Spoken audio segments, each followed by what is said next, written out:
Chapter 76 Temporary Changes. But he really didn't like this Zhui Feng. Looking at his arrogant look. No need to guess. He must be a kid from a rich family, who came here specifically to make people unhappy. Shen Yi usually couldn't stand this kind of person. He couldn't get angry, couldn't beat him, and even scolded him. No! This time Shen Yi will rely on AIE's platform to torture him. Shen Yi first found a rifle, picked up less than 200 rounds of 5.5mm bullets, and was ready to leave. Because 200 rounds of rifle bullets are enough, and 30 rounds of sniper bullets are enough. Shen Yi picked up 1 detonation bomb and 2 smoke bombs because it was a bunker when there was no bunker. There are also 4 first aid kits, 10 bandages, painkillers and drinks. And the top-level telescope is 1 8-fold, 1 quad-fold and 1 basic scope. Shen Yi is still short of a quad-fold. Only when all these materials are collected can we have a good ambush and fight. Otherwise, how can we win without suitable weapons? Shen Yi has always been like this. He will never take action easily until he finds a weapon that he likes. AIE usually lets Shen Yi fight for her. But because of the weapons, she suffered a lot. The air raid shelter is also a relatively attractive high-level resource point in the entire map. But the entrance is single and easily blocked. So not everyone is willing to go there to collect resources. But the level of supplies here is not low and is quite abundant. Rare weapons that have just been removed from airdrop boxes often appear here. And even flare guns are likely to be seen here. There are now 18 people left in the entire game. As the new safety zone is refreshed, there is another fierce exchange of fire. This safety zone is right in the center of the West Airport Bridge. The broken cars on both sides of the middle can be used as bunkers. There are no bunkers in other places. Between the safety zone and the drug circle, there are still a few people under the West Bridge. And there are also people on the left and right using 2 vehicles as bunkers. It seems like this is a bridge blocking battle. Although there is a car as a cover. The tires of the vehicle have been blown out. If they want to enter the circle, the only way is to seal the circle with smoke. However, even if the smoke is sealed, they cannot withstand the snipers from people on and under the bridge. After seeing this safe zone, Shen Yi can only pass by killing all the people on the bridge. Otherwise he will be a living target. At this time, Shen Yi could clearly see the 2 broken car positions on the West Bridge. He had to slowly go around and hide under the bridge to launch a counterattack. However, there were many people on the bridge. Once they opened fire, many people died. And Shen Yi decided to wait. Although he was near safety and had a slight advantage, Shen Yi's ammunition was no longer enough. And the durability of his body armor and helmet was not much. What's even worse is that there are people hiding under the bridge in the south. And 2 people are in alliance. Although there is a firefight on the bridge now, no matter who wins, it will be very difficult for Shen Yi to hold on to his position. After a battle between the east and west bridges, there were still more than 40 people left in the whole game. After seeing that there were already people exchanging fire on the 2 bridges, many people chose to bypass the firefight area. First go to the shore to find the boat, and then see how the safe zone was refreshed. Shen Yi had been watching them, and he saw 8 boxes piled together on the bridge. Shen Yi had a relaxed expression on his face. When he came out of the air raid shelter, he actually had no shortage of equipment. Moreover, after several games, Shen Yi had not consumed any ammunition or supplies. So he did not want to lick the box below. AIE watched Shen Yi sitting quietly in front of the computer, keeping pressing the M key to see where the safe zone was refreshed. All tactics and play styles depended on the safe zone being refreshed for temporary changes. And the brush circle of the wave is very important. In an instant, I admired him a little more. The poisonous circle shrank little by little. And finally a new safe zone was refreshed. The new round of safe zones was not refreshed on the airport island, nor on the other side, but on the bridge where Shen Yi was ambushing. Shen Yi's location is the center of the new safety zone. Shen Yi glanced at the safe zone in disbelief. He did not expect that the safe zone was actually refreshed at the location of the West Bridge. After the new round of safety refreshes came out, everyone must have started to panic, because this circle was different from what they expected. And all the tactics and play styles customized for the positions where it was possible to refresh the circle were invalidated. The most important thing is that the safety zone is here, except for the bridge heads on both sides and on the bridge. There are no bunkers at all. And most of the safety zone is in the sea. After seeing this circle, many people already understood that the next final circle must be on the West Bridge, because the final circle may be in the sea, and its center point must be a land. Now it's time for Shen Yi to show up, because there are not many people left on the bridge now. And it's time for Shen Yi to show off his skills. Shin-Yi quietly approached and threw a grenade over, blowing up the man. Shin-Yi ran over and prepared to give him another shot, and then blocked the bridge himself, because there was nothing he could do because the safety zone had shrunk here. According to the normal bridge blocking mode, you must first drive the car to the middle of the bridge, then hide behind the abandoned cars on the bridge, and finally start blocking the bridge. But Shin-Yi abandoned his car at the bridge and ran across it on foot alone. Shin-Yi, why don't you drive over? Ai said with a worried look. If you drive over, you can drive away at any time even if you can't block a lot of traffic. Although Shin-Yi heard Ai's words, he did not stop and ran towards the West Bridge. Shin-Yi said that he had arrived at the West Bridge, but he did not go to the middle of the bridge. Instead, he found a position, and then slowly climbed up along the support next to the bridge. At first, he would get stuck halfway up and fall off. After several attempts, Shin-Yi finally climbed to the top of the elevated bridge. He followed the top support directly to the center of the bridge, and then lay down. When Ai saw this, she suddenly realized. Sure enough, it was Shin-Yi. No one could kill him like this. The poisonous circle was almost shrinking to the end, and many people had already rushed to the West Airport Bridge. Shin-Yi was lying on the elevated bridge, clearly aiming at them with a magnifying glass and preparing to shoot one by one. Jue Feng was almost here. There were not many people left. He was the only one left. And Jue Feng was the only one left. Now Jue Feng must get rid of that person, and then confront Shin-Yi. And Shin-Yi now has enough ammunition, and is in such a good geographical location. He can kill him with one shot. Shin-Yi is here patiently waiting for him to come and die. Sure enough, in the end, only Shin-Yi and Jue Feng were left. Once Jue Feng loses this round, he will not be able to stay in this circle anymore. Chapter 77 completely solved the future troubles. Shin-Yi also planned to be merciful to him, and could not ruin his future. So he thought that winning would not be too easy. So Shin-Yi jumped off the bridge and prepared to fight him to the death on land. After all, in terms of real rank, Shin-Yi was considered one of the best. And playing games with Jue Feng was too bullying. Shin-Yi jumped off the bridge and hid under it, preparing to ambush him. While Jue Feng slowly heard footsteps approaching, Shin-Yi stuck his head out, crawled on the ground, opened the quadruple scope, and used the August rifle to kill him with one shot. Jue Feng didn't even see where he was. The game is over. Best of 3 games. And Shin-Yi still wins. Shin-Yi finished the game, and was about to leave without saying anything, because Shin-Yi also wanted to save some face for him. But Jue Feng suddenly said, My name is Wang Shuai. You won the game. I'm convinced. But wait a little longer. I will never lose to you. Jue Feng said his real name was Wang Shuai, and wanted to know Shin-Yi's name. But Shin-Yi only said his game ID in order not to expose Ai. After the game banquet, the lives of Shin-Yi and Ai returned to peace. But she would often ask Shin-Yi to do some substitute work. After all, Ai became famous after participating in a host game competition, and she was prosperous in the host world. Various advertising endorsements and game endorsements made Ai a little overwhelmed. So she handed the game over to Shin-Yi. His team training has been good these days, so he used his free time to help Ai. Although we broke up with the gang at the banquet last time. Luckily we didn't find out about Ai's beating, and that incident is over. But she has never been on the online game live broadcast platform again. I've seen that Jue Feng ID again. On the contrary, Shin-Yi's trumpet ID has been watched all the time, and the number is particularly large. Shin-Yi didn't pay attention at first, thinking that he was a fan of the last PK game with Jue Feng. This surprised Shin-Yi a little. But with the game ahead, Shin-Yi couldn't afford to think so much. Ai has been broadcasting on her own account during this period. She has seen many of Shin-Yi's game techniques before, and she also knows some tricks. So Ai is also in some low-level modes. He has won many games by himself.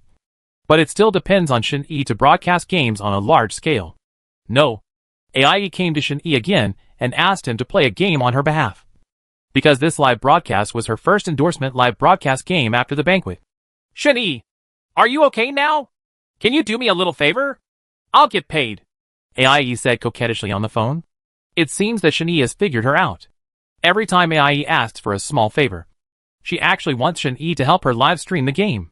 Okay. I'll wait and get online to help you. Thank you so much. I'll wait for you. I bought the best gaming equipment for you. It all depends on your strength. Okay. Shin-Yi arrived at Ai's live broadcast room. As usual, Shin-Yi was controlling below, and Ai was chatting live above. Because Ai is very popular now, She has to pay more attention to her game tactics. Once someone sees through her, her career will be ruined. This time it was a game between AIE and her friends in the circle. Because they were friends. She also told Shen-Yi in advance not to be too aggressive. Just to be measured and moderate. But the game still had to be won. Otherwise, the reward will be less. Who would have trouble with money? AIE must not be surprised. Everything is ready, and the game begins. Because it was a friendly match. We talked about Duo Q. The opponent was also AIE's friend. And of course also a game anchor. They wanted to gain some fame with her, and upgrade to a higher rank. Others just wanted to compete with her.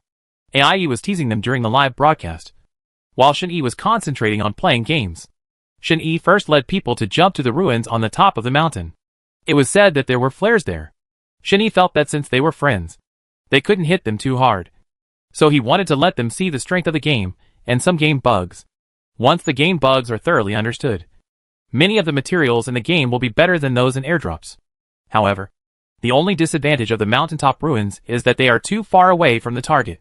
You will definitely encounter some enemies on the way to escape the poison. If it weren't for the friendly match, Shen-Yi would have jumped directly to Peace City, or the military base to grab the supplies in the airdrop. Are we going to play jungle? One of the friends asked on the microphone. Well, yes. AIE looked at Shen-Yi's eyes, then returned to the camera and said to her friend. Shen-Yi jumped down and searched all the way. Sure enough, there was a signal gun, and it was hidden very concealed. It seemed that it was really a bug in this game. Shen-Yi randomly found a good ambush place and fired the signal gun. Then he laid an ambush nearby. Because once the signal gun was turned on, people around him would inevitably drive or walk to snatch their supplies. So Shen-Yi found a place nearby where he could ambush and hide. And sniped. Sure enough, someone came. A group of people drove to the nearby area and did not stop near the airdrop. Maybe they were afraid of an ambush. After all, there was no gunfire here just now. But there was the sound of a signal gun. Two people got out of the car, holding guns, and walked over cautiously. Shen-Yi felt that the time had come. So he threw a grenade and directly knocked down the enemy without level 3 armor protection. Then Shen-Yi's teammates assisted them with 2 more shots. Soon, the poison came. Shen-Yi and the others were not in the safe zone. They got into the car of the 2 people who died just now and headed all the way to the safe zone. When driving past a bridge that must be passed, Shen-Yi planned to rush over directly. But fearing an ambush, Shen-Yi looked at the location of the poison circle and ran out of time. So he drove directly into the bridge. Unexpectedly, there was an ambush. Shen-Yi said it was too late and soon. He jumped out of the car, detonated the car, fired smoke bombs, and jumped into the river with his teammates. Although he lost a little blood. But before the drug circle came in, they ran to the safe area first. And then Shen-Yi prepared to kill the few people who blocked the bridge just now. So Shen-Yi settled down with his teammates and went back alone, thinking of completely solving the trouble. Shen-Yi rushed over with an M2 sniper rifle and several grenades given by his teammates. And then threw a grenade on the bridge. Because it was a sudden attack. They didn't react at all. One of them was killed directly. And the other was still lingering. Shen-Yi didn't intend to give her a shot. Anyway, her teammates were dead and turned into boxes. It wouldn't take long for her to be poisoned alone. So Shen-Yi went back directly and continued to approach the center. Now that more than half of the number of people have been eliminated, Shen-Yi is ready to launch a large-scale attack and go directly to the center of the safe zone. Chapter 78. The Method of Stimulating Generals. It was Shen-Yi who relied on many years of experience to figure out the approximate scope of the last safe zone. So Shen-Yi protected his teammates all the way, which made AIE's teammates extremely happy. There was a figure in the distance. He had just entered the house, and was probably going to collect supplies. Shen-Yi went directly, and killed him with one shot. At first glance, he looked like a rookie or a human. Apart from 2 guns and a few bullets, there was nothing else in the box. Nothing at all. In the past, Shen-Yi had never looked down on this kind of box. He only cared about the supplies in the airdrop. But this was a friendly match and Shen-Yi didn't want to be so high profile. So he didn't grab the airdrop. Soon, we reached the last safe zone. At this time, Shen-Yi had used AIE's high-level account to kill 26 people. Sure enough, even the equipment for these recharge users is different. And they feel very comfortable to use. The last circle has begun to shrink. Looking at the range, Shen-Yi guessed correctly. The location Shen-Yi and the others have been in is within the scope of the safe zone. So they can be one step ahead of others. find bunkers and hiding places, and finally win the game. Now apart from the two of them, there is only one person left. Shen-Yi decided to leave this person to his teammates to deal with. This last one feels very self-matched. So Shen-Yi opened the microphone and told him, I will go upstairs to help you observe his coordinates. Just use your handy gun to kill him. Okay. I will try my best to aim. But if he moves very fast, should I catch up? No. You stay in your ambush position. Don't make any moves easily. Okay. Leave this to me. You can go without worries. So Shen-Yi climbed upstairs, lay on the ground, turned on the magnifying glass, observed the terrain and the enemy's whereabouts, and saw the last person near the safe zone. Attention! At 25 degrees, near a small house. It is being exposed and can be killed with one shot. Okay. Yeah. Pretty accurate. With the gunshot, the friendly match ended, and Shen-Yi finally breathed a sigh of relief. Shen-Yi, what have you been doing since you haven't been online for the past 2 days? During our team training these days, you have been playing black and being abused. Every round of the game is like playing black and moo. And you are being beaten like a dog. You have to join me. Go back and help me teach them a lesson. Early that morning, the chatty boy sent a message to Shen-Yi, telling him his grievances and asking Shen-Yi to help him find his place. Don't worry. You log in first and wait for me. I'll go to the small account to find out. After Shen-Yi read the message sent by the chatty boy, he roughly knew who was causing trouble. Shen-Yi encountered this situation several times when he was training on his own.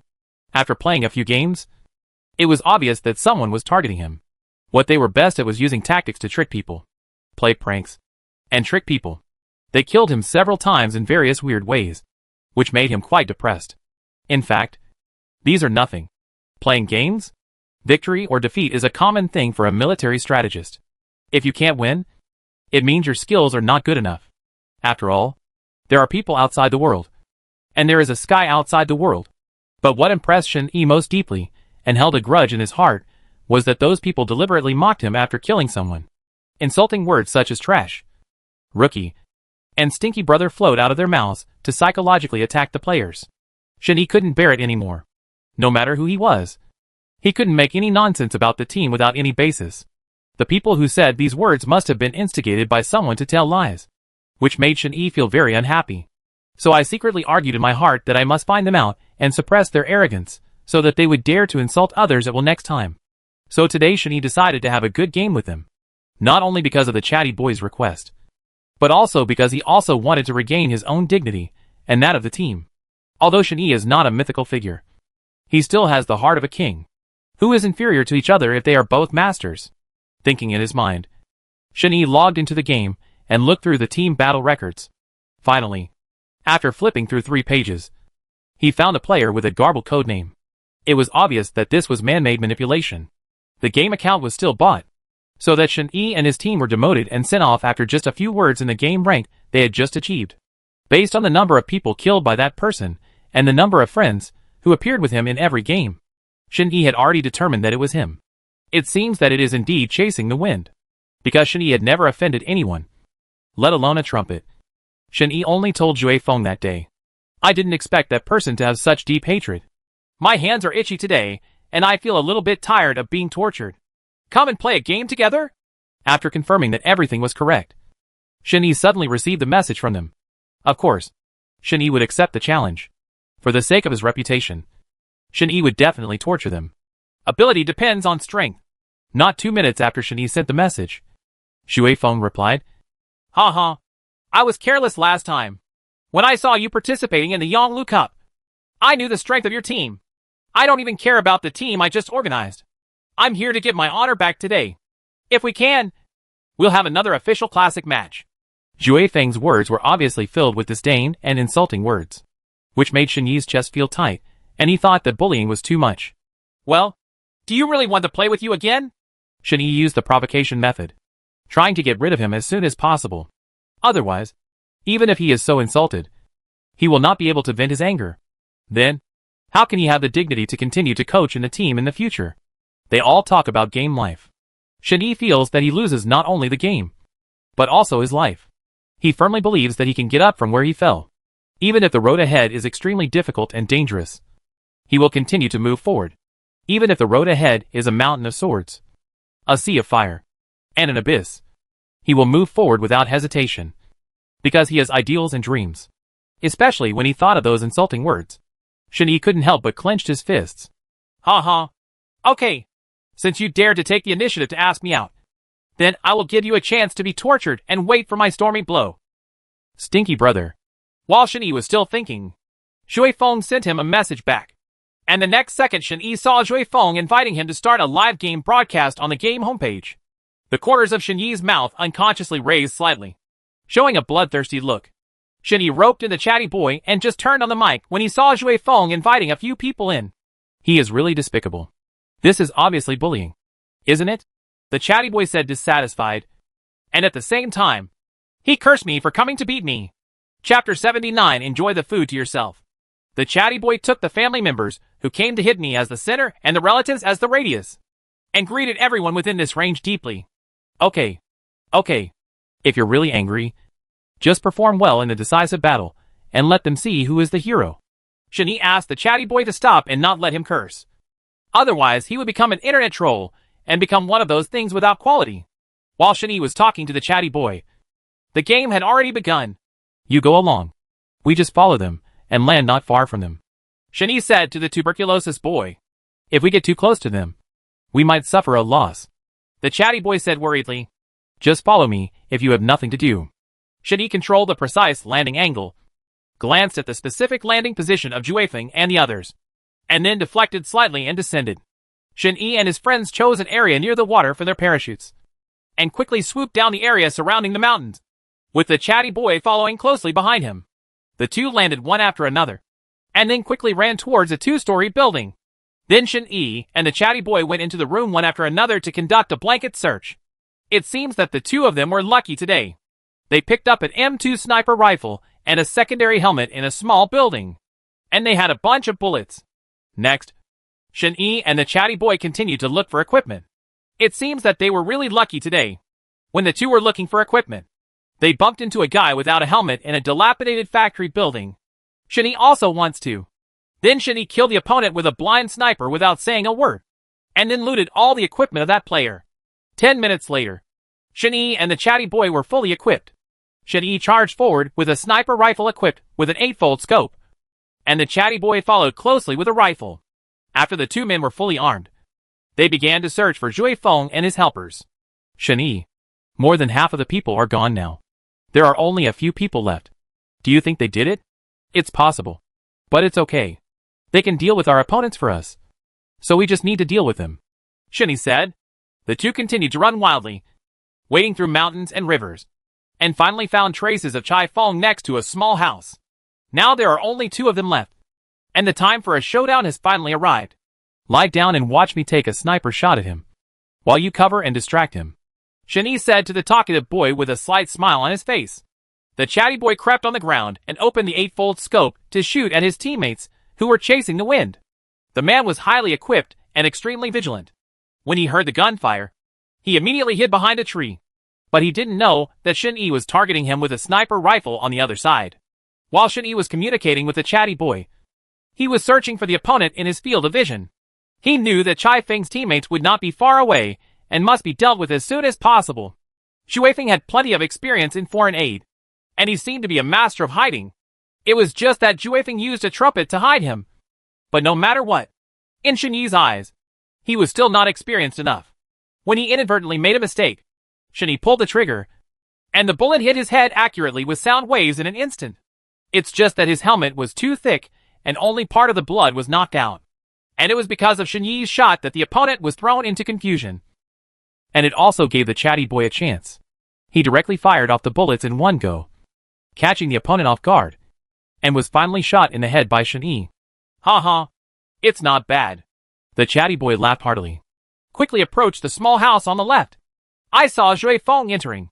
Shen-Yi saw Shui Feng's figure with sharp eyes. And then the two of them quickly launched a surprise attack on the small house with only one window and one door. As the distance got closer, Shen-Yi was surprised that Shui Feng didn't seem to notice them and made no movement. Be careful. The quieter it is, the more abnormal it is. Everyone must pay attention to the footsteps around you and wait until the sound is close before hitting. Don't be impulsive. Shin-Yi threw a smoke bomb and a grenade into the small house through the window, and then rushed in with the chatty boy. As a result, the three of them collided face to face. The brave man wins when they meet on a narrow road, and the three of them engage in a life and death struggle. Several people move around the room, jump into various positions, and take aim with the scope. In the end, the chatty boy falls first. Shin-Yi, who was fighting alone, was suppressed by Juefeng's firepower and could not spare his body to save the chatty boy. He could only throw a smoke bomb to cover the chatterbox boy and leave first. He found a safe place to hide first and waited for Shin-Yi to escape first. Go rescue the chatterbox boy again. Shin-Yi directly picked up the M2 sniper rifle and jumped to the fence outside the room. Because it was too narrow, Shin-Yi could not move. Get their attention quickly. I can't move here, Shin-Yi said while turning on the team mic. Once he moves, he will fall and be seriously injured. Because Shin-Yi was protected by smoke bombs at the beginning, Juefeng didn't know where he was hiding. Shin-Yi didn't move, so there were no footprints to be found on the map. Juefeng could only search carefully everywhere.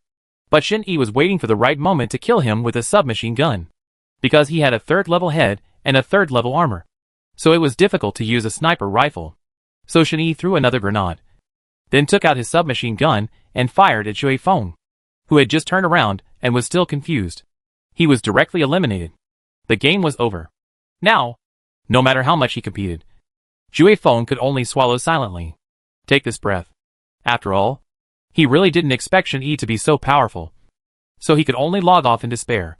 In the end, Shin-Yi was the better, and although he paid a heavy price, he finally woke up.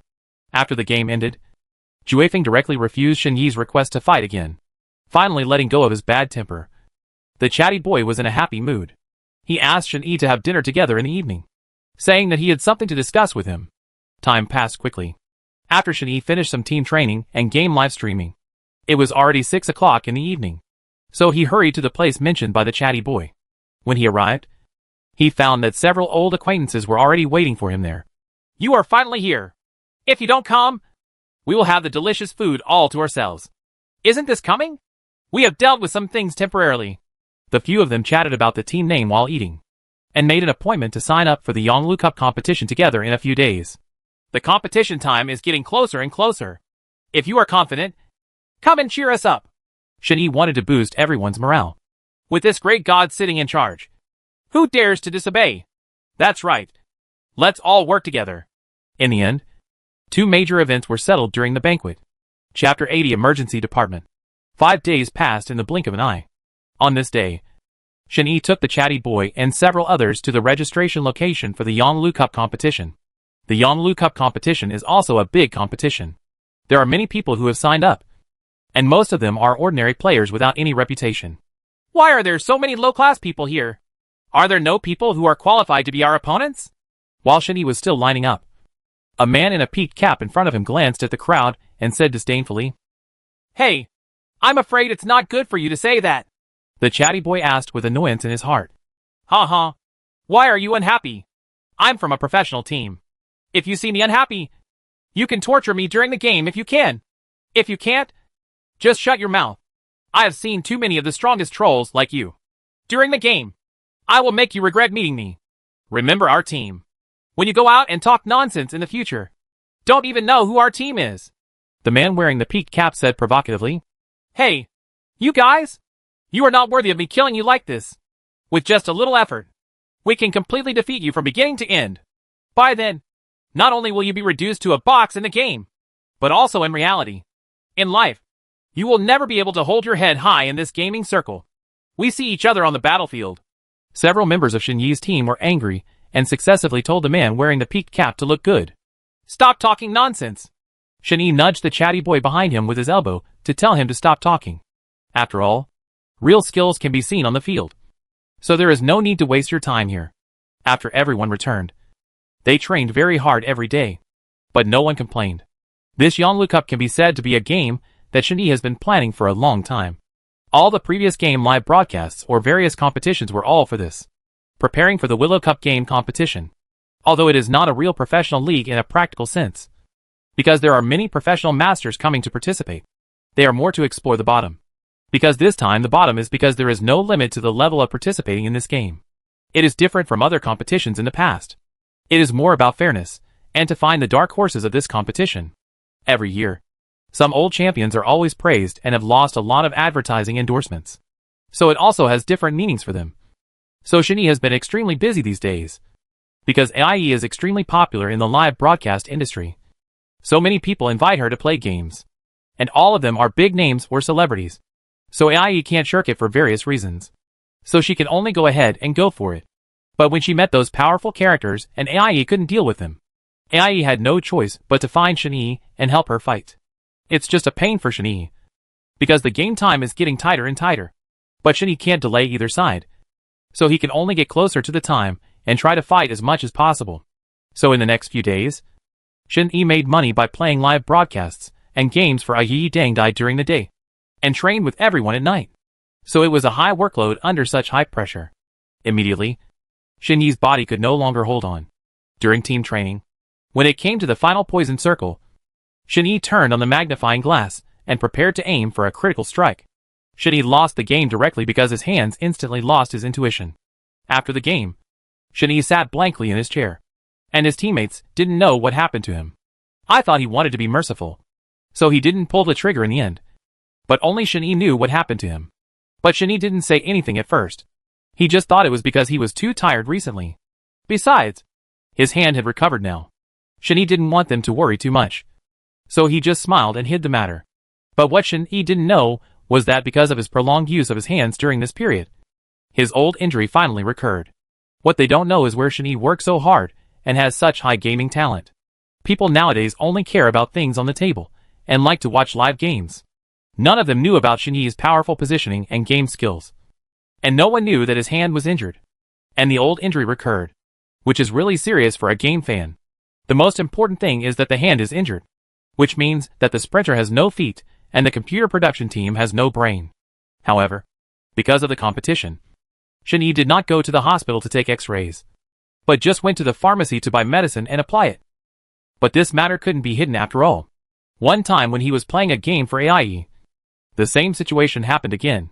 Suddenly his hand lost all feeling. Of course AIE noticed his painful expression. So she found a reason for feeling unwell and paused the game live broadcast. AIE quickly helped Shani sit down and asked worriedly, Shani, are you okay? You look very bad today. Are you sick? Shani was in too much pain to reply to AIE's words. So he just nodded. Shani's forehead was so painful that he was sweating like rain. AIE saw that it was really not good. So he took a taxi directly to the hospital and took Shani to the emergency department. AIE waited outside for a while. After Shani completed the examination, Dr. Jiang AIE called in and said, His condition is very bad. This confused AIE. Could it be that Shani had terminal cancer? This frightened him. AIE sat down with his hands on the table and quickly asked, What's the disease? The mucous membrane of his hand has been lost to this extent. I guess he will definitely not be able to do heavy work in the future. Hand? AIE became even more puzzled. It was as if the anesthetic had worn off. Shani walked over slowly and said to the doctor, Doctor, this is an old problem of mine. I'm just a little tired these days. So it's relapsed. I should give it a few injections and it'll be fine. How many injections? Do you still want your hand? It's old and you should take good care of it. I told you many times last time you came here. Stop playing games. The doctor seemed to be very familiar with Shani, and AIE really almost fainted when he greeted him. Well, don't worry. I will take a good rest during this period. After saying this, Shani took AIE and left the hospital. Although AIE felt sorry for him and was willing to pay for the medical expenses, Shani had saved a lot of money over such a long time. So he refused her help and paid for it himself. What the doctor and Shani said was really vague to AIE. But she knew that Shani's injury was definitely not a minor injury. So she kept asking about Shani's illness along the way. Chapter 81, A Small Game. Finally arriving home, AIE asked Shani to sit down first and got him into a comfortable position so that he could take a good rest. Tell me, what's going on with his hand? It's okay. It's an old problem. Just rest for a few days and it'll be fine. It's all my fault. If I hadn't always asked you to do the beating, your hands wouldn't be like this. AIE said with a guilty sob. It's none of your business. I actually don't want to say this. But, in fact, when Shani was still in high school, his father was once the leading game master in the gaming industry. He is definitely the top game master today. There is no game secret that his father cannot crack, and he is also proficient in the black mode. But not long after that, something happened to his father, because someone was causing trouble and installed a Trojan horse virus into his father's computer. This virus allowed his father to spy on other players' first-person strategies, which he could directly apply to win the game. His father was once again deeply humiliated and framed in a game, because his father had no evidence at the time. The murderer has not been found until now. But things are different now. Technology is now very advanced. As long as Shen-Yi has a certain level of strength and successfully reaches the top of the game, he will have the opportunity to redress his father's grievances. This is also the reason why Shen-Yi keeps such a low profile, because he doesn't want others to reveal his past. Otherwise, the trolls on the internet will scold Shen-Yi out of the gaming industry. The hand disease was also caused by playing games hard during that period, working day and night to reach higher ranks. And he was injured at that time, because everyone was in a low-pressure state. His family did not notice him. Shen-Yi had long been cast a shadow over this incident, so he didn't pay much attention to his hand at that time. In fact, it was already seriously injured. Shen-Yi didn't go to the hospital or take the matter seriously, so he delayed it until now, causing the consequences to become more and more serious. And Shen-Yi worked harder and harder in the next games, and the injury to his hand became more and more difficult to hide. It was because he took several years of rest in college before he recovered to what he is now. But it got worse and worse after that, because I took a break for several years in college before recovering to the present. But unexpectedly, it relapsed again. In fact, Shen-Yi had no confidence at first. But now Shen-Yi is no longer alone. He has teammates and people who support him, so he is no longer afraid. In fact, everyone will meet a group of people or a person at some stage in life. That person is like me, has the same hobbies, interests, and ideals, which makes people sigh. It turns out there are people like me in the world, and I am not lonely at all. Professional players are such a group of people. Esports has gone from being a niche to being open to the public. It is gradually being accepted by people, and is developing better and better. This is also the result that Shen-Yi hopes to see. This is also the result that everyone hopes to see. After hearing Shen-Yi's story, AIE burst into tears and cried directly. Shen-Yi did not expect AIE to have such a big reaction. So he quickly comforted her, and said that it was over, and he had achieved some success now. AIE feels that Shen-Yi is really strong. Most people who encounter this kind of thing will definitely have memories of the past echoing throughout their lives. But Shen-Yi can still talk as if nothing happened. It seems that he has been relieved. AIE secretly vowed in her heart that she would help Shen-Yi regain his justice, and win back the championship trophy for her uncle. Shen-Yi injured his hand, and team members came to see him one after another. Shen-Yi felt very sorry for this, but he didn't expect that he had made everyone worry for so long because of his own reasons. So Shen-Yi said to the team members, "You can't slack off in training just because I am injured. I will go over for random inspections at any time. Captain, don't worry. We have been training day and night these days, and we will definitely live up to your expectations." Well, I believe you.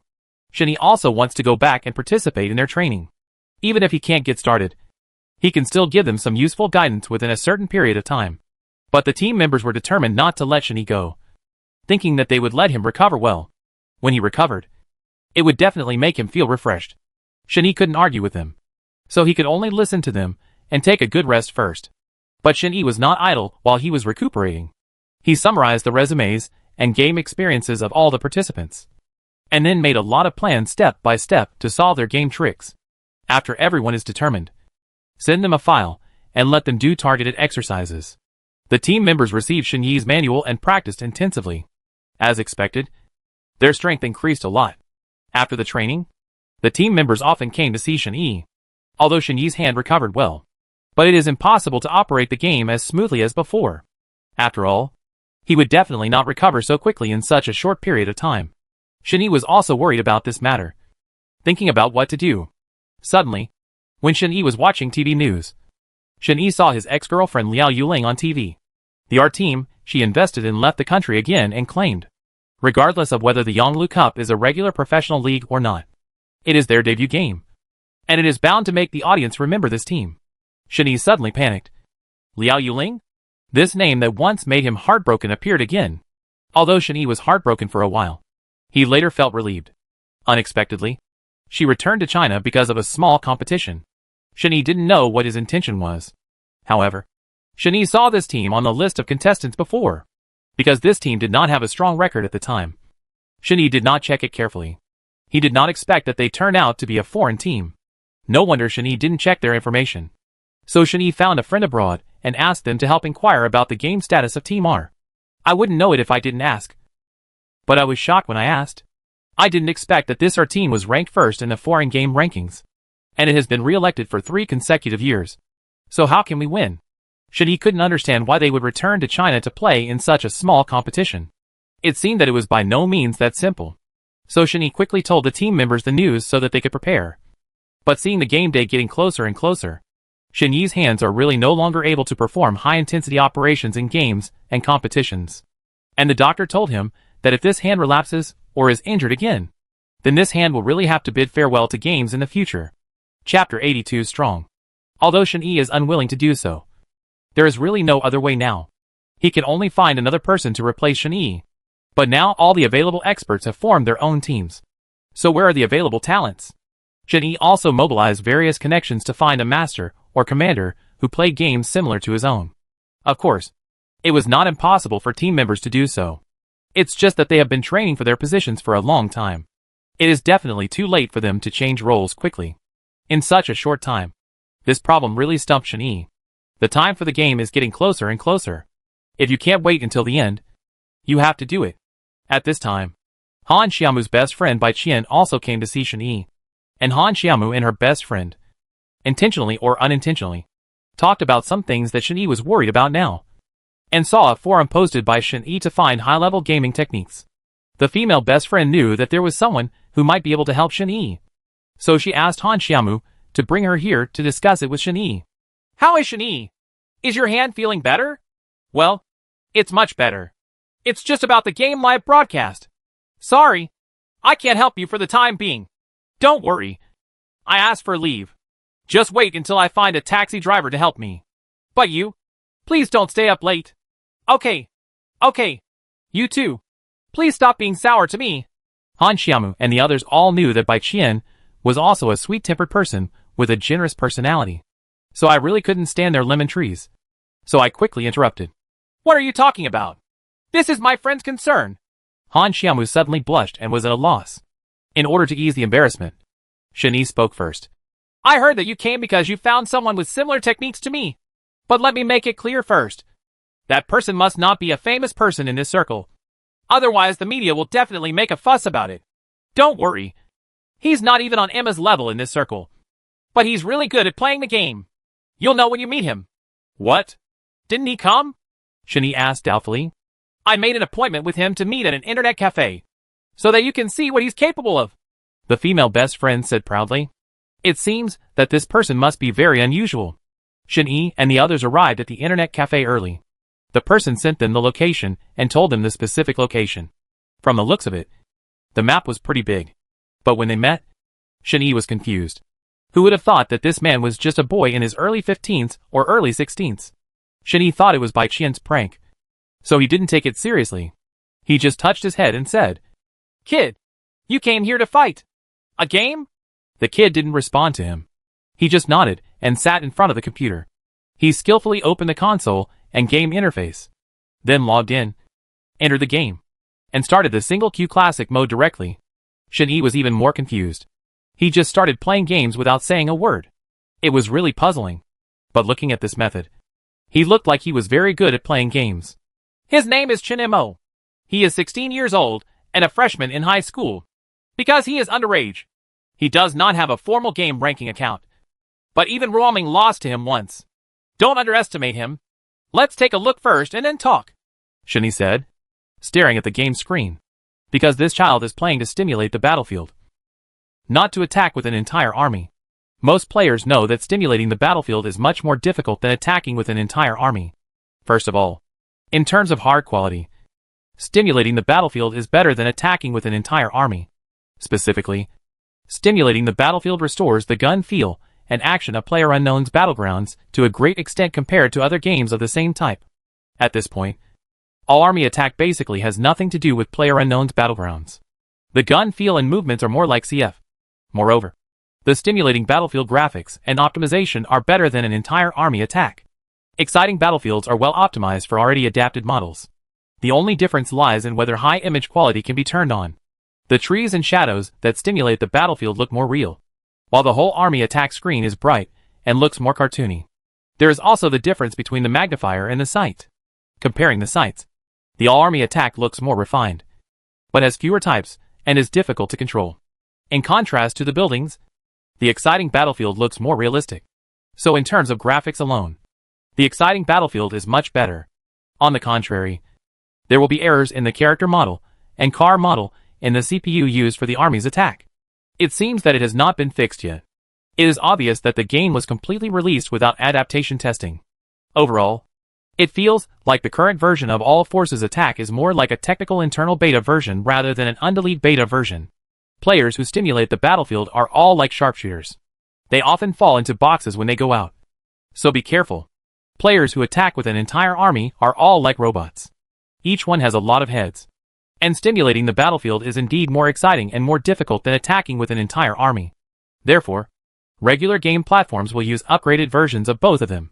But during the training process, Shin-Yi has always asked them to use the all-army attack type, which can be better controlled. Unexpectedly, Shin-Mo would play such a high-configuration game as soon as he started playing. Shin-Yi could be said to be becoming more and more interested in him. And because it is a single-row game, the picture quality for stimulating the battlefield is also good, and it can fully cope with the 8-fold lens. So Shin-Mo chose this one. Then the game started. Shin-Mo jumped directly to the military base and prepared a gun. Shin-Mo's skydiving skills were really good. He could jump to the ground one step ahead of others, and then immediately moved to pick up the gun, and quickly picked up an M416 rifle. Then Snakeskin moved around and got rid of some people who had just landed and didn't have firearms yet. They probably had to curse this person in their hearts for turning them into boxes before they even landed. Immediately afterwards, Shin-Mo eliminated everyone in the military base, picked up the supplies he needed, and drove away without lingering.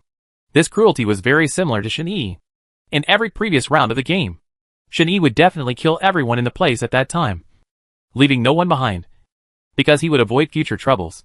Shin-Yi didn't expect that this kid would do this, and his techniques were very similar.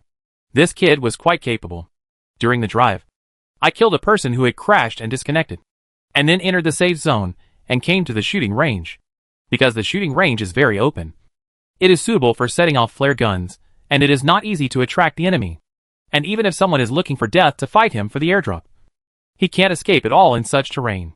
Shin-Mo and Shin-Yi really didn't expect that most people play games by relying on some technical things or game techniques. Chapter 83 Young and Energetic. But Shin-Mo relied on his brain thinking instead of directly using skills to kill others. This was something Shin-Yi admired about him. It seemed that Shin-Yi was going to take back what he said at the beginning. Immediately afterwards, Shin-Mo used his M416 rifle and began to switch between the single shot and continuous fire modes of the gun, because it was cheaper to switch to continuous fire mode when the assault rifle was squatting. But the recoil was very strong. Shin-Mo has an expanded magazine and some accessories, so it shouldn't be a problem. I saw that he had installed an 8-power scope on one of the guns, and a side sight on the other gun. Moreover, both guns use 5.56mm bullets, and he was ready to switch magazines back and forth. This is also very smart. It can save space in the third-level bag to hold more first aid kits, epinephrine and other energy-replenishing medicines. Soon, the airdrop supplies arrived. This was the flare gun that Shin-Mo found at the military base. He carefully checked the surrounding situation and found that there was no sound similar to gunshots. He quickly ran over and took the ghillie suit and AWM sniper inside. After shooting, he left.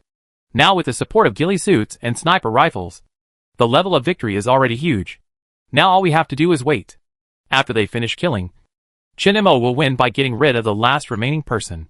But Shin-Mo did not choose to be patient, but went out to find the target. As expected, this child was still young and energetic, and he would definitely kill without mercy. Why didn't you wait until the last moment to fight back? It would be easier to get killed if you go out now. Shin-Yi asked curiously. Shin-Mo reluctantly opened his mouth and said, I'm not a coward. I didn't expect that this child doesn't talk much and has such a strong temper, which is not easy to control. Shin-Mo opened the map and looked at the gunfire around him, and located a place where gunfire gathered. So he drove there and prepared to join in the fun. After arriving in P City, Shinemo put the car in a hidden place, then walked forward on foot, turned on the magnifying glass, and observed the enemy's situation. Soon, Shinemo found the commanding heights of a house, and prepared to kill them with a headshot from there. Shinemo shot one person at a time and quickly eliminated 2 people. Then he quickly jumped out of the window, changed his gun, opened the side sight, and eliminated another person. Soon the sound of gunfire spread throughout the city, and more people were killed. More and more people are coming here. Shin-Yi has advanced through the game and discovered that Shinemo is not simple, and that his game is indeed very powerful. There is indeed a bit of Shin-Yi in the game state and gun skills. Even Shin-Yi didn't expect that this little boy was so powerful. It seemed that he really shouldn't be underestimated. Shinemo scored consecutive kills, and was always in the lead. Several people with A status in the game were all defeated by Shinemo. Only the last 2 people were left. Look at the current online ranking system. It is estimated that those 2 people are also in the ace rank. Shin-Yi secretly told Shinemo to hide him first. And then after the killing between the 2 of them is over, Shinemo can benefit. But Shinemo didn't pay attention to him at all. Didn't say a word, and just continued to run towards the sound of gunfire. That force had an aura that would be better than mine. Sure enough, he was still young and energetic. Everyone began to feel sorry for the failure of his game. But Shin-Yi didn't feel that now. He felt that this child had his own thinking space, and he would definitely make an apology for his reckless actions. Sure enough, after a while, Shinemo ran to where the 2 of them were dueling because they were located inside a military base. So Shinemo also knew that if he broke in at this time, he would definitely be sniped and killed. So Shinemo was only on the hillside outside the military base, lying down, lying in ambush, preparing to wait for any of them to win. Shinemo would be able to kill him directly when he came out. Only now did he realize that this little boy was really not simple. It turned out that there was a reason why he was so reckless. Sure enough, although Shinemo and Shin-Yi did not see the fight in the military base, it goes without saying that the 2 of them must be experts at fighting for such a long time. The 2 of them fought inside for nearly 5 minutes. The gunshots gradually became quieter and quieter, and gradually stopped.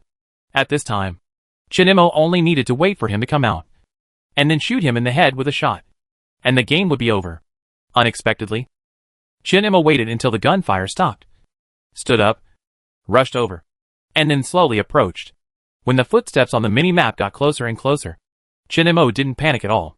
It seemed that he had experienced some big and small competitions. Now, I have some experience.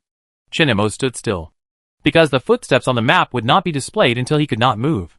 Shinemo looked at the small map quietly, and then found his pattern, because there was a wall on his right. There was no way to escape. So Shinemo only had to guard the other 3 sides. Sure enough, that person actually knew that someone was surrounding him outside. So he circled around inside until he found no trace of Shinemo. So he prepared to come out slowly. Shinemo has been preparing to trick him there. So he has not moved. The man slowly uses the probe function to check the situation outside. Shinemo has been eyeing this exit for a long time. The man got impatient and stuck his head out. So Shinemo opened the double scope and picked up the gun. Shin-Yi didn't expect that his reaction speed and headshot ability were so strong. The man was knocked to the ground in an instant. And then Shinemo ran over, chased him, and shot him again. Finally, the man turned on the mic and prepared to add him as a friend, so that they could have a chance to compare notes. Shinemo didn't even respond, but simply quit the game. After the game ended, everyone's eyes widened. This kid is really talented. This technique is on par with Shin-Yi's. Depending on the chance, we still have a chance to enter the qualifiers. The chatty boy patted Shinemo on the shoulder and said. Without thinking, Shinemo directly removed his hand from his body, glanced at him, and left without saying anything. It seems that he is really not good at making friends. After everyone saw Shinmo's gaming techniques and abilities, they unanimously recommended him to compete instead of Shin-Yi. Of course Shin-Yi agreed. Such a master would never be found again. And the most important thing is that he is not well known yet, and they can't find out his specific situation. This is the best way so far, and the only way. But now they have to ask Shin Monong if he agrees. If someone doesn't agree, it's useless no matter how much you discuss the progress of the game. Shinemo on the side didn't seem to listen to anything, and just nodded silently. Chapter 84 Qualifiers. Great. It seems that we have a chance to enter the qualifiers this time. If we enter the qualifiers, there will be more than a month before the next finals. In this way, Shin-Yi can take advantage of this time to recover, said the consumption boy. Well, Let's decide like this. Let's all congratulate our new players for joining our team, Shin-Yi said. Shin-Mo was willing to join their team as a substitute, which really solved a big problem for Shin-Yi. The day of the competition finally came. Shin-Yi had to give up the competition because of his hand, and Shin-Mo came on as a substitute. But Shin-Yi has been watching the game on his mobile phone simultaneously. At the same time, Bai Qian and Han Xiaomu were also with him in the hospital. They watched the qualifying matches live together. Because this game was a qualifier, the largest number of people participated, including Team R, the commando team of Shin-Yi's ex-girlfriend. In these games, only their team is their absolute opponent. They just hope that they will not encounter this team in the first round and wait until Shin-Yi comes on the field to deal with them later. But now Shin-Mo and the others don't understand at all. If they lose, all their previous efforts will be wasted. Because there are so many people in this game. Most people draw lots, and those who draw the same pattern become opponents. So this is relatively fair. Although Shin-Yi was not at the game, he was still very nervous in the hospital and kept following the situation of the game and changing as the situation changed. The lottery results were soon announced. Shin-Yi stared nervously at the phone screen and began to read out the lottery results. Team Shin-Yi and Team Twice. Shin-Yi breathed a sigh of relief. Fortunately, it was not with that devil team. Otherwise life or death would really be unpredictable. Because the current equipment is limited and they cannot use their own computers. They are divided into rounds of 100 people. Shin-Yi and the others were ranked in the second round. The first round included Team R, and they faced Team Tiny. Compared with the others, these two teams were a more interesting group, because Team Tiny is also in the top 10 in the rankings. But if they don't know the strength of Team R and take it lightly, then they will definitely lose this round, because their team's game had not yet arrived. Shin-Yi began to watch the live broadcast of Team R, and a period of time passed quickly. Half of the people on the scene have been eliminated, and now Team R is still in full swing of the game without being affected by the opponent at all. Team R is still the same as before, always jumping directly to the military base to fight. This time it is no surprise. This is also their style. This stunned the people on the opposite side. They didn't think how powerful this R team was at first, and thought they were just rookies. But they jumped directly to the military base and just killed everyone there. The tiny team on the opposite side immediately did not dare to act rashly anymore and prepared a strategy. It was just their bad luck. In the first round, they met the first place in a foreign competition, and they didn't know it yet. Shin-Yi could only feel sorry for them. As expected, Team R quickly eliminated them before 15 minutes into the game, and exited the game before the result was announced. These people are too arrogant. They don't give their opponents any face, Han Xiaomu said. She has always been like this. She never takes others seriously. Only those who can defeat her will make her look at her differently. Shin-Yi was not surprised, so he hesitated and said, It seems that you know her very well, Han Xiaomu said, seeming a little jealous. She is indeed very powerful. Shin-Yi did not answer her question, but said weakly. Han Xiaomu felt that there must be a pass between the two of them. But Han Xiaomu did not ask further. Sooner or later, she would know. Soon the second round of qualifying began. Shin-Yi and his team started to take the field. The two sides shook hands and prepared. And the game started in 1 minute. The game begins. Shin-Mo performed very well as soon as the game started. Because it was an open game, there was no requirement to use third person or other requirements. So it was beyond everyone's expectation. Shin-Mo actually chose the first person, which was unexpected. At the beginning of the game, the four of them parachuted and landed at Shin-Mobi's point. Sure enough, it was still a military base. This was also a reappearance of Shin-Yi's gameplay. In addition, Shin-Mo used the first-person perspective, and it was a military base, which made PlayerUnknown's Battlegrounds feel like CF. Among all the participating team members, only Shin-Mo used the first person, and he jumped to a military base, which surprised the audience. They jumped to the military base, and then immediately landed to pick up guns. No matter what guns were not pistols. They held them all, just in case. So Shin-Mo, the talkative boy, and the others killed many people in seconds. Then the entire military base was controlled by Shin-Yi and the others, while the Twice team jumped to P-City at the beginning, and they all occupied a field under one force. Shin-Mo and the others found 2 flare guns at the military base, as well as the equipment they needed. But there were still some gaps. So they looked at the location of the drug circle, and were ready to find an open place to put the flares after the search was almost done. But Shin-Mo was not good at talking. So he separated from the team several times, and prepared to solve the problem by himself. However, the game is about teamwork. So they temporarily handed over the command to the more stable sniper girl. And the sniper girl temporarily took over. Although the girl was a little nervous. After seeing Chen Mo's performance, Chen Mo not only reacted very quickly, but his positioning and sharp shooting made Shen Yi feel inexplicably familiar. They all found their own shadow in him. Soon, the competition entered a fierce stage, and many of the remaining people were master-level figures. So the sniper girl told them to be careful and never take risks alone. The whole team must unite and fight together. Since the sniper girl is the leader of this game, everyone must obey his command, and no one dares to refute. The sniper girl has her voice on the mic all the way, telling everyone how to fight at all times. First, the sniper girl found an open space where she could hide and escape, and then asked 2 of them to take cover next to them. Always keep an eye on someone for a sneak attack. And then the other 2 people here fire the signal gun as quickly as possible, and then wait for the plane to drop the supplies. The 2 signal guns have been fired, and now they just need to wait for the airdrop to arrive. Just like Shen Yi taught them last time. They hid in a triangle and could hide and ambush at will. Chapter 85 Devil Team. Not afraid of an ambush. After a while, the airdrop fell. Suddenly, there was a dense burst of gunfire from the rear left, where Chen Mo was ambushing. Shen Yi is in danger. Go and support him alone, and leave the rest to me, the sniper girl said quickly. Suddenly Chen Mo turned on the microphone and said, Don't worry about me. I can handle it. Be careful of your ambush over there. Then be careful, and tell us if you can't hold on any longer. Since Chen Mo said this, there was no other way to snipe the girl but to obey. Sure enough, they also had a team here to attack. The sniper girl discovered it first. So she asked everyone to prepare grenades and explosive bombs and Molotov cocktails, waiting for them to gather, and then at the end of the pot, they slowly moved towards the sniper girl. Sure enough, 4 people gathered together.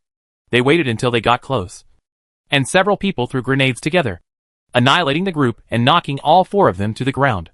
Then they just wanted to replenish their guns and go to rescue Chen Mo. But news suddenly came from Chen Mo's side that he had killed them all.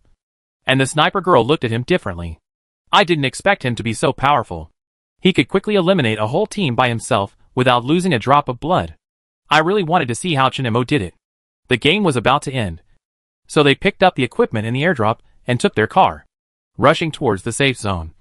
They encountered a lot of gunshots along the way, but in order to hide in the last circle, they ignored them and ran all the way to the safe zone, prepared to lay an ambush in the last safe zone. After all, there are not many left. Apart from them being a complete team, there is also the twice team that has no casualties. It seems that their strength is indeed very strong, and it is very likely that the 2 remaining teams will fight in the end. The sniper girl planned to rely on the terrain of the safe zone to ambush and hide. There were many houses nearby, so the sniper girl prepared to fight with them in a room siege station. This is also the way they are best at playing. They are much more sensitive in a house than on the open ground. Soon the last circle was reduced, and now apart from them, there are only 4 people left. They must be teamed twice. They must also be searching for Chen Mo and the others in a small area. Chen Mo suddenly said now. We can't act together. The target is too big, and they will definitely be attacked in the house. I suggest that the 4 of them act separately, each occupying an angle of the house in order to ambush. Good idea. I was negligent. Just listen to Chen Mo. Everyone finds an angle to look around and snipe immediately once the target is found, said the sniper girl Kai Mai. Okay, let's all split up. Everyone said. Chen Mo was guarding the large area of the safe zone, and the other 2 were guarding small areas on the left and right respectively. The sniper rifle girl was on the highest roof, opening the 8-fold scope and preparing to snipe. After a while, the footsteps came. As expected, the footsteps were not gathered together, but seemed to be scattered in all directions. It seemed that they also knew to split up. Unfortunately, Chen Mo and the others were at a high place and could see clearly. Suddenly one of the people on the other side shot upwards. Could it be that they discovered the hidden traces of the sniper girl and the others? Just when the chatty boy was about to fight back, Chen Mo turned on the microphone and said to them, This is their trick. The purpose is to blow us out so that they know our general location and a grenade can kill us all. Chen Mo is right. Everyone should not act rashly. Sure enough, the twice team stopped after firing a few shots. They had indeed not found any trace of Chen Mo and the others. This was a strategy to lure the snake out of the hole. It's time for us to fight back. Chinemo suddenly said. I saw Chinemo opening the grenade and throwing it directly towards a faraway place. As expected, the Twice team was fooled and ran directly over. They fell directly into Chinmo's encirclement with this shot. When they realized something was wrong, it was already too late. Chinemo and the others could not give them a chance to escape again. The sniper girl saw the opportunity and gave the order directly. The four of them jumped down from the building together, fired directly in the air, and shot them out. Once they were killed, the game was over. This round of theirs was definitely the last group to end the second group of games. And it was also the most exciting group. It was Chinemo and the others who allowed us to see the strength of the team, the cooperation of the command, and the concerted efforts of the same people. After the game, everyone applauded them. Even Team Twice walked up to them and gave them a thumbs up. They also said that if they had a chance to play again, they would never be fooled by them again. The sniper girls also introduced the team members one after another. Everyone applauded their amazing cooperation and named them the most anticipated Dark Horse team in this Yonglu Cup game competition. It was also the first time for them, including Chinemo, to see the talkative boy and sniper girl with such a high honor. And they promised that the next time would be even more exciting. In addition, the qualifiers were announced to be over. After adding up the 2 rounds of judges' scores and the total game score, Chinemo and the others entered the breakout round in second place. The first place must be Team R. But they were already very satisfied. The judges gave them the highest score. Only 1 vote behind Team R. The game was over. And Chinemo and the others came to the KTV prepared by Shin Yi in advance to celebrate the victory of the game together. Shin Yi also came to KTV. His hand has improved a lot after treatment. Now he can play a small game. I believe that after a few months of recovery, he will be completely fine. They toasted together to celebrate successfully entering the breakout round and getting closer to their championship. Shin Yi was also very happy, watching them grow up one by one. He seemed to be happier than himself when he won the game. They sang, danced, and ate, and then everyone lay comfortably on the sofa and chatted with each other. As they chatted, they talked about Team R, the devil team. Only then did they learn that the captain of Team R was Shin Yi's ex-girlfriend and now boyfriend. Everyone was stunned and expressed regret. After the game was over, they did not stop team training. But Shin Yi's hand injury was not healed yet. He had to go to the hospital for checkups and dressing changes from time to time. So it would waste a lot of time. Shin Yi handed over all the team training to Chinemo and the sniper girl, asking them to lead the team training. Shin Yi also said that he would go to the internet cafe from time to supervise. But Han Xiaomu always had a big stone in his heart that he couldn't let go. That is the matter about Shin Yi's ex-girlfriend. Obviously Han Xiaomu has already fallen in love with Shin Yi. But Shin Yi has no time to think about it now. Chapter 86. Keep an eye on the target. Whenever Shin Yi had free time in the past 2 days, he would help his team plan for the next competition. Shin Yi didn't pay much attention to what Han Xiaomu said, and just said it in a daze. With the addition of Chinemo, the team's training was getting on track, and Chinemo slowly got along with them, leaving behind a friendship. Shin Yi took advantage of this period of time to recuperate in the hospital during the breakout competition, while Han Xiaomu, except for visiting Shin Yi from time to time, spent the rest of the time live broadcasting the game. Because after Ai Xiaomu's incident, Han Xiaomu was stimulated. So he also participated in the game anchoring and won the championship. Unexpectedly, after that, my net worth has become one of the first-line anchors. So I have more and more social activities, jobs and live broadcasts. And I am making more and more money. Even my fans have increased by more than 1 million. And I am temporarily ranked in the live broadcast rankings, number 1 on the list. But since Shin Yi was injured and hospitalized, Han Xiaomu has declined many live broadcasts on the grounds that he has to go on a business trip. However, more and more people don't buy it anymore. And Han Xiaomu sometimes skips these comments. However, there are always some trolls who are similar to black fans, who keep posting barrages or private comments, and curse Han Xiaomu with all kinds of unpleasant words. Han Xiaomu couldn't hold it back for a while, and started a live broadcast the next day. She thought that even without games, Han Xiaomu, could survive in this circle. So Han Xiaomu started a live broadcast the next day, and she thought of a way. She was going to try other styles to make the audience accept it. So Han Xiaomu bought a lot of weird clothes, and also bought a lot of snacks online, planning to make some mukbang or other things. However, the audience didn't buy it and wanted to watch her play games. And there were a lot of black fans and trolls who were causing trouble. In the end, Han Xiaomu's popularity declined and became more and more popular. He lost nearly 10,000 followers in just a few days. And even his rewards were reduced a lot. She didn't know why she had gained so many negative fans overnight. But Han Xiaomu had no choice but to quit the live broadcast because she felt unwell. Even so, in the private comments in Weibo, many people still criticized her, saying that she was a substitute for fighting, and that she deliberately discredited other game anchors. This made Han Xiaomu so angry that she started fighting with those on Weibo. One night, how could she fight so many people by herself? Not only did she have a lot of negative fans, she also lost another 20,000 fans in one night because of Han Xiaomu's rude words. Han Xiaomu was really angry. Some people actually said that she bribed the judges. So she won the championship in the game anchor competition. Han Xiaomu was so angry that she almost reported the crime.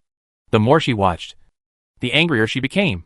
So Han Xiaomu simply logged out of her account and posted on Weibo again, saying that she would prove her strength and agreed to see her live tomorrow afternoon. All these people stopped talking. On the other side, Han Xiaomu's best friend Bai Qian rushed over anxiously and was about to pull Han Xiaomu away. So anxious? What happened? Han Xiaomu asked helplessly. It's a big deal. It's a big deal.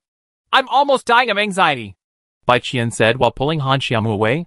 Bai Qian pulled Han Xiaomu to her room, pointed at the computer anxiously and said, Xiaomu, look at it quickly. What? You were scolded too? Han Xiaomu was shocked. What do you mean by me? Could it be that you? It seems that this is a deliberate frame-up. No. This has to be reported to the police, Han Xiaomu said, and was about to pick up his mobile phone to make a call. No. Since we already know that it's a frame-up, it's useless to call the security forces, because they are hired Navy soldiers, and we haven't suffered any financial persecution, so we can't file a case at all. Bai Qian calmed down and said, Then what should we do? We can't just watch him hack us. I am a first-line anchor who has finally risen to the top. Shen Yi, you forgot. Oh, yes. Shen Yi must have a way. He has such a wide network of connections. Immediately, Han Xiaomu and Bai Qian came to the hospital with lunch boxes to visit Shen Yi and asked him if there was any solution. After Shen Yi listened, he said to Han Xiaomu, who was in a depressed mood, What's the point? Didn't you agree with them that the game will be broadcast live in the afternoon? If someone really harms you, then he will definitely try to hack you again. You only need to open the game. Wait until he appears, and then I will find someone to find out the ID address. And then I can find out who hired the troll. Yes, Shen Yi, you are so awesome. Han Xiaomu took Shen Yi's arm and kept saying sweet words. Bai Qian on the side also echoed, Shen Yi, you are really my lucky star. It seems that I will come to see you more in the future. Shen Yi was shocked by their nuonyo, so he quickly wanted to change the topic and talked about Han Xiaomu's game live broadcast. Han Xiaomu took out his laptop and opened the live broadcast platform. As soon as the game came online, the hall couldn't stop cursing and saying all kinds of unpleasant things. Shen Yi told her not to pay attention and start the game directly, because Han Xiaomu played with a trumpet. She didn't have a particularly powerful navy, but it seemed that many people had discovered her trumpet. Han Xiaomu was playing games aside, and Bai Qian also brought his own computer, preparing to play a game of black with Han Xiaomu, because Bai Qian was scolded quite badly, and Shen Yi was on hand to give guidance and improve his skills. At the beginning of the game, Han Xiaomu and Bai Qian jumped directly to the military base. In order to shut up the trolls, they directly chose Gongqiang, because their skills were not very good and the gap between them and Shen Yi's previous fight was a bit big. Although it didn't turn into a box, it still lost a lot of blood. At least Han Xiaomu was brought out by Shen Yi, and his skills were more or less in place. So he also killed a lot of people. Because it is a small account and the rank is not very high, there are not many masters. Even if there is Shen Yi's guidance next to him, he cannot withstand the attack of the navy. But what happened one after another was not only Han Xiaomu, but also Bai Qian, who was criticized for being too poor at personal skills and not being able to play without the guidance of a master. In the past, they secretly hired trolls to abuse him. But this time, they were even more rampant. He actually hired a lot of Navy soldiers to attack Han Xiaomu and Bai Qian. Shen Yi couldn't stand it anymore and took the mouse directly, because Shen Yi's hand injury was not completely healed yet. Someone had to help him. Coincidentally, Chen Imo was playing games next to him, and Shen Yi found a helper to help them out.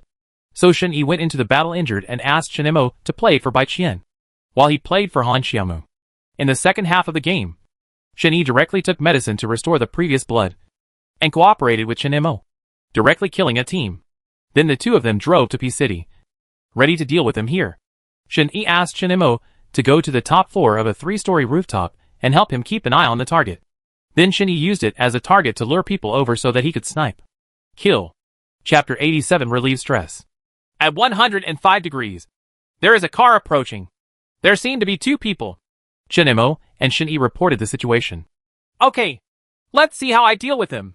Shin-Yi did not use a grenade this time, but lay on the ground, preparing to snipe with a gun when the car approached.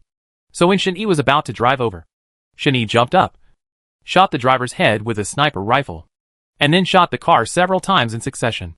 The car exploded, and the two of them instantly became out of the box. After Shin-Yi picked up the supplies, he went directly to meet Shin-Imo. In an instant, there were more people in the hall, and all kinds of storms of opinions came. The person behind it must have hired a lot of trolls. The previous opinions were overturned, and they turned into proxy fights. The live broadcast room started to talk again, saying that he was beaten all the time in the beginning, but in the second half, he turned into a sniper master with 2 consecutive attacks. This seemed to have become too fast. In fact, Han Xiaomu's previous performance was not bad. It's just that some people with bad intentions used bad words, which caused everyone to turn against him. Although he regained some of his popularity, he was questioned again about playing for him. Shin-Yi was very angry. He fired directly and sniped with a gun, showing extraordinary performance. In the last lap, neither Shin-Yi nor Shin-Imo could hold back, using direct snakeskin movement and blind sniping. The two of them worked in tandem and quickly eliminated everyone around them, and finally ended the game with a blind sniper shot. After the game ended, the trolls in the live broadcast room still didn't stop cursing. Shin-Yi called randomly. Hello? Are you busy? I have a troll ID to check for me. It's very important. Send me the number, and I'll give you the address in 5 minutes. Okay. I'll wait for your news and treat you to dinner next time. Shin-Yi asked Han Xiaomu and the others to argue as much as possible in the live broadcast room, which would help find out their ID addresses. So Han Xiaomu and Bai Qian started to quarrel with them.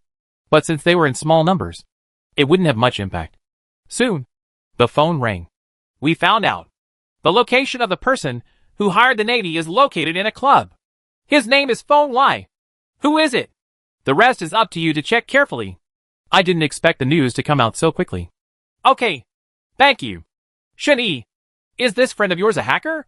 It's amazing that he was found out so quickly. Well, he has broken through many advanced firewalls. This is just scratching the surface in his eyes. By the way, let's get down to business. Oh, are you Feng Lai? This club sounds familiar. Bai Qian suddenly thought of something. Yes, I remembered. It was Xuefeng. That's right. I went to their club last time to play in the season. And I even borrowed a router. Bai Qian patted her head and suddenly stared. It's him again. Xuefeng. The rich anchor who lost to me last time in the game and still has 100,000. I didn't expect that it wasn't enough for him to make trouble once. And he did such a shameless thing. No, I'm going to ask him to argue. The more Han Xiaomu thought about it, the angrier he became. So he prepared to go to Xuefeng to argue. Shin-Yi grabbed her and said, Calm down. This is not how revenge is avenged. I'm here to help you. Bai Qian and Han Xiaomu looked in admiration. Shin-Yi looked even more handsome than in the game, which pulled the two girls' hearts tightly to him. Since he won 100,000 yuan at the anchor party, he was dissatisfied and deliberately tried to punish you. Then why don't we try to punish you again? It's interesting to have back and forth. Shin-Yi said, picking up the phone. Dial a number and call. Hey, there's something else I need your help with. I need 2 meals. You're welcome. Tell me. Help me change the account. Lead the Navy to the game account with the ID of Xuefeng, and find out his previous game records of losing miserably at the banquet. Release all these Navy tactics. And use large. No problem. This move is cruel enough. It is indeed the Shin-Yi I know. As expected of high-level hackers, the trolls in Han Xiaomu and Bai Qian's live broadcast rooms disappeared after a while. And their comments also recovered a bit. And the number of fans also rebounded greatly. Shin-Yi asked his friend to do the opposite. After finding more trolls, not only did the game scandal at that banquet come out, but some of his romantic affairs were also exposed. The trend of public opinion immediately changed. Han Xiaomu and Bai Qian were relieved of their pressure. Finally, they no longer had to fight with those keyboard warriors. Han Xiaomu and the others had been anxious in the past 2 days. Fortunately, with Shen Yi's help, Han Xiaomu and Bai Qian admired Shen Yi very much and rushed to help Shen Yi feed him. Shen Yi thought that it felt good to be surrounded by flowers. So I slowly enjoyed it. Not knowing how their training was going, Shen Yi was lying on the hospital bed, staring at the ceiling. Shen Yi had been recovering in the hospital for a long time. Shen Yi didn't ask them to visit during this period, just to let them train well. The opponents in the next competition are too strong, and they also include Team R, so they must not be booed. After Shen Yi thought about it, Han Xiaomu came to visit Shen Yi with fruits. How's it going?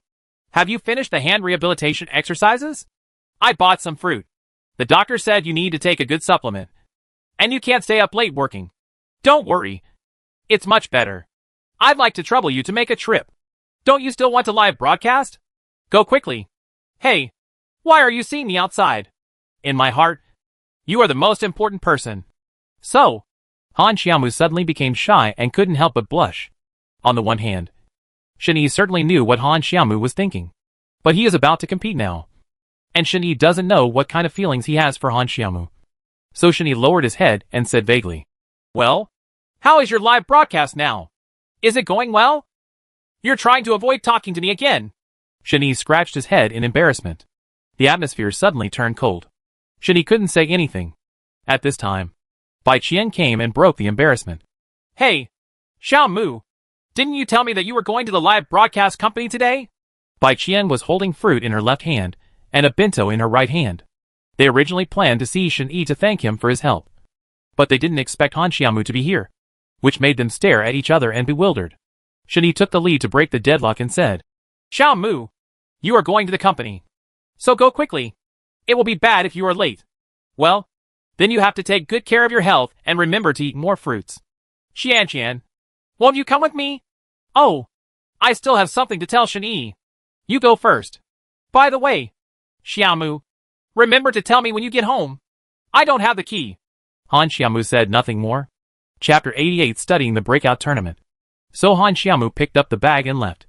Only Bai Qian and Shen Yi were left in the ward. Shen Yi thought to himself, "It was embarrassing enough just now, but it seems to be even more embarrassing now. Wasn't Bai Qian quite talkative yesterday? What happened today?" Both parties were about to fall into embarrassment. If Shen Yi didn't speak again, the atmosphere would really drop to zero. So Shen Yi, in order to relieve the embarrassment, took the lead and said, "That guy didn't cause you any more trouble." "Yeah. No. Thank you. Shen Yi, without you, I would have been flooded by the Navy. We are all friends, so we should help. But you bought so much food to come see me. I have to thank you," Shen Yi said politely. "Can we just be friends? In fact, I have felt that you are very different from that day on." What's going on? 1 or 2 people are competing to express their love. Shen Yi would be really stupid if he couldn't see through it anymore. So Shen Yi quickly interrupted and said, "Aren't you going to the company too? I'm really happy that you can take the time to see me today. But the game is coming soon, so I don't want to think about other things yet. You are all my best friends. If you need anything in the future, just come to me." Seeing this, Bai Qian seemed to have no chance. She also wondered how a competition fanatic like Shen Yi could think about the love between his children. "Well, if I encounter something I can't handle in the future, I will definitely trouble you. You must help me then." Since Shen Yi's words have reached this point, Bai Qian can only do it on his own. Steps up. Finally, both of them left, and Shen Yi could be quiet for a while without being so embarrassed. Fortunately, Shen Yi didn't say anything. A few days later, Shen Yi was still undergoing final rehabilitation treatment in the hospital, and he would be fully recovered and discharged in another week. Han Xiaomu is also on the right track. But when he encounters a super ace or a high-level player in Crown of Glory, he will still come to the hospital and ask Shen Yi for advice. Bai Qian also runs to the hospital every now and then because of the game. No, Han Xiaomu and the others were provoked by a super ace during the live broadcast. He also said that he wanted to start a war in the live broadcast room. He wanted to compete with Han Xiaomu in solo queue, and the outcome would be determined in 1 round. Han Xiaomu had no choice, because with his current methods and skills, he still couldn't compete with high-ranking people. Even if he could compete for a while, he still wouldn't be able to win the game. On the eve of the game, Han Xiaomu came to Shen Yi to help him play a set when he couldn't hold on any longer. Han Xiaomu beat some human machines or rookies in the front, and then handed it over to Shen Yi in the final round. Because it was a live broadcast, Han Xiaomu also borrowed Bai Qian's computer to make preparations. As before, Han Xiaomu would live broadcast, and Shen Yi would do the typing. This way, using two computers would not be easily discovered by others. What did Qian say to you yesterday? Han Xiaomu said, while operating the computer and looking towards Shen Yi. Oh, I didn't say anything. Just thank me for my help. Shen Yi couldn't say it directly. Bai Qian must have expressed her feelings to him indirectly, so she could only vaguely explain it. Don't think about anything else. Just concentrate on playing games. Shen Yi quickly changed the subject. When the game live broadcast started, Han Xiaomu specially found a background board, as if he could see it at home. Is this the ID? Shen Yi pointed at a super ace in the game on the computer and said, Yeah, that's right. That's him. He is a new anchor this time. I heard that the company boss spent a lot of money to recruit him from elsewhere. Therefore, he did not participate in the last anchor competition. It seems that he should be the one to challenge me. Don't accept it. Looking at his equipment and special ID, he should not be a simple character. We should deal with it carefully. Don't jump to the military base first. Jump to the ruins on the top of the mountain first, and then store up the equipment, Shen Yi said thoughtfully. Equipped with an umbrella, Han Xiaomu listened to Shen Yi's words and did not directly jump to the military base to fight with him, but chose the ruins on the top of the mountain. Unexpectedly, the other party opened the mic and teased Han Xiaomu. This is the little sister who won the anchor competition. She is very beautiful, but she is too timid and I don't like her very much. Play games. Just play games. My ultimate move is at the back. Watch out. Uncle. Shen Yi couldn't help laughing when he said, Uncle. The man closed the video and switched to voice. As expected, it was Han Xiaomu. Even playing games. Don't stop. The game was relatively stable in the first half, and there were no difficult situations. Therefore, Han Xiaomu's control was pretty good, and no one should doubt it. At the beginning of the second half, with the development of power in the safe zone, it should end up at the ruins on the top of the mountain or near the G-port. It seems that today's luck is good, and Han Xiaomu has hardly escaped from the poison. She just needs to guard her commanding heights. Although she is not a sniper, her accuracy is enough to deal with it. Compared with Class B masters, Han Xiaomu searched for ambush points while searching various small houses. None of them were found. Let it go. Compared with a severe obsessive-compulsive disorder patient like Han Xiaomu, playing this kind of game is quite difficult for her. Her top priority now is that there is no sniper rifle available. The only highly lethal gun she found is the SKS marksman rifle, because there are only a few guns that can be equipped with an 8-fold scope. Han Xiaomu has an 8-fold scope and cannot use it, which is really uncomfortable. So I could only find an opportunity to quickly change my gun. If it weren't for a 6-fold lying on the top of the mountain, I guess it wouldn't even be able to break through the second-level armor. How's it going? Do you need my help now? Shen Yi said to Han Xiaomu, who was playing games while studying the strategic plan for the next breakout match. No need for the moment. I can still cope with it. Han Xiaomu used both hands together, and even took out the online chicken-eating artifact, installed it directly, and prepared to show off his skills. Where did you find these things? Is there a computer version? Shen Yi asked suspiciously as he watched Han Xiaomu take out a lot of black technology things from his backpack. A friend gave it to me. He said this can operate the game in reverse, and the sensitivity can be improved a lot. I just gave it a try. Han Xiaomu laid down for a while, then installed some weird things on the computer, and then started to use the amplified scope for sniping.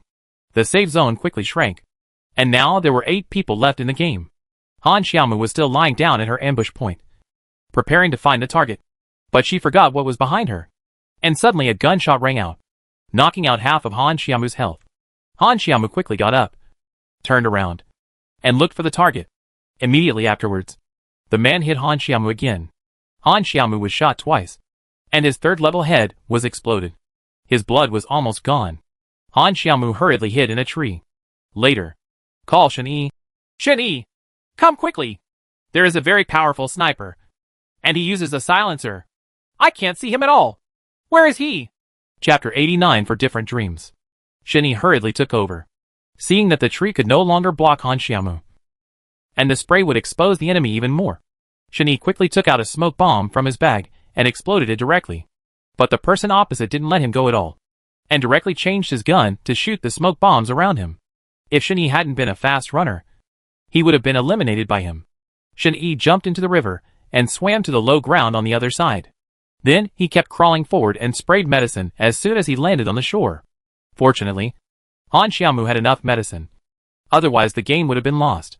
Shen-Yi finished taking the medicine and was about to go up and kill the person. If this person is not eliminated, there will be endless troubles. Shen-Yi was directly confused by the smoke bomb and slowly moved to the middle of the mountain. Shen-Yi knew that the sniper was on the top of the mountain, so he moved to the top of the mountain in a crawling posture. Shen-Yi vaguely saw him and did not dare to move rashly. He just moved to a stone bunker, took cover, put away his gun at random, took out the blast bomb, waited until the last 3 seconds, saw the opportunity, and threw it in front of him. With a loud noise, Shen-Yi immediately took out his gun and rushed over. Unexpectedly, the explosive bomb did not hurt him. When he looked again, the ID of this person turned out to be that of the person who provoked Han Xiaomu. Shen-Yi didn't think much, picked up the gun and fired. The sniper opposite was also very fast, and knew that he couldn't use a sniper rifle in close combat. So after the detonation bomb exploded, he immediately changed weapons and picked up the pan. However, Shen-Yi did not change weapons. He still held the marksman rifle, but it fired continuously. Shen-Yi saw how extraordinary this man was.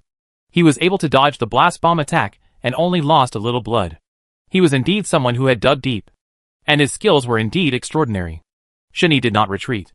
When he saw the sniper coming, he used his flexible movement to jump behind the sniper with 3 consecutive jumps and a spin from behind. Before the sniper could react, Shen-Yi fired directly with the SKS sheer rifle and knocked him down. Then he didn't eliminate him directly, but put away his gun and killed him with his fists. After he was killed, he used all the microphones in the hall to say to helper Han Xiaomu and Shen-Yi, I lost. I never thought that a little girl could have such amazing on-site reaction ability and strategy. Your style of play reminds me of an old friend of mine, but I have never seen him play a game again. I am convinced that I lost. Goodbye. See you soon, and we will fight next time. In fact, Shen-Yi, who was helping Han Xiaomu fight, also felt that this man's combat techniques and sniping were very familiar, much like one of his former opponents and friends. But Shen-Yi shook his head and thought, impossible. He has retired and lived in seclusion. How can he still open an account and play games? Shen-Yi, what are you thinking about? Come on. The game is not over yet. Han Xiaomu saw Shen-Yi stunned and quickly shook him awake and said, Oh, I'm sorry. I thought it was over. Han Xiaomu felt that Shen-Yi was very abnormal today, as if he had something on his mind, but he didn't dare to ask further, so he didn't say anything. The game continued. After getting rid of the only master in the competition area, the others were no longer a threat to Shen-Yi. The game ended smoothly, and he won. Wow, that's great. It's you. How about it? Is your hand okay? Han Xiaomu was happy for Shen-Yi and helped him win the game to regain his face. At the same time, he was worried about the injury of Shen-Yi's hand. Don't worry. I have been practicing hand rehabilitation exercises these days, and my daily schedule is very full. I have almost fully recovered. Shen-Yi was still thinking about the man's technique just now, which reminded Shen-Yi of the past. Thinking back to when he was still a sniper demon and a member of the same team, he couldn't help but raise the corner of his mouth when he recalled how they used to fight side by side. But now everything has changed. Everything has changed. And so has he. Shen-Yi had never seen them again since returning to China from that battle. He only met Liao Yuling this time when Team R returned.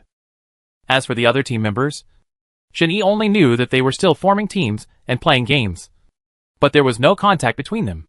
Shen-Yi was stunned as he was thinking about it. He was suddenly interrupted by a phone call.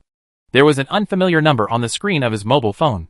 Shen-Yi answered it because he was worried about something important. There was a hoarse voice on the other end of the phone. It's me. Although I don't know your name, I can still find your mobile phone number with your ID, believe it or not. I can also find your address. You are in the hospital now, and you have quite a lot of connections. You were able to guide the Navy into my account and find out so many things about me. You are cruel enough, but I won't let you go. It's not certain who will win. I can bankrupt you at any time. Sure enough, it was Jue Feng. Although he had a few bad guys at home and was causing trouble everywhere, Jue Feng actually pushed open the door of Shen-Yi's inpatient department and brought people in. When Han Xiaomu saw this, He wanted to ask someone to kick them out. But Han Xiaomu couldn't get out because he was blocked by the people chasing the wind. Don't worry. I'll just say a few words and leave. Shui Feng took off his sunglasses and said to Han Xiaomu. Sure enough. You can find my address. Why are you here? Because of the Navy? Shen Yi had already expected it. This rich second generation would definitely not let him go. Of course Shen Yi was not afraid of him. But he was too lazy to fight him, as the competition was about to begin. As long as you promise to fight me again, no matter whether you win or lose, I will never bother you again. How about that? Look at how I can fight you now that I'm so seriously injured. But don't worry. When I get out of the hospital and my hand recovers, I will definitely fight you again and make you convinced that I lost. Seeing the current situation, Shen Yi would definitely not leave if he didn't agree to it. So he agreed to him verbally first, and wouldn't be able to tolerate him after he was discharged from the hospital. Okay, it's a deal. But it's not certain who will win next time. Let's go, and you have a good rest. Shui Feng waved and led the people away. After the guy left, there suddenly seemed to be a quarrel outside the hospital. Shen Yi went out to take a look and found a familiar figure. So Shen Yi followed him out and unexpectedly saw his ex-girlfriend Liao Yuling. It turns out that Liao Yuling has become more and more elegant after not seeing her for a long time. Liao Yuling is the kind of girl who will fall in love with anyone who sees her. It turns out that Liao Yuling's makeup is not as heavy as it is now. It turns out that she is fresh and refined. And she looks carefree no matter what happens. But now she is charming and sexy. Completely different from before. And has an extra charm. I think back then Shen Yi and Liao Yuling were called the golden boy and beautiful girl. A perfect match. But now they have different dreams. Chapter 90 Improving Training Progress. The two people, who had to part ways due to the oppression of life, met here again, not knowing whether they knew each other. Shen Yi heard her talking to the doctor on the sidelines. It turned out that a member of her team had food poisoning, and he came here because of an emergency. The competition must be approaching recently. So Liao Yuling was so anxious. And it happened that this hospital was also the best in the city. So it was not unusual to be sent here. Seeing Liao Yuling's anxious look, he kept asking the doctor about the patient's condition, and even argued with the doctor that there would be a formal competition the day after tomorrow, and he had to be cured. It was probably because Liao Yuling was too anxious, and his words were a bit rash. The doctor just replied that it was no problem and left. After the doctors left, Liao Yuling sat alone on the bench in the corridor of the hospital, with his head lowered and looking at a loss. Shen Yi originally wanted to comfort her, but after thinking about it, he forgot about it, and wanted to turn around and leave. Unexpectedly, Liao Yuling saw Shen Yi. Liao Yuling was also shocked when she saw Shen Yi. She also saw Shen Yi wearing patient clothes. So she came over and said to Shen Yi, "Long time no see. Are you sick?" "Oh, I'm fine. It's just an old problem. How are you? I saw your company's advertisement. In the past few years, your career has been booming, and you have gained quite a reputation. Congratulations." Shen Yi looked at the familiar yet unfamiliar person in front of him, and suddenly didn't know how to talk to her. "Well, that's it. It seems to be still far away from my original dream." Shen Yi has known Liao Yuling's temperament since she was a child. Once he decides something, he will not change it easily. And the same goes for his dream. When he talks about his original dream, Shen Yi is instantly speechless. Liao Yuling saw his emotions. So he said, "Is your hand still serious? If you hadn't retired, you would probably have the best sniper crown now. But you gave up yourself." Liao Yuling's words seemed to be complaining about Shen Yi's decision back then. Shen Yi didn't want to mention it again. So he wanted to jump to a different topic instead of being so heavy. "I didn't expect you to return to China to participate in such a small competition." Shen Yi immediately changed the topic, because Liao Yuling is still so cruel when asking questions. "Small games? No matter how big or small the game is, as long as I can win the championship, it is very important to me. How can it be like you?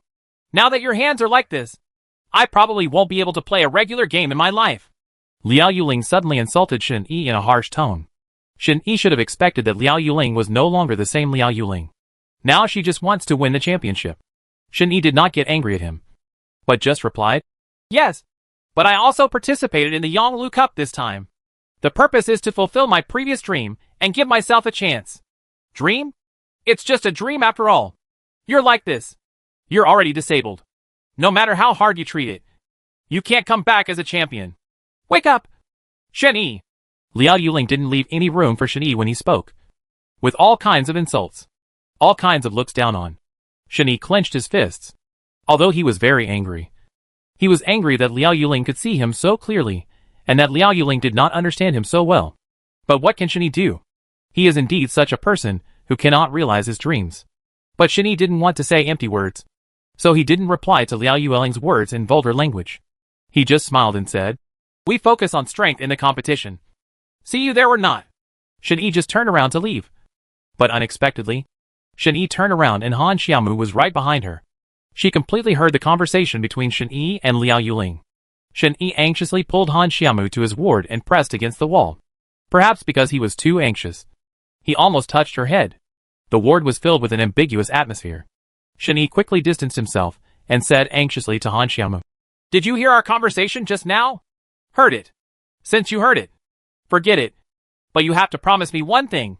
The conversation between me and Liao Yuling must be kept secret and must not be leaked," Shen Yi said worriedly. "Do you want to keep your relationship a secret? Or are you a sniper?" Han Xiaomu fed Shen Yi while talking. "Keep both confidential. That's too difficult. I can't do it. You said you usually train so hard. But I didn't even talk to you carefully. It's such a pity." Han Xiaomu kept feeding Shen Yi, and even gave him food from time to time. What a wink. This makes Shen Yi restless. "Otherwise, you can talk to me about the love and hatred between you and Liao Yuling, and then help me rank. Maybe I can consider it." Han Xiaomu obviously took the opportunity to tease him again, forcing Shen Yi to I couldn't even speak. Okay. I won't tease you anymore. It's boring to look at you without teasing. Don't worry. As long as your hand heals early, and you can lead us to win the championship. Then why don't we just stop doing this today?" Although Han Xiaomu thought she was usually careless. Her thoughts were very delicate, and she would never say anything out loud. Shen Yi still believed in him. Since she said it, she would definitely do it. But because Han Xiaomu had a lot of questions to ask him, and also knew the gossip between him and Liao Yuling, he had to listen carefully. Everyone saw their appearance as soon as they arrived, and thought what was going on with them. When Han Xiaomu saw that everyone was here, come on. It seemed that she couldn't listen to Shen Yi's gossip today. She could only suppress her curiosity and wait to find Shen Yi later and let him talk. "What are you two doing? Are you together?" Zhao Jiejuan asked curiously with a smile, as he saw that something was wrong between the two of them. "What can we do? Of course we are discussing how to win the breakout match. You kid doesn't pretend to have important things in your head all day long. You just think about it." Han Xiaomu was also afraid of misunderstanding. After all, there are many people chasing Shen Yi, and Han Xiaomu doesn't want to be the target of public criticism. So he just excused himself with a few words of pandering. And no one said anything else.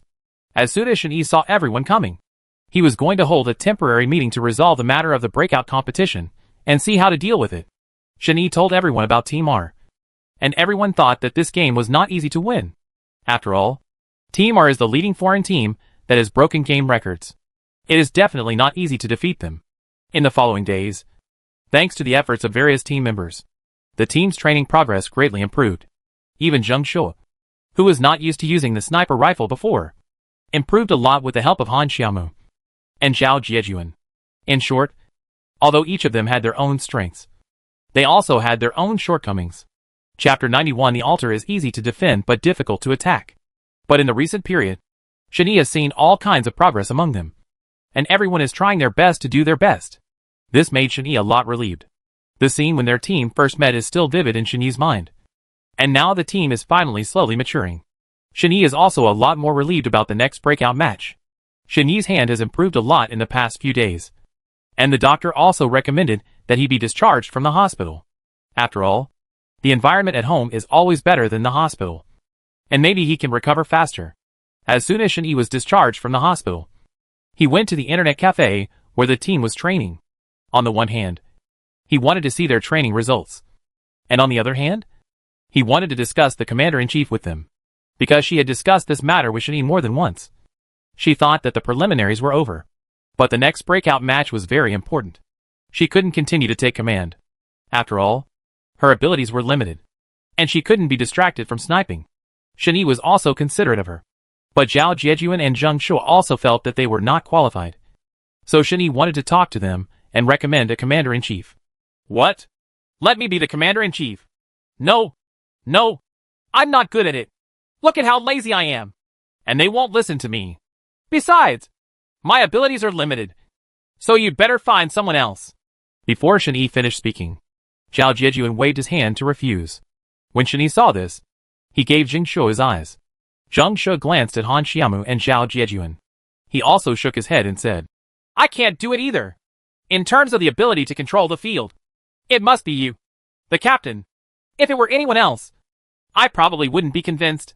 So, Captain, you can come on. We will definitely have no objections. Shen Yi hesitated for a long time, although his hand injury had healed on the surface. What they didn't know was that Shen Yi's hand injury had accumulated for a long time. Even he didn't know whether it would break out during the official competition. And Shen Yi didn't dare to take that risk. Then everyone fell into silence. At this time, Bai Qian came to Shen Yi and his team's internet cafe with her LV limited edition bag in her left hand and her computer in her right hand. What's wrong? Are you mute again? None of them are talking. Bai Qian asked after seeing that none of them were in a good mood. It's not because of the selection of the commander-in-chief. Shen Yi can't play because of a hand injury. And we don't have enough experience. So we're in a deadlock.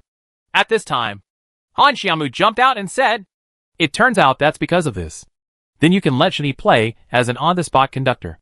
He can only give voice commands from the side. But he can't take action. And he can only play one game. Don't you know? Bai Qian's news greatly helped Shen Yi and the others. And everyone's eyes regained their vitality. Really? That's great. Zheng Shu jumped up happily and almost knocked over his chair.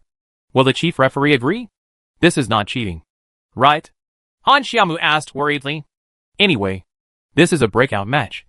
Not the finals. It's a mass competition without rankings. And it's not a professional league. They won't care that much. As long as you don't play on your behalf. Everything else is fine.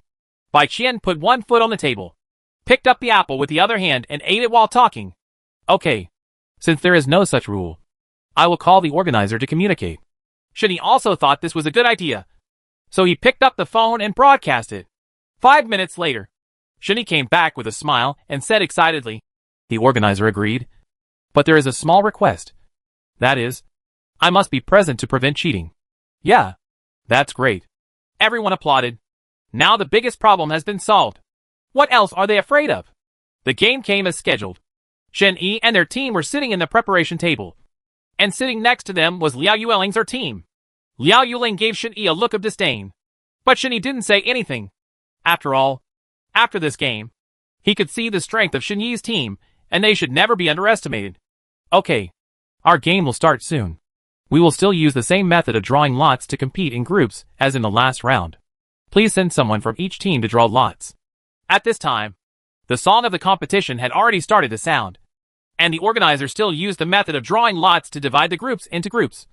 But this was also a fairer method. Zhao Jiejuan was sent to draw lots.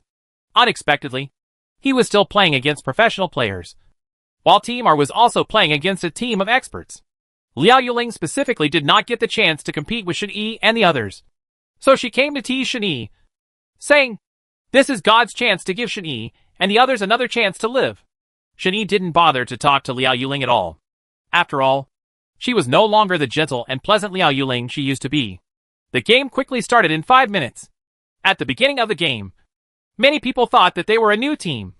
So many people opened the microphone to make an appointment to play at the military base. However, Shen Yi could not underestimate it because this was a breakout match. So he asked Han Xiaomu and the others to change their tactics. This time I choose to jump to the altar first, because everyone jumps to the military base, although there are generally many masters on the altar, since they all meet at the military base. Then Shen Yi and the others did the opposite and jumped off the altar. The rich supplies inside the altar were no less than those of a military base, but the altar was easy to defend and difficult to attack. So Shen Yi commanded them to parachute as quickly as possible, allowing Han Xiaomu to occupy the best position so that she could use her sniper ability. Ask Zheng Shu to cover at the entrance of the cave. If a large team comes, he will shoot directly with a repeating rifle or submachine gun. He also asked Zhao Jiejuan to search for supplies immediately, because Zhao Jiejuan's ability to escape and circle can be said to be already perfect. Everyone assigned their tasks very carefully, so when they saw someone, they took action directly without hesitation. After all, they are a team here, and it is impossible for anyone to approach them. So the altar is temporarily occupied by Shen Yi and the others. Continuous gunshots have been heard on the map.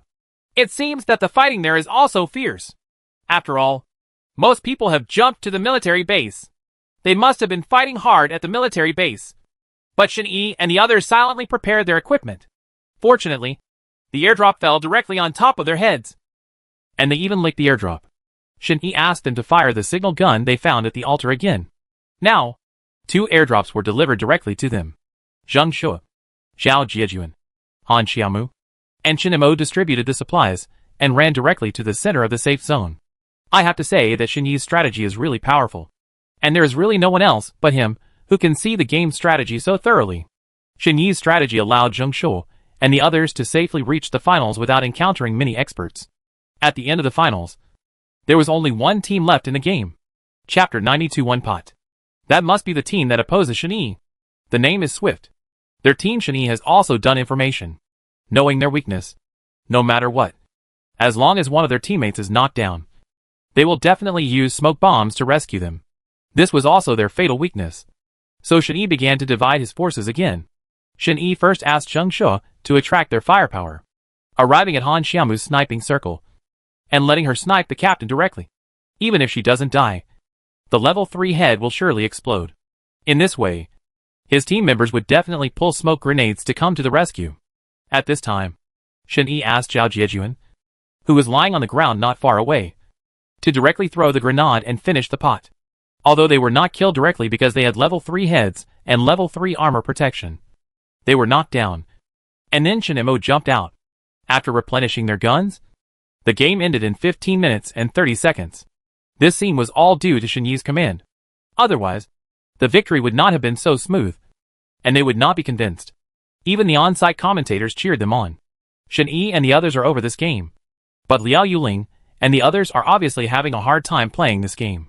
It should be the food poisoning incident of their teammates last time that affected their game. Although they won, Liao Yuling definitely felt unhappy when she saw that Shen Yi had won the game so much earlier than her. So she just rolled her eyes at Shen Yi and left the scene. She was probably a little unconvinced. Shen Yi and his team won a great victory, won the game again, and won the right to rematch. Everyone held their heads in celebration. Zhao Jiejuan suggested that they go out for a barbecue to celebrate together later. Everyone agreed. After all, winning the breakout match proved that they had already entered the finals. Next comes the rematch, which is completely different. They are all players who have stood out in the qualifiers and breakout rounds. You will even encounter real professional game teams in the game. It is said that they will choose and PK based on their favorite team. The team selected for PK cannot refuse to be challenged. This rule gives Shen Yi a real headache. There were so many experts and so many strong teams, but only 5 made it to the semifinals before they could compete for the title of champion.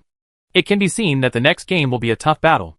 If you are in the top 10 in the next game, you will have to play a revival game and then determine the winner and enter the semifinals. If you directly enter the top 3, you can directly get tickets to enter the semifinals. Such a competition system will definitely be very popular and interesting. At that time, many professional league selectors will definitely come to watch and take the opportunity to select some good talents to train to enter the professional league in the future. If you successfully enter the semifinals, then the semifinal format will definitely be more cruel. The semifinals are divided into 2 separate games. The assigned teams will determine the first place on the restricted map and then proceed to the finals. As for this restricted map, if you don't know it at all in advance, you have no way to arrange your troops.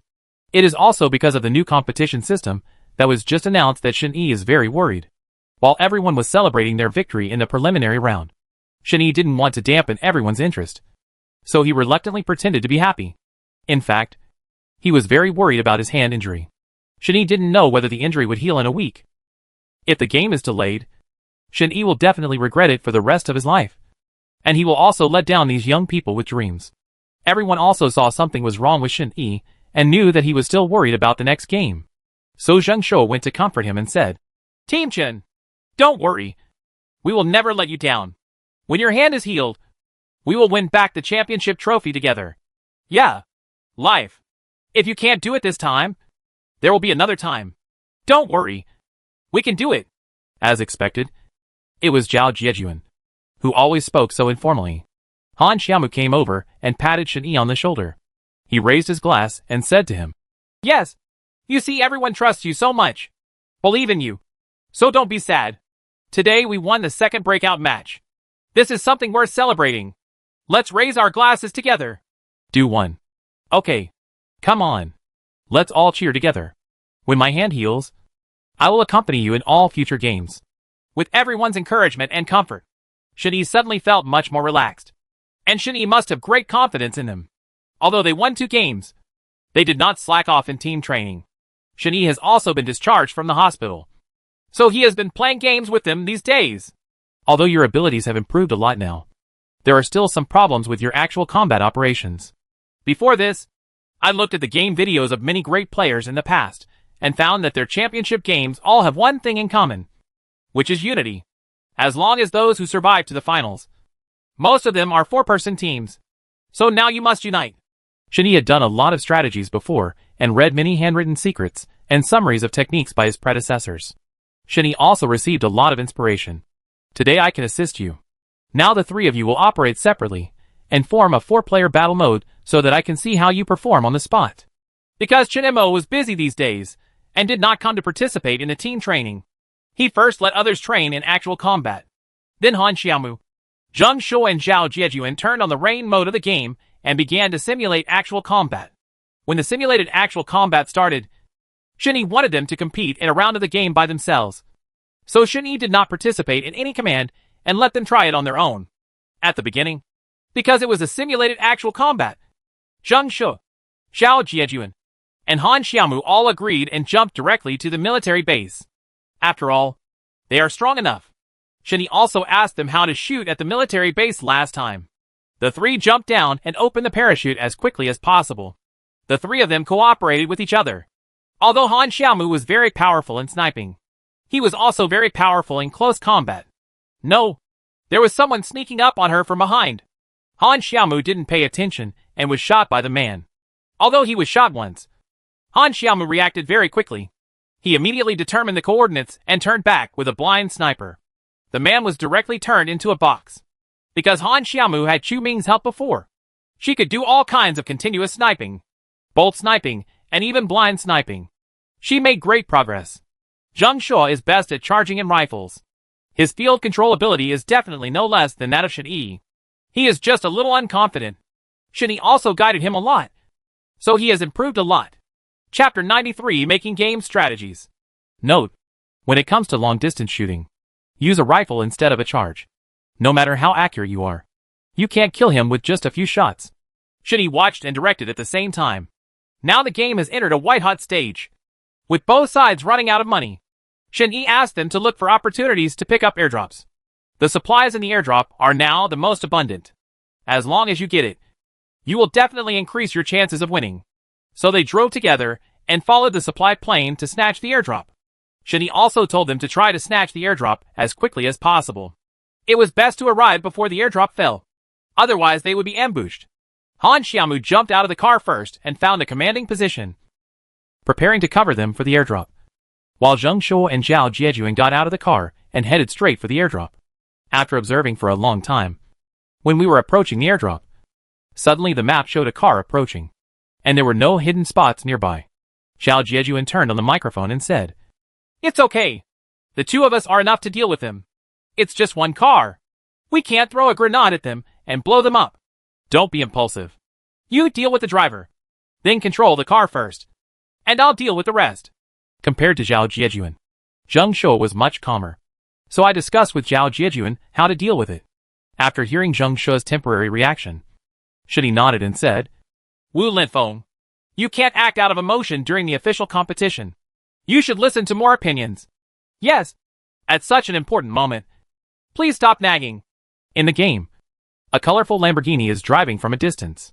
If you can see a colorful Lamborghini in the game, it is absolutely rare. That person is either a boss or a rich man. But Zhao Jiejuan was so excited. "Shin-Yi, look at this colorful Lamborghini. I can't even bear to hit him." With a bang, Zheng Shuo directly shot the tire of the car with a rifle, and then shot several more times. The car lost its direction, and then the people on the car had to get out. There are 3 people in total. Looking at the clothes and the equipment, they are absolutely loyal fans.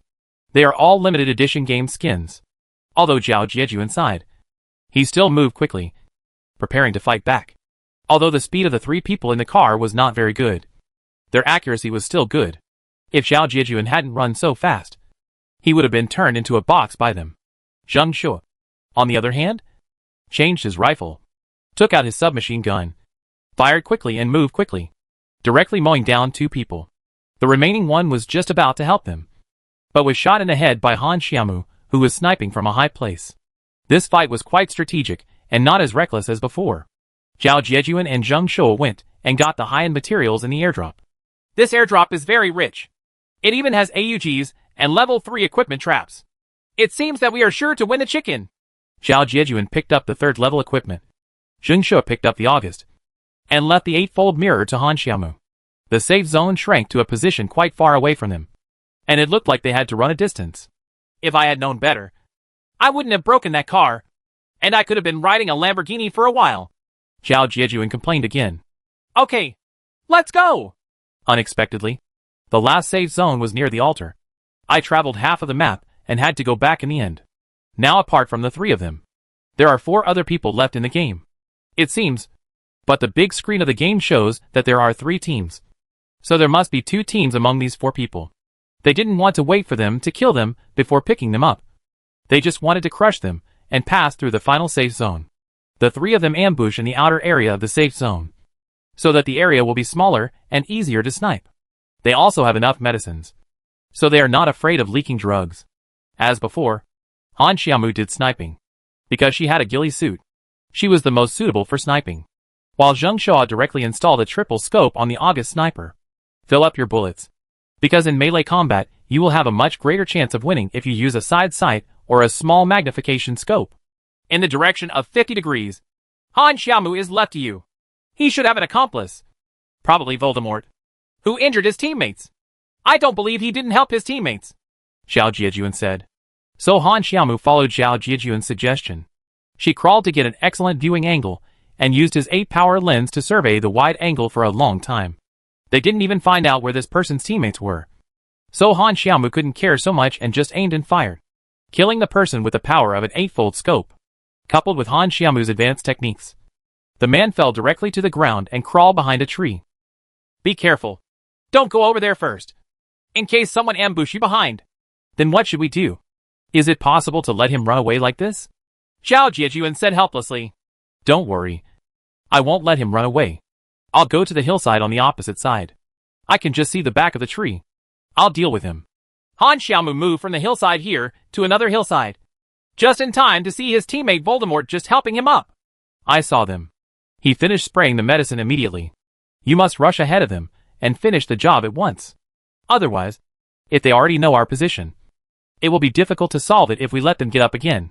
Han Xiaomu directly opened the magnifying glass and took advantage of the good location to shoot the man again. Although he fell again, they accidentally exposed her sniper's position. This was tragic. Instead of helping her up again, that person's teammate shot directly at Han Xiaomu's position. No, I'm exposed. Hurry up and draw his firepower. I've already been shot by him, Han Xiaomu said. It was too late. But it was too late. Zhao Jiejuan and Zheng Shuo immediately rushed over to rescue Han Xiaomu. Just in time. That person focused on sniping Han Xiaomu and found no trace of Zhao Jiejuan and Zheng Shuo. So Zheng Shuo went around him from behind and shot the man in the head with an August sniper rifle. Then Zhao Jiejuan went directly over and shot the person who fell to the ground just now. Now there are only 2 people left in the game, and they have not found any trace of those 2 people until now. But it's not good news for them now, because the enemy is hiding and they're hiding, and now they can't see their specific location, and there is no way to make game strategies. At this time, Shen Yi was paying close attention to their game progress. Shen Yi said, "You are now exposed to the entire interface. The game you just played has been unknowingly exposed. Your general position. They will definitely go to your opposite side." Shen Yi pointed out this, and everyone felt that it made sense. The current safe zone has been reduced to a minimum. Even if they don't know where it is, they definitely know the general direction. Chapter 94 at a loss. So Zhao Jiejuan first went to the center of the altar, which was the most dangerous place and the easiest place to observe. If they wanted to surround them, they would definitely detect the terrain, and Zhao Jiejuan would guard here.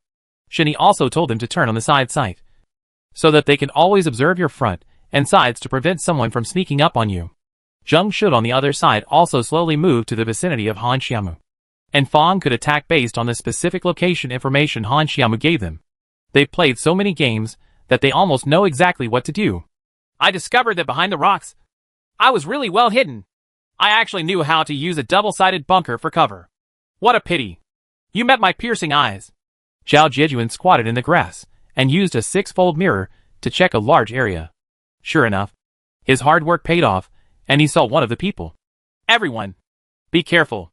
He is at 155 degrees, facing Han Xiamu. Zhao Jiejuan reminded the team members. Talk about. Mark a spot for me. I can't see him from this angle. Zheng Shuo said. Okay. Wait. Chatterbox moved forward to a convenient place to mark, and immediately marked the spot. Han Xiamu and Zheng Shuo rushed towards the marked place. Unexpectedly, he was ambushed by others. It turned out that he wanted to let them in on purpose. After all, it was too difficult to fight in a team of 3. This time, Han Xiamu and Zheng Shuo were directly injured and knocked to the ground. Zhao Jiejuan was confused. He didn't expect these two people to be so clever, although Zhao Jiejuan is not far away from them now. But they had already laid out the plan and were just waiting for Zhao Jiejuan to get in. Don't come over yet. He's right here with us. You deal with it first. He won't dare to come over to make up for us now. Han Xiamu was knocked to the ground and slowly crawled to a hidden corner with Zheng Shuo, which they could not find for the time being. But their blood is falling rapidly, and they probably won't be able to last for tens of seconds. Zhao Jiejuan ran straight over. The man shot him several times without hitting him. He was indeed the god of speed recognized by the internet. As long as he wanted to run, no gun could catch up with him. Zhao Jiejuan dodged the shooting and hid behind a bunker. Han Xiamu and the others were behind the stone in front. I'm here. Where is he? Mark a specific point for me. Han Xiamu marked a dot for Huaiji. Huaiji saw him, so he took out his best grenade, aimed directly, and threw it. With a bang, the man was shot directly and turned into a box. Then Zhao Jiejuan hurried over and helped Han Xiamu and Zheng Shuo up. The last person, Han Xiamu and Zheng Shuo, were also helped up. Now it was a 3-on-1 situation. It seemed that the situation was stable again. So Zhao Jiejuan discussed it, and the 3 of them rushed over and fired directly to end the game. Han Xiamu and Zheng Shuo also thought this was a good idea. So the 3 of them found the correct location and rushed over. He saw Voldemort lying on the ground wearing a ghillie suit, and he also discovered Zhao Jiejuan and the others. It was a close combat now, and guns were of no use anymore. So both sides replaced their guns and took out pans and machetes. The 2 sides fought, and the result was predictable. Han Xiamu and Zheng Shuo didn't take action, and Zhao Jiejuan took care of him alone. Game over. Although there were some minor twists and turns in the process. Fortunately, the game was won without losing face to Shen Yi. After the game was over, Shen Yi held a small meeting for them and summarized their shortcomings in the game. Also tell them how to maximize their strengths and how to avoid their weaknesses. I don't like to tell you in meetings. Some of me are older and some are younger than you. So I still like you to talk to me like a chat. Don't be so serious. Although Shen Yi looks aloof on the surface, in real life, he acts like a child in front of familiar people. We can see it. Captain Shen, you'd better talk about next week's game. Next week is crucial for us. Han Xiamu said to Shen Yi with a smile. Well, before talking about this matter, I have one more thing. Because we won 2 games in a row, from unknown to now being talked about as a dark horse. So there are many esports reporters who want to interview us. You guys, this can also help you enter the esports industry as early as possible. On the one hand, Shen Yi also wanted to help them and let them familiarize themselves with this link earlier. After all, it will be indispensable in the future.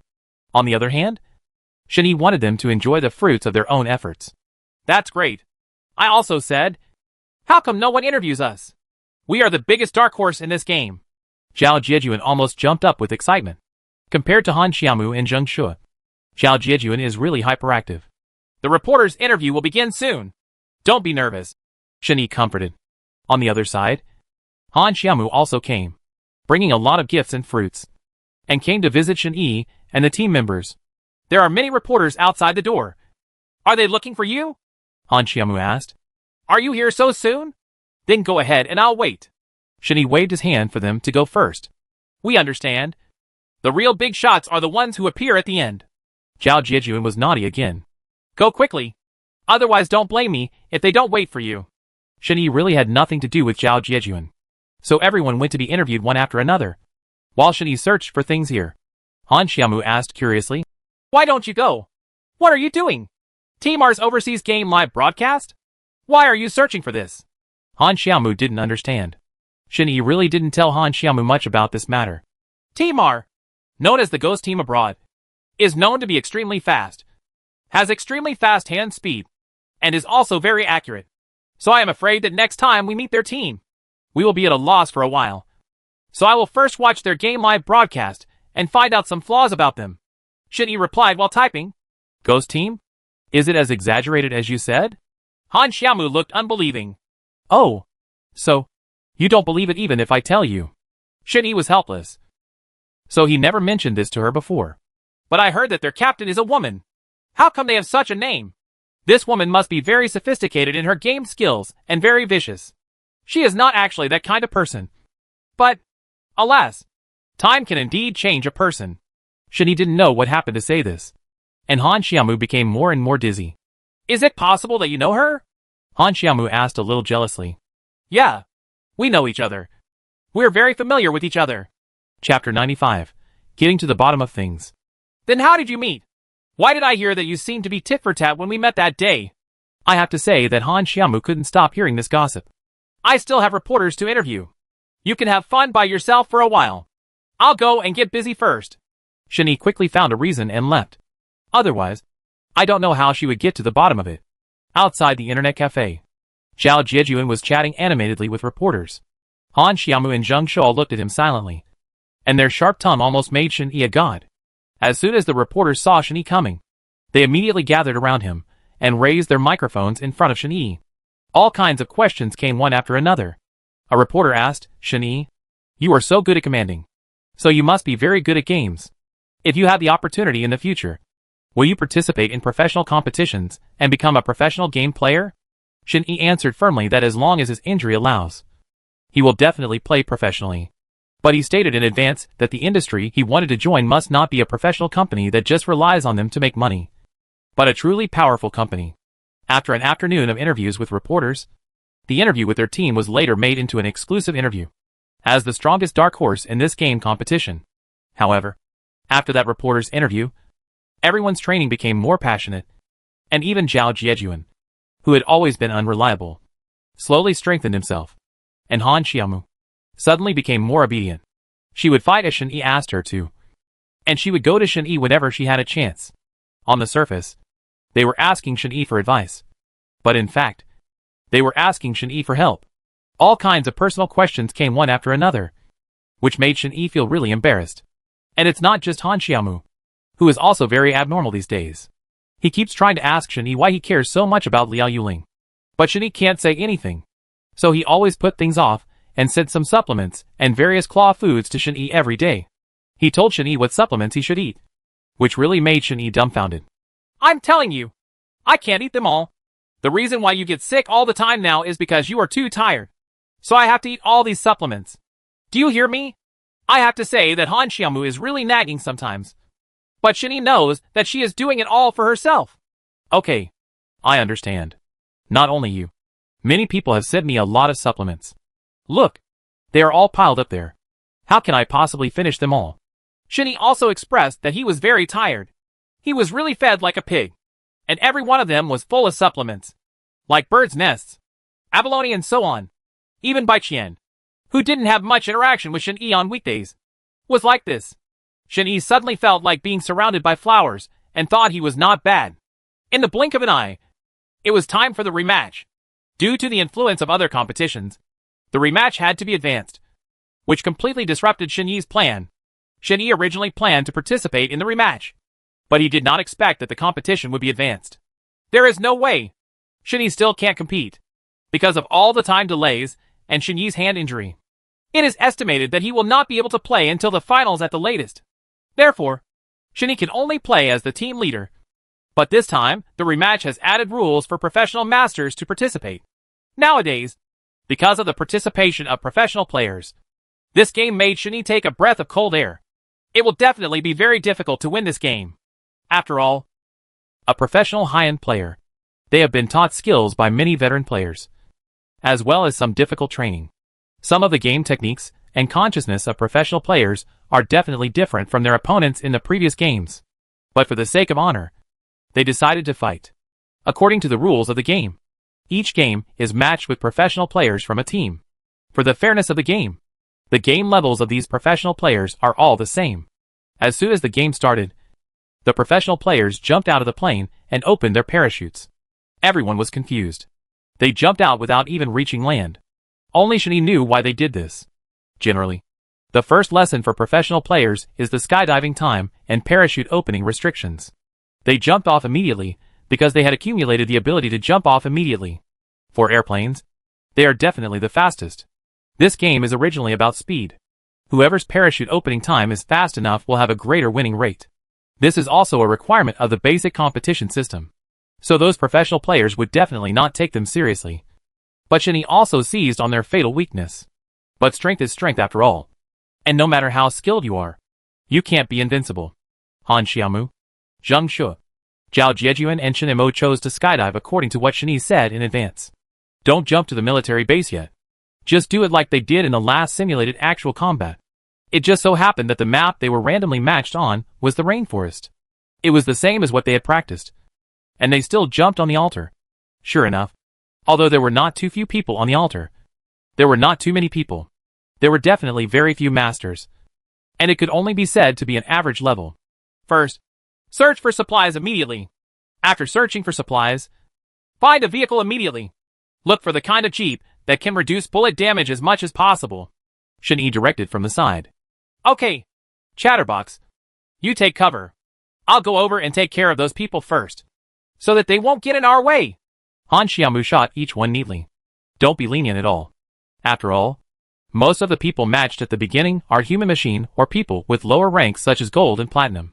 But in the final round, the real masters and professional players will emerge.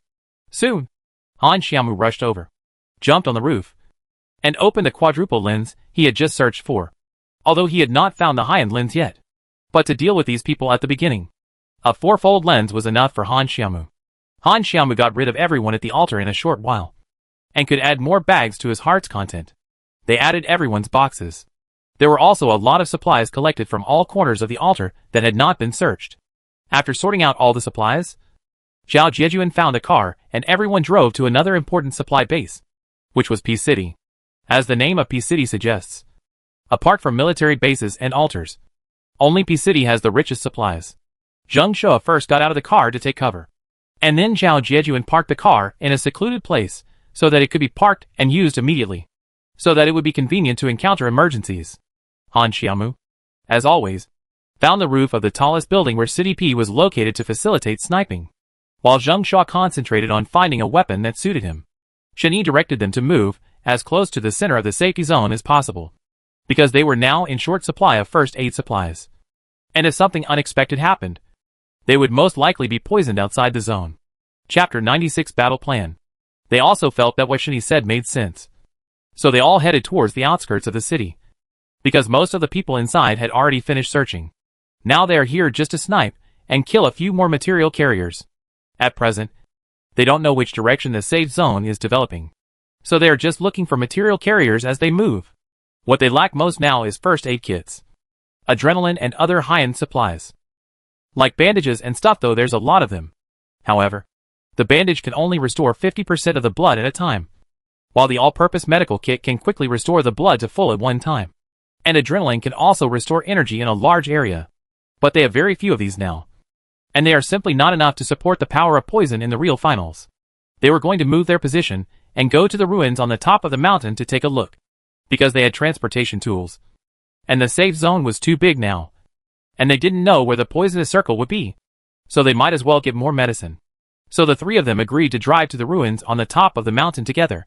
Shani also thought their idea was a good one, and told them that many high-level items would randomly appear in the ruins on the top of the mountain at this stage. Moreover, when the airdrop is in a large-scale safe zone, there is a high chance of airdrop from the ruins on the top of the mountain. So the three of them went with peace of mind. But they are also facing a very serious problem. The ruins on the top of the mountain are very close to the military base. Once those professional masters and more people come, Shin-Yi is afraid that they will not be able to cope with it. So he told them, "You must be careful. Once there are a lot of footsteps around you, don't act impulsively. Observe the equipment of these people first, and then make a conclusion. Don't shoot rashly." Shin-Yi's suggestion was really timely. As soon as Shin-Yi finished speaking, people came from behind. As a result, a group of people's footprints appeared on the map. They all panicked all of a sudden. Han Xiaomu was at a high place, so he could see clearly. Han Xiaomu used the voice of Team Mai to tell them. Surrounding them now are mid-level professional players, whose firepower cannot be underestimated. They thought at first that they would just dodge them and attack them from behind. But they didn't expect that the other party would notice them first. I have no choice but to shoot. But what they ignored was that the opponent's operation and awareness were completely different from those of amateur players. Their battle was in trouble for the first time. Zheng Shuo and Zhao Jiejuan were knocked down several times. And even Han Xiaomu in the distance was knocked out of a lot of blood by the opponent's snipers. The battle situation suddenly fell into trouble. At this time, Shin-Yi immediately commanded them, leave the area around the car as quickly as possible. Find the nearest bunker, and throw out all your grenades and smoke bombs. Han Xiaomu attracted their attention, and Zheng Shuo quickly helped the chatterbox up, tried his best to escape while there was a lot of smoke, and then went around to both sides of them to launch a series of attacks. It was best not to stop the attack for a moment. Change them to continuous bullets. I will tell you their specific direction. If you make a good judgment, shoot directly without aiming. Even if you shoot randomly, you must make a sound for me to knock them unconscious. Only by making it impossible for them to figure out your tricks will you be able to win. Everyone immediately obeyed Shin-Yi's words, and Han Xiaomu suppressed the fire. He changed his sniping position, and then broke out as quickly as possible, and knocked down one person directly. Then Chatterbox and Zheng Shuo fired smoke bombs. Chen Imo instead fired at the enemy. The three of them relied on the duration of the smoke bombs to escape their large-scale attack. So it was their turn to counterattack. According to Shin-Yi's deployment, they went around to both sides of them, loaded all the weapons, including the pistols, with bullets, and then tacitly aimed at them and fired them all, without even stopping. The opponent was indeed fooled by them. They immediately lost their strategy and were directly defeated. This made the audience stunned. I have never seen such a style of play. The audience above cheered and cheered for Shin-Yi and his team. Finally reaching the finals, Shin-Yi thought that since the decision just now was still effective, Shin-Yi decided to change his strategy and play the next game by disrupting their deployment.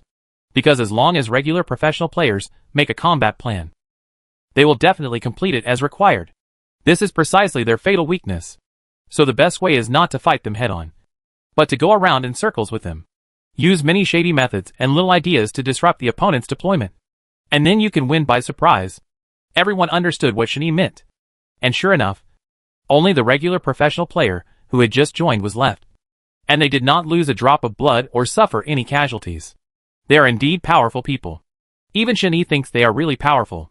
Unfortunately, compared to Shin-Yi's cleverness, they are too simple. To win the game, you don't necessarily have to use your strength. When necessary, you also need to use a little bit of brains. So Shin-Yi commanded them. Talk. You use your grenades to attract them. Be careful to expose your own position. And Han Xiaomu, you should still find the commanding heights and fill your position as before. Chen Imo, your accuracy is very good. You assist Zheng Shuo.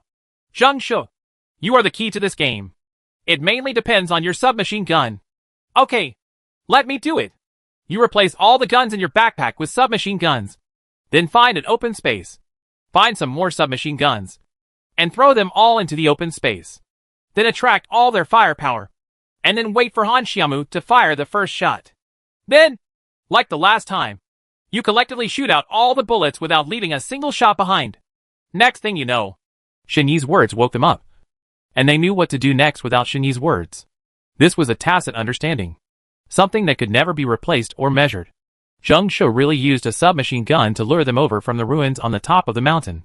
When the other party saw that Zheng Shuo was the only one, they would definitely come here fearlessly. Of course, they also know that they will encounter an ambush. But they are very confident, even a little arrogant, thinking that even if it is a trap, they can solve it. It's just that they didn't expect that they would risk everything to solve it. When they came over, the other party realized it. but was still moving forward. Sometimes overconfidence can really defeat a person or a team. As soon as they came in, Shen-Yi ordered them to shoot immediately. Not a single bullet or grenade was left behind. They must kill them all. Sure enough, Shen-Yi's plan succeeded. They failed. And it was an annihilating failure. Thunderous applause broke out from the scene. Everyone cheered for their wonderful game. They won and successfully entered the semifinals without having to compete again. They also had a lot of practice time. Chapter 97 Parting Ways. When they entered the semifinals, they gained even more exposure. And various reporters came to interview them as soon as the game was over. Moreover, their team was regarded as the biggest dark horse in this game competition. And their phone calls were almost exploded every day. All of them were relatively large esports companies. They came to them to ask for cooperation and offered very attractive offers. Some even said that they wanted to sign a contract with them regardless of whether they could reach the finals and win the championship. Because they are very topical. They can also be cultivated into a more powerful professional team. They can participate in more competitions and win more honors in the future. But they were all rejected by Shen-Yi, because these companies value more the reputation of their teams than their strength. Therefore, Shen-Yi does not want to hand over everyone's gaming dreams to an irresponsible company. For Shen-Yi, although it is important to enter a professional team, if he loses the opportunity to realize his dream and becomes a professional player in a company that looks like a puppet, Shen-Yi will never be able to adapt. So he turned down invitations from many companies. Even the famous King Entertainment Company, which is the company where Liao Yuling works, sent invitation letters to Shen-Yi, because he sent private messages to Shen-Yi one after another and wanted to make an appointment with Shen-Yi to let him know about their company's operations. Shen-Yi reluctantly agreed. As soon as they met, the person in charge of the company gave Shen-Yi a document. He also said, Mr. Shen, I know that you and Liao Yuling are very good friends. I also know some of your previous experiences. So if you come to our company, we will never treat you badly. These are the first advance your team funds. The man pushed a pile of money to Shen-Yi. Looking at the amount, it was indeed a lot. But Shen-Yi responded directly. Yes, I used to have a good relationship with Liao Yuling. I think I made it very clear to you on the phone before I came here. What I want is a fair competition. Don't think that I don't know what you mean. How did a professional player get to where he is now step by step? Don't say it so harshly. Everything is easy to discuss. Seeing that Shen-Yi was about to leave, the person in charge said anxiously, I'm sorry. We don't agree with each other. I have something else to do. So I'll leave first. Mr. Shen, we can give you an additional 30%, but no more than 40%. Shen-Yi ignored him at all and rushed out of the door. For those animals who only use money to measure everything, Shen-Yi didn't bother to associate with them. It's not just their company. There are many. Shen-Yi didn't even meet him and refused directly by calling. He now wants to wait for a company that won't limit him with salary and formality. Most people probably don't know about his previous experience. His previous team grew from scratch. From unfamiliarity to familiarity. From grassroots to the world's most famous championship team. No one asked about their process. Only their results. Once upon a time, Shen-Yi and Liao Yueling's team had disagreements over entering a professional company, which led to the other two teammates parting ways with them. This is the trend of interests, saying that as long as they are willing to contribute to the company, they will be given generous rewards. But the premise is that he must quit the current team. At that time, Shen-Yi even hated them. Why would he betray them? But now, he understands that in today's money society, who will work hard because of the weak dreams before. Thinking of this, Shen-Yi walked on a small road and couldn't help but go at full speed.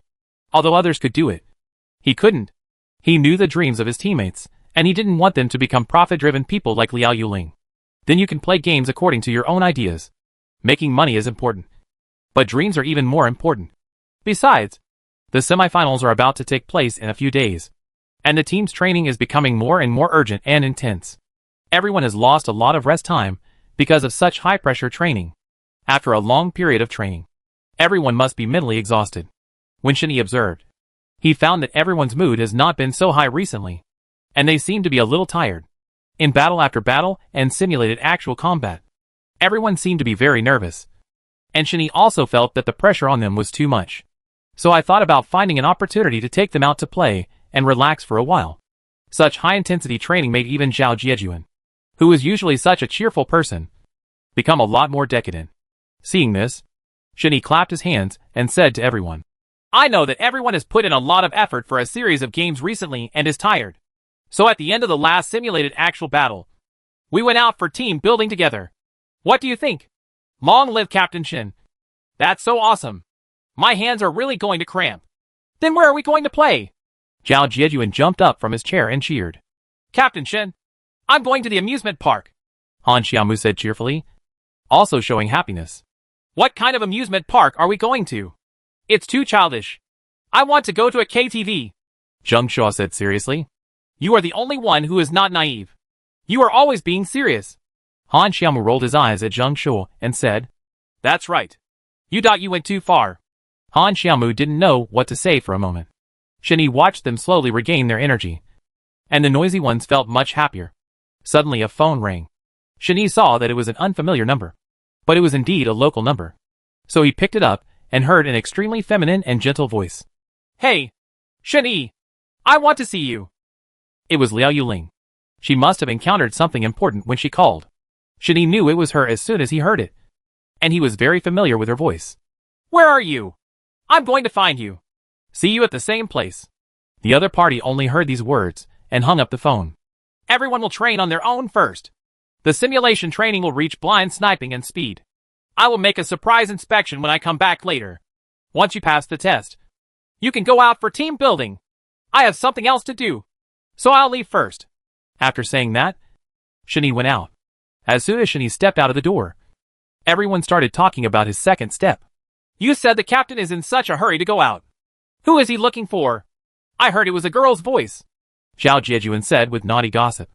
If this is really the case, it seems that the captain can flirt with girls at a fast and ruthless pace.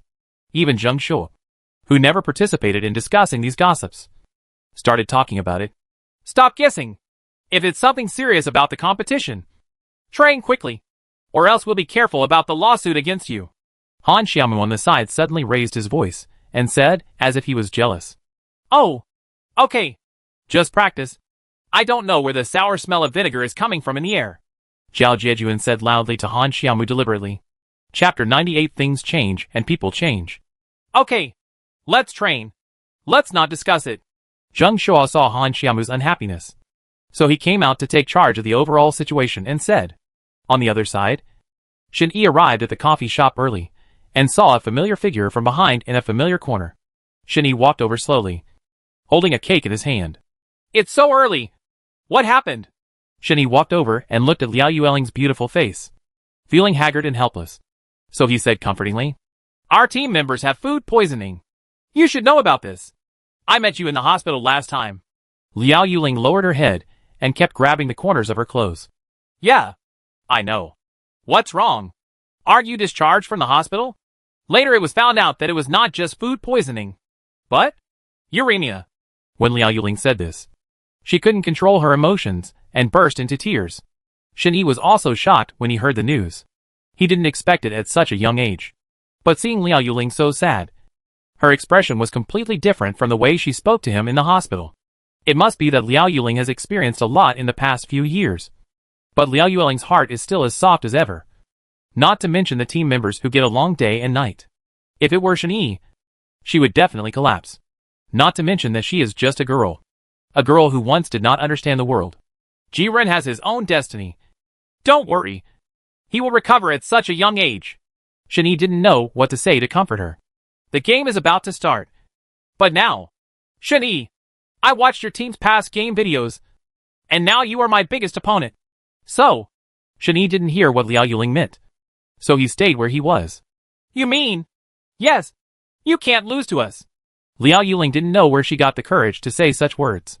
Shen Yi thought that Liao Yuling had not changed at all. But now, Shen Yi understood everything. She had completely changed. I'm sorry. I can't do it. Shen Yi will definitely not agree to her. Not only for him personally. This is a team matter. But also about their dreams. No matter who it is. It cannot be done. Why? I can pay you money. Double the championship bonus. And also allow you to enter a high-level company and enjoy the treatment of a top team like us. Liao Yuling simply laid out all the conditions. Liao Yuling, you have really changed. We have nothing more to say. I will leave first. Shen Yi didn't want to argue with Liao Yuling anymore. At this point, Shen-Yi would never believe Liao Yuling anymore. So Shen-Yi moved the cake in front of her and left.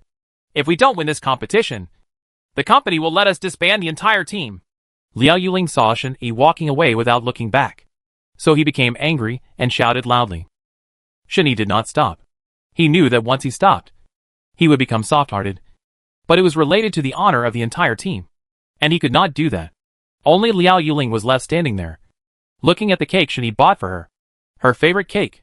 Recalling the past days, Liao Yuling regretfully squatted down and cried in her arms. She can never go back now. And neither can Shen-Yi. Shen-Yi walked in despair. Everything about him, and Liao Yuling was in his mind. Scenes appeared in front of him. But now things have changed. The two people have different dreams, different goals, completely different paths to take, and ways of doing things. Shen-Yi has actually changed. But he just doesn't know it. In the internet cafe, Han Xiaomu came to Shen-Yi excitedly with his things. But Shen-Yi was not there. He learned from Zhao Jiejuan that Shen-Yi had gone to find her. He also said that he had received a call from a woman, which confused Han Xiaomu. If this was Shen-Yi's call, how could she not have received it? Han Xiaomu thought for a while, and suddenly thought of something. Liao Yuling. It must be her. Shen-Yi must have gone to find Liao Yuling. So Han Xiaomu put down his things sadly and left. Everyone was even more confused and didn't know what to do. They could only call Shen-Yi to explain the situation. Unexpectedly, Shen-Yi came back not long after Han Xiaomu walked out. When Shen-Yi saw the fruit left by Han Xiaomu, his mood immediately improved a lot. Now there are still people who understand him. Shen-Yi still has so many teammates and so many friends. So it will not become a friendship. So Shen-Yi called Han Xiaomu. Hey, aren't you busy with something today? I happen to have time and can help you with your advice. The place should be at your home. Forget it. You, Shen-Yi, are very busy and I can't afford it. Shen-Yi knew that Han Xiaomu was talking to him because of Zhao Jiejuan and was unhappy after answering Liao Yuling's call. So Shen-Yi said again, there is a sandwich you like to eat. Well, if the reward is not enough in this round, I won't pay you. Han Xiaomu is just Shen-Yi's friend now. If it continued like this, it would make the relationship even more tense. So Han Xiaomu gave Shen-Yi a step down. Isn't it free? So Shen-Yi felt much better, and no longer worried about Liao Yuling. Han Xiaomu's mood recovered a lot because of Shen-Yi. Then we will have a team building event tomorrow. You and Bai Qian should come to participate. After all, this period has caused a lot of trouble for you. In order to thank them, Shen-Yi invited them to participate in their team building activities. Okay, I'll ask Shang Qianqian to come with us. On the day of team building, Shen-Yi agreed to take them out to play. And sure enough, he actually took them out. The playground is a magical place where excitement and happiness coexist. It seems that playing here can make you forget many things. Also coming with their team were Bai Qian and Han Xiaomu. Because they helped Shen-Yi and his team a lot with the competition, it's natural to bring them here. But when two women are playing a role, Bai Qian and Han Xiaomu both have a crush on Shen-Yi. So during the game, they all compete to stick to Shen-Yi, which makes Zhao Jiejuan and Zheng Shu envious. Broken. But I can't say that Shen-Yi is a talented person. He plays games so well. And he can take care of others. Then, girls will definitely like him. Shen-Yi was very busy with the team building. And he didn't know that asking them to come would lead to so many things, which would make Shen-Yi regret it to death. But seeing them relax a lot, Shen-Yi also felt a lot happier. Soon, 2 days later, the official semi-final day came. Although they still didn't meet Liao Yuling's team, because it was not decided by drawing lots. Moreover, according to the free grouping based on the end time of the previous round of the game, whoever spends the least time will have priority. The second-ranked player team. Team twice. Selected Team Shen-Yi. Chapter 99, Above Board. Shen-Yi saw that the name of this team looked familiar. After thinking about it carefully, he remembered that it turned out to be one of the teams that once wanted to compete with them. But because of Shen-Yi's hand, so he refused. The other party thought that Shen-Yi was playing a big role. So he thought that by defeating Shen-Yi this time, he could humiliate him openly. Unexpectedly, they met the professional team that had previously mocked them here. Although they were professionals, Shen-Yi was not afraid. Since the last game, Shen-Yi figured out their routines and summarized a lot. So he was not afraid and did not respond to their taunts. But Zhao Jiejuan couldn't sit still and stood up to scold him. Shen-Yi saw this and quickly pulled him back. If the argument broke out before it started, he would definitely be criticized after the game. If you have the ability, let them shut up after the game. Shinny said to everyone. Soon, the game started. As soon as it started, there were all kinds of taunts on the mic because of the skydiving issue, saying that Shin-Yi and his team were too cowardly. I don't dare to go to the military base. I just dare to go to the finals and pick up the slack. But Shin-Yi asked them to concentrate on playing games and not to be affected by them. So no one was moved. Still playing the game seriously, they listened to Shin-Yi's words. I still jumped to a shooting range in a remote area. Although the shooting range was not rich in supplies, the shooting range was very close to the safety center and not far from Peace City. I could observe and react to nearby developments at any time. Not long after the game started, the game status of the Twice team has been broadcast. They have been completing counterattacks at the military base. Not only did they snipe alone, they also carried out many group kills. It seems that they really have some strength. It turns out that they are not just capable of ridicule. The technology is also quite solid. And Shin-Yi feels that now is not a good time to snipe them. Therefore, if Shin-Yi wanted to feel proud, he had to wait until the finals. So Shin-Yi could only let them survive until the finals, and then destroy him together. When Han Xiaomu and Zhao Jiejuan arrived at the shooting range, they chose to split up and look for supplies. After all, the shooting range was not a military base. The supplies were not enough for the four of them to share equally. So Zheng Shuo and Chen Mo drove away from the shooting range first. But they did not go far. They only conducted a search in a housing area near the shooting range to facilitate support. Everyone was searching for supplies very carefully at first. Although a few people who did not know their capabilities came to snipe them. They were all sniped by Han Xiaomu and the others. So they don't have any threats yet. But the lobby has been broadcasting the grand performance of the Twice team. These words made everyone in Shin-Yi's team feel uncomfortable. After all, such verbal suppression was probably a strategy of their team. Seeing that we have reached the finals, although it is not yet the decisive round, the remaining teams must not be booed. And the teams that can survive to this point must not be booed. They must all have great strength. So Shin-Yi told them to be more careful, especially paying attention to snipers at high places. Their supplies are still very weak. Once they are headshot by any sniper's 98k, they have no chance of survival. Now Shin-Yi looked at the data analysis in the hall, which now showed that there were 20 people left in the finals. Then in addition to their team, there are 4 teams. And it is very likely that they are 4 complete teams. If this is the case, then this game will be very difficult to play. There is only one way, and that is to surround the corpses and support them. Although this method is not a formal method, Shin-Yi has also used this method in previous games. The organizer did not prohibit this style of play. So Shin-Yi also told them that now is the time to use it. In layman's terms, the strategy of surrounding a corpse for reinforcements is to use one person as a bait, and then others can snipe. After defeating a person, other teammates will definitely come to the rescue. While rescuing, they can kill 2 birds with 1 stone, or even kill the team with just 1 grenade. But Shin-Yi wanted to be on the safe side in case they used a reverse attack to surround the corpse. Then Shin-Yi and his team would be in great danger. So surrounding the corpses to support them was also a very risky method. But Shin Mo opened the mic and said, "You can give it a try. As long as you are fast enough and can change your thinking quickly enough, you can use this method to destroy other teams. Okay, let's do it like this." Zhao Jiejuan also agreed. After all, this kind of beating is very relieved. And Zhao Jiejuan can feel sulky in his heart for a long time. It's just a good time to practice with him. Okay, let's act according to our previous plan. Han Xiaomu is responsible for finding the optimal commanding heights, and then identifying members of a team and sniping one of them. If possible, just snipe 2 people in succession. But be sure to hit them with 1 hit, Chen Mo said while looking for the target. Okay, then I'll ambush them in advance. And when necessary they will find a bunker. I will get my grenade and give them a fatal blow. The rest is left to Chen Mo and Zheng Shuo. The more Zhao Jiejuan talked, the more excited he became, and he wanted to throw out his grenade immediately. Chen Mo and Zheng Shuo also understood their contents, and a big drama was about to begin. There were gunshots from the 60-degree direction. Looking at the state of the battle, it seems that a strong team met a strong team. If we go over, no matter who wins, it will be our turn when they come out, Han Xiaomu observed through her advanced magnification lens. But there is no news of anyone's death in the hall. It seems that they had a tough battle. We have to be careful. These people are not simple. Don't worry. Stick to the plan. After about 5 minutes, the sound of fighting in Peace City finally became much quieter. It seemed that they were replenishing the guns of another team. They should be almost over. So Zhao Jiejuan and others prepared to ambush and lure them over.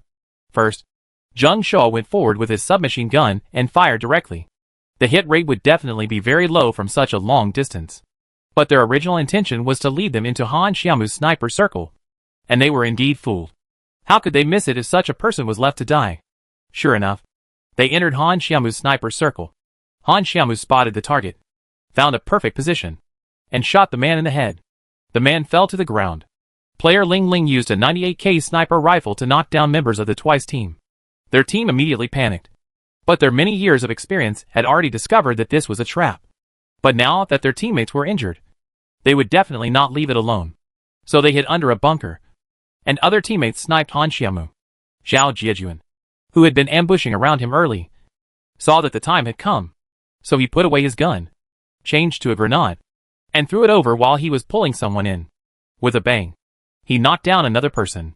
Now they only had 2 people left. And it was up to Zheng Shao and Chen Mo. They rushed out and shot at close range. Zheng Shao used his submachine gun. Chapter 100 on the verge of collapse. And Chen Mo used the AWM he took out from the airdrop. And they directly cooperated with each other one by one. And the team was immediately wiped out. Player Momo's team was destroyed by Shen Yi's team.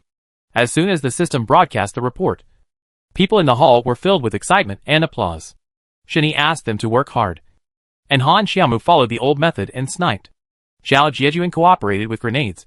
Chen Mo and Zheng Shao were responsible for going around and finishing the attack. And killed the other 3 teams. So far, there is only one team left in the game. And this team is the Twice team. Their team directly turned on all the microphones and shouted to Shen Yi and his team. If you have the ability, just use your real ability to have a good fight. Don't play tricks. If you dare, we will meet to fight to the death at the military base. How about it? Why don't we just shoot them head on? If we don't dare, let's fight. Before Shen Yi could respond or speak, Zhao Jiejuan directly agreed. You must know that they are all professional players. And the most powerful thing among professional players is their regular guns. If they had such pure strength, they would have absolutely no chance of winning. It's a pity that the other party keeps attacking them verbally. So it's understandable that they are angry for a while. So Shen Yi didn't say anything, and wanted them to learn the professional moves of professional players. But Chatterbox and the others did not expect that as soon as they arrived at the military base, their team would start a fierce competition. But professionals are professionals after all. Zhao Jiejuan and Han Xiaomu were unable to withstand them at all. Even Chen Mo was defeated and knocked to the ground. Because of the fierce fighting, the opponent was only knocked down and did not have time to shoot again. Immediately afterwards, because their speed was not as fast as that of the Twice team, Zhao Jiejuan and Zheng Shao were also defeated. Unexpectedly, the 3 of them were beaten directly in this game. Han Xiaomu on the side saw that the situation was not good.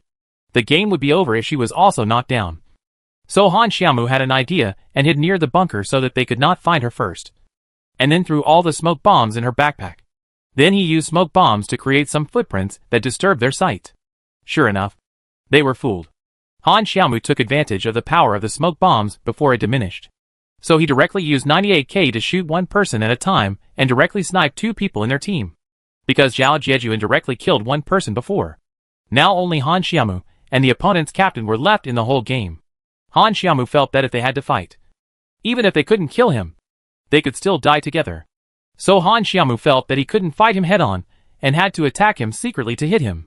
But what he didn't expect was that the final circle shrunk directly to the middle. Han Xiaomu had no choice but to advance to the circle and make plans. However, because the final circle was too small, Han Xiaomu had no cover when he passed. Han Xiaomu had no choice but to fight him head-on.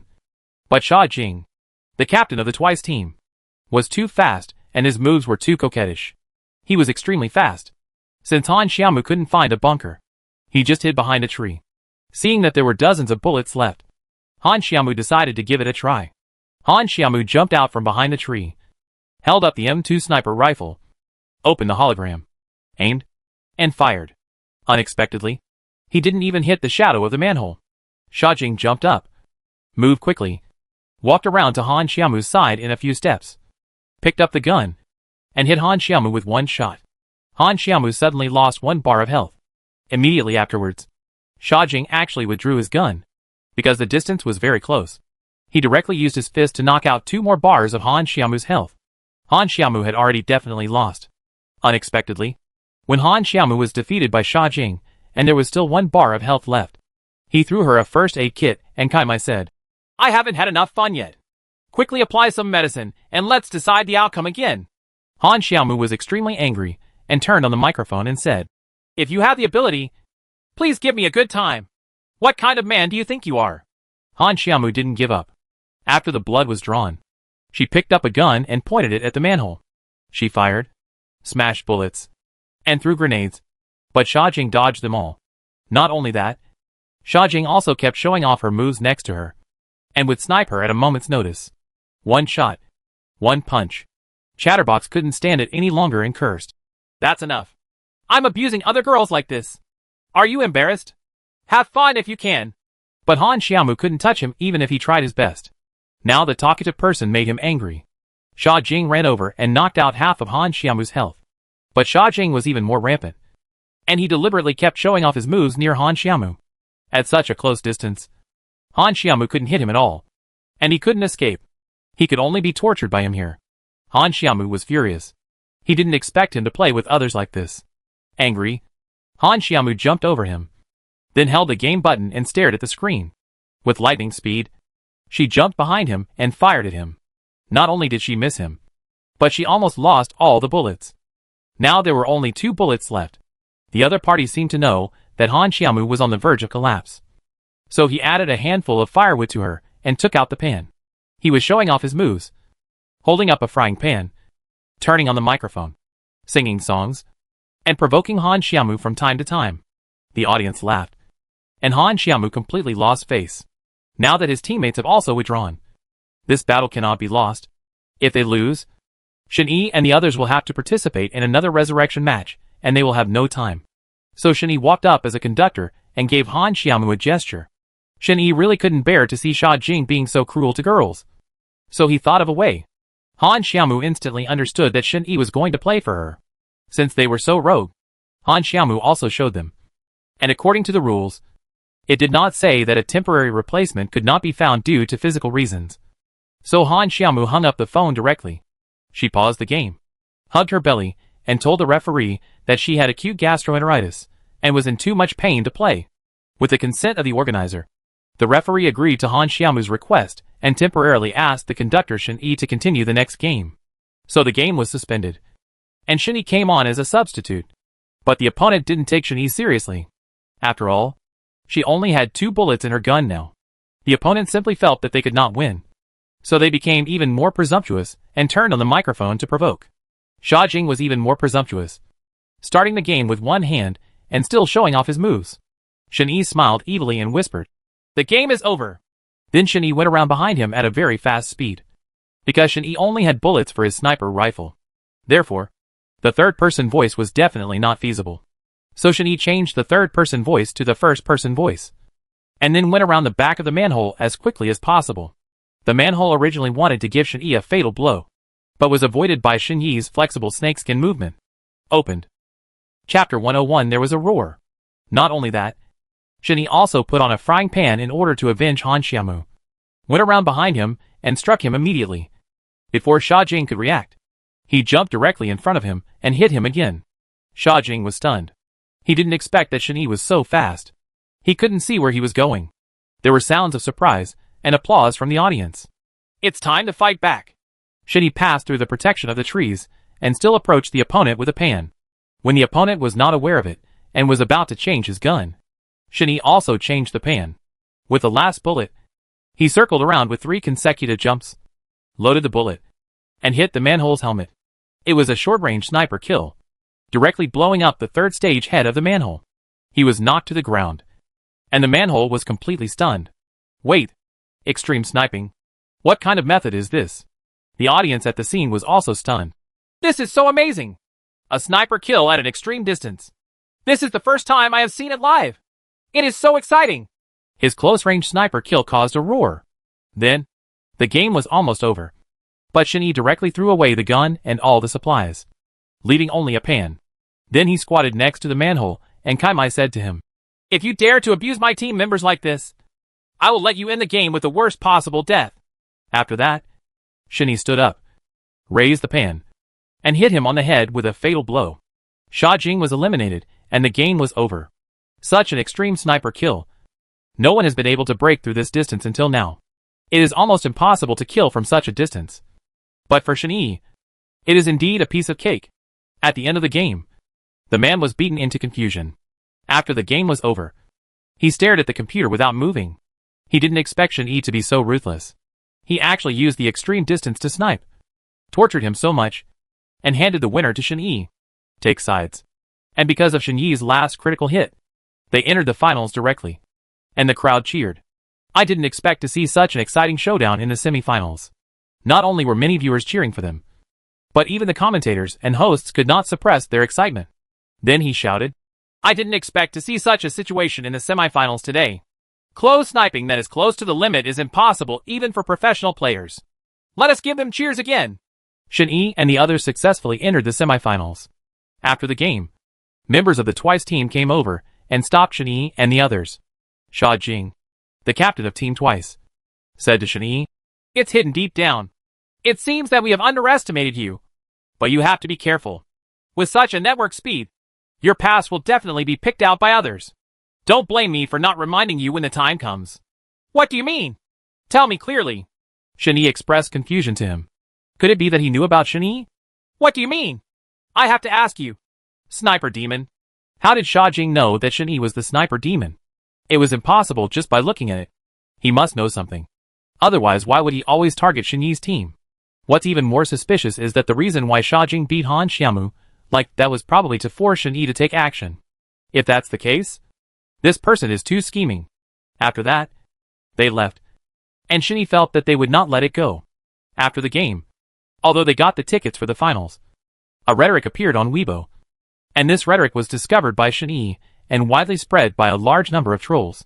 He even said that Shen Yi was the sniper demon back then. I don't even know where a large number of videos and photos of Shen Yi's participation in the CF team were circulated.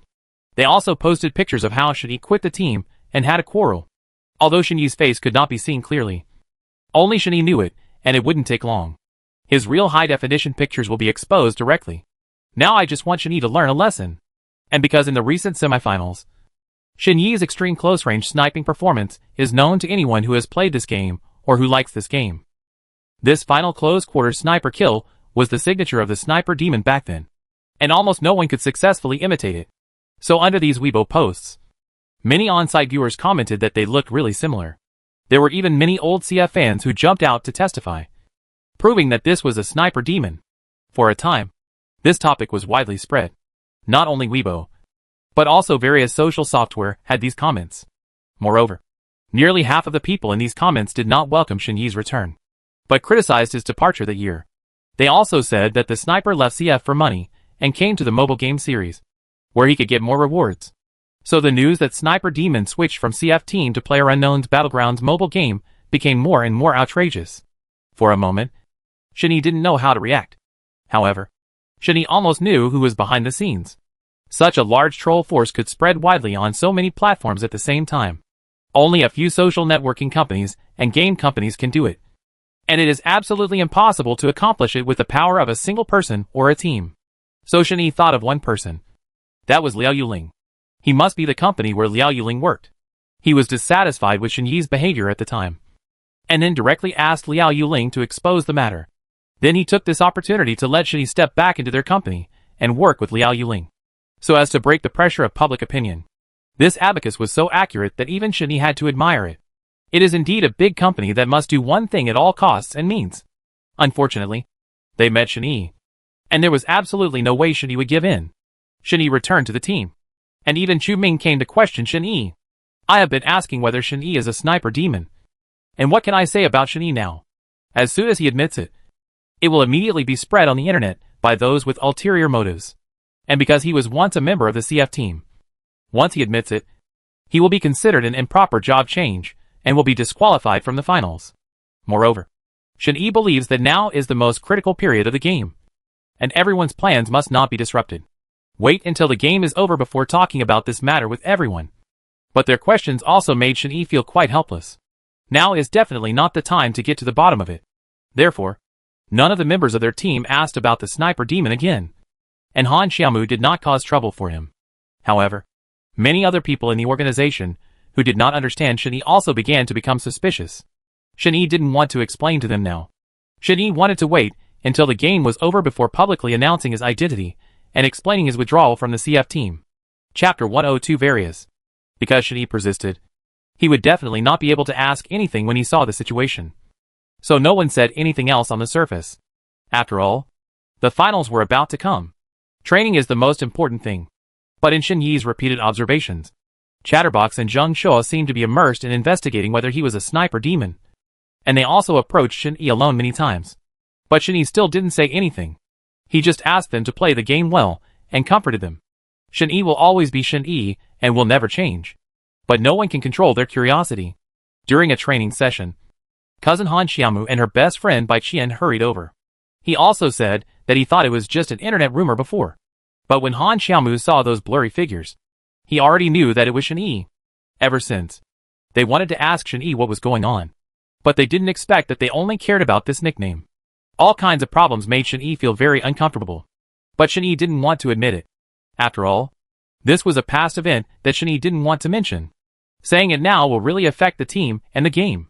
If he admits that he is a sniper, he will stop the game, depriving Shen Yi of the right to participate in the game. And it will also affect the subsequent participation of their players. Shen Yi didn't want to go back to those things. So Shen Yi just said to them, "You should stop asking questions. I really don't want to say anything about this matter, since you only believe in the internet. If you don't believe me, then I have no choice. But I still want to say that you will always be the closest people to me. As long as the time comes to talk about things, I will naturally tell you every word. Clear? But now that the game is coming, I don't want this incident to affect my mood and performance. And you guys, live broadcast well and stop reading those rumors on the internet. Trust me." Although Shen Yi's words moved Han Xiaomu and Bai Qian, the trolls on the internet would not stop spreading the word, even though Shen Yi greatly comforted them and encouraged them. However, there will still be a lot of doubts within the team, and Shen Yi wants to stabilize everyone. He told everyone, "I know there have been some personal comments about me on the internet recently, saying that I changed jobs for money and betrayed my teammates for fame and fortune. I just want to tell everyone that the war is imminent now. Are you going to be taken advantage of by those villains? They are deliberately spreading rumors to confuse you and make you slack off in the game. I hereby promise that I will never do anything to regret everyone. Please calm down and train with peace of mind. After these last few days of the finals, I will definitely explain it to you." After listening to Shen Yi's words, everyone finally calmed down and stopped asking about the matter. However, during training, Shen Yi observed everyone's attitude towards the game and their ability to operate. There are obvious signs of declining status. Shen Yi was very worried, afraid that they would not perform well in the actual game. It will affect their future careers. But there is nothing they can do about it. After all, because so many things have happened in the past few days, it is understandable that everyone is a little impetuous.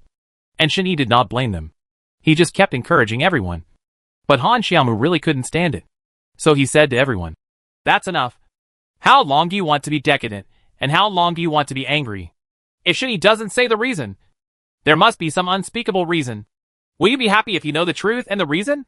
Now that the finals are coming soon, and you are all still here and neglecting each other, are you worthy of Shen Yi's care for you?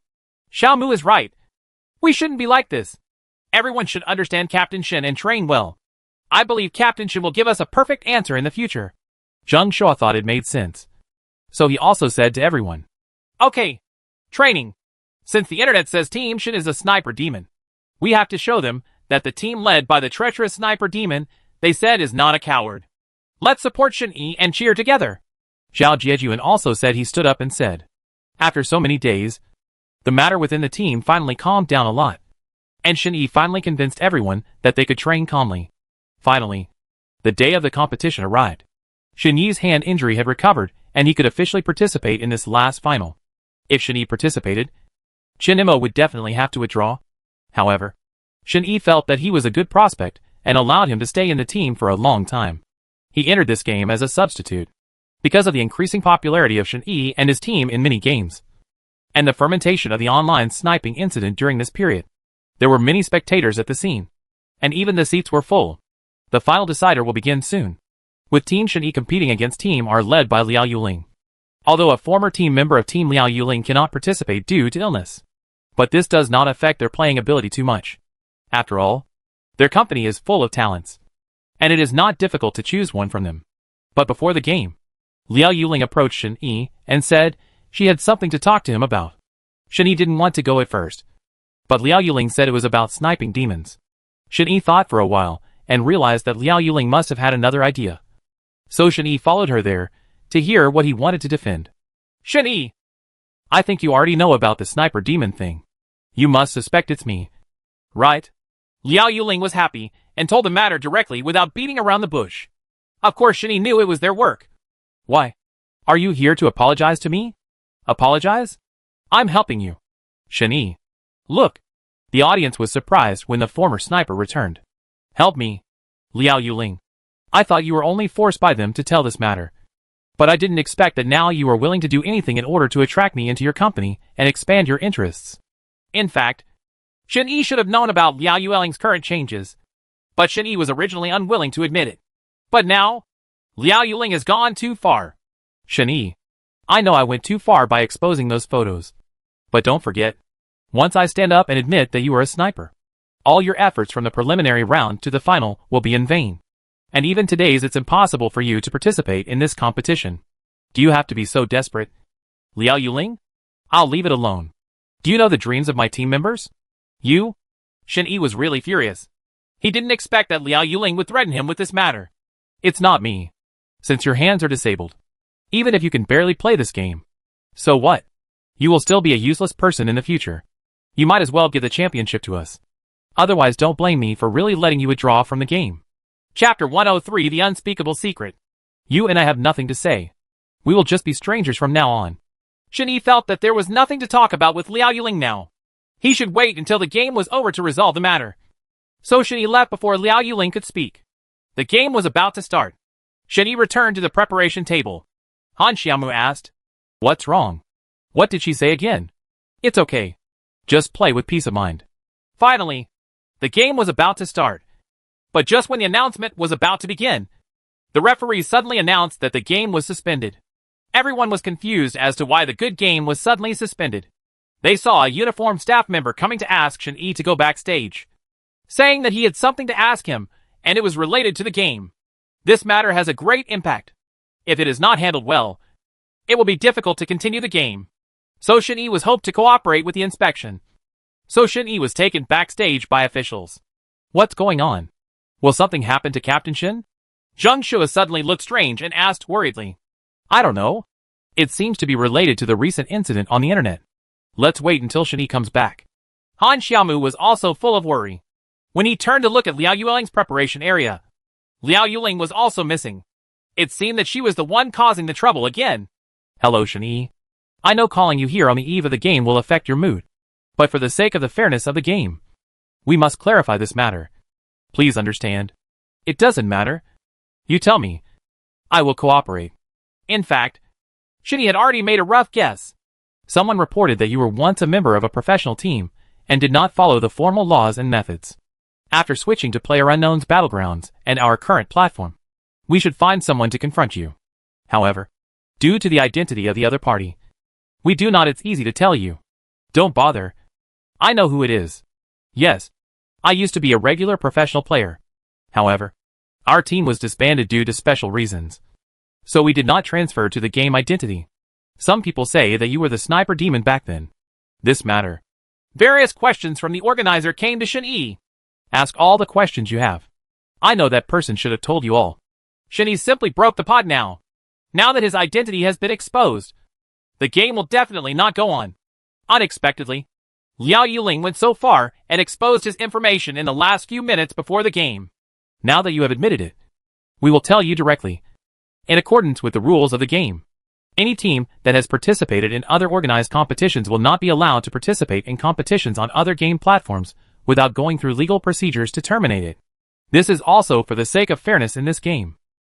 So for your final, I'm sorry, your team can no longer compete in the game. I alone broke the rules of the game, regardless of my other team members. I hope you can deal with it impartially and let them continue to participate. I will quit. Shen Yi couldn't influence them because of himself. You know, they had been waiting for this day for a long time, and finally got onto such a big gaming platform. How could it be possible to quit the competition just because he said he was quitting? Shin-Yi had to explain it to them. Well, I will help you ask our organizer about this matter. Please wait. After saying that, the referee went out to make a phone call. Shin-Yi stood there and saw Liao Yuling, who was observing them in the corner. Shin-Yi did not go question her. He had known this day would come. After all, everyone puts interests first. Mr. Shin, the organizer has agreed to your request. However, in order to ensure fairness for everyone, since you cannot participate, nor can you participate as the main conductor, do you still have any objections? No objection. But I hope you will respect my privacy and not broadcast it to the outside world. I will make a relevant statement online after the game. Shin-Yi was afraid that announcing his identity at this time would definitely make the team members worried and affect their mood for the game. Okay, I respect your privacy. So after a series of discussions by the organizer, a statement was issued. Dear viewers and participating team members. Hello everyone. There are members of Team A who need to be inspected due to their status. For the sake of fairness in the game, Shin-Yi's status as a contestant is now cancelled. Since it is purely a personal behavior, other team members can still participate in the competition. The statement is over and our finals will begin immediately. Therefore, the organizers just announced that Shin-Yi was disqualified due to identity violations, and his team continued to compete. But there was constant discussion in the audience, and everyone talked about anything. When Han Xiaomu and Zhao Jiejuan heard the news, they were even more surprised.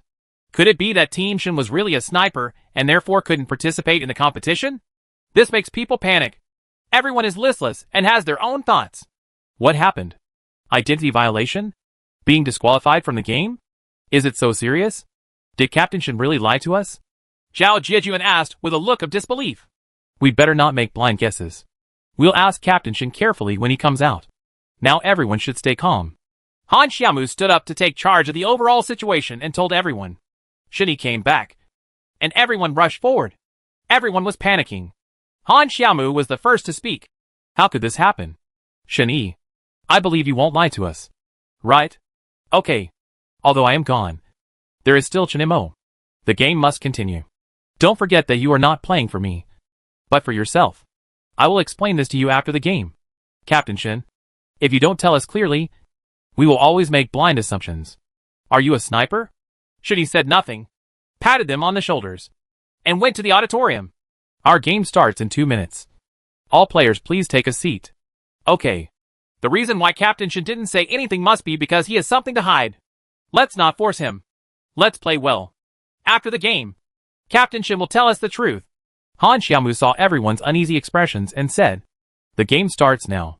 The outgoing members of Team Shin-Yi include Han Xiaomu, Chatterbox, Zheng Shuo, and Chinimo, as all the members of Liao Yueling's team are regular professional players. This battle is bound to cause an uproar. However, Shin-Yi was disqualified from the competition. This incident had a great impact on the team members. Therefore, at the beginning of the game, there was already a problem with the skydiving.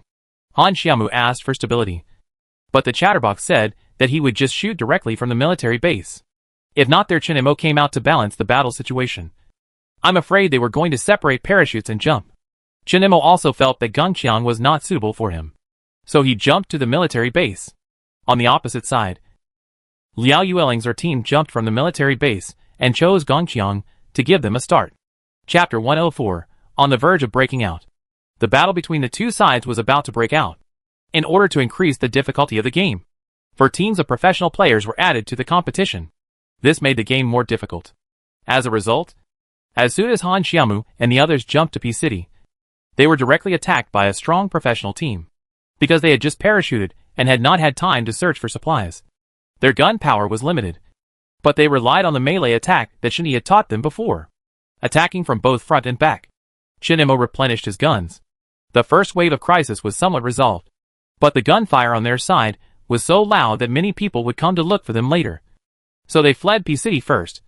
But the field was resolved. But they all lost health and seemed a little powerless. Shin-Yi in the audience was extremely worried. If this continued, he would definitely not be able to defeat Liao Yuling and the others. So Shin-Yi shouted from the audience seat near them. Come on! Cheer up and hold on steady. Although his teammates heard Shin-Yi's cheers and tried their best not to think about it, it was impossible to completely eliminate it. so Zhao Jiejuan was absent-minded. Talkler. Chatterbox. Are you just standing there as a target? Hurry up and search for supplies. Han Xiaomu turned around and saw Chatterbox's hand stopped on the keyboard. Motionless. He was about to shrink the circle for the second time. Han Xiaomu hurriedly retorted, "Give him a look." Only then did Chatterbox react. In the audience, there was a lot of discussion. What happened to this team today? Is it completely different from their previous style? It's very possible that it was influenced by the incident on the internet. Oh, it would be a pity if that's the case. Look at how you can compete with professionals in this state. Shen Yi slowly clenched his fists. If it weren't for him, he wouldn't be like this at all. He was the one who delayed them. The Liao Yuling team on the other side was fighting more and more energetically. Not only did they occupy the territory in the military base, but they also snatched an airdrop and a signal gun. The kill rate had reached 40%. Now because the time is slowly shortening, the safe zone is also then the expansion time was shortened. And the final round was about to be reached. Now Han Xiaomu and his team have only killed a total of 10 people. If such results were placed in the semifinals, they would have been eliminated long ago. Although they gradually cheered up a lot later. They lost too many points before and also lost supplies due to hesitation. A lot. Now the only way is to grab airdrops. But Liao Yuling and the others will definitely grab this last airdrop. After all, the last airdrop contains a lot of supplies, including not only continuous fire sniper rifles, but also advanced magnification lenses. These are all supplies that Shen Yi's team is in short supply. So Han Xiaomu decided to fight to the death and go to snatch the airdrop. Now in the game, there is not only a threat from Liao Yueling's team, but also 2 pairs of regular professional players. Han Xiaomu and the others have many strong enemies to face. Once they encounter any team while grabbing airdrops, they will simply not be able to cope with these scarce supplies. But for the finals, they had to give it a try. Fortunately, the airdrop was close to them. Before the airdrop fell, Han Xiaomu and the others drove there. The place where the airdrop landed was right in the center of the bridge. Such a tricky location. Definitely, if you relax even a little bit, you will be wiped out by the group. What should we do? Bridge center. What if there are people on the bridge now? And even if we pick up the airdrop now, we may not survive. Chatterbox and the others all showed doubtful expressions and were at a loss. No, we must go. Now we don't have double scopes. Bullets are scarce. And we don't even have a high damage gun. If this continues, how can we fight with Liao Yueling's team? Han Xiaomu looked at everyone's supplies and determined said, Yes, that's right. We have to go and fight loudly to tell Team R that we have not relaxed or shown weakness. At this time, Chinimo jumped out and said, Okay, leave it to me under the bridge. I'll stop them from getting on the bridge. You just need to fight the battle on the bridge. Han Xiaomu, because she is a sniper, even if she doesn't have a high-power scope, there is no problem in dealing with them at 6 times. Okay, the airdrop will fall soon. Let's get up quickly, Chinimo said. Just like that, Han Xiaomu took an AK rifle, found a place with a stone bunker and could look at the enemy from 3 sides, crawled down, and prepared to snipe. On the other side, Chinimo and the others touched it. For safety reasons, Zhao Jiejuan threw a few grenades into the middle of the bridge to test whether anyone was blocking the bridge. After testing the temporary safety, they went straight to the airdrop. Unexpectedly, when they arrived near the airdrop, a car drove directly towards them. Although Han Xiaomu tried his best to stop it, he only killed 1 person. The car drove directly onto the bridge. Chinimo was almost knocked down. Quick! Get out of here and go to Han Xiaomu. There are 2 people in the car. After Chinimo and the others took the airdrop, they were about to retreat. It seemed that the car had been ambushed around, just waiting for Chinimo and the others to get in.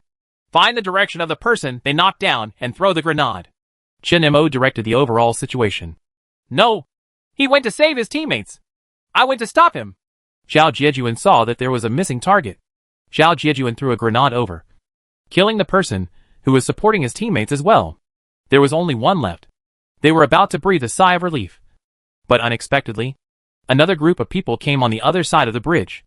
Chinimo and the others had not yet broken out. But now they were attacked from both sides. Chinimo shouted, Hurry and break out from the right. We are about to be surrounded. Han Xiaomu spotted the approaching vehicle and opened the 6-power lens with a single shot. Although he hit the driver, it was a step too late. They had already reached the bridge.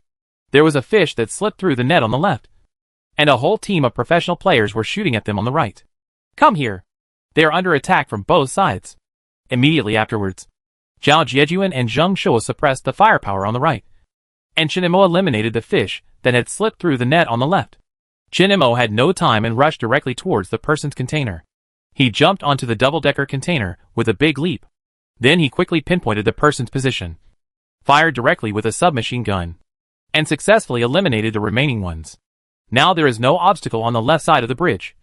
But the 2-on-4 team on the other side of the chatterbox can no longer hold on any longer, and half of its blood has been knocked out. Chinemo rushed over immediately, replaced the AWM sniper rifle in the airdrop, directly installed a high-end magnification lens, stood on the container, shot one at a time, walked back and forth on the container, jumped, relying on the power of the airdrop supplies. Chinemo quickly solved the problem. 2 people were missing, giving Chatterbox and the others some time to buffer. There were 2 people left, and the positions of those 2 people were too hidden. Chinemo signaled to Zheng Shuo, and Zheng Shuo immediately understood that he was going to be used as bait. So the Chatterbox rushed over, found the person's location, and told Zheng Shuo, who was a talkative man on the other hand, was knocked to the ground by them. Chapter 105 Exhausted. But then Zheng Shuo appeared, saw where they were, picked up a submachine gun and killed them while they were about to talk, finally ending the bridge-blocking battle. And then Zheng Shuo quickly helped the down Zhao Jiejuan up. Now that the poison circle is coming, they have cleaned up the battlefield and are preparing to drive to the last finals. There is now the last team left in the game, which is the R team led by Liao Yuling. However, they are now close to exhaustion. Exhausted, although they won the battle, each of them lost a lot of blood, even though they made up for it later. Their combat effectiveness was still not as good as before. They parked their car to the outside of the last final circle and entered the final circle on foot. They did not walk towards the center. Moreover, the 4 of them lurked at the outermost edge of the safety zone, but they could never find any trace of Liao Yuling and the others, although they performed well in the last few rounds. Recent events have disturbed their hearts to some extent. They played the game faster and faster, and could not slow down at all. They did not wait for a long time, but the 4 of them went straight to the carpet. Type search, heading towards the center.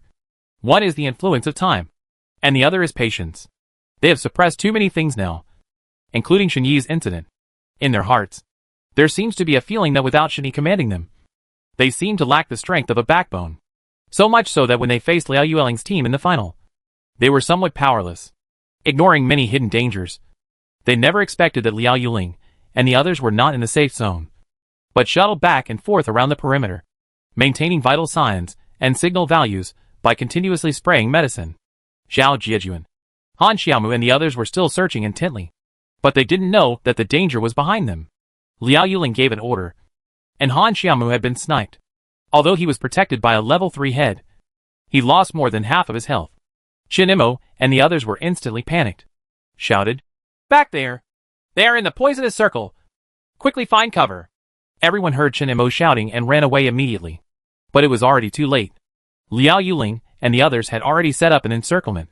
Han Xiaomu also lost half of his health, because Liao Yuling and the others pursued too fiercely. They were directly killed. Now Chinemo and the others were 3. Hit 4. It was hard to gain the upper hand. Shenyi, who was in the auditorium at this time, couldn't help even if he wanted to. He could only keep shouting from above, "Break through! Throw grenades!" But it was already too late. The 3 of them were beaten so panic-stricken that they were immediately dispersed. The originally gathered fighting strength was also broken up by them. Even Chinemo, who had always been calm, didn't know what to do. He could only think of ways to break out one by one. They are watching closely now. Zhao Jiejuan spotted the target and used the power of the grenade. Although one person was injured, they were large in number and gathered together. Soon the person was helped up again. They must now use countermeasures. Han Xiaomu was eliminated. If one person is killed by a sniper, then the game is really irreversible. "Chinemo, your marksmanship is the best here now. We will cover you, and you go forward and kill the sniper. Otherwise he will be a disaster sooner or later." Even Zheng Shuo was hit by the sniper several times, although not fatal, but unable to see where he was. It was too much of a threat to them.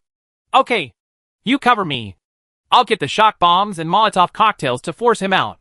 Chinemo knelt down, dropped the gun, took out the few remaining shock bombs, and threw them away at the place where they gathered ahead. In the past, The first one missed, and the second one didn't hit either. Where is this person? I can't find him anywhere. The silencer he used, the blast bomb couldn't draw him out at all. Even Chen and Mo had no choice at this time. If they couldn't find him again, they would definitely be forced to die here. Liao Yuling did not relax his firepower for a moment. They have been beaten to exhaustion and don't have much ammunition. Now they can only try desperately. Chen and Mo directly put away his gun and ran out, trying his own methods. Sure enough, everyone's guns were aimed at him. Even if Chen and Mo was extremely fast, he could not escape the attack of the four of them. In the end, Chen and Mo was also knocked down, and Zheng Shu just wanted to crawl forward to rescue him and found that he had no bullets left. He could only take out his pistol, which still had only 5 bullets left. Now only Zheng Shu and Zhao Jiejuan were left, and there were 4 other people on the other side, including a hidden sniper master and Voldemort. Such a battle would directly beat them both to the point of losing their spirits. I feel like giving up. After all, how can the two of them fight with them? The final circle is about to shrink again. They have no first aid kit and no command from Shen Yi. With the substitute, the frustrated 2 people directly he ran out with the gun in hand. As a result, they were shot in the head by Liao Yuling and turned into a box. They failed and the game was over. Unexpectedly, they lost the game in such a way. After the game was over, everyone hung their heads. Han Xiaomu also shed tears silently. He had finally survived until now, but he did not expect such a disastrous defeat.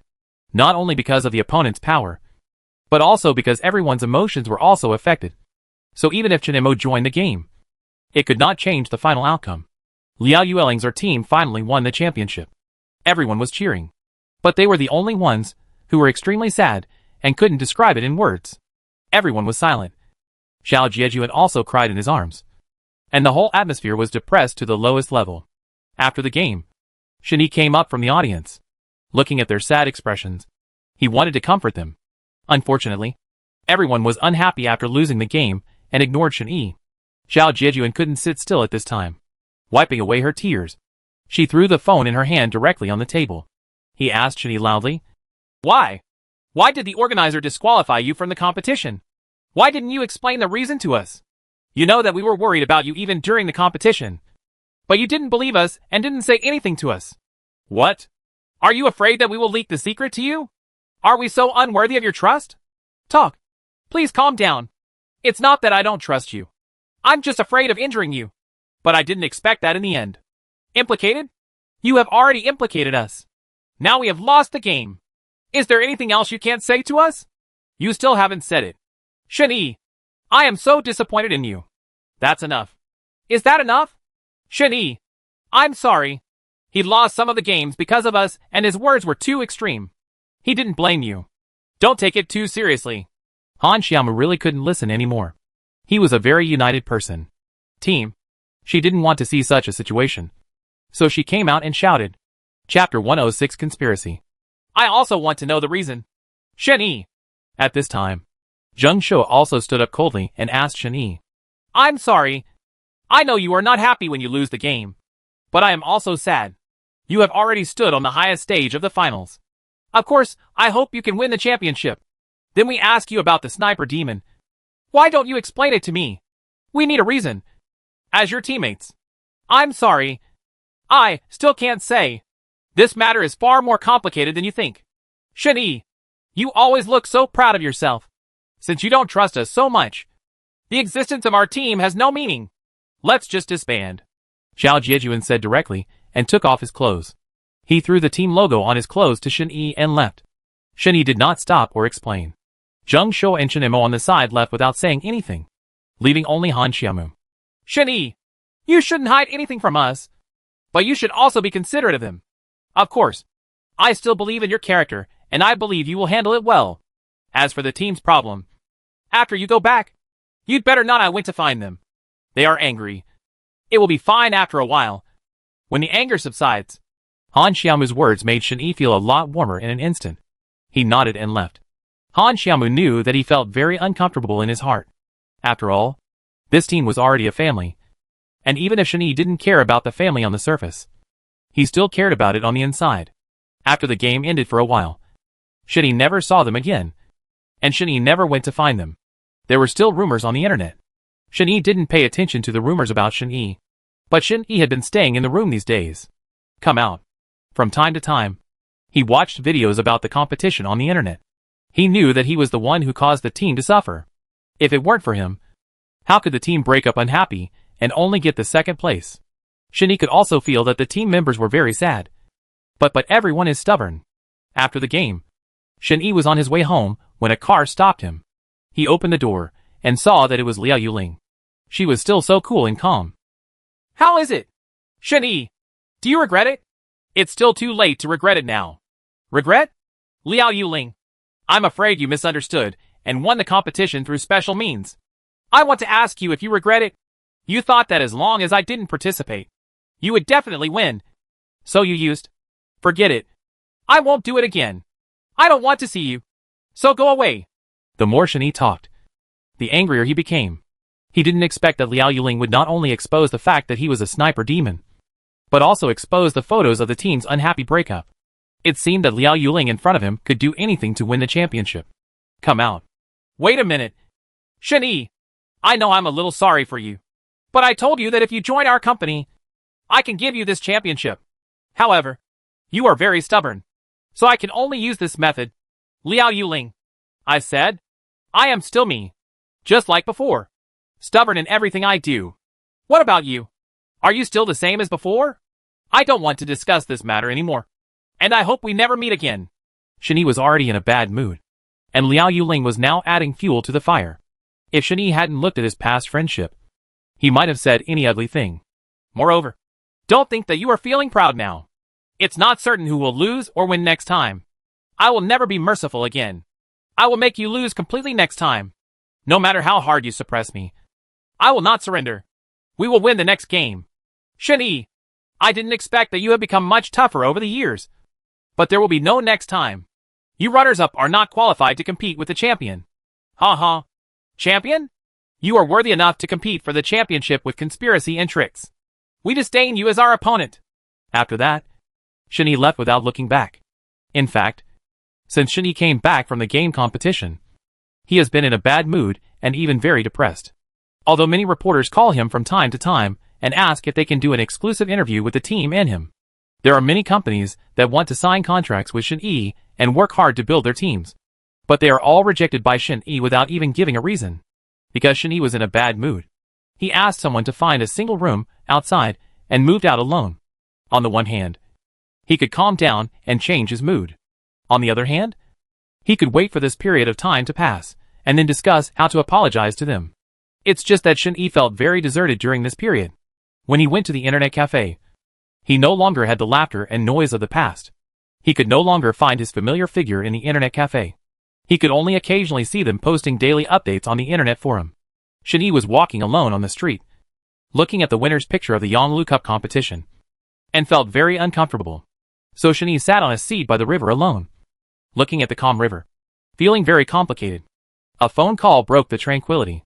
When Shen-Yi looked at the caller ID, it turned out to be Han Xiaomu. Hey, Shen-Yi, where are you? I came to this house, and the neighbor said you went out early.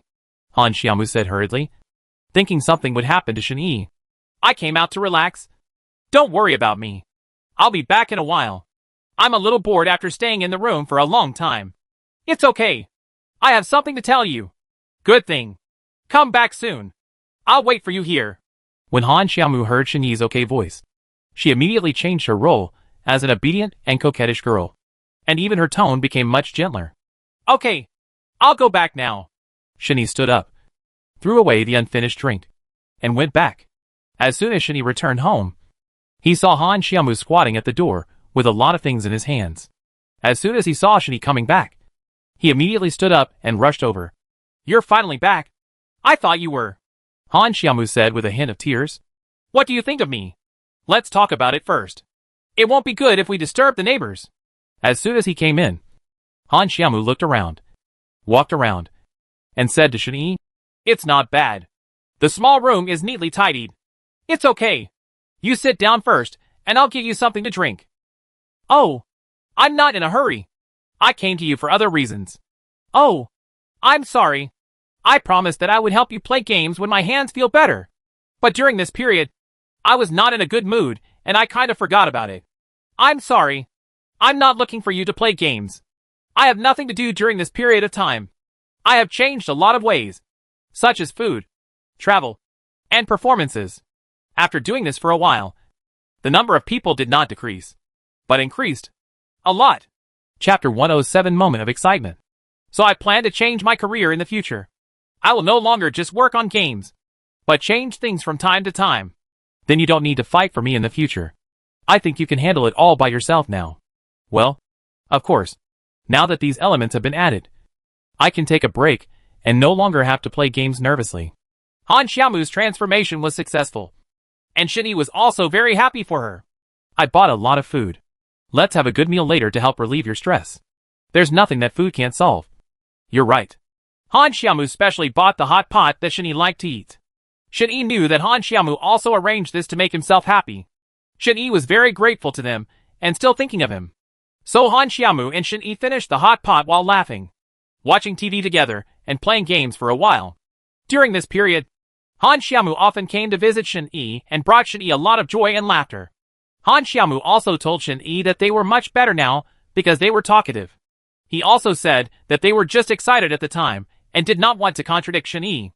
Of course, Shen Yi knew that they were like this because they cared too much. Shen Yi also said that after this period of time has passed, he will come to them to apologize properly. Thanks to Han Xiaomu and being able to talk to him these days, Shen Yi's mood has improved a lot, and he is not as bored as before. On this day, Shen Yi was consulting for work online at home. After all, the game competition was over, and he couldn't do nothing at home all day long. So he planned to find a part-time job online. After Shen Yi watched for a while, the doorbell rang. Shen Yi thought it was Han Xiaomu and the others, so he opened the door without asking. As soon as the door opened, a voluptuous figure came into view. She was a strange woman with bright reddish-brown curly hair and wearing a fishtail skirt that showed off her figure. A string of evenly sized deep-sea pearl necklaces hangs around her neck. She holds a Louis Vuitton handbag in her hand, a pair of LV's new fishmouth diamond-encrusted high heels on her feet, and she holds an Apple laptop in her hand. He looks very rich, but it's really hard to figure out what this person does. Shen Yi couldn't move his eyes away. Although this woman looked glamorous and wore various famous brands, she did not make people feel frivolous at all. On the contrary, there are others who feel that the jewelry is not worthy of her. All in all, it was very fascinating. She was a girl who definitely turned heads when walking on the street. Only then did Shen Yi realize that he didn't know this person. So how could he come to see him? So Shen Yi withdrew his eyes from her, moved to one side and said, "Excuse me. Who are you looking for?" "I'm looking for you." This sudden sentence made Shen Yi a little confused. Looking for him? Shen Yi immediately asked again. "But I don't know you. Have you found the wrong person? You are Shen Yi." "I am right." "Well, I am. Do you have anything to do with me?" Shen Yi was even more confused. She actually knew Shen Yi's name and his new address. "Are you sure you want me to stand here and talk?" "Oh, I'm sorry. Please come in. We just moved in and a lot of things haven't been packed yet. Please be considerate and I'll get you some drinks." "Oh, don't bother. I'll leave as soon as I finish." The series of smoke bombs made Shen Yi really confused. "Hello. My name is Li Yuner. I am the manager of Guanli Entertainment Company. I am here to find you to form a team and join our company. As for the treatment, don't worry. It is absolutely first class. And you are the first one we have signed contract, so you don't have to worry about anything else. I'm here just to hear what you think." This Li Yuner got straight to the point, told Shen Yi the reason for coming here, and made her intentions clear. This girl was quite free and easy. Shen Yi had long declared that he would not join any company, but he did not expect that someone would come to him for cooperation. "I think you already know. I have declared to the outside world that I will not do it again." "I know." Li Yuner directly interrupted Shen Yi's explanation. "Don't get me wrong. I'm not using your team for entertainment or hype like those companies in the past. I want you to join our company purely for personal reasons. Our company is not a big company, but a private enterprise. We only attract some young people who we think have ideals to start their own businesses. There is no advertising and promotion. All the income earned is your own profit. We just got a name." But even so, Shen Yi didn't want to agree. After all, he didn't want to destroy his original intention of playing games. Besides, now that their team has been disbanded, he didn't have the courage to call them back again. So Shen Yi did not agree. "Well, I actually watched your Yonlu Cup game. And all the previous games you participated in. I have watched them all. In fact, there is another important reason why I came to you. And that is, the gameplay is very similar to that of Sniper. I have never seen a person's skills and sniping accuracy look so much like a sniper demon. So I want to spend my own money to form a team for you, which can continue the previous image of a sniper demon. Li Yin'er saw that Shen Yi had no reaction just now, so she simply showed her trump card and told him his true intention.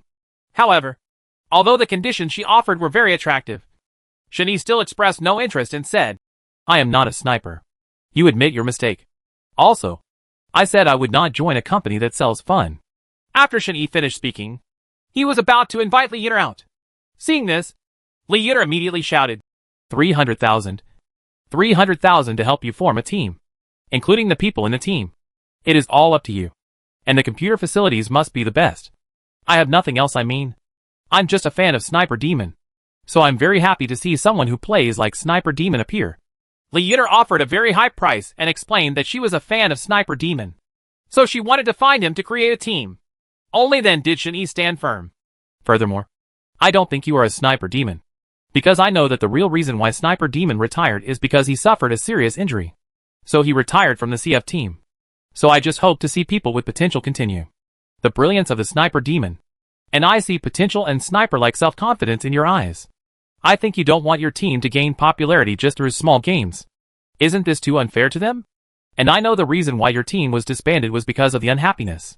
When you agree to this, I will immediately issue a statement to explain the matter. How about it? I am also realizing my dream. And you are also realizing your dream. Why don't we work together? Chapter 108 No Mercy. Li Yin'er's words really touched Shen Yi. Shen Yi didn't expect that there would be fans who used to snipe demons, and they would make such great efforts to commemorate his game. Shen Yi was convinced and agreed to Li Yin'er's request and agreed to form a team. But Shen Yi made a request. That is, he did not want to play professionally at the moment.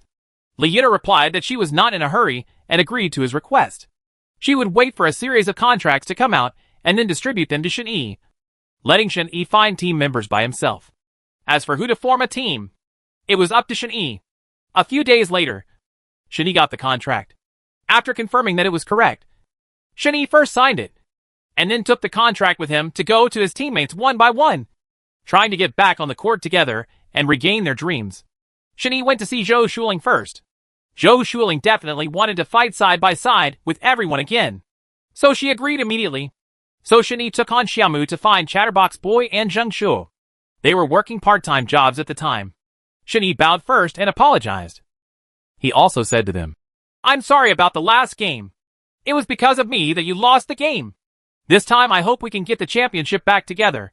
This is a private company contract. I hope you can join me in this.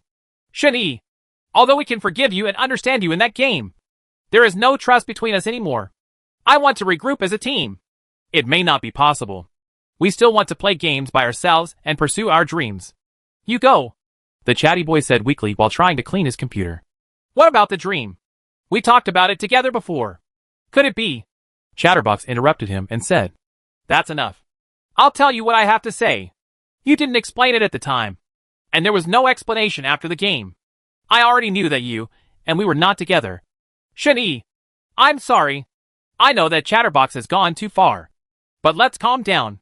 You can leave first. Zheng Shu quickly grabbed Chatterbox. Well, if you want to join, just give me a call. I'll answer at any time. If you excuse me, I'm leaving first. When Shen Yi saw this, it seemed that their anger had not subsided. So he and Han Xiaomu left first. While walking on the road, Shen Yi couldn't help but feel nervous. He hadn't eaten much for so many days, which made Shen Yi's stomach problem much more serious. Han Xiaomu asked worriedly, How is it? Do you want to go to the hospital? You don't look good. It's okay. My stomach feels a little uncomfortable. Just go back and rest for a while. As for the chatty ones, let them think about it these days. I'll come back tomorrow. Shen Yi felt very uncomfortable. He didn't expect that they were already so prejudiced against him. When Shen Yi and the others returned home, Han Xiaomu thoughtfully cooked porridge and rice for Shen Yi. Shen Yi felt much better, and a warmth spread in his heart. Dong dong dong. Shen Yi opened the door, and it was Li Yin'er. Why are you here? Are you here to ask about the contract? There should be no news from me in a short period of time. I will notify you as soon as there is news. I'm not here for the contract. I'm here to discuss the game with you. I know your skills are very similar to the sniper demon, so I want to see it live. How do you like it? Do you want to play a game? At this time, Han Xiaomu came out of the kitchen, and the two sides looked at each other with extremely sharp eyes, as if they saw a love rival. At this time, Li Yuner looked at Han Xiaomu with a different look and said, "Oh, it's a beauty hidden in the golden house. She can also cook. That's okay. Shen Yi. No, she is my teammate. We just... Okay. Why do you explain to me? I'm not your girlfriend. By the way, I haven't invited you to sit down and have a chat before we meet for the first time. How about I treat you to dinner and order hot pot takeout? Before you home, eat and play." Han Xiaomu knew that Shen Yi had a stomachache, so he didn't agree. But Shen Yi felt that it was thanks to Li Yuner this time, so he agreed. The three of them were eating and talking about the team. Li Yuner suddenly took out his mobile phone and said, "Since we've almost eaten, let's start a game between the three of us. I also want to see the runner-up's ability." So the three of them started a 4-player classic mode, using trumpets, because if someone discovered that they were using a large trumpet, it would definitely cause another uproar. At the beginning of the game, Li Yuner, Han Xiaomu, Shen Yi and a randomly matched person followed Shen Yi to parachute to the military base. They went down and started playing guns, because Li Yuner said that it would be boring to use a trumpet instead of playing guns. Shen Yi was asked to jump to the military base, but he didn't expect that not long after he jumped, another group of people came directly, and they came up to fight with Shen Yi and the others. Shen Yi could definitely resist, and he attacked and knocked down the two people on the opposite side. Not to be outdone, Han Xiaomu jumped 3 times in a row to avoid the close attack, turned around, changed his gun, and landed to snipe another one. Li Yuner also landed and found a gun. It was just an S686 Xia shotgun. Although it was powerful, it could not hit continuously. Li Yuner was now attacked from both sides. After Shen Yi saw this, he finished dealing with his side. He ran over and shot the man behind him in the head, but he still knocked out a few drops of blood from Li Yuner.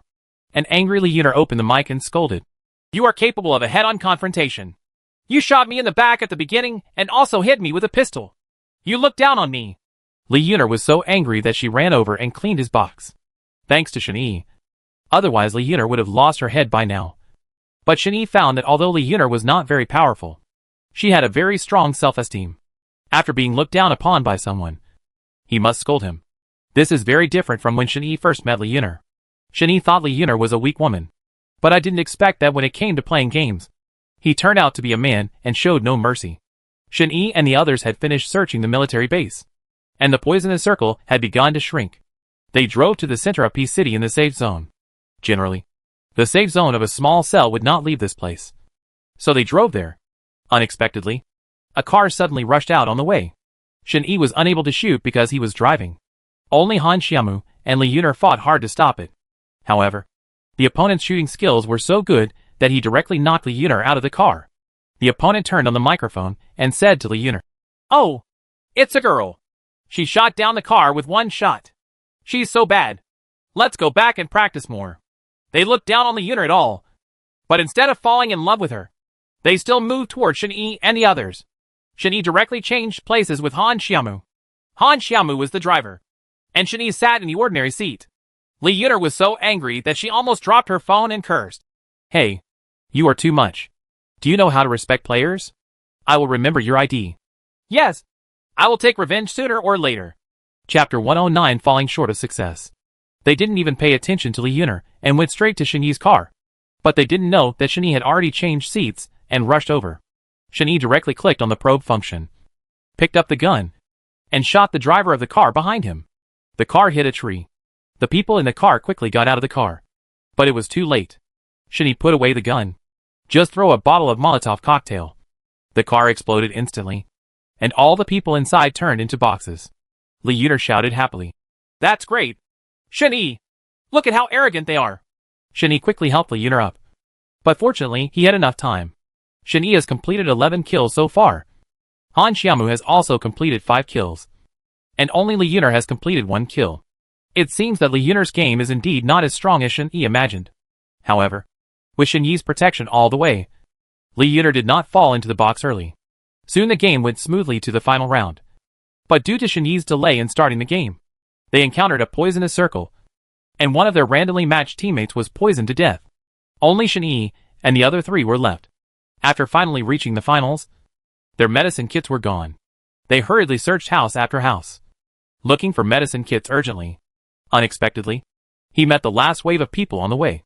Shenyi anxiously asked them to hide, although they were not discovered. But the finals are so big, they will come over soon. And now they are in urgent need of medicine packs. Li Yuner said. Shenyi, I have one more now. Give me a few. You fill it up first, and then we will give you cover. We will definitely beat them. And me. I still have 2 adrenalines here. Han Xiaomu also said immediately. Okay then. You draw their firepower here, and I'll go around the back to deal with them. After you finish the fight, I'll set off smoke bombs, and I'll try to rush over as quickly as possible. Shenyi didn't expect that Li Yuner didn't look like a girl in the game at all, and was very chauvinistic. Shenyi filled up the medicine and replaced the bullets. While they were still far away, he crawled to a concave place, then signaled Han Xiaomu and the others to separate and shoot to cover. Han Xiaomu understood what Shenyi meant, so he motioned for Li Yuner to crawl to the other side, which would distract them. Li Yuner moved to the left, and Han Xiaomu was on the right. When they saw the others' movement direction, they just waited for Shenyi's shout. Order. Shenyi had reached the opposite side safely. Fortunately, he did not collide with the local route. Otherwise he would have failed. Shenyi saw that the time was almost up, so he opened the team and said to Han Xiaomu and Li Yuner, It's almost done now. You can shoot to attract fire when you are sure. Li Yuner gave Han Xiaomu a gesture, and the 2 of them directly switched to submachine guns, while the other party was still picking up the box and lowering their guard. He fired directly at several of them. He fired while moving, and the other party was directly hit. Senseless. There was no time to react. Where did the gunfire come from? He had no choice but to let Han Xiaomu and the others shoot. Shenyi saw that the current battle situation had almost progressed. After a while, they probably realized that the other party had found the location of Han Xiaomu and the others. So they showed their backs to Shenyi. Shenyi saw that the time had come. So when they rushed out to fight Han Xiaomu and Li Yuner, he threw a grenade at them. Immediately one person was killed. And then Shenyi moved around the bunkers, jumped on the wooden box, exchanged grabs, and directly sniped another person, leaving only the last one. Originally, Li Yuner wanted to take revenge, so she rushed forward, hitting him while charging. But she didn't expect that man was hiding behind the bunker, so Li Yuner could only rush over and hit him at close range. Unexpectedly, she was ambushed and was directly hit by the opponent. Pot knocked down. This made Li Yuner so angry that she turned on the phone and cursed. Just wait. Someone will avenge me. Shenyi, help me snipe him. Shenyi found the specific location of that person through Li Yuner, taking advantage of his time to repair Li Yuner. Shenyi rushed over and sniped at close range. One shot directly hit the vital point and turned into a box. The game was over. Fortunately, Shenyi was there. Otherwise Li Yuner would have died countless times. Through this game, Li Yuner became more and more optimistic and admired Shenyi. Although Li Yuner's game was not very good, but she likes this game very much. So she always asks Shenyi to teach her the secrets and bugs, which makes Shenyi a little at a loss. Shenyi, it's good to have you. Otherwise, I would have been beaten to death by this man with a black gun. This kind of person should torture him and make him so arrogant. Li Yuner kept pulling on Shenyi's sleeves. He looked at Shenyi with eyes like stars and said, You probably don't play games often. It doesn't look like your technique is very professional. But you have quite a temper. Shenyi said teasingly. I don't have time. There are a lot of things waiting for me in the company. If it weren't for the company's affairs this time, I wouldn't play games with you. Anyway, it's very enjoyable. I still have something to do in the company. See you some other time? Yes. Come on, Shenyi. I believe you can gather the team together. Your future is limitless. Shenyi couldn't understand Li Yuner more and more. She seemed to have gone through a lot of things, so her appearance gave others a cool and hard-to-approach feeling. But after getting along with her and getting to know her, you will feel that she is actually a very childlike and dreamy person at heart. Shenyi sighed in his heart. This may be society. Everyone hides many secrets in his heart, and his appearance is indeed inviolable and frosty. Shenyi sent Li Yuner and Han Xiaomu away, and sat alone on the sofa. He felt that Li Yuner was right. He had to persevere, and he had to persevere for his dream. But now, he was lost in thought, wondering what they should do. Even though Li Yuner had been convincing himself not to lose the big because of the small. And not to lose the big because of the small. And let him change his teammates and form a new team. But Shen Yi rejected Li Yuner without even thinking about it. He still wanted to wait and see the chatterbox and the others. After all, they had been together for so long. Whether it was in terms of relationship or tacit understanding in the game, it had to be them.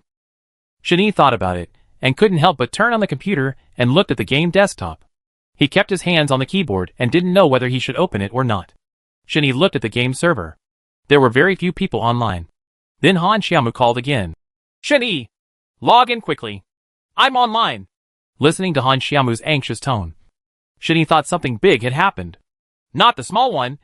Go to the big one. Hurry up. It's very urgent. Han Xiaomu's words confused Shen Yi. What happened again? Shen Yi thought that Han Xiaomu had another problem. So he quit the small account and boarded the large account. Chapter 110 Fighting Side by Side. As soon as the large game server was opened, Shen Yi received an online game invitation. Shen Yi took another look and saw that it was a chatty boy. Shen Yi was so excited that he immediately agreed and saw a familiar person on the familiar screen. It's Zheng Shuo, the chatty boy, and Han Xiaomu. How could it be possible? Shen Yi is nervous and excited at the same time. This is a great surprise for Shen Yi. At this time, Shen Yi is so excited that he can't speak. At this time, the chatty boy turned on the microphone. Said on the team page, Captain Shen, I just want to apologize to you in this way. I know that I was in a bad mood that day and said a lot of hurtful words to you. Han Xiaomu and Li Yuner have explained the whole story. We made it clear that we were too impulsive and did not understand you. The chatty boy was surprisingly quiet today and didn't speak very loudly, which surprised Shen Yi. No, it's my fault. It's me who has caused you trouble. You should blame me. But you believe me. I have absolutely no intention of harming you. Shen Yi didn't expect that the talkative person could say such heart-wrenching words to him with such sincerity, and felt very warm in his heart. By the way, Captain Shen, we have signed the company contract for forming the team that you brought to us last time and handed it over to Li Yuner. Let's continue to fight side by side in the future. Han Xiaomu also interjected. Yes, that's right. Captain Shen, I also want to apologize to you. I left without hearing your explanation and wronged you. I have thought about it a lot these days. Apart from you, we will never recognize anyone else. Be our captain. Even Zheng Shuo, who usually spoke very little, turned on the mic and talked a lot with Shen Yi. Shen Yi was so excited that he almost cried. Unexpectedly, they understood him so well. Shen Yi held the mouse tightly with his hand, looking at the neat teams on the screen. It seems like they are back again. As if the team from back then has reappeared. Okay, let's work hard together and rush to a bigger stage together. Now that everyone is back, let's start a game to celebrate the reorganization of our team. Let's also celebrate that from now on, we will no longer be alone. The team fought hard, and there were companies behind us supporting and supporting our dreams. Okay, that's what I think too. Let's kill him in a big round and regain our prestige. Don't forget, we are the only team that can definitely crush their championship. The chatty boy was also full of energy and eager to win. Go in early and start killing. No more words. Get ready to start. Shen Yi was in high spirits and chose the desert mode. A classic 4-player battle map that has the most enemies and is often chosen by professional players. This mode is the same as the snow. It is a naked, direct attack without any room for maneuver. As long as the target is found, it is absolutely impossible to escape. This is also a game with the fastest death time among all modes. So ordinary players will never dare to play desert mode. Only honor or professional players dare to come here to play black. Generally, only after going through the difficult training in the skydiving training camp can you ensure that you will not be directly sniped when you parachute. So this is definitely a gathering place for experts. They all followed Shen Yi to skydive. Shen Yi didn't hesitate and jumped directly into City L. Although there were not many resources outside City I. It was above Port P. Many people wanted to ambush here. So at the beginning, he could kill a few more people by parachuting and pick up the ones he missed. But there is little equipment here, and it is easy to find a few broken guns.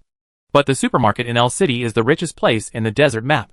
And there are many important points where players often jump. Especially in supermarkets. Not only are there a lot of equipment, but all of them are rare items. Moreover, it was safe to search and easy to hide. So Shen Yi took him directly to the supermarket below L City, and jumped after the flare gun. Sure enough, they picked up the M416 rifle as soon as they landed, and then found many magnification scopes, first aid kits, and even very few things like an all-purpose medical kit. Because Shen-Yi and the others parachuted quickly, so they could jump down directly without anyone stopping them. On the contrary, Shen-Yi and the others sniped and killed many players who had not yet jumped down. Unexpectedly, before they even landed, they were sniped and turned into boxes by Shen-Yi and the others. If you are a more advanced player, your first choice for skydiving is Factory Island, which is rich in resources. However, it would still be difficult to get to this island if the flight route is not along the way. So Shen-Yi didn't choose to jump there because of route issues. Only come here when there are many people skydiving in Port P. Shen-Yi searched for a lot of supplies here. But although the supplies were rich, the location was really not very good. After a while, the first poison circle jumped directly over City L. Shen-Yi and the others still had to run away the poison and go to the middle. Captain Shen, according to this direction, it seems that the last safe zone is probably in the town. However, although P-Town is the richest, it is probably searched by people. We might as well go to the big warehouse at the back of the town. There will be some good products, the equipment, and it's also the center of the map. I think we can kill them all. Yes, that's right. The motel in the lower right corner of P-Town is a good choice. You can get the equipment here and then ambush the people in the big warehouse. Han Xiaomu also agreed. I think so too. I didn't expect that. Chatterbox, your map analysis ability is getting stronger and stronger. It seems that you haven't been lazy during this period. Shen-Yi listened carefully to their explanations and couldn't help laughing in his heart. The feeling of fighting side by side now is really good, because the target of driving in the desert was too big, and they did not have the protection of level 3A and level 3 heads.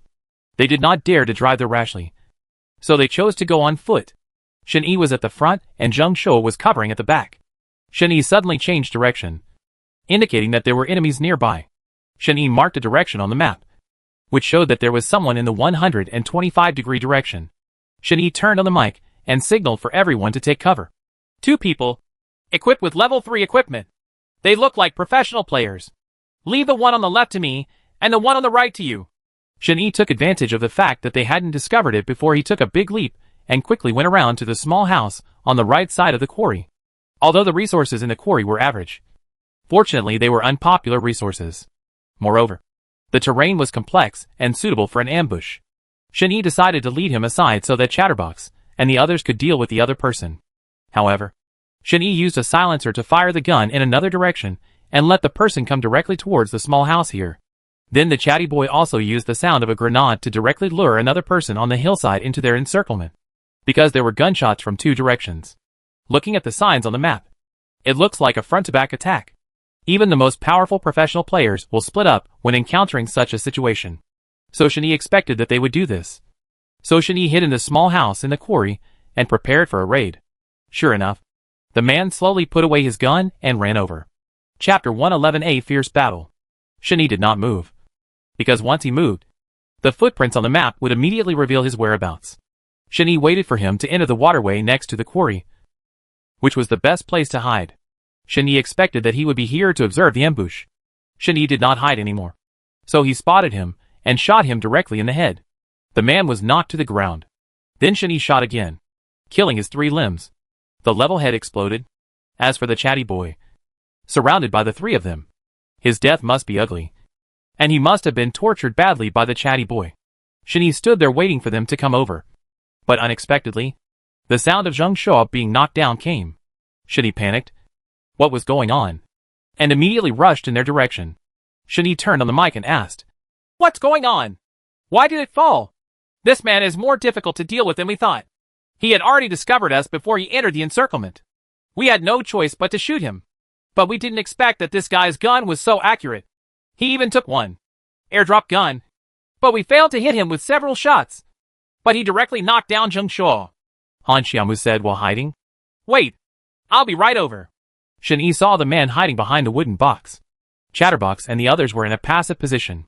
Fortunately, Zheng Shuo was rescued by them.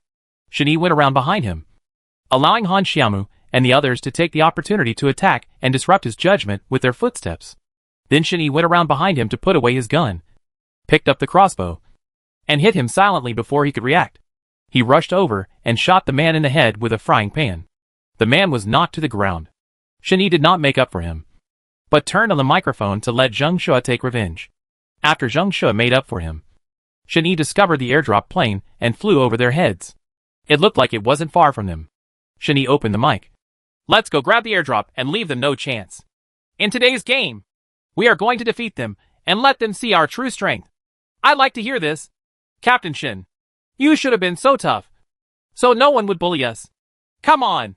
Let's go straight to the finals with 1 against 10. The chatterbox started to flatter him again. And Shen also laughed and said nothing. The airdrop landed near the cathedral. The cathedral is also a resource-rich spot. The problem is that it has a wide field of vision and can easily be sniped. Next to the cathedral is the red factory building. There are many unfinished buildings around it, and they are very mixed. Many of the unfinished buildings without windows above are easy to be attacked by sneak attacks and snipers. It is very difficult to pick them up if they are airdropped in this location. Shen and the others didn't care at all. They rushed over directly, using soldiers to block them, and water and soil to cover them up. The strange thing is that no one stopped them, and there were no gunshots nearby. So Shen and the others easily picked up the supplies in the airdrop. An August, an 8-fold mirror, and level 3 armor. Shen handed the August to Han Xiaomu instead of keeping it for himself. He gave the level 3 armor to Zheng Shuo and the 8-fold scope to Han Xiaomu's sniper. The strange thing is that there are gunshots everywhere in M City. It seems that there is a big war there, so no one is willing to take action. Come and snatch the airdrop. City M is located at the midpoint between C City, EP City, Prison and V Port. People often encounter people running the map. Moreover, it is rich in resources, and the equipment for robbery is absolutely sufficient. It is also next to P Port. Port P is rich in resources, but there are not many cars. They have to pay attention to the situation of vehicles when looking for guns. So without cars, it is impossible to grab airdrops. If you are not in the circle and don't have a car, running the map from Port P is a very uncomfortable thing. Therefore, Shen expected that there would be no one around here. So Shen led people to run to M City to participate in the fierce battle. As soon as they arrived in M City, they saw 2 groups of people fighting in a melee. From the looks of it, they were definitely not ordinary players who had been entangled for so long. They looked like professional players. Do we want the mantis to hunt the cicada with the oriole behind? Let's pick up the leaks after they finish hunting, Han Xiaomu said while looking at the scene in front of him. No. We have to win this round. We have to regain our dignity and shut up the trolls on the internet. They have nothing to say, Shen said uncharacteristically, staring at the gunshots and footsteps on the map. That's right. We have to show them our true strength. Chatterbox also agreed. After Shen discussed the battle plan with everyone, Chatterbox was the first to throw the grenade, and he looked directly at the place where 3 of them met. He counted down the time, and the grenade exploded, stunning the 2 teams. Shen asked them to spread out and snipe them separately. Shen ran down the hillside, looked at the target, moved quickly, and jumped at close range. They all couldn't find their way around and could only hit blindly. He accidentally hit his teammates. The more Shen circled them, the more dizzy he became. Shen saw the right moment and sniped directly at close range. He opened the double scope and directly destroyed the level 3 armor. He penetrated the 2 people and exploded with snipers. The game hall was stunned. What kind of operation is this? Close sniping plus continuous sniping. It's amazing. This person seems familiar. Oh, I remembered. He was the runner-up in the Yonglulu Cup game competition. But this Shen didn't participate for some reason. It is estimated that if he participates, the championship will be theirs, one of the spectators said. The opponent was also beaten and fled in all directions. He didn't know where to hide for a while, and all of them lost their backbone. At this time, the 3 teams were fighting. Han Xiaomu found a perfect location on the observation deck on the 3rd floor of M City. Jumped up, laid down, opened the advanced 8-fold scope, looked directly at the target, took aim, sniped, and shot another headshot. Because Han Xiaomu turned on the silencer and her hidden position, even if others knew the direction, they would not be able to find his specific location and could only be used as a living target by Han Xiaomu. On the other side, Zheng Shuo and Chatterbox Boy also killed directly. Chatterbox Boy also put away his usual grenades and started strafing. Chatterbox Boy's melee strafing speed and accuracy were pretty good. The accuracy was definitely no less than that of a professional player. But Zheng Shuo still took advantage of his submachine gun's ability to fire continuously. And the four of them worked together to make them run around and find cover. Shen Yi and the others worked hard and wiped out both teams. The game was over. This also broke the record for the shortest chicken game in history. It took them only 10 minutes to end the entire game. The game ended with the team being wiped out. Everyone in the hall was excited. All kinds of likes came in one after another. And the comments also broke the highest single record in history. This was the first time that a team was on the same day and at the same time. 2 records were broken. More and more people were watching the game in the hall. Moments and Weibo exploded with people writing that Shen Yi was dissatisfied with the game and swept in again, killing everyone. Chapter 112 It's Your Own Fault. In short, there are countless such titles. Shen Yi doesn't want to care about any negative comments. He just feels that playing games with them is very enjoyable. Chatterbox and Han Xiaomu also feel that they are not satisfied yet and want to play a few more games. It is already 11 o'clock in the evening. There are more and more people watching the battle.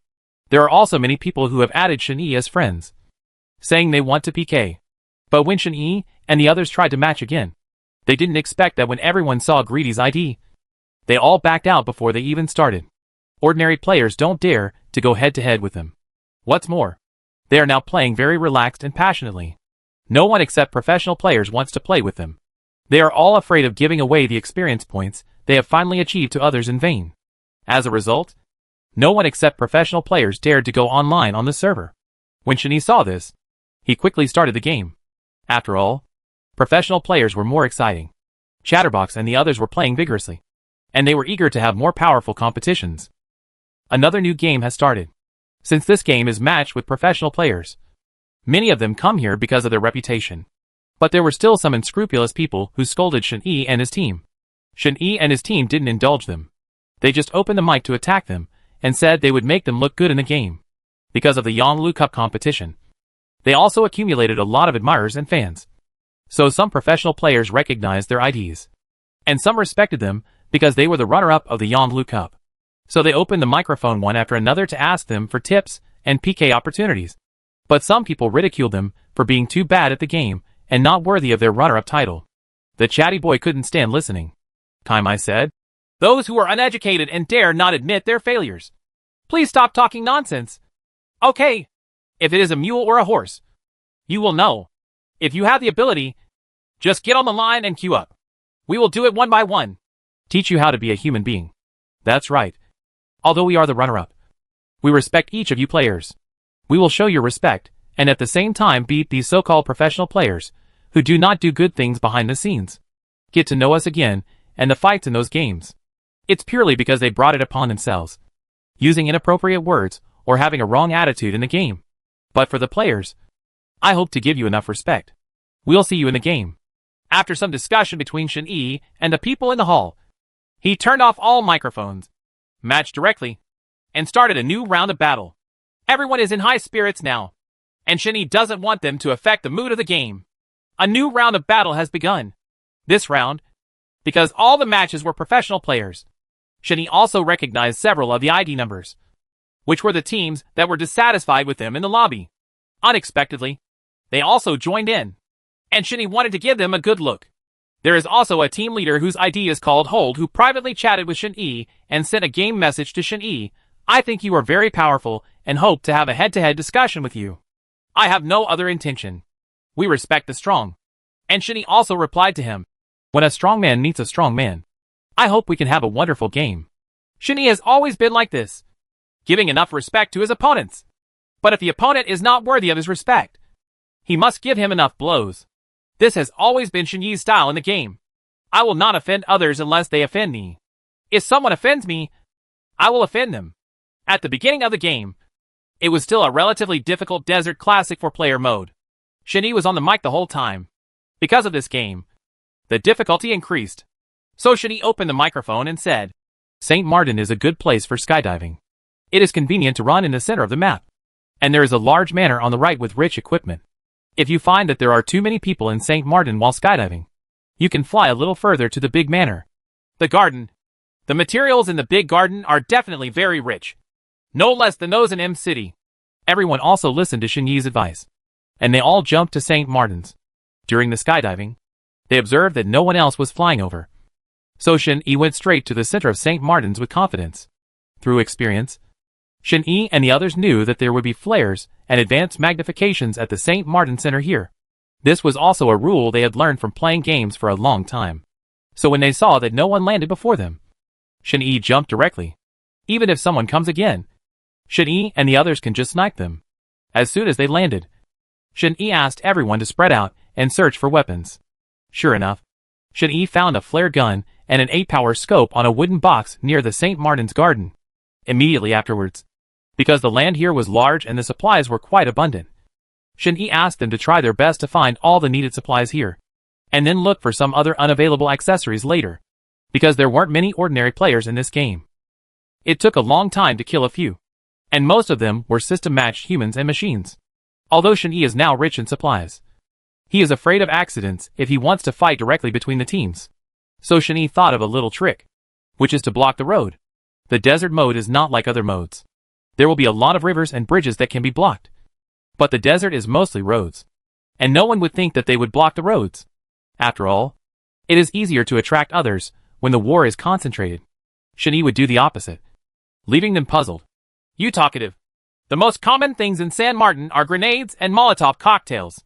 Fill up your backpack as much as possible, and we'll give them a surprise. I understand. Okay. Just wait. I'll come as soon as I can. Han Xiaomu, you are still the same. You know what Shin-Yi said now. His teammates were already familiar with the road, and he was ready to dance. Han Xiaomu went straight to the watchtower, and soon he ran to the top. This is considered to be in desert mode. It is the tallest building. Even if others have 98k, they may not be able to defeat her. Everything was ready. All that was left was Shin-Yi to lead them over. Shin-Yi then took out his favorite gun AWM and fired directly into the air, plus Zheng Shu's submachine gun. Many people had already thought that Shin-Yi was involved in the exchange of fire, so they took the team and dared to go there, wanting to compete with Shin-Yi. They successfully took the bait. Shin-Yi didn't hide either. He just pretended to be ambushing on the roadside to lure them into sneak attack from behind. As expected by Shin-Yi and the others, a group of people came running over soon, looking at the ID number displayed on the big screen. It turned out to be the same Wild Wolf team that insulted Shin-Yi in the lobby and looked down on his side. If you're looking for death, let's see who it is. Don't overestimate your own capabilities. The chatty boy looked at the Wild Wolf team running towards him and said mockingly, Walker, this is your home court. As soon as I fire, you will explode. Shin-Yi looked at Chatter, who had already ambushed him. Chapter 113, a look of shock. No problem. Shin-Yi saw that they were almost here. But he was a professional player after all, so he knew that he was afraid of being beaten all at once. The four of them walked separately, in groups of 2 and 2, and took cover from left to right. They were very cautious as expected, and it seemed unlikely that they would be beaten all at once. But it kills everyone. Shin-Yi saw that 2 people had entered his bomb circle, and shot and injured one of them. The talkative man then detonated the grenade with a bang. Dozens of grenades and Molotov cocktails all exploded, blowing them into boxes in an instant. The 2 teammates next to them looked shocked and ran directly behind the stone bunker and hid. Now there are only 2 people left. Among them was Wolf, the captain of their Wild Wolf team. Shin-Yi took advantage of them before they could react and jumped over. He jumped on the stone as quickly as possible. After Wolf reacted, Shin-Yi had already put a gun to his head. Shin-Yi did not hit him, but just knocked him down. Then he jumped behind his back and directly killed the remaining man. Since that person boasted so much in the hall and spoke rudely to Shin-Yi and the others, Shin-Yi had to teach him a lesson so that he could not hold his head high. So after Shin-Yi knocked him down, he called his teammates, took out the pan, and opened the microphone and said, How about it? I tell you this is strength, and you should pay the price for what you said in the hall. Shin-Yi, you know how to use these dirty tricks. If you have the ability, let's fight head-on. The man seemed very dissatisfied. A dirty trick? You said you didn't even see through such a simple dirty trick, and you still have the nerve to talk about a direct attack. If you are so unreasonable, then I have nothing to say. I will wait for you in the next game. Continue. Shin-Yi didn't want to waste too much time with this kind of person, so he directly used the pan to kill him. Use a frying pan to kill a professional master, and he won't dare to say anything after that. Now the poisonous circle has shrunk to the penultimate circle, and there is still a team of professional players left. This team is the best in the entire server rankings, and is also the 3rd runner-up in this Yonglu Cup competition. I heard that the game was lost due to some minor mistakes on the gaming keyboard. So I heard that all members of Shen Yi's team were playing black. So I directly logged in, found Shen Yi, and started the game. The drug circle has shrunk to the vicinity of the prison. You must know that the prison is close to some unfinished buildings. It is easy to ambush, and it is easy to defend but difficult to attack. Shen Yi and the others must be the first to enter the prison and ambush them. So they found a desert jeep. Although the target was large, there were not many people in the picture now. The chatty boy was driving, while Shen Yi, Han Xiaomu, and Zheng Shuo stuck their heads out to carefully observe the surrounding fighting situation in case there were snipers with silencers. They stopped at the outermost edge of the safety zone and prepared to enter on foot. There are no windows around the prison, only doors to enter. Once inside and discovered by others, a grenade can kill them, and there are no small houses to hide around the prison. Shen Yi and the others can only find some stone bunkers to hide. But Shen Yi and the others have not found any trace of the team with the ID name King. It is very likely that Shen Yi is in the open, and they are in the dark. So Shen Yi thought of a way to test them. Shen Yi asked Han Xiaomu to ambush near the prison, while Zheng Shuo used a submachine gun to search around the safe area. But no trace of them was found. Shen Yi already had an idea in his mind. The poisonous circle was so big, but there were no traces. From this, Shen Yi concluded that there was only one possibility, that they were still in the poisonous circle. They were definitely close to the poisonous circle, and were ready for a surprise attack. Sure enough, they were the third runner-up. Their gameplay was very different, but they still encountered Shen Yi. Although this kind of gameplay was special, it was not that Shen Yi had never seen it before.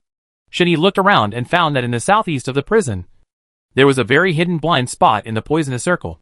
In just 2 seconds, he could rush out of the poisonous circle and go directly through the prison door to hide. And before that, no one would be able to hit the target in a short time. This abacus was indeed a good one. Unfortunately, Shen Yi saw through it, and Shen Yi directly indicated where their target was. However, it was impossible for all four of them to hide there. The rest were left to Han Xiaomu. After all, she was the only one with strong sniping ability. Shen Yi took Zheng Shuo and the chatty boy over and prepared to find out. For the sake of safety, Shen Yi first took his gun and fired several shots in the opposite direction. After finding that there was no one behind him, he slowly crawled away. When he was about to reach the poison circle, Shen Yi went directly over and sprayed medicine one after another to ensure that he would not be poisoned. When Shen Yi was about to reach the stone bunker, he found traces because the crawling sound would not be displayed on the map. Shen Yi hid his traces very well, so he confirmed that they were here. And there were only 3 of them. As expected, the remaining one must also be a sniper. I don't know where he is hiding. This one must be eliminated before he can know his hiding place. After Shen Yi secured their position, the information was sent to Zheng Shuo and Chatterbox Boy. So Shen Yi did not go back, but asked Chatterbox Boy to lure them out with grenades. The chatty boy was outside the safe area, behind the prison bunker, and threw many grenades at Shen Yi's position. Sure enough, with Shen Yi's location information, the grenades were too late to prevent them. They were beaten even more confused. The bomb that came from nowhere directly killed one of them, but the other 2 were still not forced out. As expected, they were masters. Their faces did not change, and their hearts did not beat. This trick was all right. If Shen Yi hadn't been nearby, he would probably have fallen into their trap, making others think that there was no one here anymore. But fortunately, Shen Yi noticed it early and didn't let them ambush. So Shen Yi asked the chatty boy to throw a grenade, and asked Zheng Shuo to fill up the potion and take the opportunity to touch them, and then give them the final blow. At this time, Shen Yi jumped up from the ground, fired directly with AWM, walked around behind the bunker, sprayed medicine and fired at the same time. The other party also knew that he was exposed, so he simply shot directly. Although he was the third runner-up, their accuracy was very good. Although Shen Yi shot so fast, although he knocked them down, he was also shot by them. Under such circumstances, he could still have such a reaction ability. Shen Yi also felt that this person was not simple. Shen Yi and Zheng Shuo directly surrounded them. No matter how powerful they were, there was no room for them to show off. He had no choice but to be killed by a sniper. Suddenly, from nowhere, a shot knocked out half of Zheng Shuo's health. Fortunately, he was protected by level 3 armor. It's the direction of 65 degrees. The last person is there, and it's a sniper again. Zheng Shuo saw the direction of the silencer and reported to Han Xiaomu. Chapter 114 Incredible. I saw him. He's on the watchtower opposite me. It's not easy to deal with. Han Xiaomu also used her advanced magnification lens to spot the sniper with the silencer on the opposite side. He's watching us very closely. There's no way we can get out. The chatty boy shouted. There is nothing I can do. She happened to be hiding in the blind spot of my vision. If I don't kill her with one shot, it is very likely that he will snipe me. Han Xiaomu did not dare to act rashly. I'll deal with him. At this time, Shen Yi opened the microphone and said, How did you get there? The chatty boy said with a look of disbelief. I don't need to go there. Give me a grenade. Shen Yi said confidently. Han Xiaomu covers me and tries to lead him in the opposite direction. Shen Yi put away his gun and said with a grenade. Good. Han Xiaomu fired. But because it was in the blind spot, it did not hit him. At this time, Shen Yi jumped 3 times and jumped directly behind the tree. Shen Yi was still far away from the sniper on the watchtower. The grenade couldn't be thrown. So Shen Yi asked Han Xiaomu to lead him in the direction. Shen Yi took the opportunity to move and jumped directly, and ran directly to the bottom of the watchtower. You know, the most dangerous place is the safest. The bottom of the watchtower is also his blind spot, and he will never shoot down there. Shen Yi held the bomb in his hand, looked at the aiming line, and raised his hand, throwing the bomb directly up. One shot hit, knocking down the sniper on the watchtower directly. They won and the game was over. There were hundreds of thousands of people watching the battle in the hall, and they all expressed their amazement. This is amazing! He can hit the target with one shot from such a tall watchtower. It's incredible. It's really a pity that I didn't see him compete in the Willow Cup. What a great god. Please accept my worship. I want to become a disciple. All kinds of compliments came one after another. Shen Yi didn't expect that it was already so late, and there were so many people watching the game. He was also very excited, and opened a voicemail to express his gratitude to them. At this time, the captain of the king's team in the game that had just ended had a private chat with Shen Yi and his team. Hello. I think you also know me. I am the 3rd runner-up of the Willow Cup. I only know that your close-quarter sniping is already a great skill, but I didn't expect to see another one of your unique skills today. I admire you very much. This captain sounded very humble. Not like the others. No. I also admire you for being able to think of such a way that ordinary people wouldn't think of. Shen Yi has not encountered such a happy opponent for a long time. The two of them didn't know each other before they played each other. They added each other as game friends and agreed with each other that they would often compare skills in the future. These 2 consecutive battles have accumulated a lot of popularity for Shen Yi and the others, which directly suppressed the public opinion on the internet. The team has regained its previous vitality and is getting better and better. Shen Yi instantly felt that he was very lucky to have met so many close friends who understood him. It was around 3 o'clock in the morning after Shen Yi and the others finished playing the second game. They were all very tired and fell asleep directly after playing the game. Shen Yi didn't wake up until noon the next day. It's been a long time since I stayed up late playing games like this, and Shen Yi couldn't adapt to it, so he stayed in bed. His cell phone was also muted. So many people called him, but he didn't answer. Looking at the call records, Han Xiaomu and Li Yuner made several calls to him early in the morning. Shen Yi didn't see it until noon, thinking something had happened, and hurried back. What's the emergency? So many calls. Shen Yi, when did you learn to stay in bed? Han Xiaomu said teasingly. I played the game too late yesterday. What's wrong? Tell me. What happened? You made so many calls? Just look at your email and Weibo Game Official, and you'll know. Han Xiaomu said in a nonchalant manner. This made Shen Yi anxious to death. He thought it was related to the sniper demon again. Shen Yi quickly hung up the phone, turned on the computer, entered his account password, and opened the Weibo homepage. His fans increased so much. Nearly 1 million. 1 million in one night. This shocked Shen Yi. What surprised him even more was that Shen Yi received the strongest Gun King medal officially awarded by PlayerUnknown's Battlegrounds in his game mailbox. You must know that no one has received official authorization for this kind of medal until now.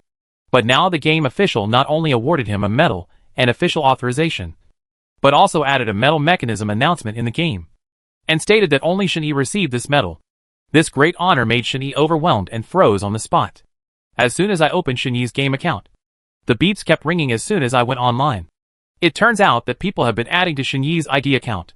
Needless to say, it must be those who admire him. In an instant, there were hundreds of thousands of friend requests and hundreds of thousands of apprenticeship requests. When I looked at the notifications about their team joining the company, there were tens of thousands of likes. including on the previous team's Weibo. And it also gained a lot of game fans. Shinee also didn't expect that he would gain so many fans and attention overnight. Immediately afterwards, the phone rang. Looking at the caller ID, it was the talkative guy calling. Captain Shin, have you seen the push notification? It's amazing. Do you know how many followers I have gained? A total of 200,000, plus rewards, and 30,000 in cash. It's unbelievable. This is such a talkative person. The boy was so excited. I have seen it. This is the first step to our success. You should all be together. Right. Our success this time is inseparable from Lee Yuner's company. They have also done a lot of promotion for us. The formal contract should have been reviewed now. When we are ready, we will sign the contract together and thank them by the way. Okay. I'm going to tell them to get all the materials ready. See you at the same place later. The chatty boy was so excited that he couldn't even speak clearly and quickly hung up the phone. So Shinee brought everyone to the company to meet Lee Yuner and sign the contract. When discussing future plans, Lee Yuner gave them a planning sheet, which planned their game plan for the next 6 months. This is your game plan for the next 6 months or nearly a year. You also know about the medal. This is a great honor. It also lays the foundation for you in the gaming industry to get better and better. So future games will definitely be better. It won't be less. So you have to be mentally prepared. Lee Yuner's serious demeanor was very different from usual. Unexpectedly, she looked very carefree when she was serious. Okay. I know that once I join the company, I will definitely participate in all the company's opinions. And we will also obey the company's arrangements. But I think I have said it before. I know. Don't do anything that has nothing to do with your dreams. Right. Chapter 115 Strong Winds and Waves. What do you think? Do you agree? If we agree, just sign. Lee Yuner pointed to the contract on the table. Captain Shin believes in you so much. What else can we say? Sign it. Everyone also finished signing. And here is the game plan for the next week. Next week, I have registered you for the corresponding district-level game competition. Although it is only a district-level game, it is a very simple matter for you. But you can't just win the game, but also play well to let more people win. Many people know about the existence of your team. You must know that winning a game does not mean that everyone will remember you for a long time. So you must always appear in their field of vision and let everyone remember you. Don't worry. Although it is a district-level competition, my teammates will never relax in any game. We are confident that we can directly reach the city-level competition beautifully. Shinee Diotong and they are very confident. So the district-level competition is definitely not a problem.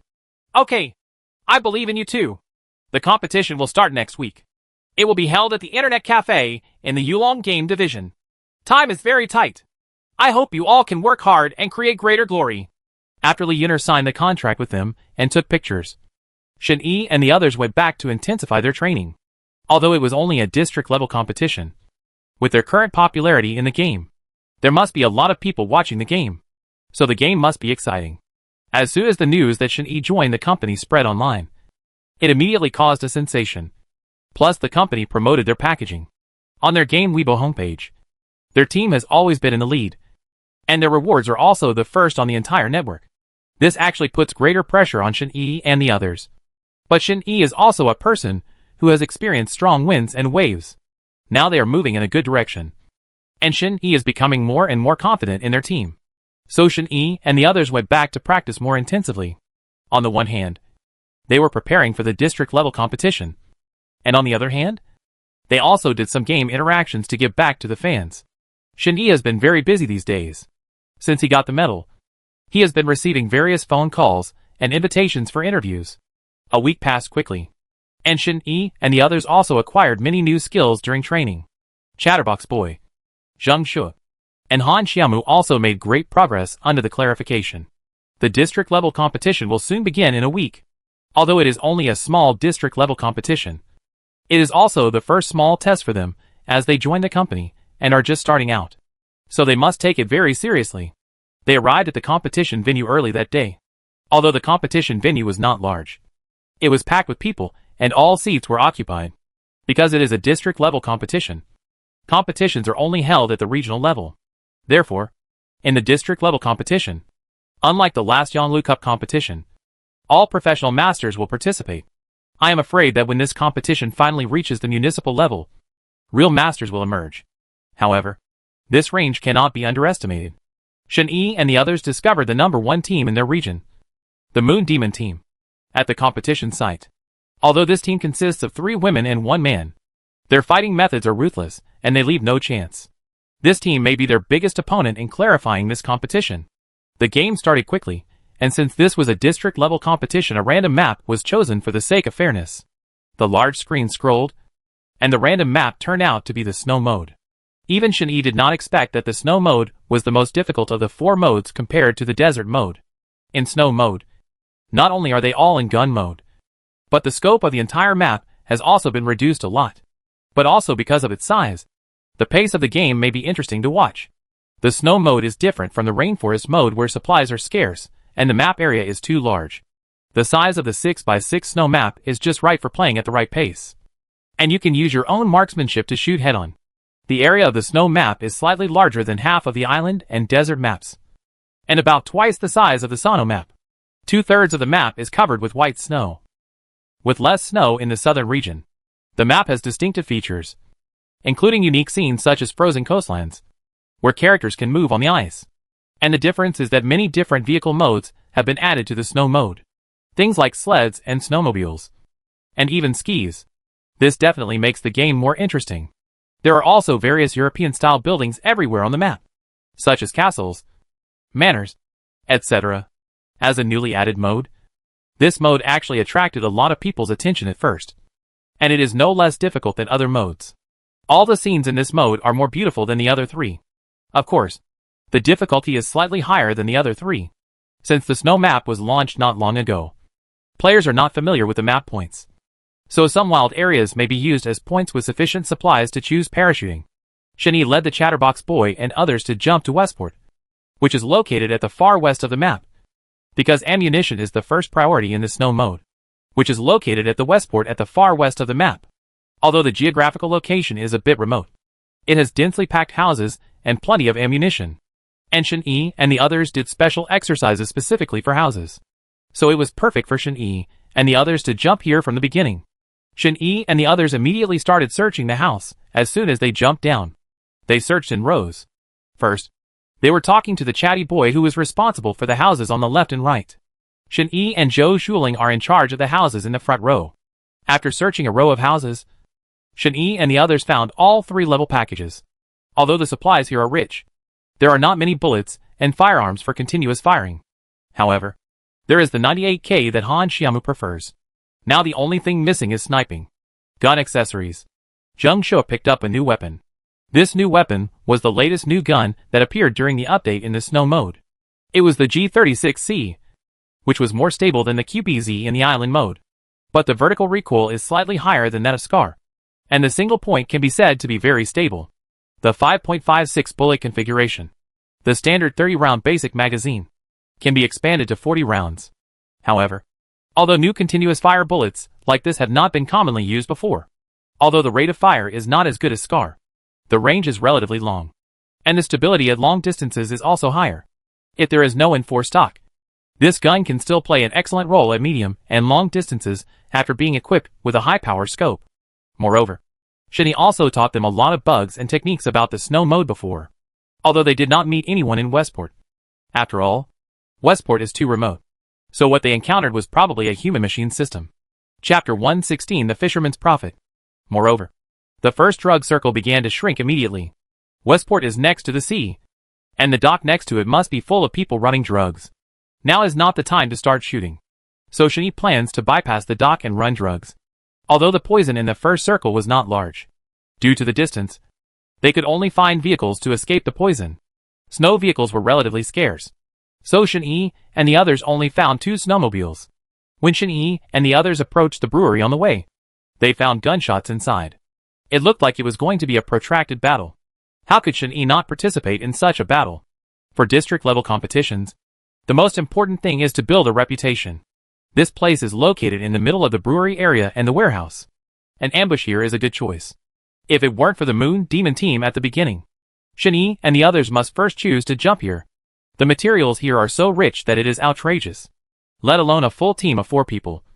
There will be no less than 4 teams of skydiving players in this place, because the 3rd stage and M24 inside are attractive enough. And due to the special location, no matter how the route changes, the satellite launch base can be reached. The rocket launch pad is also an excellent sniping spot. Others holding rifles cannot defeat Han Xiaomu's sniping. The enemies in the square behind were sniping one by one, and the safe zone had shrunk to this area. So Shen Yi was preparing to lay an ambush here. But the prerequisite was to deal with the other teams inside.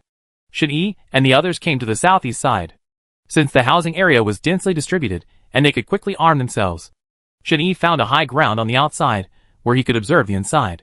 Through several times, Shen Yi observed that there were two teams fighting inside. Shen Yi did not intend to take advantage of the situation. He planned to take the lead in attacking. This was a good opportunity to shock their majesty. Shen Yi asked Han Xiaomu to find a commanding height for sniping, which was not on the rocket launch pad. However, with Han Xiaomu's skills, there should be absolutely no problem with continuous sniping. Although these two teams, Shen Yi looked at their server-wide IDs, were not at the top of the server-wide rankings. The strength of the two teams should not be underestimated. And Shen Yi went in first. When they were approaching their battle point, he signaled the chatty boy to throw a grenade to disrupt their sight. And Shen Yi took the opportunity to break through. Now that both teams had casualties, this was the best time. The chatty boy threw a grenade, directly injuring a group near the periphery. There was only one person left, who was shot in the head by Han Xiaomu. 3 people were knocked down with one thunder. The chatty boy's accuracy was getting better and better. The better. Then Shen Yi and Zheng Shuo broke through, preparing to deal with the remaining team inside. Who knew? The team inside ran away directly from the outside. How could Shen Yi let go of the meat on his lips? So he and Zheng Shuo chased out directly. Zichai and Han Xiaomu cleaned up the battlefield and collected supplies. Shen Yi and the others chased after them, and saw 3 figures on the hillside from a distance. He ran pretty fast. Shen Yi squatted on the ground, opened the 8-fold scope, held the 98K in his hand, and aimed directly at the hillside. One shot knocked down one, and there were 2 left. Zheng Shuo took the new gun, G36C. This gun can also be equipped with advanced magnification lenses, and it was a burst of fire. Zheng Shuo changed his direction, aimed at the target, and fired 4 rounds in a row, knocking down one of them directly. There was still one left. He would definitely choose to save his teammates. Shen Yi took advantage of the time he had to save his teammates, taking the opportunity to touch it. In the last few seconds of rescue, Shen Yi threw a Molotov cocktail and quickly killed the last person. In this way, Shen Yi and the others completed the elimination of the 2 teams, and the audience burst into thunderous applause. The second time they closed the circle, they were still in a safe zone, but their medicine was not enough, and they now needed to replenish medical supplies. So Shen Yi decided to go to the hot spring town by himself. The hot spring town was not only because this place was rich in medical supplies. The number of medicines, drinks, and first aid kits can also reach more than 10. So Shen Yi plans to collect all the medical supplies in the hot spring town, and then distribute the medical supplies evenly to his teammates when he finally returns to the team. As for the chatty boy, Zheng Shuo and Han Xiaomu, they are still ambushing here, preparing to snipe the people coming from the square. Shen Yi was ready to go on foot. Guard here. Remember, the view from the housing area is very poor, so try to block the walls. It is best not to enter the housing area here, because there is no glass in the housing area in the snow, and it is easy for someone to use grenades, Shen Yi said while he ordered while running. Shen Yi walked towards the top of the small rocky mountain. After all, it was easy to reach low places from high places. Shen Yi kept observing the surrounding situation while walking. Suddenly a silencer appeared on the hillside, and Shen Yi immediately found the nearest bunker. Shen Yi knew that he had discovered him, and if he went out now, he would surely die. Moreover, people who install silencers must be sure before they shoot. Fortunately, Shen Yi discovered it early. She just lost a little blood, so Shen Yi kept hiding. So Shen Yi roughly knew the location through the coordinates of the silencer that just appeared on the minimap. So Shen Yi put away the gun, took out the Molotov cocktail, and entered the snow mode in snow mode. Middle. Molotov cocktails are definitely the best to use. You can tell where they are at a glance. Shen Yi threw 3 Molotov cocktails in that direction. Sure enough, he was forced out. Shen Yi held a 98K sniper rifle in his hand and walked around while shooting, knocking the man to the ground directly. Shen Yi did not go over to replenish his gun, because in this poisonous circle, even if he had teammates, they would definitely not be nearby. So Shen Yi did not go around in order to find medical equipment as soon as possible. Shen Yi arrived at the hot spring town and found only one man machine. He successfully collected a lot of supplies with level 3 containment, and then met up with Chatterbox and the others. Chatterbox has the right time, place and people here, so for the time being, no one who comes from that side of the square will survive. Shen-Yi, the airdrop has passed. Should we go pick it up? I'm afraid it will be a little difficult at this distance, Zheng Shuo said to Shen-Yi as he watched the supply plane fly overhead. Of course I want to go. Why not? There is only the last poisonous circle left. The airdrops at this time are definitely the most generous. Moreover, in the last poisonous circle, there are only 4 people left in the game besides us. Now we must use airdrops in order to solve them with the greatest guarantee. Shen-Yi put away his gun and found the car that drove out of the hot spring town. At this distance, it was most stable to drive, although the snow map has more airdrops than other maps. However, except for the housing area, there are very few bunkers in the wild, so it is risky to pick up airdrops. Shen-Yi and the others drove forward, and the airdrop finally landed in Winter City, which is the last poisonous circle. It is 80% likely to be nearby, and the most likely place is the castle. The castle is a very resource-rich point in the lake. Chapter 117 easy to defend but difficult to attack. Although the area is small, its geographical location is very advantageous. It is connected to the land through 3 bridges in the water. It can be said that it is a battleground for military strategists that is easy to defend but difficult to attack. Now only the Moon Demon team is left, and there has never been a trace of them from the beginning of the game until now. The airdrop fell into the castle. The castle is a place with complex terrain. If you are not careful, you will run into the enemy head-on. Shen-Yi and the others picked up the airdrop and set up an ambush on the castle. Looking at the location of the final airdrop, they knew that this was the last safe zone. Shen-Yi used the game to check the information and competition videos of the Moon Demon team on the internet before the game. Not only were they ruthless in their tactics, they were also good at hiding. Generally, those who were killed by them did not know how they were sniped. Shen-Yi now asked Zheng Shuo and the others to ambush around the bridge connecting the castle. Now the poison has reached the last circle. They must be near the castle. Shen-Yi planned to force them out. Shen-Yi used 98K to shoot in all directions, and then asked Zheng Shuo to throw grenades to disrupt their sight. Suddenly, footsteps were displayed on the mini-map. Although it only flashed for a moment, Shen-Yi noticed that the distance between his steps was actually very close to Shen-Yi and the others. They were also in the castle, and Shen-Yi jumped directly, holding the SLR continuous fire sniper rifle in hand. The SLR itself is actually a continuous sniper, but because of its unique rate of fire setting, it can also exert its strength in close combat. Just click on a red dot and then click on a quick expansion. In close combat, it will undoubtedly become a very powerful weapon, because the single-shot damage of this gun itself is among the highest among snipers, and it is much more powerful than the AKM. Its recoil is not too great, and when fully equipped, its melee damage capability is very terrifying. Therefore, Shen-Yi usually uses this gun in close combat. Zheng Shuo was also a master of close combat. Zheng Shuo also jumped down with Shen-Yi, while Han Xiaomu was preparing to snipe from the commanding heights. Shen-Yi roughly knew their location and deliberately used the sound of footsteps to confuse them. Sure enough, they were fooled. Shen-Yi hid behind the wall, while Zheng Shuo prepared a second assault on the opposite side. The footsteps were getting closer and closer.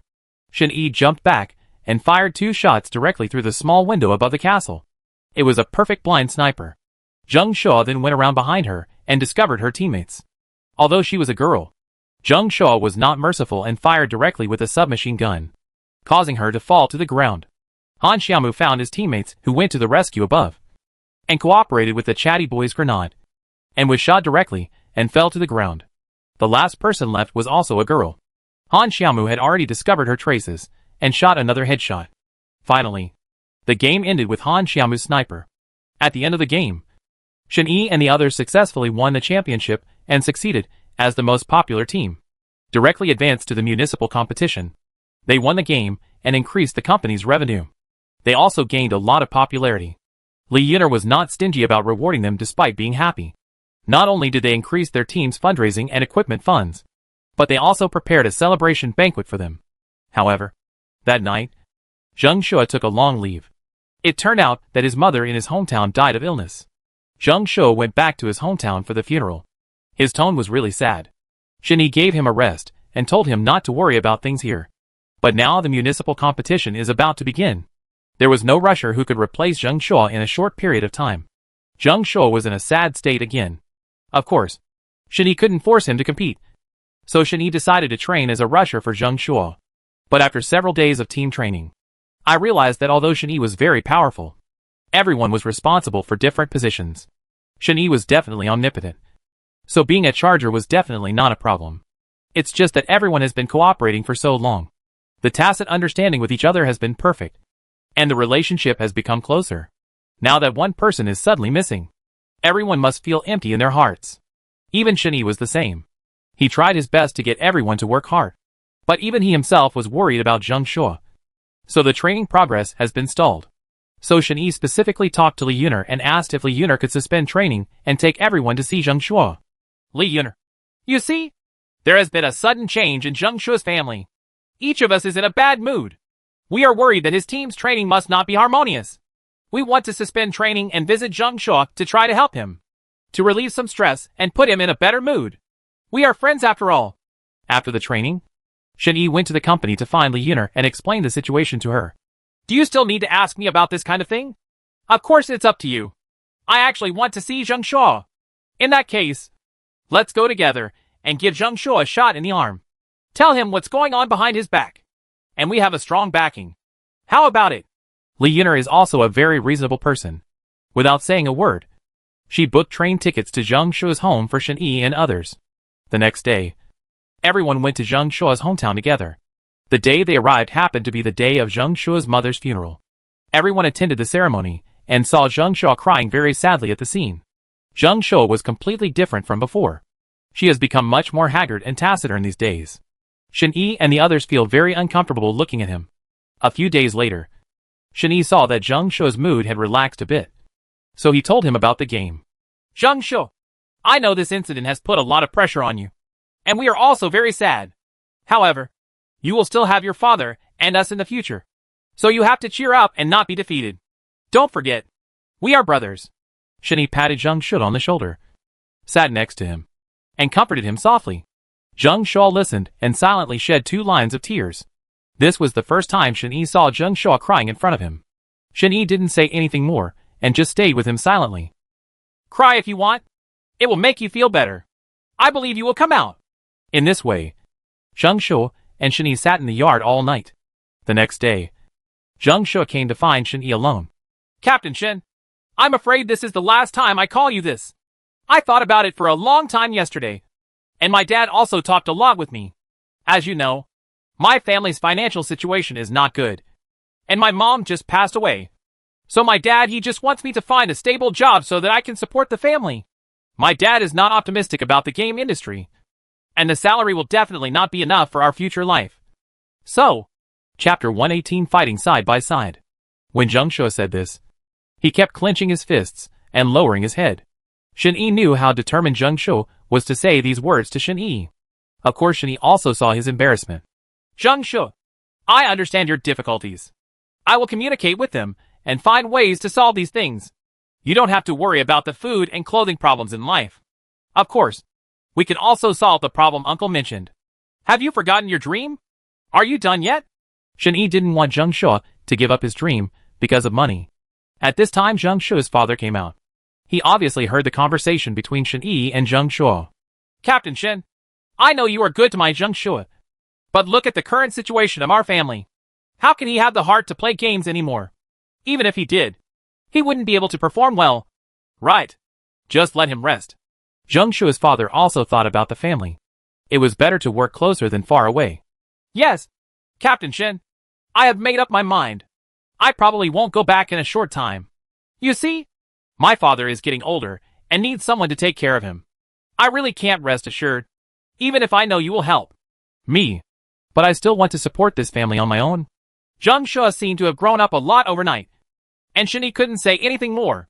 Zheng Shuo, I understand you. Well, in this case, I won't say anything anymore. However, I will always reserve the position of the team's rusher for you. No matter when you want to play a game, we will welcome you. You will always be our brother. Shen Yi gave Zheng Shuo a promise. A dream promise. The next day, Shen Yi, the talkative boy, said goodbye to Han Xiaomu and Zheng Shuo and prepared to leave. Zhang Shu. I believe you will come back and fight side by side with us. And I also believe you will get better. Han Xiaomu said to Zhang Shu with a cry.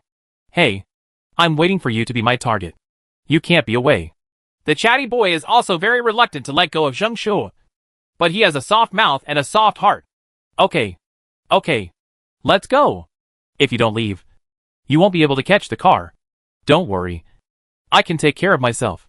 You must cheer for the game. I will watch the live broadcast at home to cheer for you. Zhang Shu was also very reluctant to leave them. After they said their final goodbyes, Shen Yi and the others returned to the training base. Although he is still in poor condition, the game must continue. And Zhang Shu cannot come back in a short time. The team still lacks a charger. There are still not enough players. Shen Yi must find another substitute. After all, the position of charge is a bit special. It was absolutely indispensable. So Shen Yi was responsible for the training of other team members during the day. At night, Shen Yi played games by himself, preparing to find a charger in the game. But Shen Yi played the game for 3 days in a row and still couldn't find a charger of the right level. Either those people were not good enough or they just couldn't get along. He couldn't even get along with Shen Yi, let alone Talkative and Han Xiaomu. Shen Yi really had no choice. He can only go to Li Yuner and Han Xiaomu, who have extensive connections. Li Yuner can help him recruit team members on the official website. Han Xiaomu can search online. And then Shen Yi will come for actual inspection. Xiaomu, do me a favor and recruit a charger online. Our game is about to begin, and we can't wait any longer. Then what good do I do? Han Xiaomu said to Shen Yi provocatively. Well, I'll treat you to a meal? A big meal. Shen Yi was also confused by the question. +1 game. No problem. Okay, leave it to me. I will give them your email address. And then you can make your own decision. Immediately afterwards, Shen Yi went to find Li Yuner again. Li Yuner first said anxiously to Shen Yi, Shen Yi, have you seen the game announcement? I've been busy looking for someone during this time, and didn't pay attention. The game announcement has been updated. Wasn't it said last time that municipal competitions will require a snow mode? The announcement has just been sent out. Han Xiaomu showed Shen Yikin the new rules issued by the game announcement. The duration of the blue circle is reduced. The blue circle will move more slowly towards the end of the game. The damage of the 5th and 6th poison circles increases, except for the first blue circle. And the probability of forming a fatal circle is reduced by 30%. And the waiting time for the last lap was shortened from 195 seconds to 90 seconds. On the Miramar map, the first safe zone will appear as soon as the player gets on the plane. Clothes and accessories in the game will no longer be refreshed. The refresh rate of other items remains unchanged. This rule change is too sudden. In this case, it is equivalent to reducing the game time by half and increasing the difficulty by half. It seems that we must seize the time. Shen Yi was originally worried because of the lack of team members. But now, because this new announcement is more difficult. I am even more worried. Yes, I heard that it was changed because too many people knew about the bug in the snow mode. Li Yuner was also very worried. This is very detrimental to us. But it is not the most important thing. There is a lack of rushers now. So training has been stagnant. I have posted the instructions on the official website as you said. There will definitely be the person you are looking for. Although the rules of the game have changed a lot now. The competition time has also been extended by a few days. You will be fine. But Shen Yi was still worried. Shen Yi thought about it, and realized that he had no choice but to do Zhang Shu's ideological work again. So I called Zhang Shu's home. Hello, Zhang Shu? I'm Shen Yi. Captain Shen. I am his father. Oh. Hello uncle. Is Zhang Shu at home? I have something very important to see him. Please tell him. You better stop looking for him. I made it clear to you last time. We just want a stable job. Besides, I have asked Zhang Shu to go to your company to terminate the contract. And he has promised me that he will not fight again. Game competition. I don't care about dreams or not. No matter how much I like it, it can't be better than a stable job. After all, Zhang Shu's father was not from the same era as them. So it was normal for him not to agree.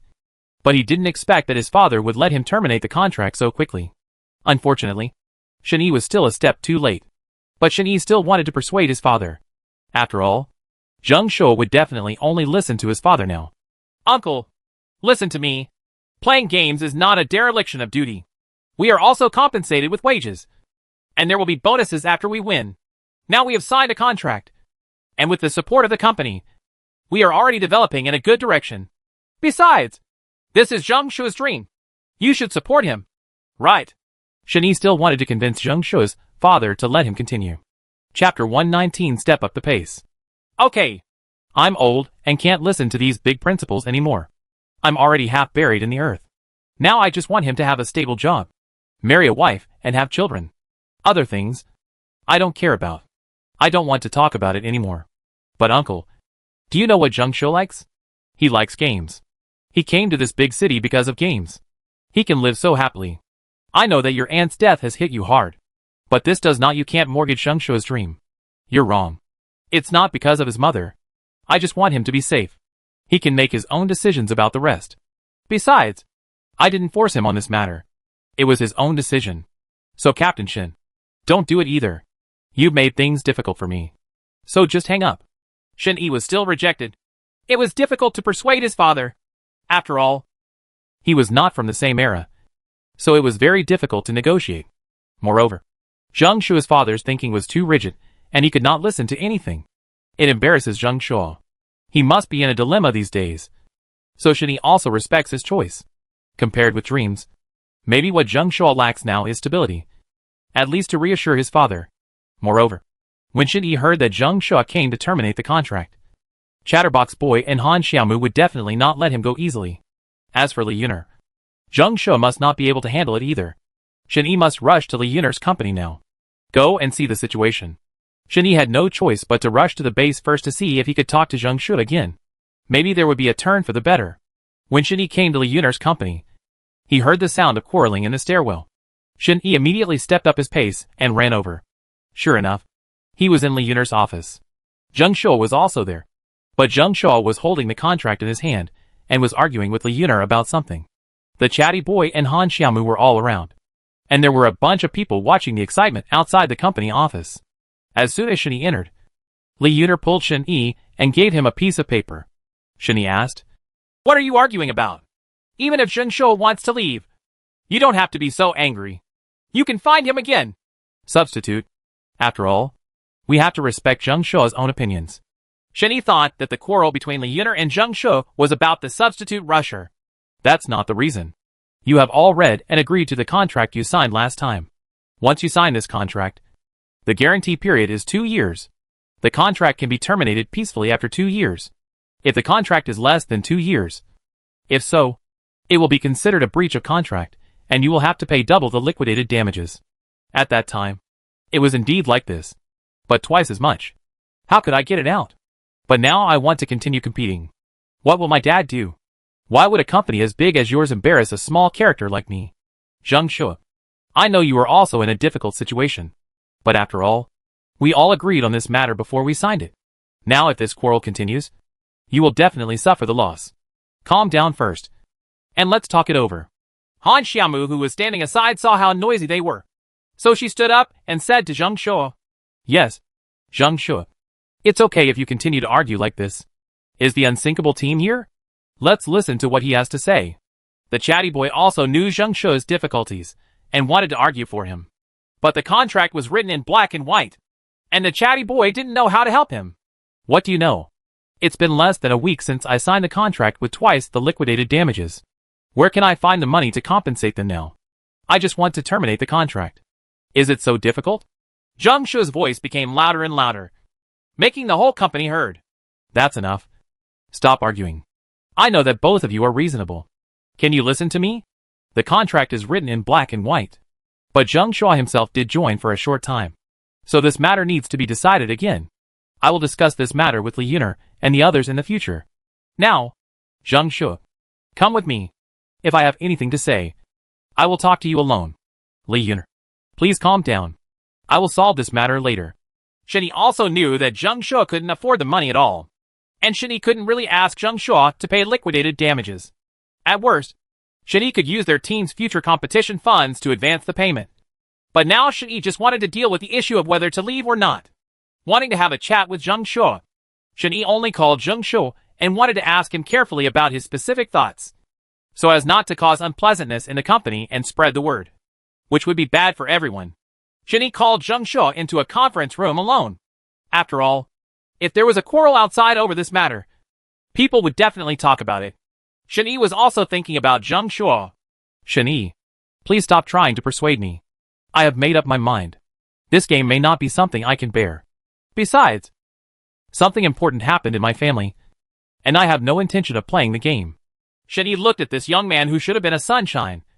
But now, he was suffering from the devastation and oppression of such a life. Shen Yi was also very emotional, and at the same time he felt sorry for him. Looking at Zheng Shuo, who was getting more and more haggard, Shen Yi still wanted to persuade him. Zheng Shuo, I know you have difficulties. But don't you still have us? We can help you solve the difficulties in life. But playing games, isn't it your dream all along? Isn't that what you are? Shen Yi also wanted to try his best to persuade him, but was interrupted by Zheng Shuo. Yes, it doesn't matter if I like it. It doesn't matter if I want to play games. But in this situation, how can you ask me to play games wholeheartedly? My dad may be right. Compared with this, maybe a stable job work is relatively reliable in comparison. So Shen Yi, please stop trying to persuade me. It looks like Zheng Shuo is determined to terminate the contract. Now that he has reached this point, Shen Yi probably won't be able to save it even if he says anything else. Well, since you are determined to terminate the contract and go back to find a stable job, I understand you. But I know you won't be able to pay this high liquidated damages for a while. Besides, my father also needs money. You also need a stable source of income to find a job in the future. So I will find a way to communicate with Li Yuner about this high liquidated damages and try to cancel it or arrange it in installments. Don't worry about money anymore. Come on. Take good care of your father. Shen Yi also knew that Zheng Shuo's family conditions were not very good, so he wanted to help him share a little bit. Shen Yi, I can't trouble you anymore about this matter. I remember you helped me from the very beginning when we joined the team. And then from the first competition to the first time we got the bonus. And now we are step by step come over here. Chapter 120 Untouchable. With you as a talkative and Han Xiaomu as my company. These few months have been the happiest months for me. You guys have helped me a lot. But I was always bothering you when I left. I feel really sad. Sorry. What did you say? We are brothers. You forgot that we said this from the beginning when we formed the team. When Shen Yi heard this, he thought a lot about their past in his mind. I used to be really happy when I was just playing games. But now things have changed. Everyone has some untouchable things in their heart and some feelings forced by reality. Shen Yi understands these. Shen Yi, I don't know what to say to you. I just want to say thank you. I'm afraid it will be difficult for us to see each other again in the future. Zheng Shuo said to Shen Yi with tears in his eyes. Okay. Don't worry. We won't forget you. You will always be one of us. You calm down first. I'll go talk to Li Yuner. I'll wait until the day you leave to talk to them. Say goodbye properly. They are also worried about you these days. Seeing that he was very determined, Shen Yi stopped persuading him any further. So Shen Yi went out to find Li Yuner and wanted to have a detailed discussion with Li Yuner to see if there was any room for maneuver in the liquidated damages. Li Yuner, I know that the amount of liquidated damages we signed in the original contract was not small. And we also ensured that we would continue to play games for the company. But you said that it was the former Dream Fund and did not include liquidated damages. And you can see that Zheng Shuo's family situation is not very good now. It is absolutely impossible for him to come up with so much money at once. Zheng Shuo can't get it out even if he sells it. Besides, he still has a father to support. I'm afraid it's unethical for you to do this. Shen Yi still wanted to reduce Zheng Shuo's burden more or less. Am I unethical? When I signed the contract, you clearly reconciled everything and acted in accordance with the contract. Although I am the CEO of this company, unexpected emergencies are not within the scope of our company's responsibilities. I also want to help Zheng Shuo. But it's not like you haven't seen his temper. Li Yuner actually understood Zheng Shuo and wanted to help him lighten his burden. But Zheng Shuo was not in a good mood these days, and his words clashed with Li Yuner. So they started to quarrel. Captain, is there really nothing we can do about this? Han Xiaomu was also worried about Zheng Shuo. At worst, we can help him get it together. I still have some savings, the chatty boy said as he was about to take out his pocket. Okay. Please stop being like this. There is no way to solve this matter. Li Yuner was also confused for a moment and just focused on quarreling. What can I do? Shen Yi asked quickly. Although you have just joined the company, you have set a popularity record for the company. Based on your performance and popularity in the last game, the company's senior management also decided to allocate a sum of money to you as a team reward, Li Yuner said while showing them the resolution. Great.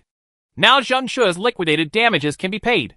Also, in view of the good profits Zheng Shu has achieved for the company before, I also explained the situation to the company's senior board of directors, and the company decided to waive half of Zheng Shu's liquidated damages as compensation from the company.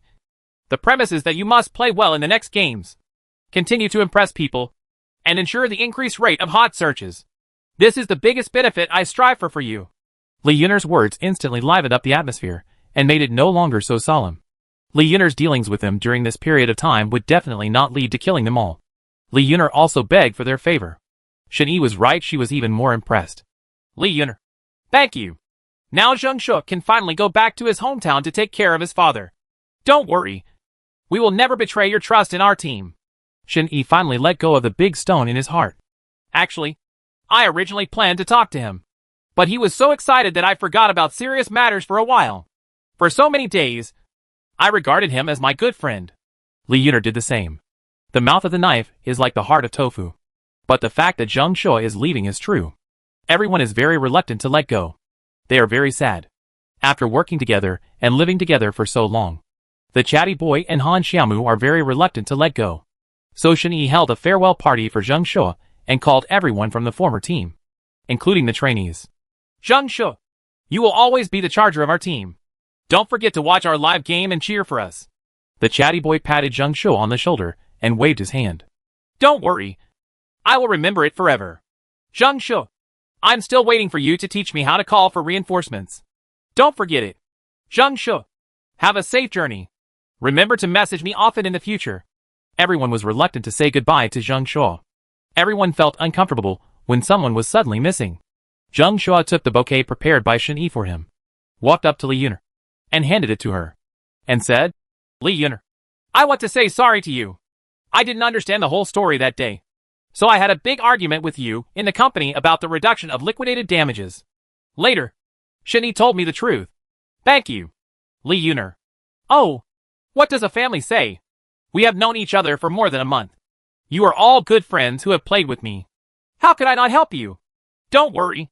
If you still want to come back in the future, I will welcome to you. Although Li Yun'er looks very cold on the outside, once you get along with her gradually, you will find her gentle side. Everyone, please go back. Don't give it away. I will come to see you often in the future. If the game loses to me, it will be unreasonable. After that, Zheng Shu got in the car and left. Although everyone was reluctant to leave, life had to go on.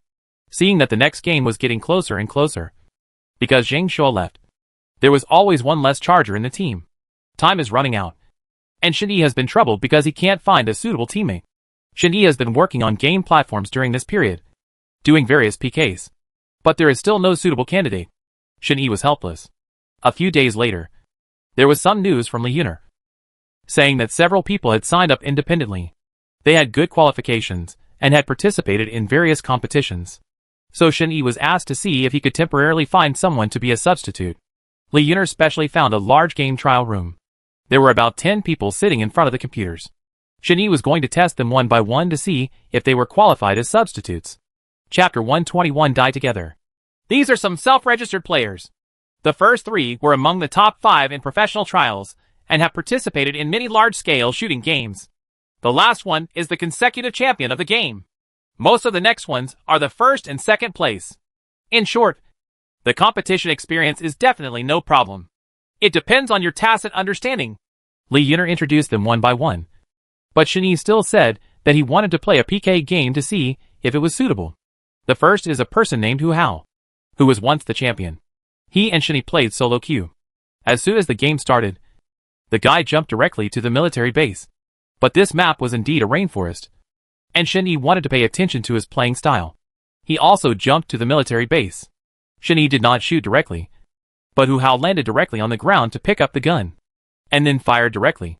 Judging from his game skills and combat capabilities, there is absolutely no problem. However, he shot alone throughout the whole process, without paying any attention to Shen Yi behind him. Shen Yi simply stopped the game and shocked himself to death. Hu Hao didn't understand it, not knowing what was wrong with him. Shen Yi only told him, playing a game is not just about individual points. The focus is on the cooperation of teammates. If you lose your teammates, then this 4-person ranking will probably be meaningless. So I'm sorry. Shen-Yi declined the first person. The second person followed Shen-Yi as soon as he came on the field. He was simply Shen-Yi's bodyguard. Shen-Yi paused the game before he could even shoot. The competition continued like this, and no one played a full game with Shen-Yi. Shen-Yi temporarily quit the game midway. With the last two people left, Li Yuner couldn't stand it anymore. So she pulled Shen-Yi over and said to him, Hey, you can just be so strict. At least give them some face and finish the game. Do you think they can finish a formal game? The game is not a practice match. If I can't cooperate, then he and other people can't cooperate. How can we play this game? Okay. You have the final say. But there are only 2 people left. If you can't find the next one, you have to do it yourself. Although it is a municipal competition, there are definitely experts. Is it possible that you have to withstand the Chargers game alone? If you lose this game and lose the next provincial game, you will not be eligible to participate. There is no resurrection game. You have to think clearly. Li Yuner also knew that she couldn't persuade him, but she still wanted to persuade him. After all, this was a formal competition. But no one could change what Shen-Yi had decided. This is not something I will never decide. You have also seen every game they played with me. Although their game techniques and abilities are very strong, and their skills are also very powerful. They look like professional players at first glance. But they play every game with great pride. And they all consider themselves champions. And they only do it for themselves, without caring about the feelings of their teammates. Shen-Yi's first goal when looking for people must be cooperation. Not only the cooperation between teammates, but also the methods and techniques must be consistent with them. Otherwise, it would be like 3 people playing a game, and that person might still be holding back. I know. But at least you have to give them a perfect opportunity to show your strength. For the rest, you can play a complete game. Just in case, they will give you a surprise later. Li Yuner also knew that the game was coming. If she couldn't find anyone, it would be hard to say whether she would win or lose. Okay. Let's give them one last chance and let them play another round of double Q. Shen-Yi also knew that it was too late and could only try again. They were playing the classic island mode, which is the most basic and longest lasting map, giving them more room to play. At the beginning of the game, the 2 people learned from their previous lessons and both jumped to P City at the beginning. And Shen-Yi also jumped, got P City. Immediately afterwards, the 2 men began to collect supplies. Their hands were very fast. They were indeed professional players. By the time they reached the first poison circle, they had already completed the task of killing 5 people. They were really fast. But when it came to the second poisonous circle, one of the people fell outside the poisonous circle due to lack of time and medicine. Shen-Yi thought that person would save him. But what he didn't expect was that even without looking back, he headed straight for the safe zone. Shen-Yi expressed helplessness, thinking that such a place had its own reasons. So Shen-Yi turned around and threw the medicine outside the poison circle, and then rescued the man 3 times in a row before finally climbing into the safe zone. Shen-Yi has relaxed some requirements compared to before, and does not require perfect cooperation. Although the abilities of the last 2 people are not as strong as the first one, their coordination is really good. Shen-Yi had planned to use them as substitutes. But the teammate just now did not help his teammates into the safe zone, but ran in alone. Although this is an explanation, Shen-Yi is still a little hesitant. While passing through M City on the way, they accidentally met a wave of professional players. Judging from the completeness of the equipment, the level of the car, and the skin level, it seemed that they were already experienced players. Qin Jing just took this opportunity to see the abilities of the 2 of them. So she stayed aside and let the 2 of them fight. Let's see how they deal with 2 versus 4. Already in official competitions, there are often many situations where less and more are played. This style of play can also test their overall quality and ability. At first, one of them used an AWM to kill the person in the car, and then directly blew up the car. Immediately afterwards, another person cooperated and detoured behind them, disrupting their sight and hearing by moving. The team on the opposite side plays the game very smartly. They drove 2 cars at the same time, thinking of just going over and killing them. The other person ran to the side of the car to prevent him from being knocked down by the direct explosion, preparing to kill the car with a sniper shot. Shen-Yi also thought this method was good, but the risk factor was too high. As expected from the clarification, the man was directly hit by the car and fell to the ground. This style of play extremely tests the player's accuracy, and once they make a mistake, their success will be ruined. He originally thought that another person would save him, but he didn't expect that person to throw a grenade over. killing his teammates and 2 other people. Shin-Yi had no choice but to pause the game. If teammates and enemies die together in a game, then the meaning of teammates in this game will disappear. Li Yuner, you have also seen that these people are not as good as Zheng Shui in terms of tacit understanding and cooperation. Although they are very skilled, if a team uses its teammates as bait, then this game will be useless. It's worth existing. Chapter 122 Certain Death. I have watched everyone finish the game. It seems that I still have to go to this city-level game. Even if there is no substitute, I don't think we will lose. It seems that your requirements, Captain Shin, are quite high. Okay, forget it. Since you are confident that you can win this game, you don't need this substitute. Li Yuner has never seen such a demanding captain. She has played so many games, but has not met a suitable one. Li Yuner also expressed her helplessness. A week later, the day of the game finally arrived because they had not yet found a substitute. So they had no choice but to play without a substitute because the game had risen to the municipal level. All the participating players must have certain abilities. It seems that this game will definitely not be easy. And because of Zheng Shui's departure from the team, everyone's emotions must have been affected to some extent. The previous team training was also postponed for several days. But since the competition has reached this point, I have to persevere and persist. The game is about to start, and the team members begin to enter the field. Because Shin-Yi and the others have no substitutes, 4 or 5 people are participating directly. Shin-Yi and the others only have 3 people. But they have no stage fright. Because of the last game announcement, they had already guessed that the map used in the city-level competition must be the snow mode. And there was also a snow mode that had been updated with a new game state. Game organizers can just use this competition to try out the performance of this newly updated game. Therefore, Shin-Yi and his team's previous training had always been based on snow mode. At the beginning of the game, you took them to an open space near the space base and had a farm. Others thought they were going to play jungle. You must know that when hunting in the snow, without a detailed strategic announcement and strategic deployment, you will definitely die. But Shin-Yi doesn't want to play jungle, because Shin-Yi has been studying this snow mode for a while, looking for places where he can break through and ambush in this snow mode. There are still many bugs, including the space base. Son. He went through all the game guides. None of them found that this area was covered by the signal area. So he practiced it over and over again. After confirming that this game bug has not been fully recovered, Shin-Yi thought that this was a way to win. So since Shin-Yi discovered this game bug, he has been letting Chatterbox and the others practice repeatedly. This game bug is the hidden cave. The hidden cave is located in the center of the triangle between the space base, Hada Farm, and Xuanqiao Town. Although it looks like a small hill, but it does contain more combat readiness resources than airdrops. It is worth mentioning that the entrance can only be opened with vehicles, and machine guns cannot open the intersection. And if one enters the entrance alone, they can only go back the way they came. The materials inside are more abundant than airdrops. And there is only one cave entrance, which is easy to defend and difficult to attack. The cave is located in the upper right corner of the map, with the right side near the farm town and the lower left side near Glacier City. The appearance is a small hill. Most people would never expect that this is a hidden airdrop supply station. If you get supplies here and then introduce them to others, the probability of winning this game will be greatly increased. Shin-Yi didn't know how to get in at the entrance of the PlayerUnknown's Battlegrounds Snow Map Airdrop Workshop at first. Later, after repeated trials, luckily, Shin-Yi found a way. The entrance could only be opened by using a vehicle, and nothing else could open it. So Shin-Yi and the others gave the outsiders the feeling of being in the wild, and let them relax their vigilance. Shin-Yi and the others parachuted directly to a place with cars that Shin-Yi had already experimented with. After getting off the umbrella, he took Hua Tai and Han Xiaomu to drive to the hill.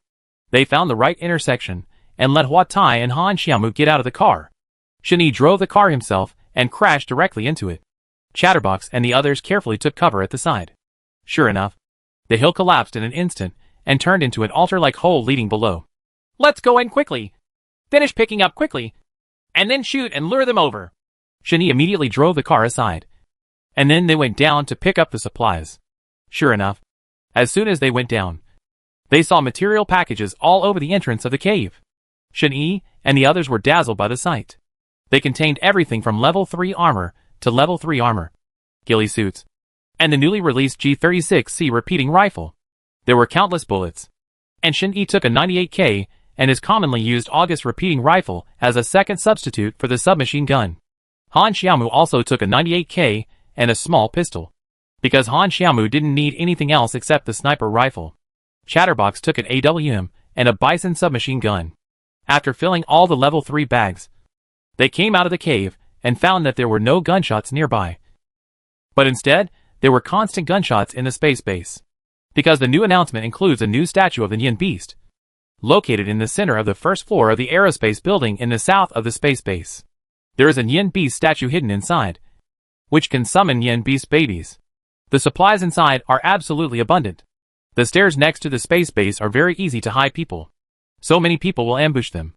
Therefore, it is equivalent to a military base on the island, and it is the first choice for many professional players. Shen-Yi and the others had finished picking up the supplies, but there were still a lot of unfinished supplies inside. Shen-Yi planned to use a grenade to seal the mouth directly, so that no one else could find out. Otherwise, the supplies would be given to others in vain. So Shen-Yi drove the car to the entrance of the cave, and then asked the chatty boy to throw a grenade directly to seal it. With a bang, the entire entrance of the cave was completely covered. Then because of Shen-Yi, there were only 3 of them. If the opponent survives in the end, there will be at least 4 people. This way, they can fight less and fight more. Although it is difficult to fight, Shen-Yi and the others have recorded it before. So as long as the distribution is reasonable and the cooperation is tacit, there is no need to worry about any accidents. The penultimate poisonous circle came quickly. Judging from the shrinkage, it was heading towards Dinosaur Park and Shuangqi Town. The statue here in Shuangqi Town is located on the ice outside the housing area in the southern part of Shuangqi Town. It is closer to the housing area and is a relatively easy location to hit. There are also many statues in the ski resort next to Shuangqi Town, and these statues are located near the entrance of the ski resort. There are many toilets around the statues, which are also suitable for ambushes. Shen-Yi finally chose Shuangqi Town through comparison, because there are many houses in Shuangqi Town, which is easy to hide and ambush. In the snow mode, the most important thing is not to expose yourself too early. Once exposed, you will be people directly use black sniping to kill. Shen-Yi is planning to fight a group in this den. This is a good place to destroy the group once someone enters the encirclement, coupled with the attack of grenades and weapons of mass destruction. Even if it does not directly transform into a box, it will also lose more than half of its blood. Chapter 123 No Damage. Shen-Yi took a car and used a relatively ordinary gun to lure them over, which could give others a sense of man-machine confusion. Han Xiaomu was on the high roof of a nearby house, observing the direction and sniping and finishing shots. Shen-Yi was the main attack force, mainly responsible for sniping and charging. Sure enough, Shen-Yi fired more than 20 shots in a row. After about a few minutes, a group of people sneakily ran over from the dinosaur park. They were running and looking for cover. But looking at them like this, they didn't look like professional players, because there was no Voldemort among them. But they were all exposed to their sight. This made Shen-Yi feel very strange. Generally, people who participated in this kind of competition would have more or less experience. It was impossible that they didn't know how to squat, run, and walk, and they were all exposed, which aroused Shen-Yi's suspicion. Captain Shen, they are here. Do you want to fight them? Asked the chatty boy. There are still a few hundred meters to go. About 200 meters, and they are very scattered. They seem to be on guard. Chatterbox's grenade is of no use for the time being. It is not cost-effective to disperse the grenades. Beat. Shen-Yi gave the order, and the Chatterbox grenades and rifles were fired. Han Xiaomu had already aimed at the target, one shot at a time, and Shen-Yi also went directly to the forward, and directly sniped with the August. The opponent was also a little stunned. He threw a grenade. Although he hit the target, he only lost half of his health and was not knocked down. Han Xiaomu knocked down one of them. Shen-Yi fought directly in close quarters and switched to using a frying pan. He hit the head with one pot and knocked another person to the ground. Now there is only one person left, and they can be destroyed immediately. Unexpectedly, at the last critical moment, the opponent suddenly asked for a substitution. Only then did Shen-Yi realize the reason for their fearless movement just now. It turned out that they had kept this trump card, because the rules of the game are like this. You can take a break and substitute a substitute in the middle, but there is only one chance. The organizer agreed, so the other party replaced a person and replaced it with a substitute. This is equivalent to them resurrecting a person. There are still 3 of Shen-Yi and the others. Since there are no substitutes, the rest time is also cancelled. Seeing that the team was almost wiped out in the end, I didn't expect that the opponent would use a substitute. Now Shen-Yi and the others are in a very dangerous situation. The person opposite is unharmed. Once he comes on the field, because he is a substitute, the opponent cannot know where he is hiding. So Shen-Yi and the others are in the clear now. And they are secretly. But Shen-Yi has reached this point and can no longer retreat and formulate a new strategy. Han Xiaomu, you must watch carefully. The substitute will definitely creep up secretly. You must keep an eye on it. Now I can use the bait to lure him out first.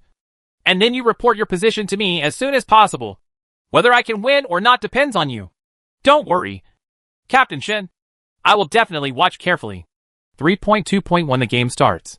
The game starts directly. Shen-Yi resumes his previous position. Now both of them know where they are. Except for the substitute, who doesn't know the specific position. Shen-Yi asks Chatterbox to cover. That person's next target must be Chatterbox. Shen-Yi had already seen his teammates other than the one on the bench. Shen-Yi rushed over and performed a magical 3 consecutive moves and jumps. He jumped onto the fence. Jumped directly from the fence. And then shot back. The man fired several shots without hurting Shen-Yi's hair. But Shen-Yi shot his head off with an August. At this moment, a silenced gun suddenly hit Shen-Yi. Shen-Yi immediately lost half of his health. Fortunately, he picked up a lot of all-purpose medical kits in the cave on the hill. This shortened the treatment time and gave Shen-Yi a buffer. It's okay. I saw him in the 125-degree direction. Behind the weeds on the right. He has a snow ghillie suit. Be careful. You may not be able to see him clearly. Han Xiaomu observed the eightfold mirror in time and told Shen-Yi about the last person's position. It's okay. Okay. I understand. If you wait until I'm really out of blood, just throw thunder and blow him up. No problem. I'll go down and get ready now. Shen-Yi is only about 300 meters away from him. But he is protected by a ghillie suit and is not easy to detect hidden in the snow. Shen-Yi thought of a way. That is, the Molotov cocktail. In the snow mode, the Molotov cocktail is definitely one of the most useful weapons. He can instantly reveal the specific location of others. Shen-Yi used the general direction that Han Xiaomu just gave him. Took out all the Molotov cocktails. Placed them on the ground. And threw them one after another. Sure enough, when he threw the fifth one, there were footprints on the map. And Shen-Yi also knew his specific location and was ready to touch it and catch him off guard. Talk. Wait a minute. Touch him from the 65-degree direction. Han Xiaomu. Touch him from the 45-degree direction. And prepare to surround him. Okay. No problem. Shen-Yi climbed up directly from the front. Seeing that he was almost there, Shen-Yi let the chatterbox attract attention. And Shen-Yi jumped directly from the snow. And Han Xiaomu also shot directly. Shen-Yi followed him and circled behind him. He squatted, jumped and moved continuously, leaving him confused. In the end, he just started shooting randomly. At this moment, Shen-Yi shot his head with a 98k shot. And the game was over. Shen-Yi and the others won again. Still defeating more with less. They successfully advanced to the provincial game competition. The entire audience cheered for them. The online live broadcast also received comments from various celebrities. And some people paid them to be endorsements. In short, all kinds of things are coming at them. And all kinds of praises and exclamations are coming to them in a steady stream.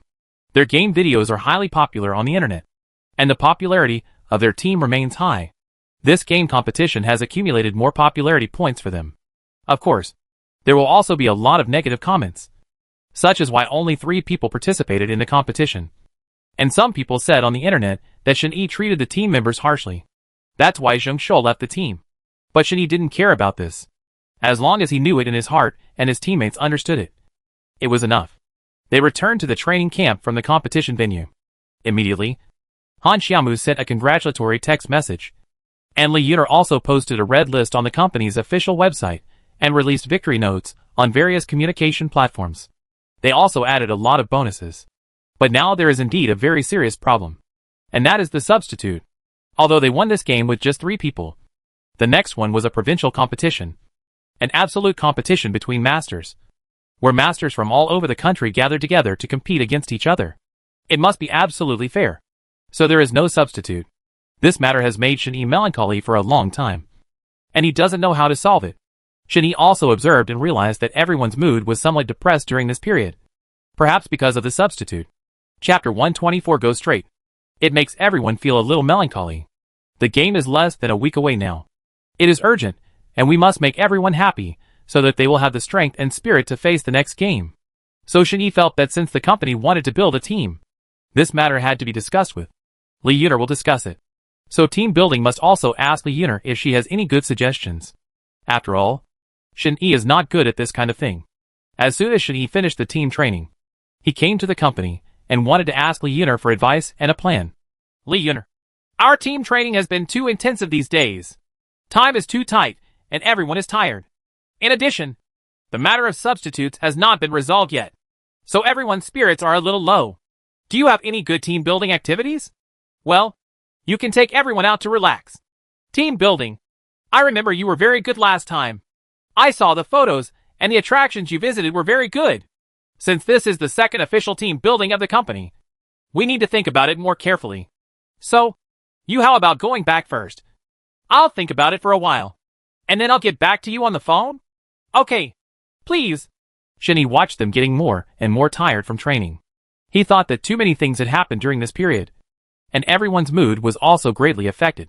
He thought that the game was coming soon. So he asked everyone to go out to relax and sort out their mood. So the next day, Lee Yuner took everyone to a place and took them to visit the former gaming veterans and the world-famous gaming champions, Team Headwind. When everyone saw the Headwind team, their eyes almost dropped. You know, in the eyes of today's players, they are absolutely heavenly figures. I think back then, they ended the game in 8 minutes, killing 26 people and breaking the highest record. It has gained the attention of the whole world. Unexpectedly, Lee Yuner has such a relationship and can actually meet the Headwind team. This makes the Chatty Boy and Han Xiaomu extremely happy. They are the characters who are held in the palm of the Chatty Boy every day. How is it? Is this team building much better than going to other places? Lee Yuner asked with some pride. How did you get to know them? They seem to be very familiar with each other. Now, their fighting spirit must have been inspired by the talkative ones. Thank you. You have helped me a lot. Well, I flew to the United States specifically to meet them for the game that year, and then help them join the current company. So he is also a major shareholder of our company. This favor, he must be helping me. Shin-Yi originally thought that it was incredible that she was a CEO at such a young age, but he did not expect to know such a big person. It seems that Lee Yuner is definitely not a simple person. Chatterbox Boy and Han Xiaomu had a great time chatting with the members of the Headwind team. They spent the entire afternoon asking them about the specific details of how they played in the competition and won the championship. The atmosphere was peaceful. The mood of the team members slowly returned to normal. Moreover, when Shin-Yi and the others went back to training, someone else came to join the team. He was a tall and thin boy. He looked to be in his 20s, but he was young. But he had a pair of weathered eyes. This boy called Lu Yun. There are no awards or honorary trophies. He just said that he came to attend because he wanted to learn something from Shin-Yi. You have no award-winning background and no competition experience. How can I trust you? Shin-Yi was actually a little curious about the boy in front of him. Although he had no competition experience, he stood there with a very confident expression. This was different from those who came before, which made Shin-Yi a little interested. Strength. I only speak based on strength. Isn't it the same for you? From the old game novice to now. Lu Yun speaks directly and never beats around the bush, which further strengthens Shin-Yi's opinion of him. Okay. Then you and I will have a round, and let's rely on our strength. Shin-Yi chose the time-limited entertainment mode, which allows unlimited resurrection within the specified time range. This can also be a perfect test of a person's true strength and teammate cooperation.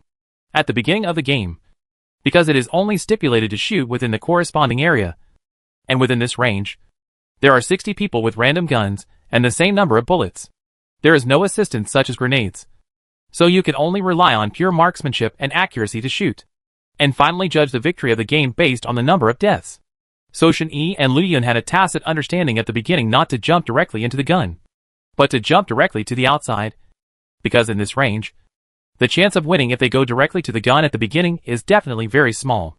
Shin-Yi felt that Lu Yun's thinking was indeed good, at least the same as what Shin-Yi thought. Then, Lu Yun slowly moved inside the circle through the cover of the rocks in the bunker. Lu Yun lay directly on the highest rock. Although the randomly matched gun M2 is not a burst shot, it is also a relatively large sniper rifle with damage capability. However, even Shin-Yi would not be sure about sniping at such a long distance without a high-power scope. But Lu Yun aimed directly, and one shot actually hit a person on the roof below without any hesitation. He then shot him again.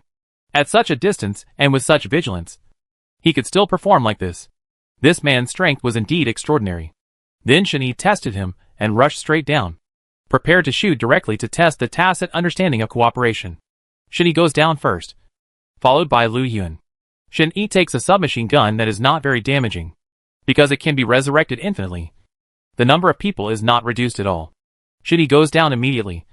It will definitely be attacked from both sides. At this time, Lu Yun ran directly behind Shen Yi, and went back to back with him, solving all the obstacles behind Shen Yi. When the time was up, the game was over, and Shen Yi and Lu Yun won. After the game, Shen Yi called the Chatterbox Boy and Han Xiaomu to come. I went to the office and asked for their opinions. How about this? Can this Lu Yun be our charge substitute? You guys also watched the game just now and have some opinions. After all, if we want to participate in the game together, we must consult the team members for their opinions. This Lu Yun, although he is not very old, he is very mature in thought and has very good qualifications, but he really lacks words. The chatty boy said first. Yeah, I agree. Lu Yun's mentality is very stable and not impatient. It's completely impossible to tell that he is someone who has never competed before. Han Xiaomu also agreed. Then it's decided? After all, the game time is almost here, and we have to practice more with him to get a better understanding. Shen Yi also thinks that he has good qualifications in gaming and a stable mentality. The most important thing is that he cooperates well and knows how to protect his teammates, although he is a little less talkative. Maybe because he is not familiar with it. Shen Yi also has excusable. Chapter 125. It's clear at a glance. So Lu Yun officially joined the Shen Yi team. Not only did he train every day, he also increased the training intensity himself. After others had finished training, he continued to practice. He left early and came back late every day. Not only that, Lu Yun is also an enthusiastic boy and very responsible. Although he has not been in the team for a long time and is not very familiar with his teammates. When he comes every day, he will help everyone connect the hot water in advance. He also makes tea for the chatty boy and actively helps various teammates get takeout and express delivery. In short, he is very hardworking and willing to work, so they get along with each other more and more harmoniously. Not only in life, but also in games. And everything is developing for the better, because Lu Yun won everyone's trust. Shen Yi did not carefully check his files and passed records. The final competition was approaching, and Shen Yi and the others were practicing every day. There was no time to check insignificant things. And once during the team training, the chatty boy also tried it out in a game competition. Relying on the experience Shen Yi had taught them in the past, he combined grenades, detonators, and Molotov cocktails together, because he was trained on a trumpet. He was matched with some gold or platinum players. So he saw the chatty boy's extraordinary skills. They all didn't believe it. The chatty boy tested their position and successfully guessed the opponent's location. He used several grenades in succession, exploded the car, and killed several groups of people in succession. Because this was not the big name of the chatty boy. Therefore, it was inevitable for other players to have some suspicions. And because of the chatty boy's superb technical skills, others had to think that he had used a cheat. As a result, he was maliciously reported by the other party for cheating, although there was no evidence such as uploading pictures or videos to prove that this was the case. The official account was temporarily banned for 7 days as a sign of fairness. However, the competition is coming soon, and due to company policies and competition rules, private use of the competition trumpet for the team's out-of-competition training is not allowed during training. So it was suddenly suspended for 7 days, and no one could train anymore. Seeing that the competition was about to start, and the organizer could not be contacted, and there was no way to explain the situation, everyone was in a deadlock. Shen Yi also said that it was really not possible. So he went to the company and asked the company to negotiate with those people. But at this time, Lu Yun said that he had a way. I know a few game official friends. I can help you ask them if there is any way to unblock it. Game official friend? Is this okay? Chatterbox asked doubtfully. As long as we explain the situation clearly to them, and they open the surveillance video of the game at that time, it will be clear. There will be a surveillance screen in the official background of each of their games to prevent others from opening cheats. Lu Yun said this very familiarly a set of processes. Shen Yi was also very shocked. So he treated a dead horse as a live doctor. It was better to let Lu Yun give it a try than to sit back and wait for death. So Lu Yun stood in front of them. He took the initiative to call someone and asked for the phone numbers of the other 7 people in that game. Then Li Yun wrote down the phone numbers, contacted the people who were bombed that day one by one, and explained the specific circumstances of that day to them one by one. He said it was just because the chatty boy used a trumpet to practice. He was actually a professional player, so his methods were definitely good. And he was definitely not cheating. After Li Yun explained the situation to the other party, he also said that they were about to compete and practice must not be suspended. So Li Yun persuaded the other party and the official to clarify the source of the matter and that it was an accidental mistake in the report. The other party also knew that they had mistakenly blamed the chatterbox, so they readily agreed to Li Yun's request. I called the official customer service to unblock it.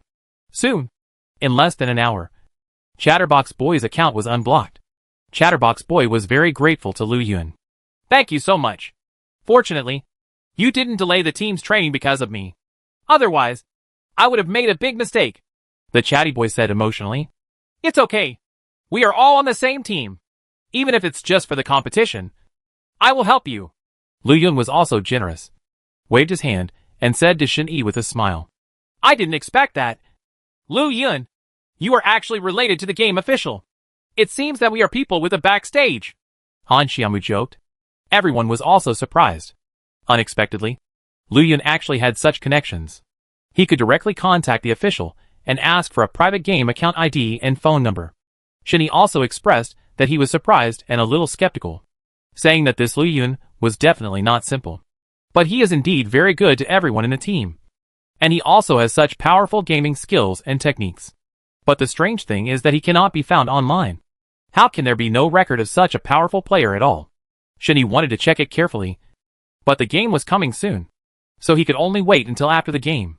In short, Li Yun has helped everyone in the team a lot during this period. In the last team training match 2 days before the game, because the game time was very close, Shin Yi decided to add Li Yun. For people form a team and have a formal game to see if there are any imperfections or unresolved issues, because the game announcement for the last municipal competition was released a week in advance.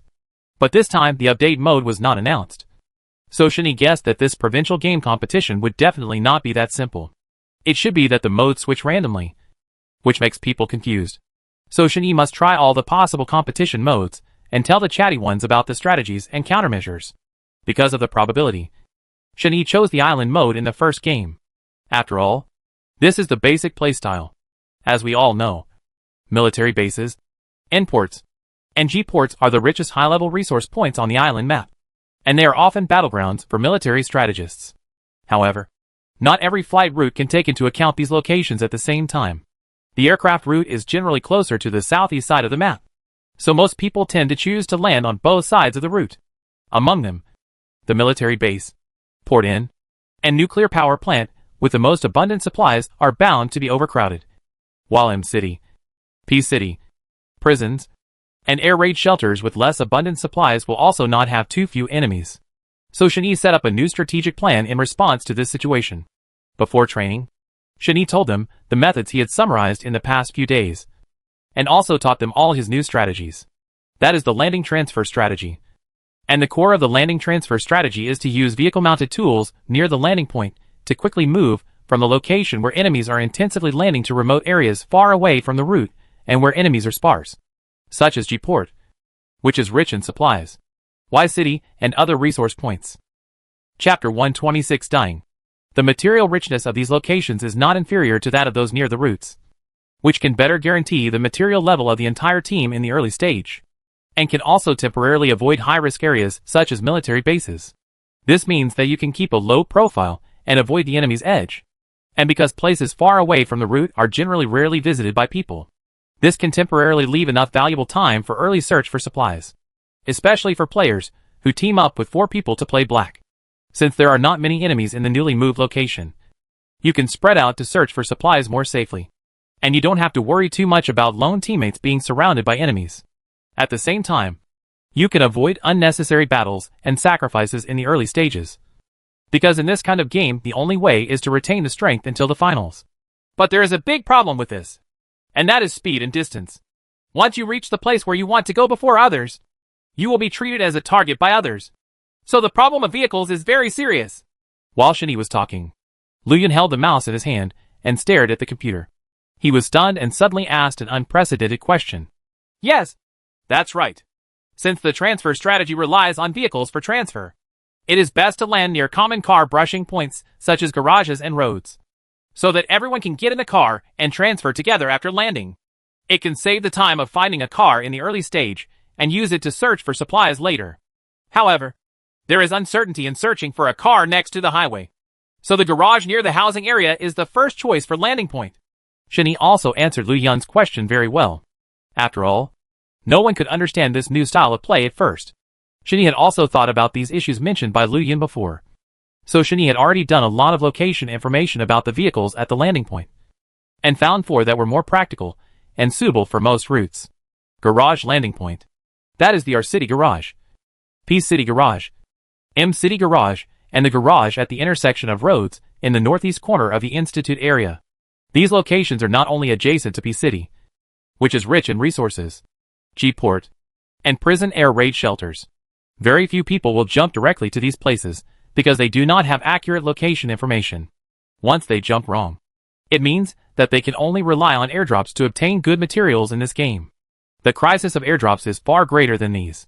The place is much bigger, so everyone agreed to this strategy. Once used well, it is very likely that this will be Shen-Yi's trump card in this competition, and they can be completely caught off guard. So at the beginning of the game, they also played with a small account. According to the rules, the large account could not increase the score privately. As soon as the game started, they followed Shen-Yi to parachute directly, preparing to try out the transfer strategy. Based on previous experiments, Shen-Yi identified the approximate target of the vehicle, and at the same time based on the aircraft route, jumped directly to the garage at the intersection of roads in the northeast corner of the research area. Sure enough, relying on Shen-Yi's superb skills, he landed here accurately, because the Institute is very close to Y City. Because Y City is not near the aircraft route, it is generally impossible to jump to the exact location of Y City in a straight line, and you can only rely on vehicles to enter as quickly as possible. When everyone lands, follow me immediately and get in the car. We must rush to Y City as quickly as possible. Good. So everyone turned on their walking speed, followed Shen-Yi directly, and successfully found the jeep inside the Institute's house. Shen-Yi then marked a dot on the map and headed for Y City. After heading to Y City, it turned out to be an empty city. After all, the distance was too far, and it usually took a long time to get there. Shen-Yi and the others could take advantage of the moment to immediately collect supplies in advance, get ready, and set up an ambush. Everyone works in teams of 2 or 2, or alone, to search for supplies separately, and gather immediately when they hear the sound of gunfire.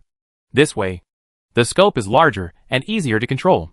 Because there were so many houses, everyone spread out to search for supplies.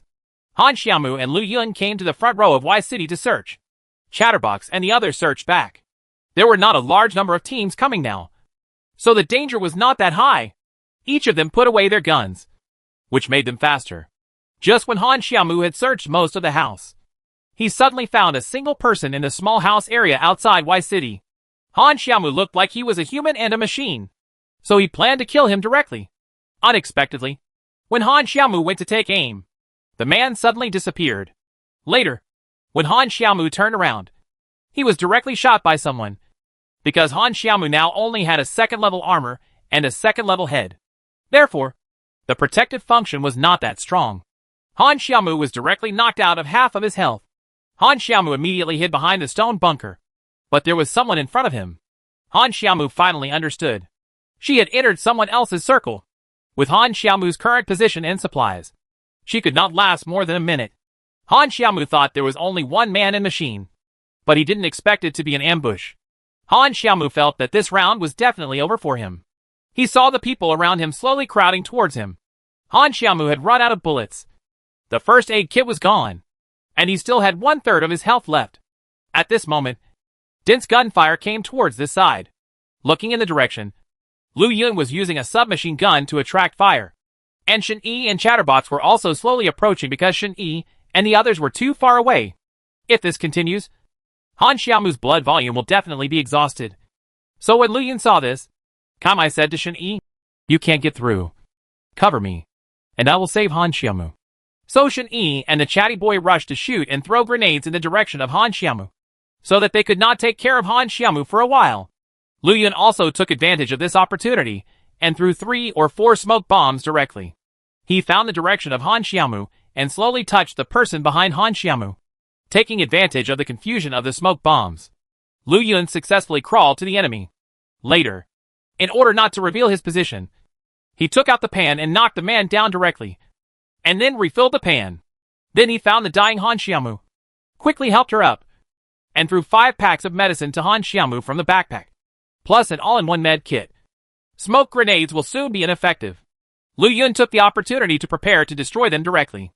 At this time, Shen Yi and the chatty boy also rushed over. Fire up smoke bombs and go around to the back. There is 1 on the left rear and 2 on the right front. I will deal with the ones behind. Lu Yun saw the chatty boy and Shen Yi coming over and said quickly, Okay. Be careful. Shen Yi also agreed with his strategic plan. So Lu Yun asked the chatty boy to go around, and the chatty boy took Han Xiaomu to a safe area. Shen Yi followed the last seconds of the smoke bomb and went directly behind them and hid behind the bunker. Chapter 127 Caught Off Guard. Lu Yun, on the other hand, rushed over directly, holding a submachine gun in his hand, loaded the bullets, replaced the magazine, opened the red dot sight, and rushed over, catching them off guard. Plus Shen Yi was surrounding him from behind, and immediately Shen Yi and the others changed the situation. They became turtles in the jar. Lu Yun fired directly and knocked down 2 people. The one behind wanted to sneak attack Lu Yun, but Shen Yi directly sniped and shot him in the head. In this way, their perfect cooperation not only successfully rescued Han Xiaomu, but also united, killed a team. Han Xiaomu also admired Lu Yun because of his bravery, and his favorable impression of him also increased significantly. If it weren't for Lu Yun, Han Xiaomu would probably have fallen into a box long ago. Because of this battle, Shen Yi and Chatterbox Boy also looked at him with admiration. I also trust him more, because this is a simulated battle. They must be just like playing a real game and not relax at all. So even though they have almost collected the supplies in Y City, they still have to take this opportunity to practice, grab airdrops, and attack flare guns in order to get the super airdrop and get it immediately. When Shen Yi and the others were searching in Y City, they picked up a flare gun. Shen Yi had to make sure that no other enemies had moved nearby so that they could directly launch super airdrops with confidence. Because this game is not a professional level, the game level of all players is relatively low. Even if enemies in the distance see the flares in the air, they will give up the idea of grabbing the airdrop due to the lack of good guns and good equipment by themselves or their teammates. So this just helped Shen Yi train them how to quickly follow up on airdrops and seize them. Shen Yi and the others successfully reached the final round. There were 2 teams left on the field, but there were only 2 people each. Only Shen Yi and the others had a full team, although there was no need to worry about winning or losing. After all, this small-level figure would not be too big, threatened Shen Yi and the others. So Shen Yi reassured Lu Yun, the chatty boy, and Han Xiaomu to work together and get along well. And Shen Yi would not participate in the final duel. After all, this was Lu Yun's first game collaboration with the chatty boy and Han Xiaomu since he joined the team. So game rapport is important. I've given you the last chance to win. You have to make good use of it. Try to be on time and don't miss the mark. Just keep an eye on it. But you can hide and don't get attacked by them. The chatty boy looked determined to win. Although Shen Yi did not participate in this battle, he was still not far away, watching their operations. In order for Shen Yi to observe Tao carefully, Chatterbox and the others kept the microphone on throughout the whole process. The safety zone is getting smaller and smaller. They will definitely not be able to hide. They are nearby. The chatty boy is very leading at critical moments. Be careful of Voldemort, Lu Yun said at this time. I'm going to observe from the commanding heights. Be careful. I'll let you know at any time if I have any news. Han Xiaomu was not good at melee attacks, so she ran to the hillside halfway up the hill, laid down, and started searching within the triangle of the safe zone. I saw it. 100-degree direction. 2 people. It seems they are a team, the chatty boy said. I also discovered here that there is a group of people behind you, ready to attack you. Han Xiaomu also discovered the target of the last 2 people through the advanced magnification lens. Leave the rear to me, and the front to you, Lu Yun said. Before the chatty boy could finish his words, he rushed towards them in the 100-degree direction. A 1-on-2 situation was not difficult for the chatty boy and the others. Shen Yi was more worried about Lu Yun's side. After all, he felt that Lu Yun had not reached the level of fighting against 2. But the next operation surprised Shen Yi. Lu Yun picked up the gun and did not rush over directly. Instead, he used the method Shen Yi had used before, which was to prevent the left from hitting the right. Lu Yun threw a grenade in the opposite direction to him, creating a situation for them. It creates an atmosphere of being surrounded by people and being besieged on all sides. Immediately afterwards, Lu Yun moved dexterously, avoiding their target, and directly used the short time brought by the grenade to retract his gun as quickly as possible and jump behind them. Before they could react, he fired another detonating bomb, which immediately rebounded and exploded. Lu Yun used high speed to avoid the attack of the detonating bomb. One detonating bomb directly killed 2 people. Man, Shen Yi also found it incredible. Unexpectedly, he could use shock bombs and grenades so well, which put a lot of pressure on the chatty boy. On the other side, the chatty boy also relied on long range and accurate coordinates and used his best grenade to knock down one person. Then, Han Xiaomu aimed at the last target and shot directly. The cooperation of the 3 of them won the simulation match. Shen Yi also felt that it was very good. If he played like this, there shouldn't be any big problems. However, Shen Yi always felt that Lu Yun's style and technique were very familiar. But I just can't remember who it looks like. Shen Yi may have thought that he was too worried, so he didn't worry about it. Soon, the provincial game competition officially started, and teams began to enter the field to compete in pairs. The teams that were not selected can conduct additional practice and watch on the spot, because this game is very important. So Han Xiaomu also came to the scene to cheer them on. Shen Yi had not seen Han Xiaomu for a long time recently because of the competition. Han Xiaomu also knew that Shen Yi was very busy, so the two had no contact for a long time. And this game is very important. It means whether it can go to the whole country. Han Xiaomu will definitely come to cheer for Shen Yi. Is this person your new replacement as a charger? He looks very young. Are you sure he can do it? Han Xiaomu said, looking at Lu Yun who was sitting in the viewing area. Well, despite his young age, his game skills are very mature, and he cooperates with us very well, so there should be no problem. What's wrong? Why do you suddenly ask about him? Come here. I don't know if I should say something. I'm afraid that if I say it, it will affect your mood for the game. But if I don't say it, I'm afraid that you will be fooled. Han Xiaomu hesitated for a while, then clenched his fists. The gesture of having to say something made Shen Yi confused. If you have anything to say, just say it. The game is about to start now. If you are not in a hurry, just wait until after the game.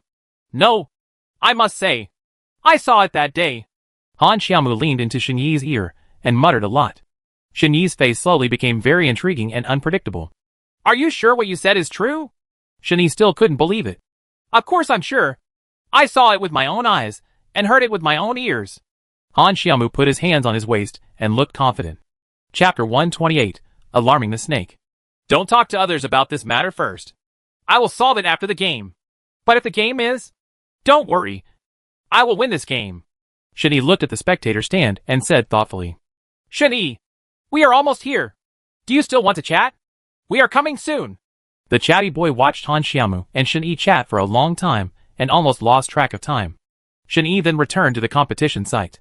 What have you and Han Xiaomu been talking about? What have you been talking about for so long? He asked with confusion and curiosity. It's nothing.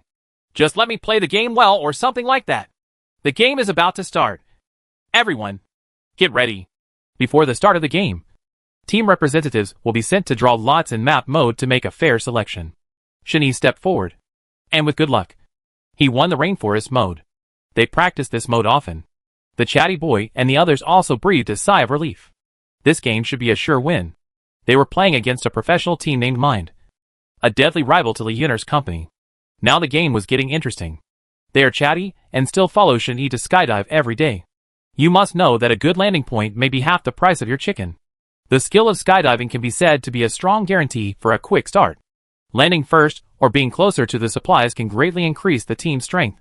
Survival rate in early rush battles. The first circle at the beginning of the game is refreshed in the lower left corner of the map. This position can be said to be very disadvantageous for teams that get off the plane early and have the jump point on the upper right. This will force these teams to move early. This reduces time, and safety cannot be guaranteed during the transfer. In this case, driving into the circle is undoubtedly the fastest way. Shen Yi and the others have also trained before. And because the first safety zone is relatively large, most teams directly enter the interior of the safety zone to facilitate the next move. So Shen Yi and his team moved directly from the school to G-Town after the safety zone was refreshed. After all, the straight-line position of the plane was too dangerous and not guaranteed. It is more secure for straight and vertical positions. The survival rate will be higher, and energy can be stored.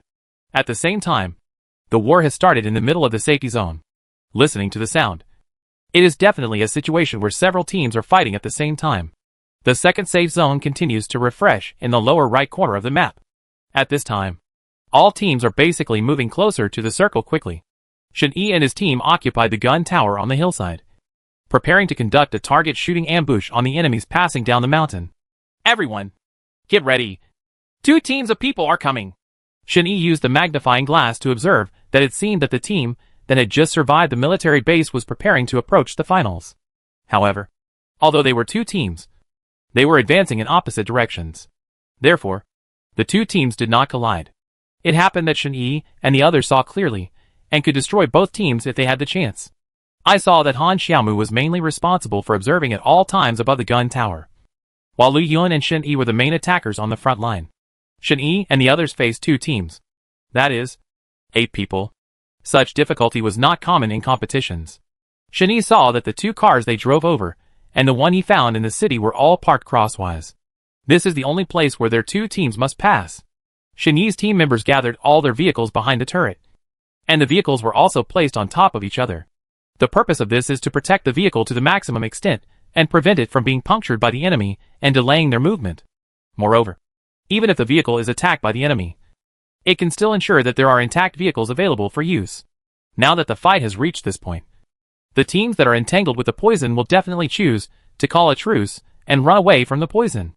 At this time, because the safe zone is small, they must be careful not only of the enemies around them, but also of the enemies inside the safe zone. And now, when the traces of the enemy are discovered, that is, when the enemy is stuck with each other, Shen Yi still skillfully thought of the explosive nature of the car as a carrier. Based on experience, Shen Yi believed that it was still far away from the center point of the finals. Shen Yi concluded that they would definitely drive forward. This happened to be Shen Yi's ambush. Just as Shen Yi expected, one of the teams got into the car directly, while the other 4 entered the outer city of P City. Shen Yi had to deal with the group in front of him first. As for the group of people in the building area, we can only hope not to alert the snake. Shen Yi turned on the mic and signaled Lu Yun to come forward as the main offensive force, asking the chatty boy to cooperate. Lu Yun was seen moving slowly, and when he was close to them, he immediately climbed down to prevent the footprints on the minimap from being displayed. After Lu Yun reached a safe blasting position and lay down, the chatty boy immediately took aim and threw grenades and shock bombs at the slowly moving car. On the spot, the car began to smoke, and then Shen Yi directly passed through it. He used the car glass to shoot 2 people with his gun before they got out of the car. The remaining person was about to flee, but Lu Yun was ambushed on the ground around them. He caught him and killed him in close combat with a gun. Because there was too much movement here, another team that had just entered the building area was aware of it. Shen Yi could only expose it in advance and lead everyone to stop it. Because it is a building area, despite Han Xiaomu's observation above, many invisible blind spots were still found. Han Xiaomu and Shen Yihui reported that she could only observe 3 people now, and 1 was missing, and those 3 people were scattered very seriously. It seemed that they were trying to preserve the strength of the team. This team was not simple. Although we have not yet reached the last circle, we need to be more cautious. Because of the serious dispersion, Shen Yi can only act separately. Now that they are in the light and the enemy is in the dark, Shen Yi can only attack forcefully, asking them to change places and not hide. Shen Yi used a gun about 200 meters away from the building area, smashed the glass and threw a grenade inside, directly injuring 1 person in order to prevent his teammates from taking a roundabout way to save him. The chatty boy went to stop the others, while Lu Yun attacked the lone person in another building. Han Xiaomu looked everywhere for the missing person. Once that person made a surprise attack, Shen Yi and the others would be in great danger. Han Xiaomu, who was sitting in the audience watching the live broadcast, was also very worried about them. This was not like Shen Yi's style. Why was he so reckless this time, and went straight into the building area without laying out a strategy? Aren't you afraid of being ambushed by others? Although Han Xiaomu was worried, Han Xiaomu was more worried about Shen Yi's trust. Shen Yi never fights an uncertain battle. Since he said he would win, he will definitely win. Han Xiaomu also shouted to cheer for them in the audience. Chapter 129, The Biggest Hidden Danger. Lu Yun was also stunned at this time. Shen Yi actually let him charge directly, without making detailed arrangements. However, Shen Yi's confidence came entirely from his strength. No one among his teammates dared to question him. Now there are only 7 people left in the field besides them. It should be no surprise that there are 2 teams. This game is very short, so it is possible to go directly to the finals before shortening the third to last circle. Shen Yi, I found that in the 60-degree direction of the target, next to the fence and weeds of the house where you are, there is a person wearing a ghillie suit moving towards you. There is another person on the 2nd floor of the pink house on the left, and Lu Yun and Chatterbox are on the roof on the right. There is also a sniper. Leave the sniper to me. Be careful of that Voldemort, Han Xiaomu observed through the advanced magnification lens. Okay. Try your best to kill the sniper with 1 shot. He is probably trying to target me now. Shen Yi used the probe function to look in the direction provided by Han Xiaomu and said, Okay.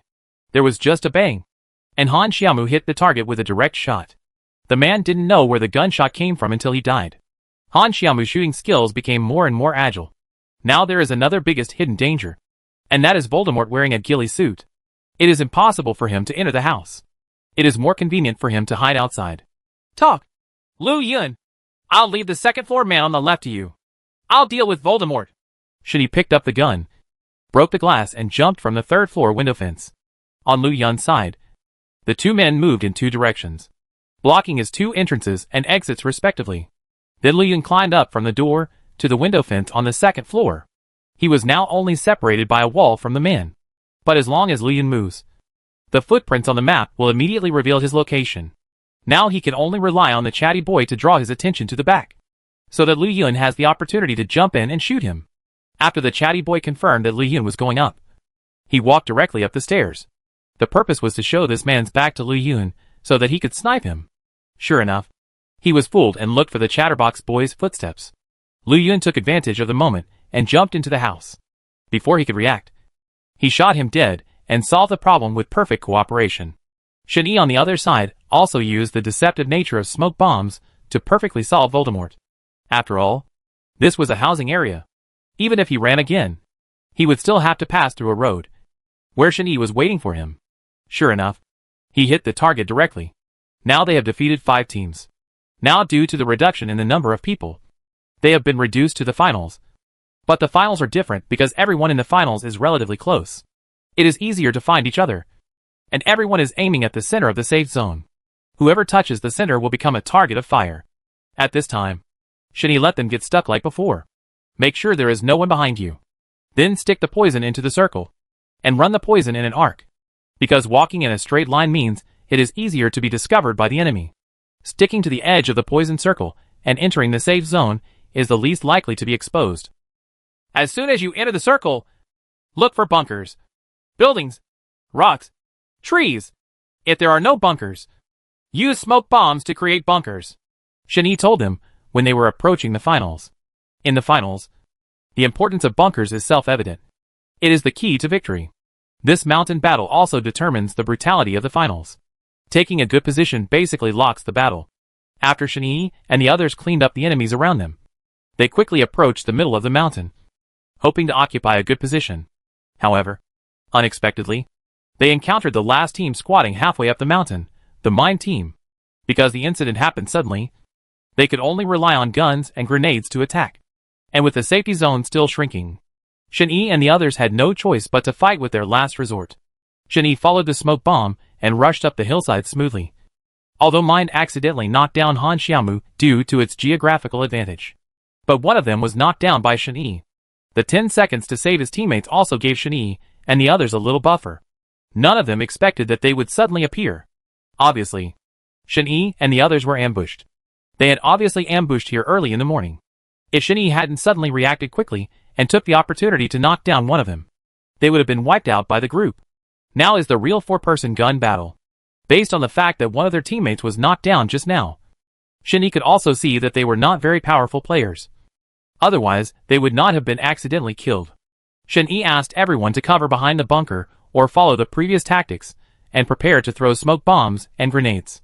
But who could have expected that just when Chatterbox had already thrown a grenade, Lu Yun suddenly made a mistake and threw the grenade directly back from the stone bunker. The grenade went directly to Shen Yi. At such a time, Han Xiaomu and Chatterbox had no time to hide. Except for Shen Yi, who hid in time. The other three were all killed. Now only Shen Yi is left. Although he escaped death, he was also hit with residual health. The current blood volume is simply not enough to support the attack of any gun. But at this moment, the opponent immediately came over at a high speed. Shen Yi had no time to spray medicine, and they seemed to have known it for a long time. They deliberately found an open place, put away their guns in advance, and all four of them pressed forward. At this time, Shen Yi had no time to replenish his blood packs, and he had no drinks. Even the bullets he had just fired were only the last clip. Chatterbox and Lu Yun directly turned into boxes. Only Han Xiaomu was left, who was knocked down and lying on the ground. Shen Yi had no time to help Han Xiaomu up. When Han Xiaomu saw that Shen Yi had no bullets and medicine, he immediately threw all his equipment on the ground and turned it into a box. However, Shen Yi had no time to pick it up and was directly pressed by the opponent. However, Shen Yi took advantage of the moment when they were still moving and relied on his godlike movement to pass directly between them and ran directly behind them. After dodging their first round of shooting, Shen Yi took advantage of the situation and loaded the gun directly. He looked at the stone bunker in front of him, jumped down, and quickly hid behind. Although he escaped this wave of attacks, but Shen Yi now only has 29 bullets and 1 magazine left. The only way is to distract the attacks while they are not paying attention. Shen Yi is now bitten badly, and they are about to rush toward Shen Yi again. Shen Yi could only use his special skill. Shen Yi turned on the probe function, dropped his helmet, and pretended that he was lying down. Then he ran to the right, and when they were about to aim at the helmet for a headshot, he rushed over. Before they could react, he approached and attacked again. Melee attacks did not give them a chance to shoot, so they could only shoot randomly. Shen Yi waited until each of them was almost out of bullet clips. Chapter 130 Great Help. Directly jumping long, Shen Yi picked up the already full repeating rifle, moved directly, jumped into the air, condescendingly shot both ends. And now everyone exclaimed, "The sniper demon has appeared again! It's so powerful!" This operation frightened the other party so much that they were stunned for a while. After all, the other party was a professional master. They noticed it soon, but it was already too late. By the time they realized it, Shen Yi in front had already circled behind them. Then he jumped back 3 steps, raised his gun, and fired at them. All the bullets in the gun were empty in one breath, and the 4 people were wiped out in an instant.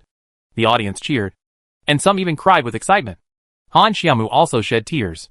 She did not expect that Shen Yi would not give up even in such a desperate situation, and miraculously defeated a team of professional masters with only dozens of bullets and 1 bar of health. Such a miracle actually happened to a boy at such a young age. What kind of experiences did he have to have such reaction ability and unyielding spirit in the end? You must know that even the sniper demon back then only had 1 shot in the head.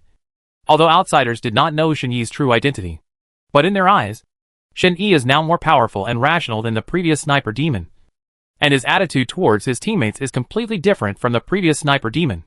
Everyone has seen that this Provincial PlayerUnknown's Battlegrounds game competition has ended successfully. The well-deserved winner is Shen Yi. Let us all give warm applause to the winner of PlayerUnknown's Battlegrounds again. Our game organizer, Mr. Zhao, has also been watching the live broadcast of the game in the background. Mr. Zhao also has some emotional words that he wants to share with everyone in Shen Yi. So, now we invite the organizer of this game, Mr. Zhao, to come up and speak. The referee took the microphone and left Shen Yi and the others on the stage. From the left side of the stage, a man wearing a black suit came up. Man wearing brown sunglasses. There is also a piece of paper in his hand. Although his eyes cannot be seen, it gives people an inaccessible and sharp feeling. Hello everyone. I am the organizer of this game, Zhao Qing. As the initiator of this game, I am very emotional. I finally saw an unprecedented strong person here. That is, Mr. Shen in front of me. His game, I watched the whole thing. I think the audience must be very excited when watching. So here, I want to give Shen Yi a benefit. Above this is a handwritten letter of commitment and a check. The check is from me personally. Give Shen Yi and his team a bonus. I want to form a team, not only in terms of energy, but also in terms of funds. This is a small personal note on my part. I hope Mr. Shen will accept it. This letter of commitment was awarded to Mr. Shen by the Game Corporation. We hereby promise that as long as Mr. Shen participates in any game event at any time, anywhere in the future, our game platform will exclusively broadcast it for the first time. And during the game, We will provide all the materials.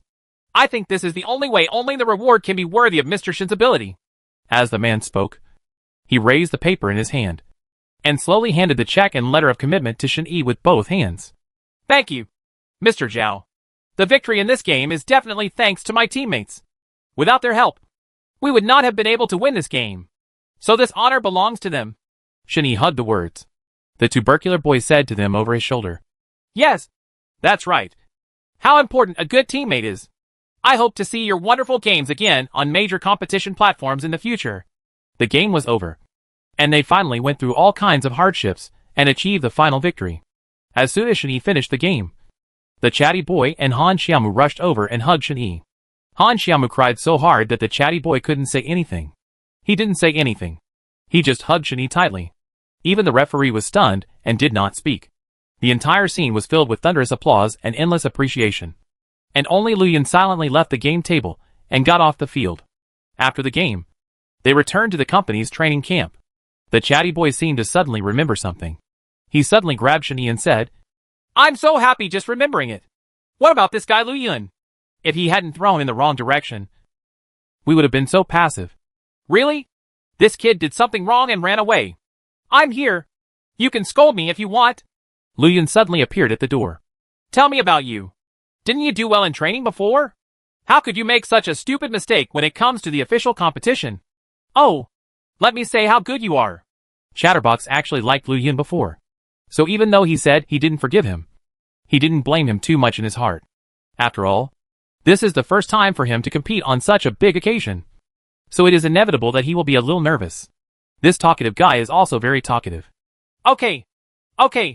Lu Yun didn't mean it. He helped us a lot before. Everyone makes mistakes. Not to mention this is his first official competition. Han Xiaomu on the side also knew that it was not easy for Lu Yun, and also knew that the talkative man did not mean to say this. So, you just forgive me? Lu Yun asked in surprise. Of course. We won the game anyway. Although there were some hiccups in the middle. Without this hiccup, we wouldn't be so popular now. Our team Shin has been interviewed and invited since the end of the game. It's a pity that he didn't participate in any of them. We have to deal with these things in our district. Just in case. If you want to help, go and help us get those reporters deal with it. Han Xiaomu pointed to the reporter outside the inquiry and said to Lu Yun. Yes, Lu Yun. Since the game has been won, there is no point in talking about it. You can go and do your work. I will go find my cousin to talk about something. After all, there are still some unresolved matters. As Shin-Yi said this, he picked up his clothes and walked out. He treated Lu Yun as before and had no intention of complaining about him. Captain Shin, come back early. Lu Yun just called and said that she has prepared a celebration banquet for us. We will meet at the same place at 8 o'clock in the evening. She also said that you must attend. Captain Shin must remember it. Okay. Remember. Shin-Yi waved his hand and disappeared from their sight as he walked. Then Shin-Yi came to Han Xiaomu's home. Shin-Yi came here mainly for Lu Yun's affairs. The situation of the last game just confirmed what Han Xiaomu said to him before the game. So Shin-Yi felt that Lu Yun was definitely not simple. Chapter 131 Endless Troubles. So sometime after the game, Shin-Yi asked Han Xiaomu to check Lu Yun's background privately. Han Xiaomu called Shin-Yi today to tell her that she had found the specific content. So Shin-Yi came over in a hurry. I used some connections through my live streaming company to search for the names and photos of all the hidden professional masters on the website. And sure enough, I found Lu Yun. His name has not changed. But he is not who he said he is a game competition novice. He once participated in a municipal gaming championship. But that game took place a long time ago. And some people wanted to deliberately delete the video of that game. So you couldn't find his game information on the internet. Generally speaking. Speaking of which, he is definitely a master. It's just that I can't find out which team he is from. Or maybe he just uses money to do things. I think it's better for you to ask him in person. Finally, I would like to advise you that this person must not stay in the team, or there will be trouble in the future. Infinite. While operating the computer, Han Xiaomu told Shin-Yi about the information Han Xiaomu found. Thank you for your hard work. Don't tell the chatty boy about this first. Especially Lu Yun. Once she finds out, she will definitely announce it to reporters directly. I'm afraid it will ruin Lu Yun's future career. Although Shin-Yi felt that Lu Yun was undercover, he still didn't want to ruin a master's career in the game. You have a good heart. But people are still thinking about how to ruin your reputation. You are kind enough to help others. Han Xiaomu looked at Shen Yi with a disgusted expression. Han Xiaomu would definitely not understand Shen Yi's actions. After all, she didn't know Shen Yi's past. Only Shen Yi knew that for a person who loves games, it would be more uncomfortable to be unable to participate in the game than to be banned. By the way, Li Yuner is organizing a celebration banquet for us tonight. Remember to come. When Shen Yi was about to leave, he suddenly remembered something. He looked at Han Xiaomu and realized that he had not told her about this. Don't worry. I'm the best at cheating, Han Xiaomu said with a naughty face. Shen Yi shook his head. There was really nothing he could do with this weird cousin. Soon at night, Li Yuner gave them a big banquet to celebrate their victory. This time the company spent a lot of money. Every dish here is not cheap. It seems that Shen Yi and the others are getting more and more attention from the company. But Shen Yi didn't know whether this was a good thing or a bad thing. Come. Let's stand up and drink a toast to our great hero, Shen Yi. Li Yuner held up the wine glass and motioned for everyone to touch one together. Thank you, Captain Shen, for your leadership and counterattack. And of course, thank you, Li Yuner, for preparing so much delicious food for us. It's been a long time since we had a good meal. The chatty boy complained and joked. Don't worry. The food in the future will definitely be the same. You guys have made a name for yourself with this battle. Now every online game platform, even some shopping platforms and clothing platforms are trying to buy your image rights for advertising. Promotion. Your future is bright. So keep working hard. I believe your future games will become more and more exciting. Li Yuner, you are out of touch now. We would like to thank you for bringing us into the company. Our wages have doubled. Han Xiaomu also said happily. Everyone at the table was talking excitedly, except Shen Yi, who was silent and thoughtful. But everyone was in the atmosphere, and no one noticed Shen Yi. But Shen Yi's eyes were always on Lu Yun. Lu Yun also came to the party. Shen Yi thought that sooner or later, Shen Yi would have a showdown with Lu Yun. And Shen Yi also had some questions, wondering why Lu Yun did this. So Shen Yi walked up to Lu Yun, handed him a glass of wine, and then whispered, Lu Yun, I hope I can talk to you. Is it convenient? Okay. Lu Yun agreed happily. So the two of them came to the stairwell. And Shen Yi didn't mince words and went straight to the topic. Lu Yun, I already know everything. Why did you do this? Shen Yi said straight to the point. What? Captain Shen, you misunderstood me. If it's about the competition, I can only say sorry. It was because of my mistake. Lu Yun seemed to be still struggling and did not admit it. Undercover. A mistake? I think you did it very successfully. In fact, I already knew it. Before the competition. You don't need to be surprised. It doesn't matter if you don't admit it. I will definitely find out. But you have to think about the consequences yourself. Shen Yi knew that Lu Yun would not admit it easily. So he could only tell him the danger directly to find out his true purpose. Before the game? Even if you were tricking me, you couldn't make up such a poor excuse. Mind? Are you familiar? I think these are all your teammates. Seeing that Lu Yun still didn't admit it, Shen Yi could only give him a reminder. How do you know? Just because I made a mistake? When Lu Yun saw this, Shen Yi must have known about it. So there was nothing to hide. Actually, before the game, I talked with Han Xiaomu for a while. And it was actually she who found out. If it hadn't been for her, I probably wouldn't be willing to doubt you now. And I wouldn't doubt you. But you let me down so much. Han Xiaomu? She has never seen me. How could she know it was me who caused the trouble? Lu Yun still pestered and beat him, and kept grabbing him. Do you still remember where your team had dinner and had a party last time? He Yunzhuang? That's right. I know you didn't go to the mine team for a dinner last time. It's because you want to hide your identity. But Han Xiaomu heard everything they said in the hotel. Han Xiaomu said that you can guarantee victory in the game because you have chips in your hands. And I think this chip is you. I didn't expect to be seen by a little girl. Okay. I admit. I threw the grenade to you on purpose. But it was dodged by you. A fish that slipped through the net. How about it? Is it possible to hand me over? To the game Inquisitor? Lu Yun had already broken the pot. Now that Shen Yi knew about it, Lu Yun had nothing he couldn't admit. Why? People die for money. And birds die for food. I think sometimes even Captain Shen can't always be a gentleman. What's more, you are still a hypocrite who hides his identity. Lu Yun spoke even more brazenly, as if he knew something about Shen Yi. So he pointed at Shen Yi's nose and cursed without any politeness. Who told you? Zhang Yao? You don't need to tell me to know. Only she would treat me like this for a game. If I hadn't prepared a defense in advance in the last game, I would have run farther away when you finally threw the grenade. I'm afraid your evil plot will have succeeded. Chapter 132 Die Together.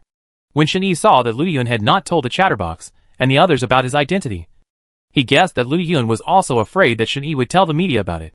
After all, Lu Yun was also a professional player, and it was not easy for him to reach this point. So Lu Yun would definitely not those who easily reveal Shen-Yi's identity will die together. You don't need to care who told me. Now you have to understand that you have something in my hands. How about you just let it go, and I will be the substitute in the next game. If you help me make enough money, I will consider keeping it secret. If that's enough. Lu Yun, please understand now. You can't protect yourself now, Shen-Yi said as he took out a small black box from his trouser pocket, which was a recorder. Shen-Yi, you are recording. You are so despicable. I'm despicable? You have to know. Who threatened me just now? It's fine now. We can die together. But I sincerely advise you. The future is important. Now it's up to you to weigh it. Shen-Yi actually didn't want to threaten him, but Lu Yun's words just now were really unpleasant. So Shen-Yi took a fake recorder and deceived him. Shen-Yi, please don't. You also know that I am just a minion. I also help others and am entrusted by others. Once you hand over the recording, my future will be ruined. Shen-Yi, I promise that I will never mention your identity. Even if Zhang Yao comes to me in person, I won't be able to reveal a word. I am really forced by Zhang Yao to take the honor of the team. As soon as Lu Yun saw the recorder, he immediately told the truth. In fact, Lu Yun's tough attitude just now was what Zhang Yao asked him to do. Shen-Yi had no intention of doing anything to him, so the recording must be fake. So Shen-Yi didn't say anything when he saw this. He just helped him up. Said, I know it's not easy for you to work hard until now, and it's impossible for me to kill you all. Therefore, this recorder is fake. I, Shen-Yi, will never do things so secretly. As Shen-Yi said this, he threw the fake recorder on the ground and crushed it with his feet. It turned out that it was just a Bluetooth headset, not a recorder. What? Isn't this a recorder? Why? You could really use this recording to expose my crime. Why didn't you do that? Lu Yun didn't understand what Shen-Yi was thinking. Because I don't want to ruin your future or your gaming dream. So stop it. Shen-Yi, you didn't expect that my many calculations would end up losing to your mercy. I was wrong. I shouldn't damage the interests of others for the benefit of my own team. You win. I had such a complete loss. Lu Yun suddenly realized that Shen-Yi had never wanted to kill him. On the contrary, Lu Yun had been holding on to Shen-Yi. Lu Yun felt ashamed. Okay. I'm telling you so much because I really regard you as one of us. Fortunately, we won the game, and it didn't cause any big disaster. It's okay. If you still want to continue to stay in the team sincerely. If so, I welcome it. I'm sorry. I really don't have the shame to stay here any longer. I'd better leave. I will also reflect on myself in the future. I hope you understand. Shen-Yi. Lu Yun's ashamed hands kept pulling on his sleeves, and he did not dare to look directly at Shen-Yi. In this case, well, say goodbye to them. You can say it if you want to. If you don't want to say it, I won't force it. Shen-Yi knew that he was still young, and he also had a gaming dream. But he was just instigated by others, and went astray for a while. Shen-Yi didn't want to kill them all. Forget it. It's still very sad to say goodbye. But I hope, Shen-Yi, that you can tell Chatterbox, and the others the ins and outs of this matter. I don't want to leave with guilt. Okay. I understand. I will explain it to them. So what have you decided? Well, Shen-Yi, this may be the last time I call you Captain Shen. I'll see you later. I hope that next time I can win you openly. I also hope that next time you won't be so merciful. Regarding your identity, I won't. Don't worry if you mention it to others. So Lu Yun quietly left through the back door. Shen-Yi still believed Lu Yun about this matter. He would not talk about it. And Shen-Yi was not very worried. Shen-Yi also returned to the banquet and told all the team members about the incident. Chatterbox and Han Xiaomu were shocked. Unexpectedly, Lu Yun turned out to be an undercover agent. Li Yuner also said that she would sue him.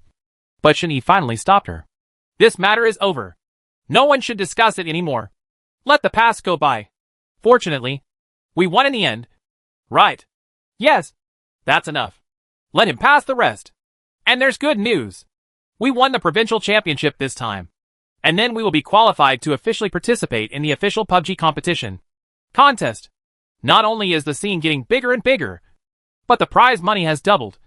And you even have the opportunity to compete abroad and compete against foreign masters. Liuna raised her wine glass and prepared to celebrate with everyone. Everyone was even happier and immediately forgot about Lu Yun. After all, happy things tend to make people more impressed. But Shani sat there, hesitant. Now that Zheng Shu is gone, so is Lu Yun. Now that the team members are all gone, how can we participate in increasingly bigger competitions in the future?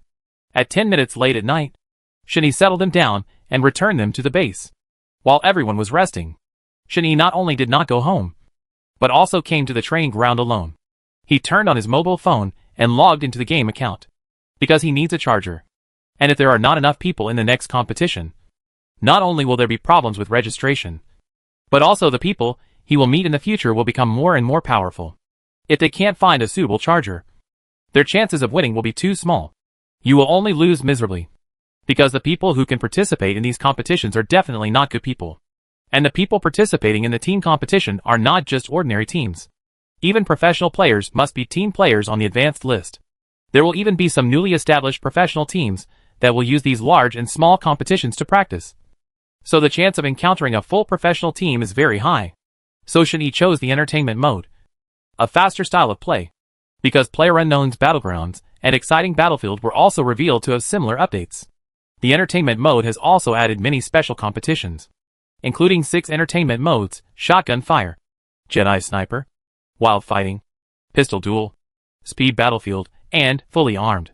And these 6 entertainment modes, the fighting techniques and training levels are different. Since Shin-Yi is looking for a charger, Shin-Yi is going to choose the Pistol Duel mode among the 6 modes, because the Jedi Sniper mode is suitable for sniper players. But sniper rifle players are used to shooting in one shot. Find another place. Chapter 133 Incredible.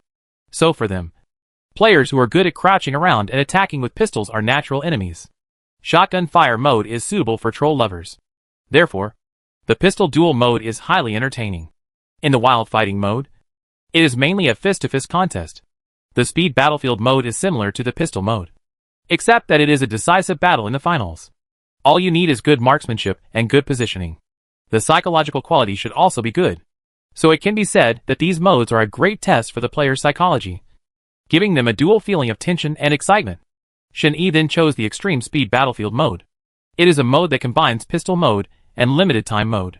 The one who can win here and persist to the end is definitely a master. The gameplay is to put about 30 people into a range of only 1 kilometer times 1 kilometer. All players can only fight within this range. The last person alive will win the chicken. In fact, it is the same as the classic mode, but the competition is more intense.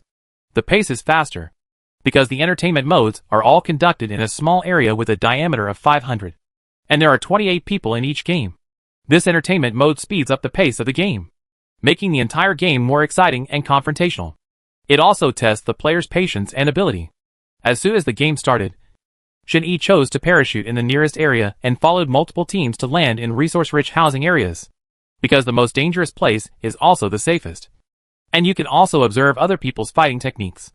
After landing, Shin-Yi entered an inconspicuous house to search for resources, and then squatted at the door of the house. After waiting for about 20 seconds, most of the enemies had picked up firearms and weapons, and gunshots erupted all around, and several teams fought. At this time, Shin-Yi increased the speed in order to end the game as soon as possible. Shin-Yi threw fragmentation grenades high through the window to confuse the enemy's consciousness, intensify the conflicts between multiple teams, and make enemies kill each other. Shin-Yi hid in the room area, preparing to observe other people's playing styles to see if there was anyone who could dig deeper. Just when the game was about to end, Shin-Yi suddenly spotted a figure. He was extremely fast. If it hadn't been for Shin-Yi, if it had been someone else, he would have been discovered and shot in the head. That person didn't go to kill others, but waited until the surroundings became quiet. The battle just left traces on the ground. More boxes. When the poison circle was shrinking, that person used the free time to run around the previous battle area, looking for boxes, and plundering resources from them to replenish his strength. This person is very skilled and methodical, and he is not eager for quick success or instant gain in doing things. Shin-Yi thinks this person is very interesting. So I kept hiding myself and observing the whole process, because this way of picking up resources is safer than searching houses. Although it does not allow the equipment to reach a sophisticated level, it is enough to cope with all kinds of battles. Although some people are very capable in normal games, when they are really the masters of the game, or when fighting multiple teams, saving their lives is more important than killing the enemy. Very quickly because it is extreme mode. There was a time limit, so that person slowly speeded up the duel, and did not continue to linger. Now there were only 8 people left in the entire game, because it was an entertainment mode. Most of them were in 2 or 2 teams, and Shin-Yi saw that there was no one around him. Teammate. I guess he was randomly matched with him. Not his teammates. Shin-Yi's teammates jumped directly by themselves. Although he is still alive now, he just doesn't have much health. It seems that he has no health. Bag. The game is almost over, and it's time for Shin-Yi to show off his skills. Shin-Yi also wants to compete head-on with that person to see his melee strength, because most players will estimate the initial number of enemy teams to be 7 to 9, and then roughly calculate the average remaining number of enemy teams later in the game. This data will help Shin-Yi predict the finals and formulate different battle strategies. This person with the ID name Luo, you seem to have found out the last number of people left, so he was preparing for the final sniper kill. It seems that this person is very strategic, and Shin-Yi also wants to test his game attack ability and coordination level. So Shin-Yi rushed out directly, because this mode was not like the finals. There was no need to run poison. Now there are fewer and fewer people. Shin-Yi held a 98K sniper rifle and an AKM repeating rifle, although there are only more than 200 bullets. But on such a small map that does not require poisoning, these are enough. Shin-Yi began to counterattack. First, Shin-Yi came to a housing area and prepared for the ambush according to the layout type of the housing area. Suddenly, when Shin-Yi was about to enter, he suddenly found moving footsteps on the mini-map, and they were moving back and forth. Shin-Yi guessed that this person was still searching for supplies. So Shin-Yi jumped directly into the fence while he was not paying attention while searching for supplies. Then rely on the jumping technique. Leaning directly on the edge of the window on the first floor, she jumped directly to the balcony on the second floor. Shin-Yi spotted the opponent inside through the side sight. It turned out to be a girl holding 98K. Even if she was a girl, Shin-Yi couldn't be soft-hearted. Shin-Yi was waiting for an opportunity. When the girl didn't pay attention to the sound of footprints on the mini-map, Shin-Yi broke in directly. Unexpectedly, the girl jumped directly from the second floor window at the back. Just when Shin-Yi jumped in and was about to give chase, Luo Yu suddenly rushed over and shot directly at the girl without any trace of it. The girl was so soft that she didn't even have a chance to react, so she just turned into a box. When Shin-Yi saw this, he immediately laid down to prevent him from being discovered. So he waited for Luo Yu's footsteps to go away before Shin-Yi got up. Unexpectedly, Luo Yu started very quickly and opened the camera very quickly. It seemed that his gaming ability was very good. Excellent. Now there are only 3 people left in the whole game. So far, that Luo Yu has killed 16 people. Although the player level in this game is not too high, but he can kill so many people in one game. He must be a professional player. Otherwise, there would not be such a high probability of killing. When Shin-Yi just jumped downstairs, a footprint suddenly flashed on the small map. Just when Shin-Yi thought Luo Yu had gone far, this footprint suddenly flashed. Shin-Yi was reminded that he hadn't left yet. This was a ploy. Shin-Yi thought it was incredible that this person was in the same room. Because of a footprint, he had an insight into the location of 2 people, and had to use a strategy to lure the other person out. If Shin-Yi hadn't been experienced, he would have jumped down and turned into a box by now.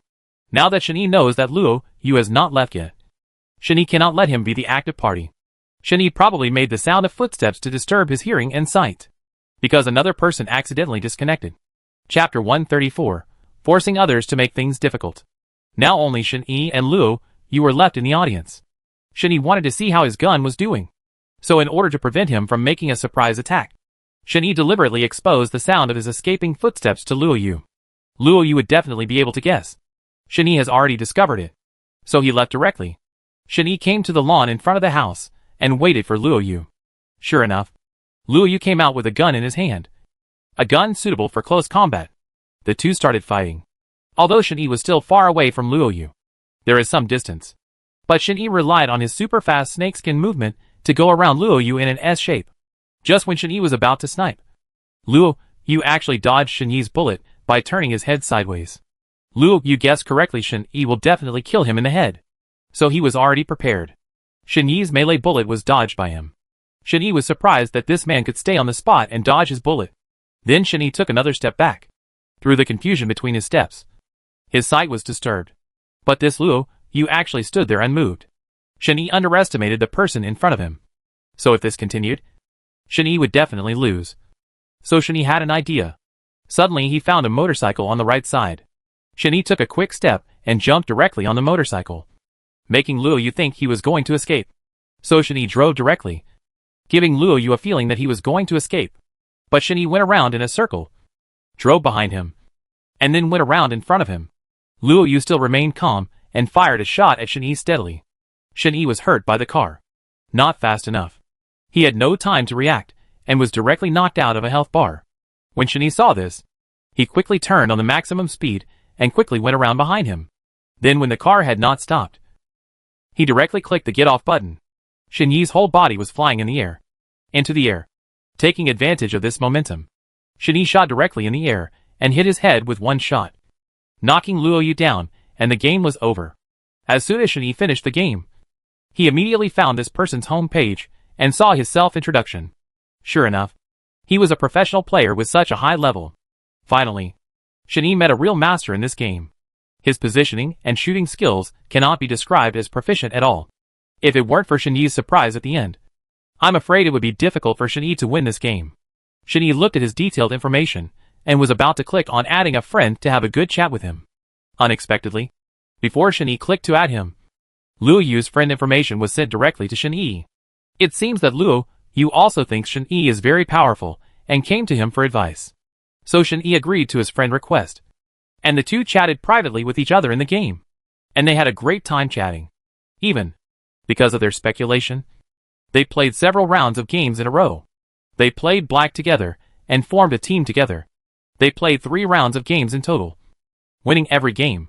Moreover, the winning time is getting shorter and shorter, and the cooperation is becoming more and more tacit. Shen Yi is playing so happily that he has forgotten that it is already late in the morning. It's been a long time since I played a game with such a master. With the cooperation of the two of them, there is almost no game that cannot be won. Before I knew it, it was almost dawn. That's it for today. It's exciting and fun to play black with you. I hope we have the opportunity to team up and play black together next time. Luo Yu sent Shen Yi in a private message. I have to say that you are the most skilled person in gaming techniques I have ever seen. I have a grudging request. Our team is going to participate in the annual championship friendly match officially organized by PlayerUnknown's Battlegrounds. So there is still a shortage of chargers. I think you are completely qualified. If you are willing, I can directly invite you to join the team. I will definitely satisfy you in terms of funds. Shen Yi felt that time was becoming increasingly urgent, and he had to make a decision as soon as possible, and then start practicing as soon as possible. But Luo Yu replied, Team? Oh, I'm sorry. I'm actually already a member of the team. Our team's name is Remix Team. I'm the main attacker in it, and I'm practicing for this competition. So I'm sorry. But if we have the opportunity in the future, we can play black together again. It turns out that Luo Yu is the main attacker of the Remix team that once won the championship. No wonder Shen Yi thinks that this Luo Yu has extraordinary game skills and moves. Although Shen Yi felt it was a pity. He already had his own team, so he couldn't force others to do anything. But he liked this Luo Yu very much. Not just because of the game, although he had never seen this Luo Yu, but just from the chat with Luo Yu just now. Shen Yi felt that he had a great tacit understanding and interest in chatting with him. It was a pity that he would definitely become opponents with Shen Yi and the others in the future. But the two still added their contact information. They agreed to play black together, because it was already early in the morning, and Shen Yi would have to supervise the team's training tomorrow morning. So the two said goodbye to each other and logged off. Early the next morning, Shen Yi did not stay in bed because of staying up late playing games last night, but got up on time and packed up early. He came to the company to lead them in competition training. Shen Yi also told them a lot about their shortcomings in the game during training. That is their weakest link, the shooting link. Shen Yi observed that in more than one game, they only relied on Han Xiaomu's sniping to score points, and most of them used grenades to win. This method was not so good when they were the only ones left. Used. As for you, you must first know the ballistics of your favorite gun. Only by understanding the ballistics of the gun can you ensure shooting accuracy. Just like the chatty boy. If you pick up your favorite gun in the game, you must first go to a safe area to test it. The ballistics of this gun. Use a tree or wall as a target. Then fire all the bullets in a magazine and observe the bullets jumping line. Add that the bullet will gradually move higher during the shooting process. So when fighting the enemy, the player can aim at the target's body below the head, so that the bullet, it will slowly float to the head and successfully kill the target. Shin-Yi held a pen in hand and carefully compared the PPT and game live video to explain to the chatty boy. But, Captain Shin, you know that my gun is always too destructive and not as effective as a grenade. That's because you're used to using grenades. But have you ever thought that you can't kill your enemies with grenades in melee combat? And according to my observation, your biggest problem, chatty boy, is that you're not familiar with using grenades. Guns, almost everyone you kill with grenades. Right? Chapter 135, Benefit a Lot. That's right, Chatterbox. It's time for you to practice your spear, Han Xiaomu said with a smile. Okay, I'm not good at it yet. The chatty boy really felt that he couldn't use a single weapon and needed to practice more marksmanship. And Han Xiaomu, you should pay attention when shooting. The gun without accessories is different from the gun with accessories. You have to keep trying to master it slowly. The last and most important point is that you still don't have enough practical experience. Once you receive an attack from the enemy, what will be your immediate or first reaction? Of course, observe and then shoot. The chatty boy replied quickly. Well, that makes sense. We need to observe, because we can determine the approximate location of the enemy from the minimap. After you find the bunker, squat or lie down immediately, and then use the third-person perspective to observe the enemy's location and movements. After determining the enemy's location, you can use medicine to increase your health. Then choose to shoot. Then what if the enemy chooses to make a surprise attack during this process? Stop the treatment quickly, and get up to catch the enemy by surprise. Han Xiaomu looked at the chatty boy and replied. Well, I haven't said everything yet. You must first understand the enemy's guns during the concealment process.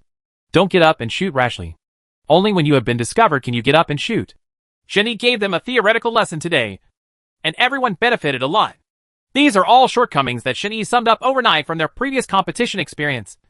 After all, the next official competition, it is the largest game competition platform.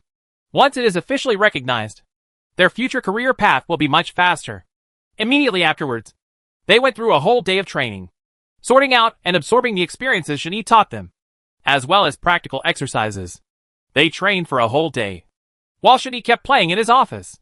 Then we looked for stormtroopers, but after several games, there was still no highly skilled player like Luo Yu. Although the training between Chatterbox Boy and Han Xiaomu was increasingly effective, Shin-Yi could not find a suitable substitute as a charger until the day before the game. Shin-Yi was very distressed because of this incident, and it was useless no matter who came to comfort him. Don't worry. Wait until tomorrow. I can transfer a charger with the highest specifications from the company and deal with it temporarily. I think it won't be too bad. You have been looking for so many days and stayed up many nights. There is a competition tomorrow. You can't go on like this and not eat anything. What should you do if you are starving? Li Yin'er stood beside him and gave him advice, but Shin-Yi declined them all. If I could just find one, I would have found a team long ago. I don't think you don't know what this game means. As a substitute, the most important thing is cooperation and tacit understanding. Otherwise, no matter how powerful you are, you can only work alone. Okay, you go train first, and I will look for it myself. Shin-Yi still refused Li Yin'er's advice, and Li Yin'er could only worry about it. Just when everyone was at a loss, an unexpected guest suddenly came. A man walked in from the door, wearing a blue casual top, black casual pants, and a peaked cap. He was holding a mobile phone in his hand, a pair of sunglasses, and a short haircut. Just when everyone was confused, the moment Shin-Yi raised his head, Shin-Yi was stunned, and everyone looked confused. Just as they were about to ask him who he was and what he was doing, Shin-Yi immediately rushed forward and covered his mouth as he was about to speak. He quickly said to everyone, "He is a friend of mine who came to talk to me about old times. The two of us have some private matters to discuss. We are going up first. You should hurry up and train. You can't come up and disturb us without my permission." Shin-Yi's anxious forehead was sweating, and he stuttered when speaking. He quickly took him to his room upstairs and locked the door. "What's going on? Captain Shin, this is..." "Don't make wild guesses. Everyone said it's a private matter. What if it's about someone else's girlfriend? Maybe Captain Shin is looking for him to go on a blind date." The chatty boy is not serious again. "That's enough. Didn't you hear what Captain Shin just said? Hurry up and train. We'll compete tomorrow." Li Yin'er suddenly said loudly. not knowing what was going on. Did you see that someone is jealous? The chatty boy secretly approached Han Xiaomu and said in his ear. Okay. You are really just talking nonsense. Let's go to training. Han Xiaomu didn't want to talk to the chatty boy. His words were becoming more and more untrustworthy day by day. Why are you all so angry today? It's really weird. Weird. On the other side, upstairs, Shen Yi was surprised for a moment and then immediately hugged the man in front of him. He said happily and surprised. Why are you here? Good boy. You are planning a surprise attack. Do you know that we haven't seen each other for a long time? Since we were separated last time. I have always wanted you to leave with me. But how can you if you don't listen? Why are you back this time? It turns out that this person is Jiangwu, a teammate of Shen Yi's overseas CF team. When I was playing CF, I was the best friend and teammate with Shen Yi. I didn't expect it to be you. It's okay. There is such a big club and training base. I saw your information on the internet. I didn't expect that you were doing so well. Jiangwu patted Shen Yi on the shoulder. He walked around and said, You haven't said anything yet.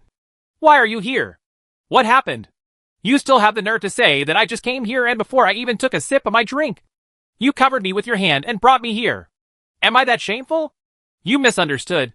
Wasn't it because I left the team without authorization and didn't fill out the game transfer application? The last game was almost exposed. So I must not let others take advantage of this again. So brothers, please be considerate. Just ask them to bring you a drink. Shen Yi also felt that it was too impolite at that time. So he made a cup of coffee from the coffee machine and handed it over first. Okay. The coffee is already very good. In fact, that's all I said. As soon as you covered my mouth, I almost guessed that it must be because of your identity. It's convenient. Otherwise you think you can control me. This 4th level taekwondo guy? When Jiangwu was in the previous team, he often quarreled with Shen Yi. Until now, Shen Yi hadn't heard Jiangwu quarreling for a long time. So both of them were very emotional. But Shen Yi always felt that he was strange. As if he always wanted to say something but couldn't. Chapter 136 Fighting Side by Side. Why do you always skip my questions? What happened to you here? So Shen Yi asked again. Actually, when I first came here, I just saw that they were recruiting team members. I don't have a job anymore. Do you want to give it a try? Who thought it was you? If I knew it was you, I would definitely not come in and disturb you. What are you talking about? How can you call it disturbing? By the way, you just said, looking for a job? Aren't you in Team R? I heard that you also became the head coach. What's going on? You know, if it weren't for Jiangwu who served as a staff member of Zhang Yao's our team in recent years, they wouldn't have been able to rise so quickly. Well, now, there is nothing I can't say. In fact, in the previous Yanglu Cup competition, although Zhang Yao and the others won, after returning home, they took the opportunity to participate in a competition in the UK at that time. Gaming Championship. I made a series of battle plans for them, and they performed normally in the early stages of the competition. However, I didn't expect that in the final round, because I misjudged the opponent's weapons. Zhang Yao and the others were eliminated. Since then, Zhang Yao has not allowed me to participate in any competition.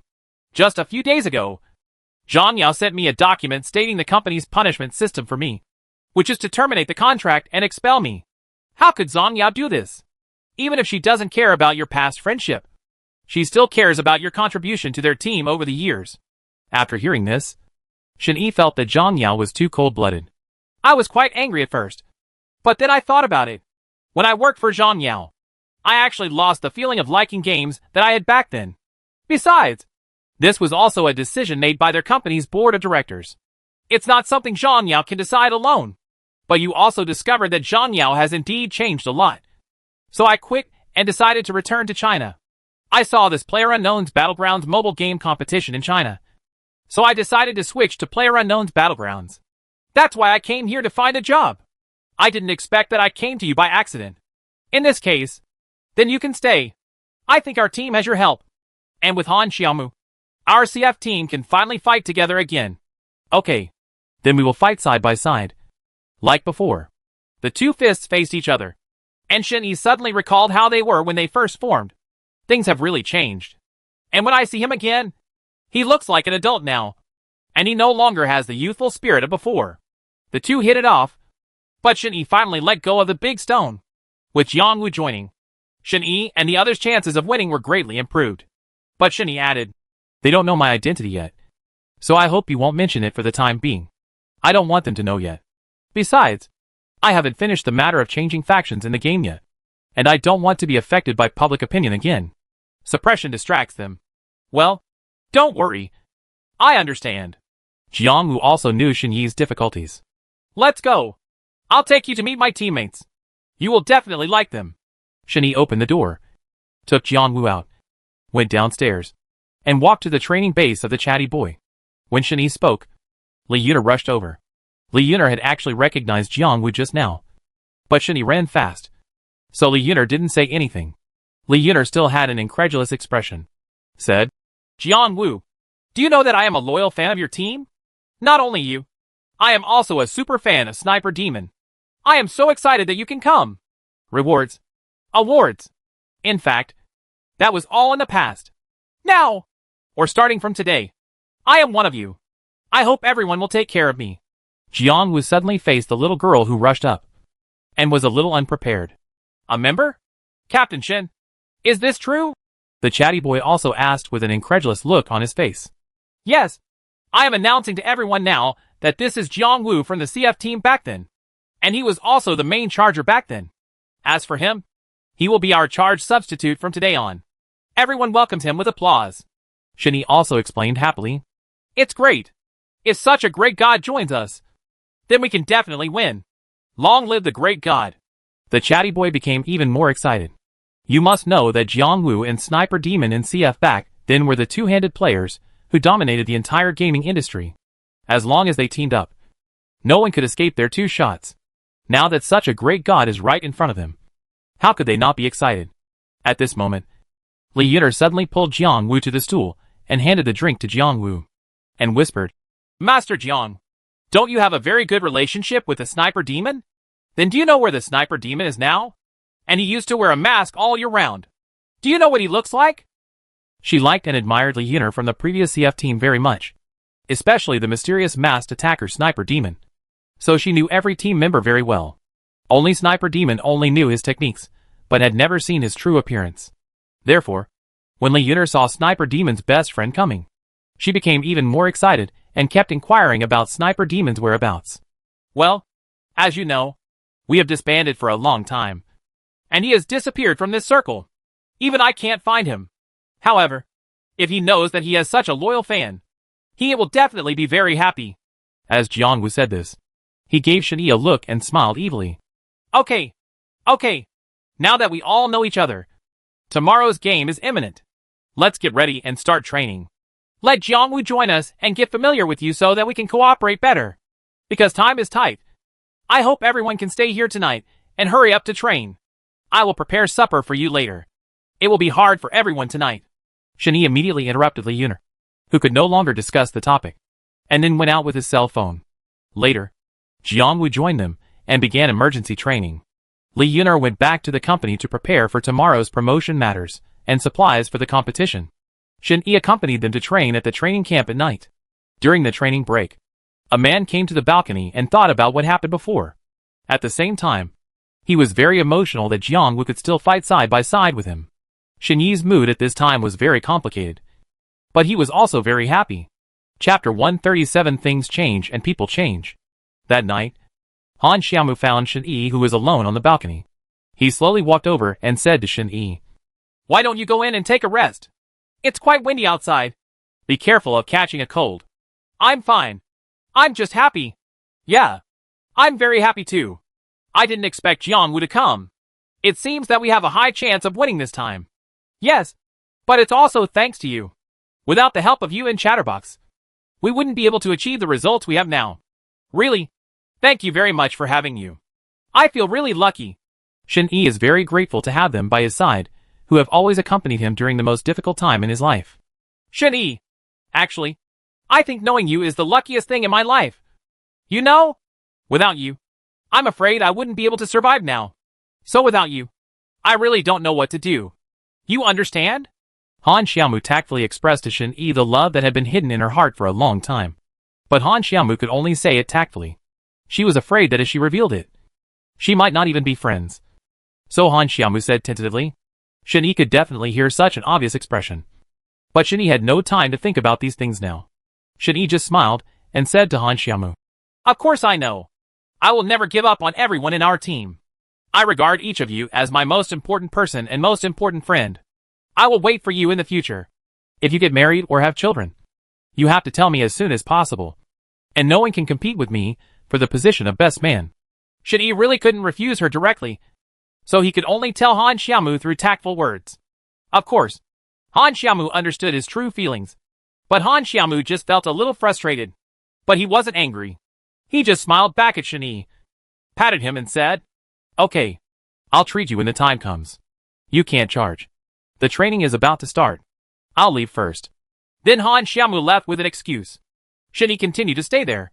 Jiang Wu's appearance today reminded Shen-Yi of many old memories.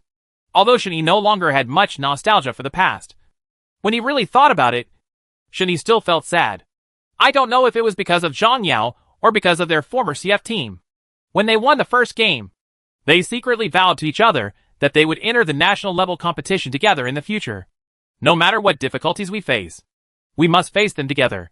However, today's changes in things and people have completely shattered this beautiful wish. Today, Jiang Wu came to Shen-Yi to say these words. Shen-Yi didn't know about Zhang Yao's changes. Do you blame yourself for all this? It's all his fault back then. If he hadn't left the team, would the results now be different? Shen-Yi didn't dare to think about it anymore. He was afraid of remembering more bad memories. Now he only looked forward to the success of tomorrow's game. The official competition began the next day, because it was a game championship officially organized by the PlayerUnknown's Battlegrounds game platform. It was huge. The players present were all famous professional players in the country. And the game referees were also very famous experts. Each player team entered the field one after another. And the game commentator reported, the teams entering the field now are the teams that have advanced directly from the provincial competition. It is the championship team led by Shen-Yi. I wonder if they, who have won many battles, can continue to maintain their record this time? Let us wait and see.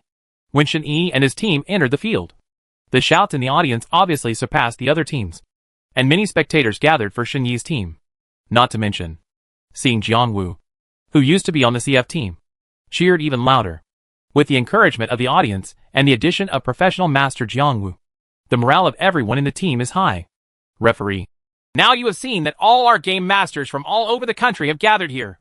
I believe that today's competition will be extremely fierce. Now, I will announce the competition rules and mode selection of this game. Captain Shen, what do you think the game organizer will do this time? The chatty boy quietly leaned his head over and discussed in a low voice. Listen carefully. If you hear something wrong later, you will be criticized later. So the chatty boy turned his head to the side silently, not daring to speak anymore.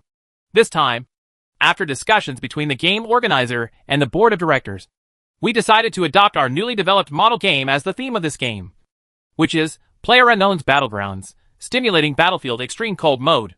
Isn't this a model that has just been launched and has not yet been promoted? How can we use this? We are not familiar with it yet.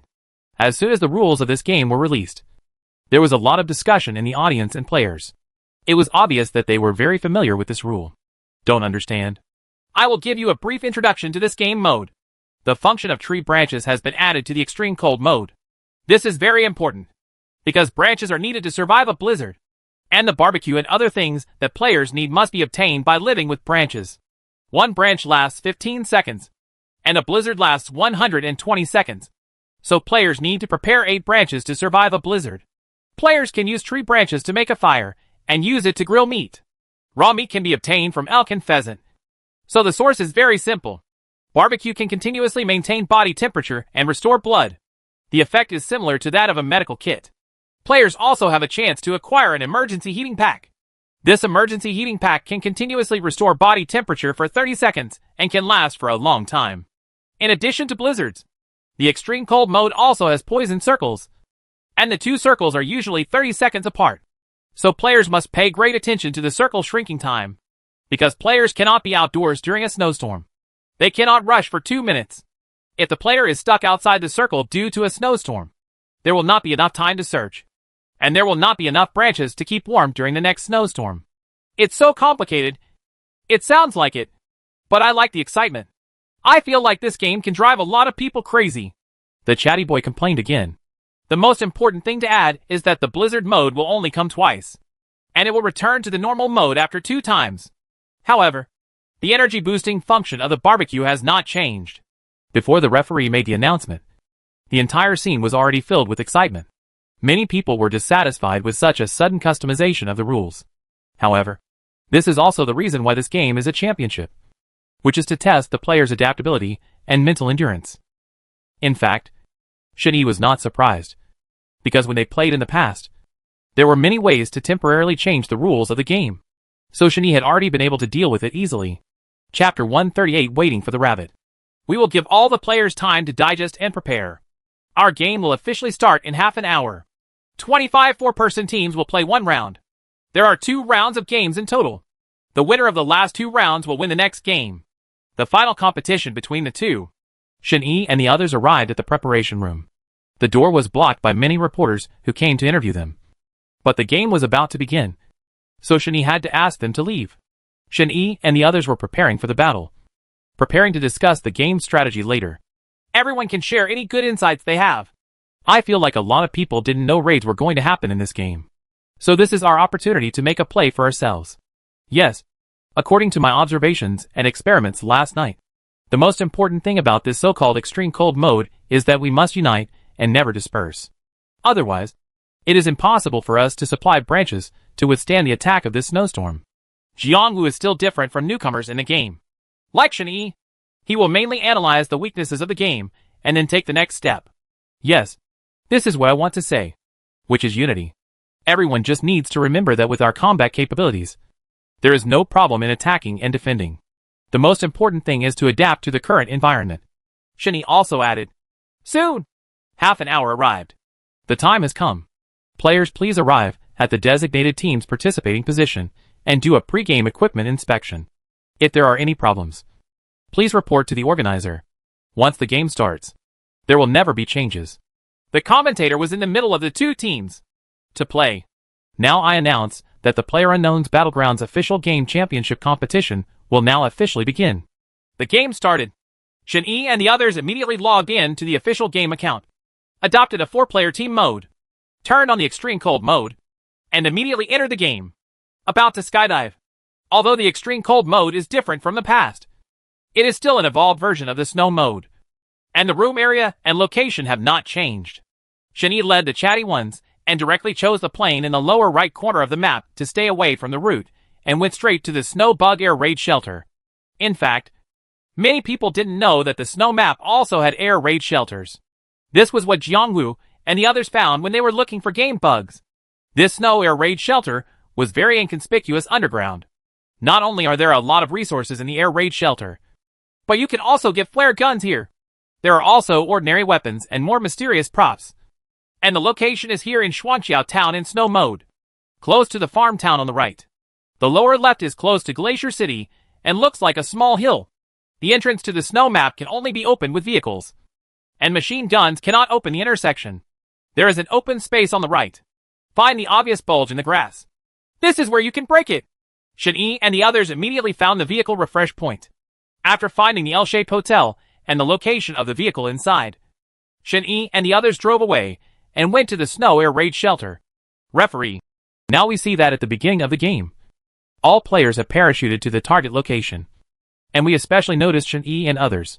The positions they chose are a bit unpredictable. Could it be that they want to play jungle? Let's continue reading. No one could understand what Shen-Yi and the others were trying to do. But Shen-Yi and the others drove as fast as possible to the target location. Immediately after arriving at the designated location, Shen-Yi aimed the car vertically at the target at the entrance of the cave.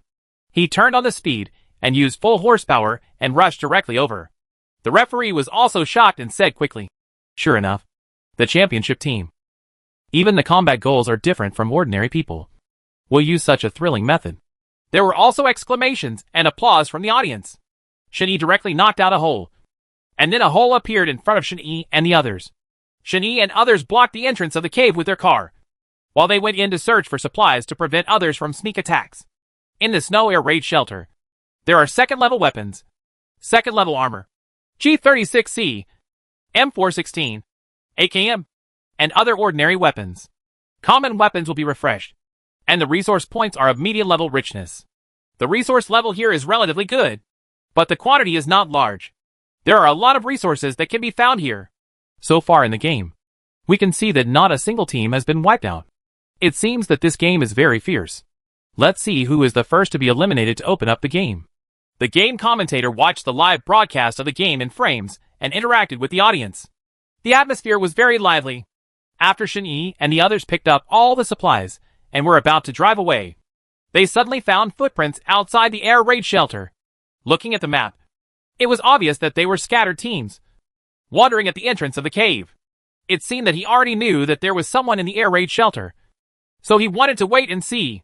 Shen-Yi signaled Jiang Wu and asked him to shoot and prepared to shoot. He asked the chatty boy to blow up the car at the entrance of the cave with a grenade. The chatty boy threw a grenade over. The car exploded instantly, and then Jiang Wu rushed out, using the buffering power of the grenade to move dexterously and avoid their concentrated attack point. Then, Shen-Yi, Huazi, Han Xiaomu, and the others also rushed out, directly disrupting their line of sight again.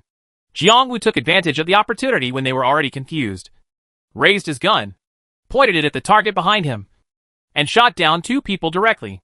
The other 2 people decided to abandon the car to save the commander. The 2 people wanted to run away directly. How could Shen-Yi let go of the flesh on his lips and run away? So he threw a Molotov cocktail and trapped them directly. Then, Han Xiaomu opened the holographic sight and shot directly at close range, with 1 shot to the head. The other person was directly knocked down by Shen-Yi with a crossbow. Using the crossbow can also confuse the surrounding enemies, which makes it easier for Shen-Yi and the others to move their positions for the next step. Referee. The first team to be eliminated finally happened at the 9th minute. Now 9 minutes of game time have passed, and there are 82 people left on the scene.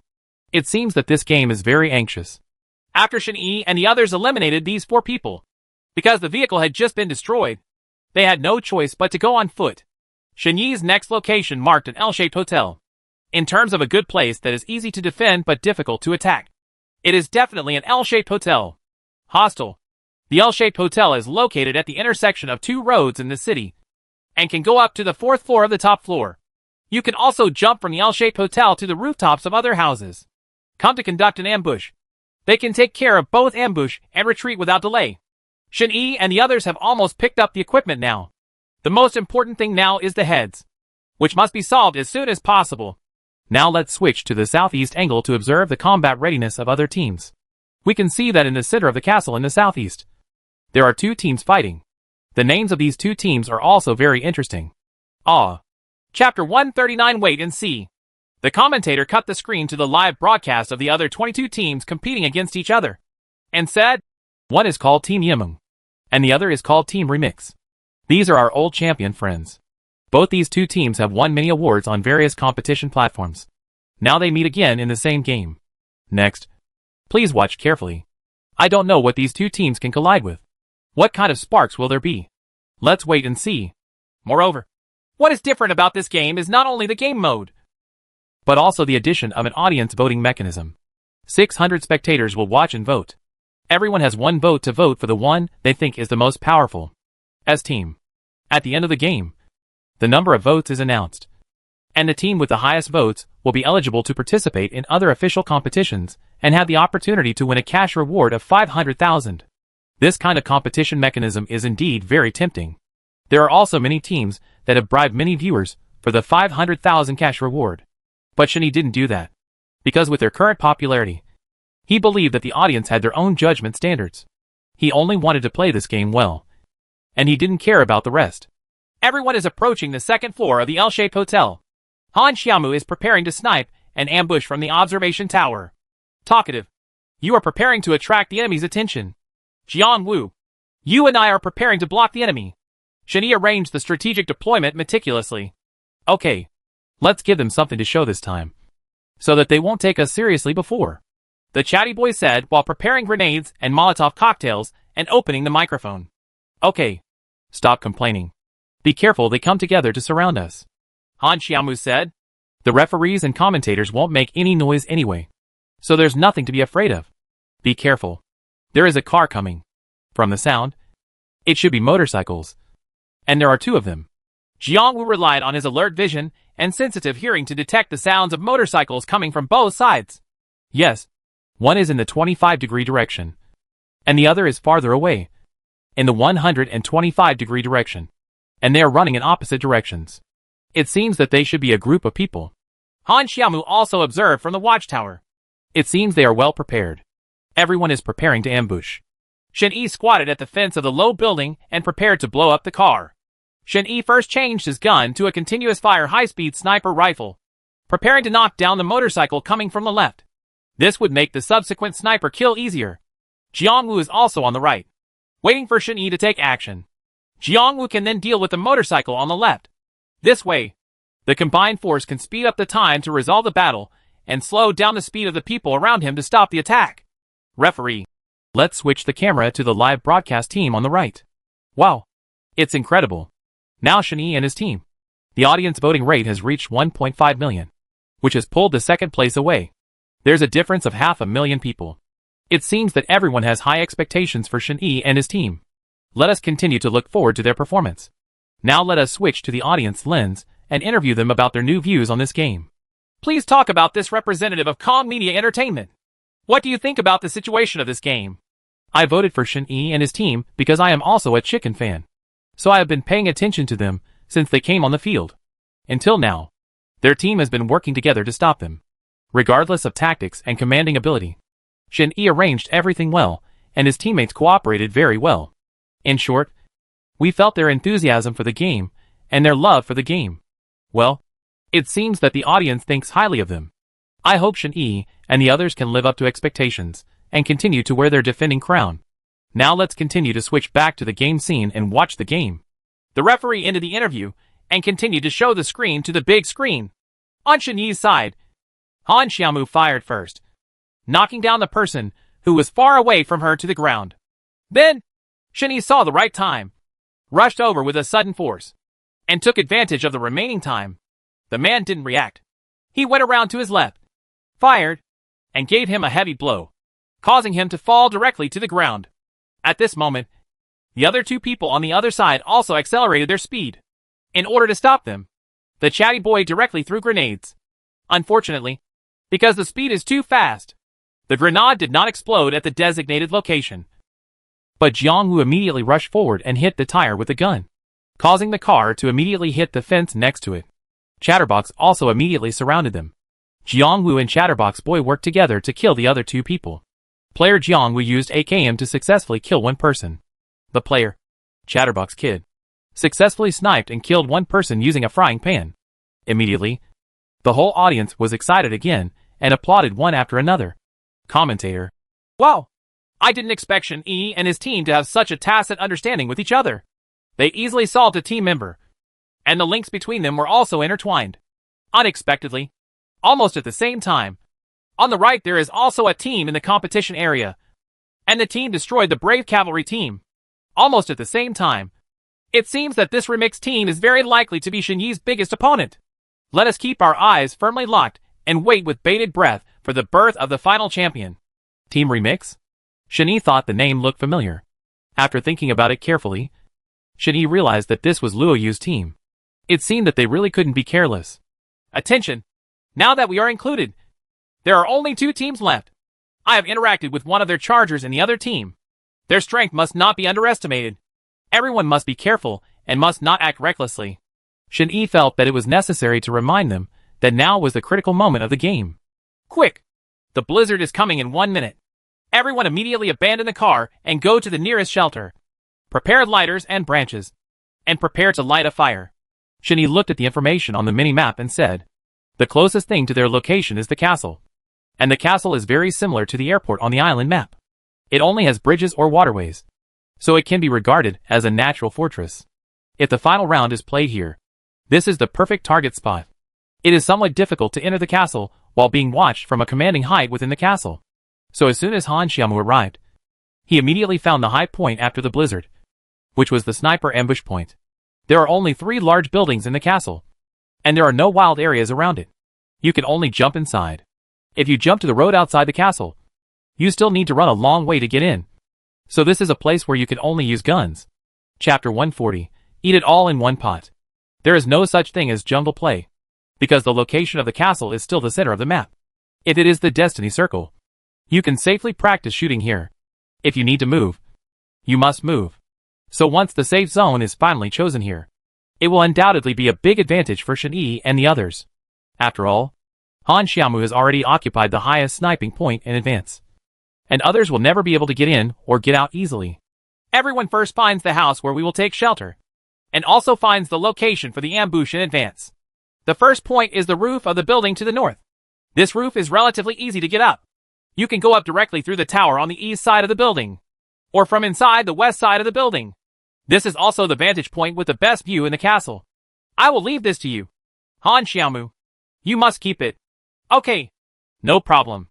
After we come up, we can find that there is a body of water to the north of us. There will be basically no people here. So we, the chatty boy and Jiangwu, can safely come and fight the people in the castle. Shen-Yi did it for them one by one. Well done, strategic deployment. And I will go to the second point later, which is the top of a corridor on the west side. And then the back is the same as the commanding height just now. It is also a commanding height that can be high and low. Through these two commanding heights, basically the entire outside of the castle, and the enemies coming and going. It is impossible to escape our eyes. Captain Shen, you are so amazing. How did you know the circle was here? Chatterbox saw that the circle shrunk by the final snowstorm was indeed about 300 meters centered on the castle. Those who gain experience win the world. This is experience, and you will understand it in the future. Game announcement. In the first round, a blizzard is coming. Players, please be prepared. In the second round, the blizzard will start again in 3 minutes. Quick, come in. Prepare lighters and tree branches. Shen-Yi shouted immediately, because the damage value of a blizzard in this extreme cold mode can exceed 2/3 of normal damage. Once you are injured by a blizzard, you will lose at least ordinary medical supplies. Shen-Yi and the others hid in the house together. Immediately put the branches and venison picked up by everyone into the stove. The total time was 35 seconds of snowstorm time. However, what Shen-Yi did not expect was that once he turned on the lighter and lit it, their specific locations would be immediately displayed on the small map. Location. This is equivalent to exposing their goals. Shen-Yi can only cancel the previous strategy and wait until the blizzard is over before they set new goals. Shen-Yi is now worried about another team remixing the team. Will they take advantage of the snowstorm to sneak attack them? If they are in the same room, it will be extremely dangerous and they may be killed in one pot. Because Shen-Yi didn't find the torch symbol of their other team on the minimap, and they didn't show elimination. Shen-Yi felt that it must not be that simple. Through the last PK with Luo Yu, he could already see the general combat methods of their team. Shen-Yi was definitely a ruthless character. So Shen-Yi definitely took their newly captured reconnaissance helicopter and went to observe it. Shen-Yi used a small detection helicopter at the door to release him from the window and observe the surroundings.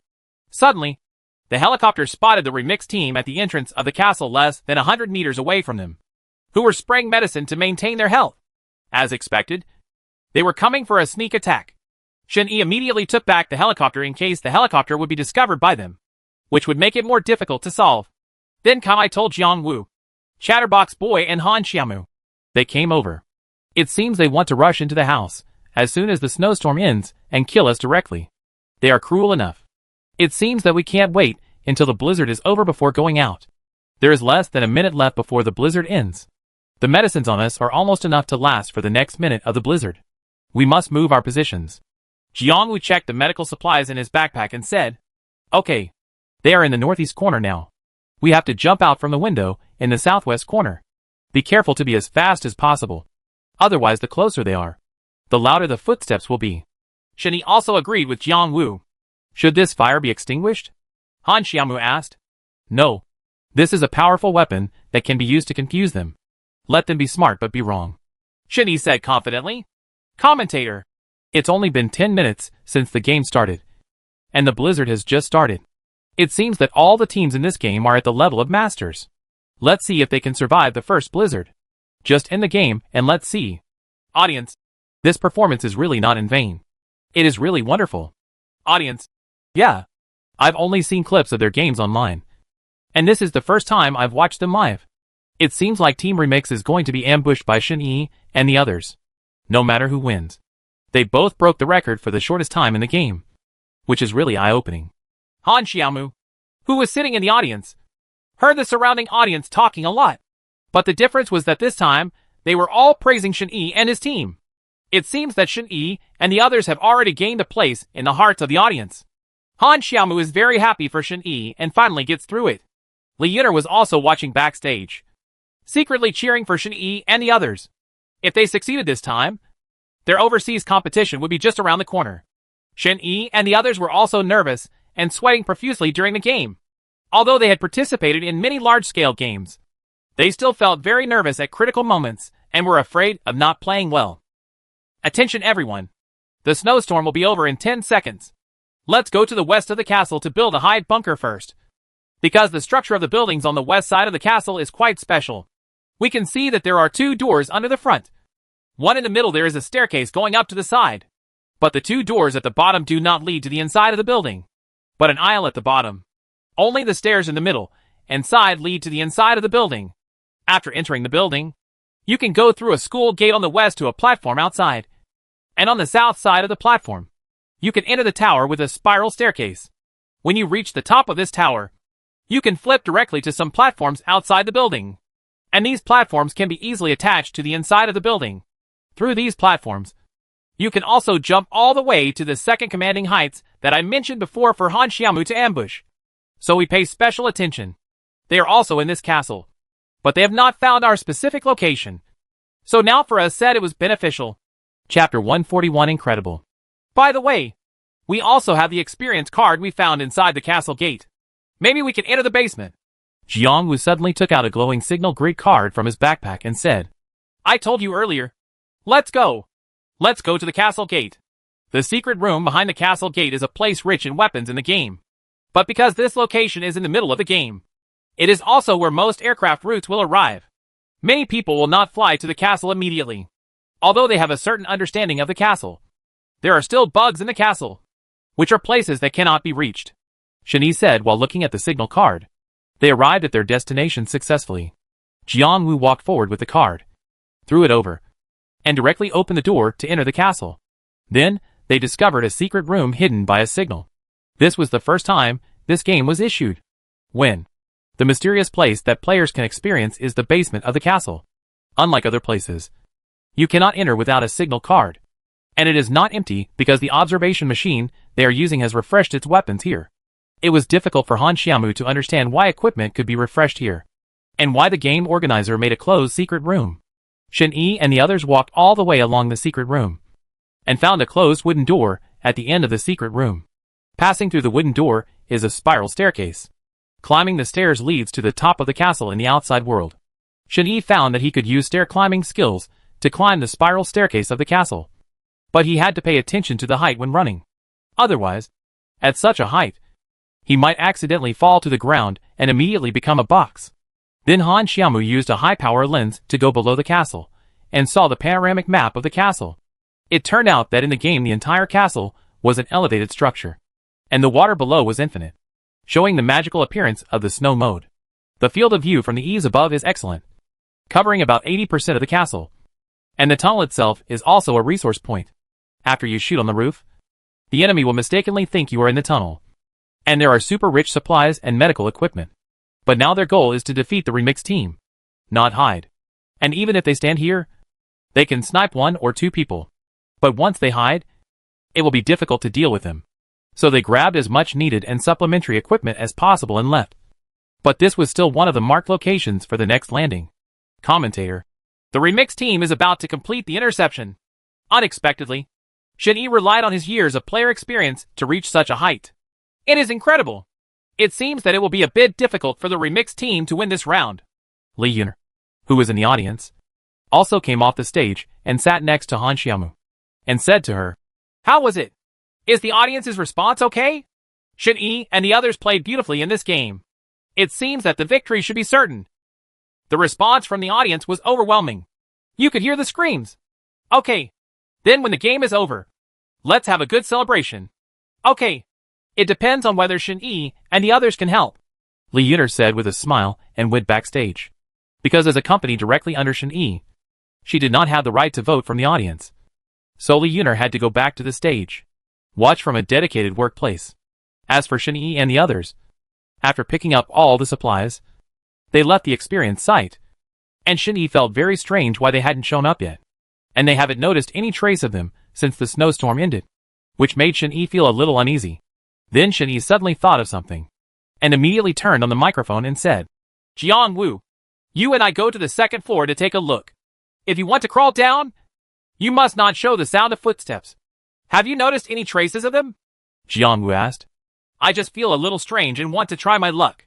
In fact, since Shin-Yi played the game with Luo Yu last time, Shin-Yi has already felt the common skill of their team in the game, which is to ambush in the most dangerous place. During the time when Shin-Yi was playing the game with Luo Yu, I also searched the internet and found that most of the game videos of their team used this routine. So Shin-Yi wondered if they were now in the place they thought was the most dangerous. Now Shin-Yi and the others are on the top floor. The most dangerous place. That's any corner of this building. And it's also a place that Shin-Yi and the others can't notice. The first thing Shin-Yi thought of was downstairs.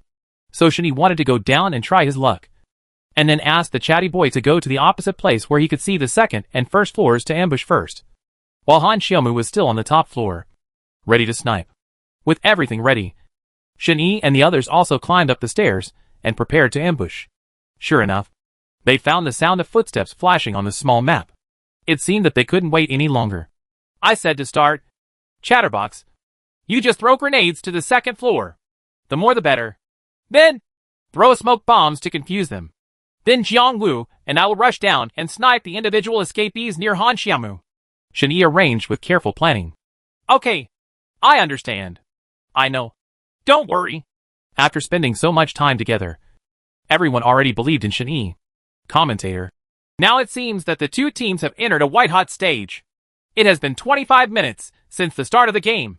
Now everyone can see that Shin-Yi and the others seem to have discovered some clues. I wonder if the remix team can let's wait and see if we can escape their encirclement again. Shin-Yi saw the time and turned on the microphone and shouted, Throw it! With his superb grenade skills, the chatty boy threw it directly into the stairwell on the second floor from the small window of the fence on the opposite floor, hitting the target directly and directly injuring all four of Luo Yu and the others. Shin-Yi took advantage of the situation and immediately rushed down with Jiang-Woo. Shin-Yi used the sniper rifle 98K to block the attack in close combat, while Jiang-Woo fired with a submachine gun, turning the three people into boxes, leaving only one Luo Yu. After all, Luo Yu was their main attacker, and he couldn't fall down so easily.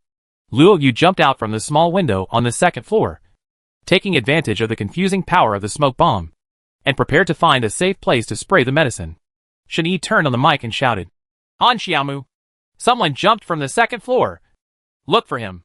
Okay, I've seen him. With a bang. With Han Xiaomu's 100% confidence in shooting, Luo Yu was also directly shot in the head and killed with one shot. Chapter 142 Unity. At the end of the game, Shin-Yi and the others won the championship again. The audience stood up and applauded them.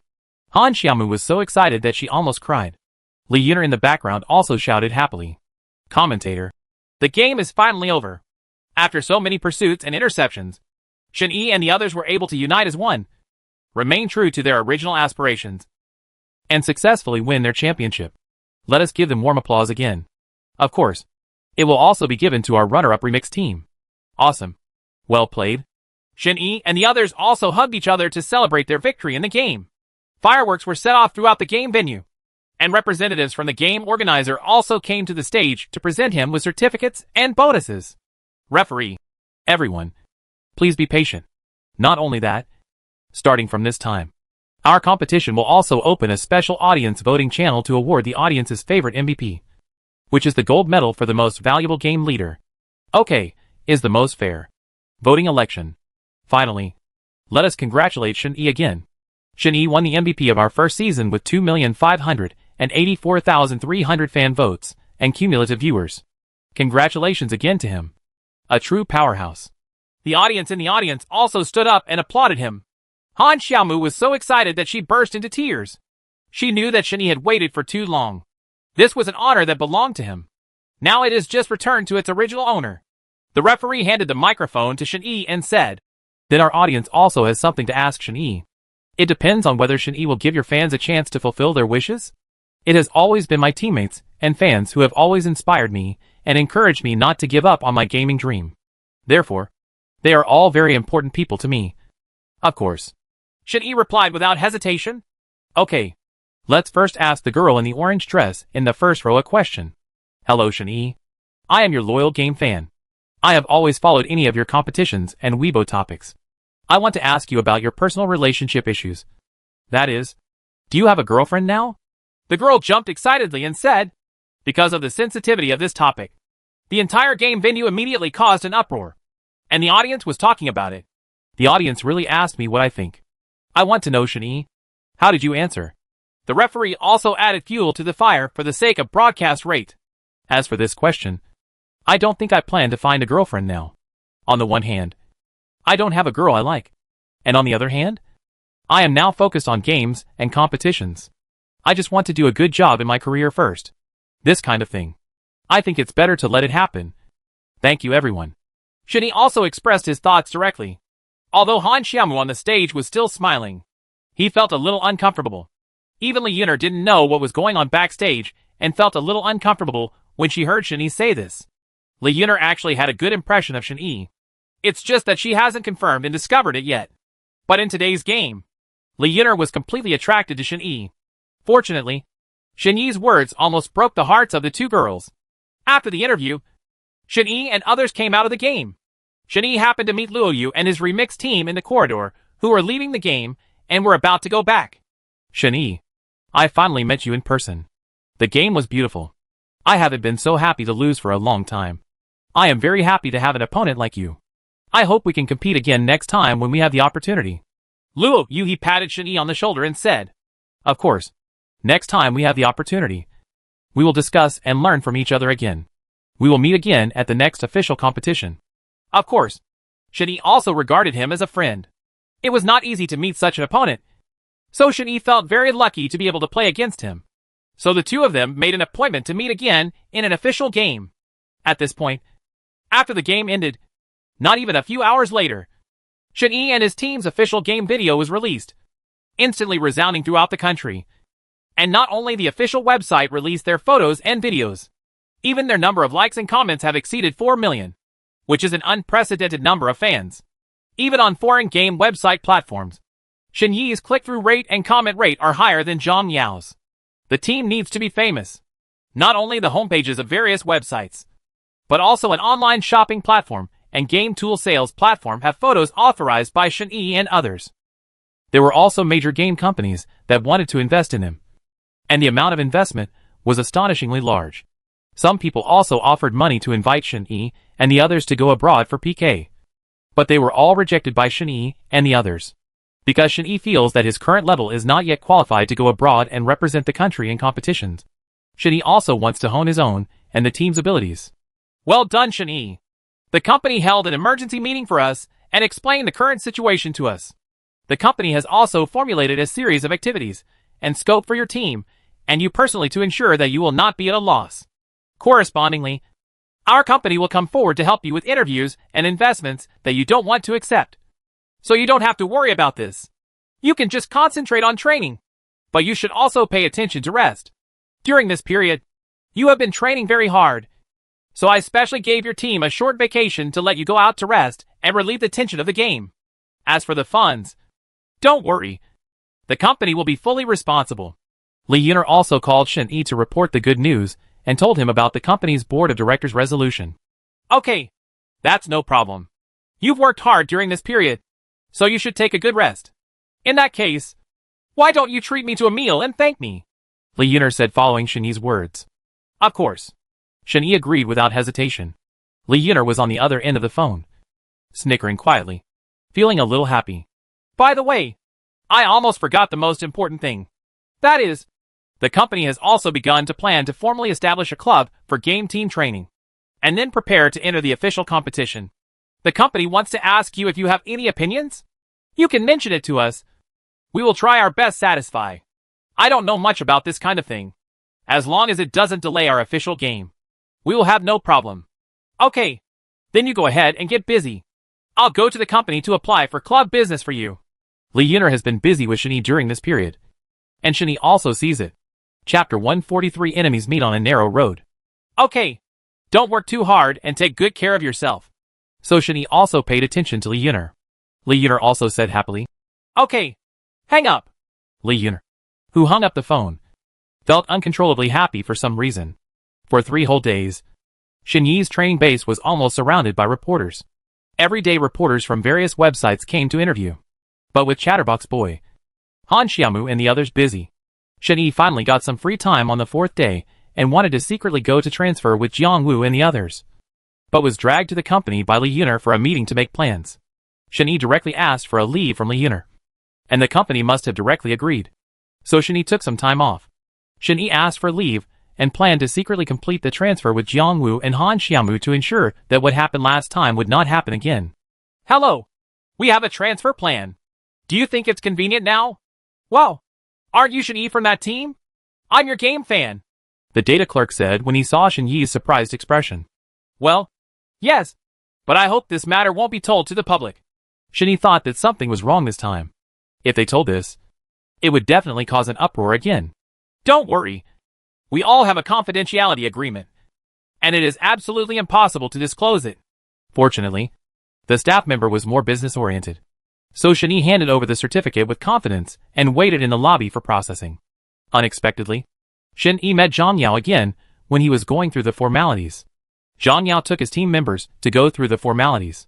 Shen-Yi thought to himself that they were enemies on a narrow road. Unexpectedly, he could meet them here. Hey, isn't this Shen-Yi who has become very popular during this period? Why did he learn a lesson from what happened last time? Now he came early. No, secretly to handle the transfer? Sure enough, the old CF couldn't keep you like a big Buddha. Now you have started your own business, signed a contract with a company, and become famous.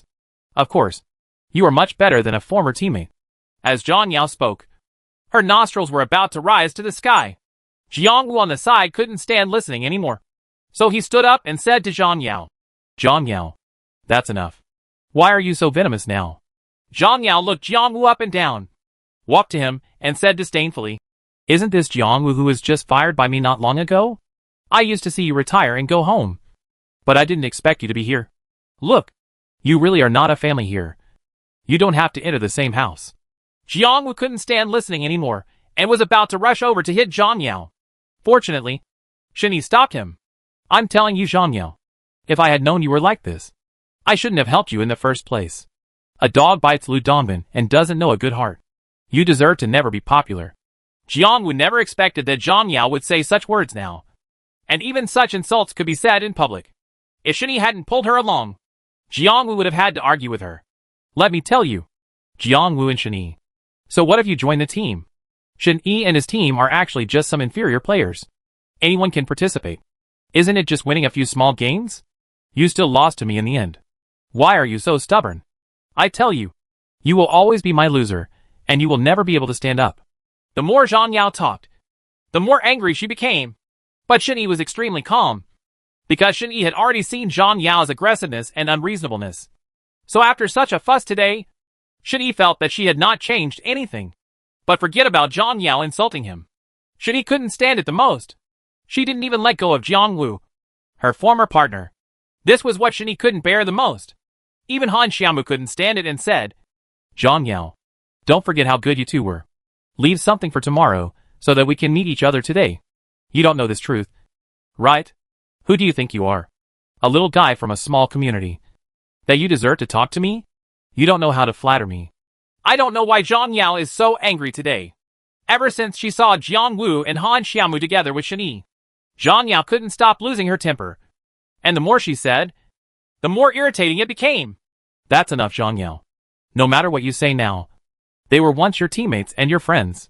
Even if you can't stand them playing games and forming a team with me, you can't say that to them. I also want to give you a piece of advice. Zhang Yao, remember that one day, I will let our team trample you under my feet forever. And remember what you said to them today. One day, I will let you shut up forever. The day you will feel ashamed of what you said and did today will eventually come. Jiang Wu, Han Xiaomu, let's go. Zhang Yao, remember, next time I see you, I won't be as soft on you as I was today. Jiang Wu's face turned red with anger. But unfortunately, this was a public place after all. Jiang Wu still had a sense of proportion. So he took the report and left with Shen-Yi. Only an angry Zhang Yao stayed where she was, shouting at the surrounding staff. What are you looking at? Be careful. I'll tell you all to get out. The surrounding staff members all muttered. Who are you? If you work under a woman like this, you will be in trouble for the rest of your life. Even the teammates around Zhang Yao were too frightened to say anything. They could only stand silently behind, like her slaves, not daring to speak. Jiang Wu, who came out of the certificate office, saw that his anger was still not gone. Shen Yi asked Han Xiaomu to buy them some drinks. Shen Yi sat down and prepared to sit down and have a talk with Jiang Wu. Han Xiaomu also understood what Shen Yi meant, so she took her wallet and went to the convenience store. Shen Yi sat down and talked with Jiang Wu about what happened just now. Do you think Zhang Yao is surprised? Shen Yi asked. Yes. It's very strange. It's like a completely different person. Actually, I'm not surprised. This is not the first time I've seen him. When I first saw her, I just felt that she had become a little colder and not as eager as she is now. She might have just it's because of our team formation that we become more and more emotional. Shen Yi told Jiang Wu about his previous experience of meeting Zhang Yao. Shen Yi could tell from Jiang Wu's surprised expression that Zhang Yao was definitely not like this in their team. But Jiang Wu seemed to slowly accept it.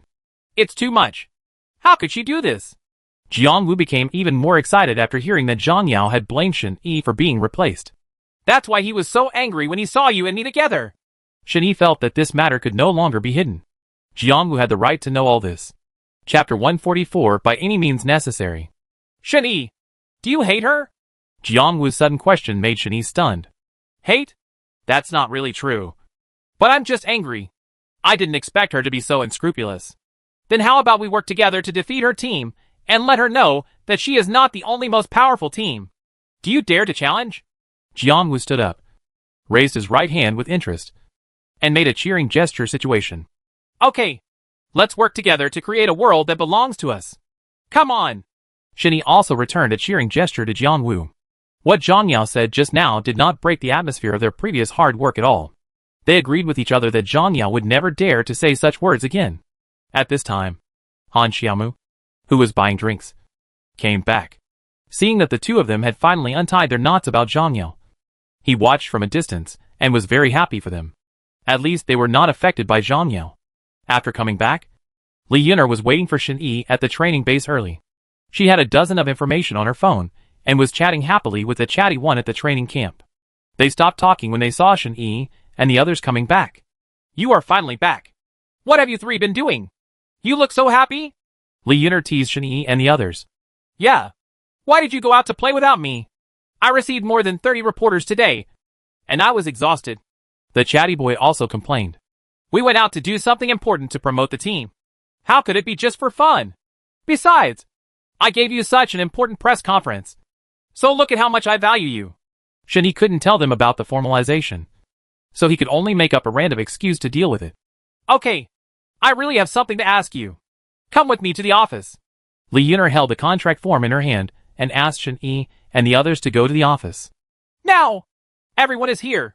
Based on your recent performance in game competitions, the company has agreed to your previous proposal to host a club. We will discuss the specific meeting decisions with the boards of directors of other branches. As long as you hand over your name to us now, we will have full authority to solve the problems regarding the store and financial personnel. You only need to do the tutorials when it opens. If you think there is no problem, you can sign the contract now. Li Yun'er spoke about the company's resolution in a serious manner, which was really different from her usual. If you have any questions, you can discuss them with Li Yun'er. As for the name issue, you can also express your opinions. Shen Yi followed up. The contract is nothing, but we really can't think of a name. We have to give it a fancy name, but it shouldn't be too exaggerated. Li Yun'er, why don't you tell us a few and we can choose? Han Xiaomu expressed himself the opinion of. Actually, after the game yesterday, I discussed this matter with Shen Yi. I think the name Sniper Club is very good. On the one hand, Shen Yi was active on various websites and platforms because of the title Sniper Demon, which made you popular. On the other hand, he can use this name to intimidate other teams. What do you think? Sniper Demon? Well, the name is very domineering and very similar to our previous playing style. I agree, the chatty boy said before he started speaking. Well, I think it's good too, since Shen Yi banned the game because of this Sniper Demon in the beginning. We are now using this name as the club style regardless of the previous suspicion. It reflects our tolerance and generosity. And Jiangwu is still there.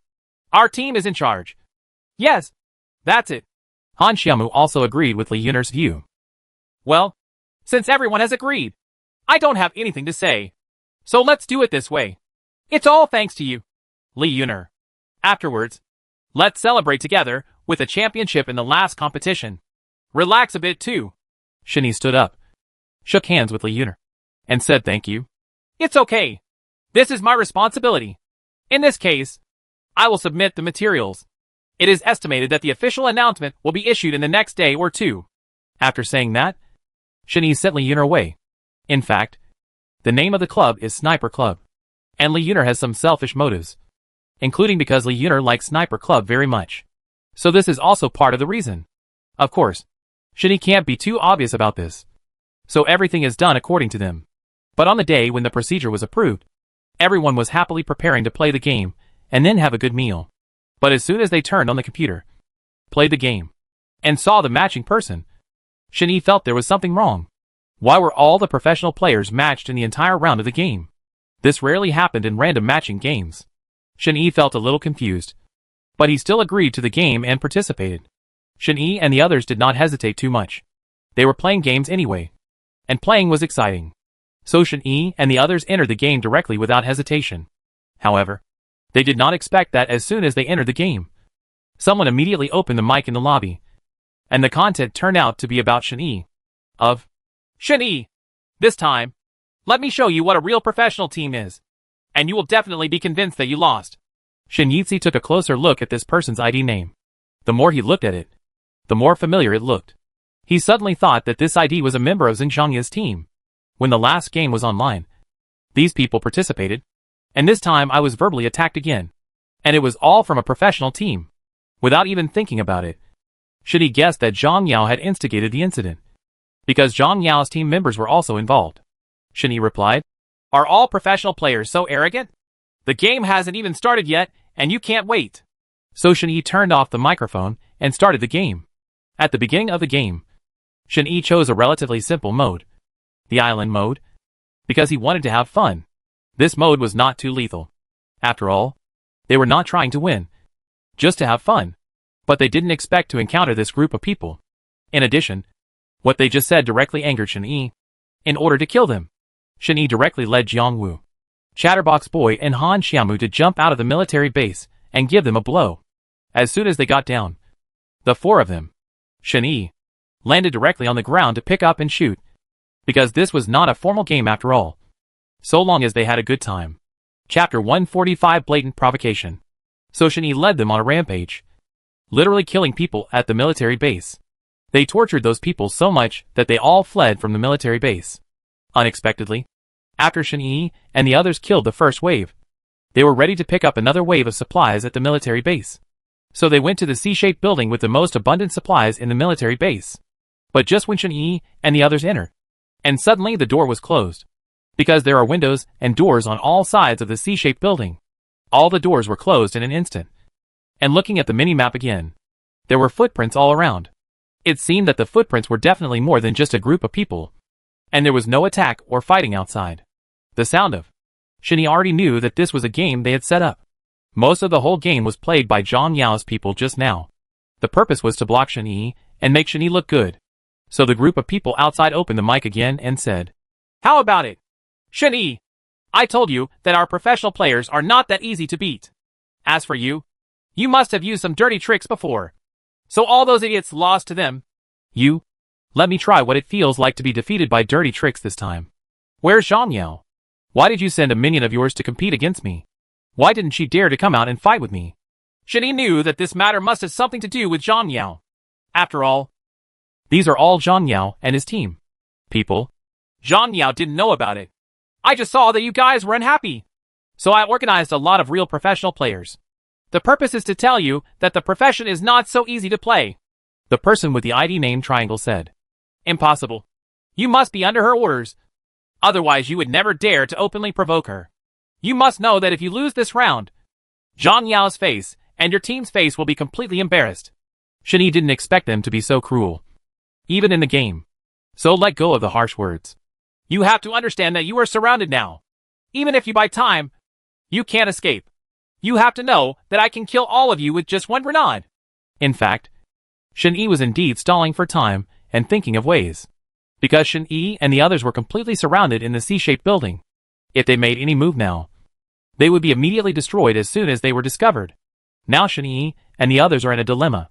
The chatty boy got anxious and turned on the mic and cursed. You yellow-haired boys are simply too much. You don't dare to confront us head-on. Now you are here to do some dirty tricks to hurt us. When we go out, you must beat us with a pan. Blow your heads off. That's right. I didn't expect Zhang Yao to be so cruel. I guess I recognized the wrong person. Jiang Wu also didn't expect that Zhang Yao would be like this. Their behavior made everyone in Shen Yi's team very angry. But Shen Yi seemed to have thought of something. So Wu Mai encouraged them. Don't panic. Everyone. Shen Yi, are here to directly point out that what you are doing now will one day regret it. Because after today, no one will dare to do this again. Because this will be the most glorious moment in the history of esports. And I want all of you to watch the birth of this glory. It will also be the beginning of your shame. Shen Yi, don't talk too much, or you may bite your tongue. Haha. They must have thought that Shen Yi was talking nonsense again. So they laughed without hesitation, with a face full of ridicule. Everyone was very encouraged when they heard Shen Yi's words. The hostility and resentment they had just lost instantly. And they were just a little more inspired and moved. Everyone, listen to me. The only way we can do now is to rush out and give them a counterattack. But when we rush out here, it is very likely that our entire army will be annihilated. Are you afraid? Since Shen Yi decided to leave his mark in history, he must fight this battle beautifully. With you, we are not afraid. Besides, we haven't played such an intense game in a long time. Right? It's just a good day today. The chatty boy loaded the gun with bullets and said excitedly. That's right. We all listen to you. Okay, Han Xiaomu. Take the sniper rifle and wait as long as possible for me to stick out of the door. You can knock down all those powerful serial guns. Chatty boy. Wait until I rush over and throw out all the grenades. Throw as accurately as possible. Jiang Wu. You will rush out with me later. Fight while rushing. And try not to lose blood as much as possible. Shen Yi worked hard to plan this strategy in order to fight against the odds. And the most important thing is Shen Yi himself. Victory or defeat depends on it. Shen Yi's speed. Listen, everyone. Even if one of you falls, don't stay where you are. Go to the right side of the door as much as possible. There are 2 windows over there for easy evacuation and medicine. I will definitely help you. Don't worry. We won't hold you back. Come on. Let them look good. The chatty boy encouraged him. So Shen Yi immediately geared up and loaded all the guns with bullets, filling himself with medicine and energy. Shen Yi motioned to the chatty boy and asked him to continue arguing with the people outside. Just when the poison circle began to shrink, Shen Yi ran to the main door in 3 steps, opened the door directly, jumped directly over the bay window in front of the door, and finally jumped to a place less than 10 meters away from them. Shen Yi directly sniped in close combat, fired, and shot 1 headshot at a time. Then, Shen Yi turned around, directly changed his gun, and took out a pan. He covered the pot and knocked down the people who came to attack from behind. He covered 3 people at once. The people around him couldn't shoot because they were too close. So they directly became Shen Yi's prey. Let Shen Yi slaughter it to his heart's content. In order to help Shen Yi, Han Xiaomu took advantage of the fierce battle and ran to the 2nd floor. Taking advantage of his commanding position, he directly opened the advanced magnification and sniped away the sniper on the opposite side, who was about to kill Shen Yi, while the chatty boy just walked and jumped on the spot. A bunch of grenades, shock bombs, and smoke bombs were placed on the ground, and they were thrown at the enemies outside the surrounding windows. However, because the chatty boy did not have a reaction weapon, although some people were knocked down by the explosion, the chatty boy was accidentally knocked down to the ground by a black gun. Shen Yi saw that the chatty boy was knocked down and directly exchanged with Jiang Wu. Location. Jiang Wu became the main force outside, and Shen Yi passed through the siege and jumped directly back into the C building, preparing to rescue the chatty boy.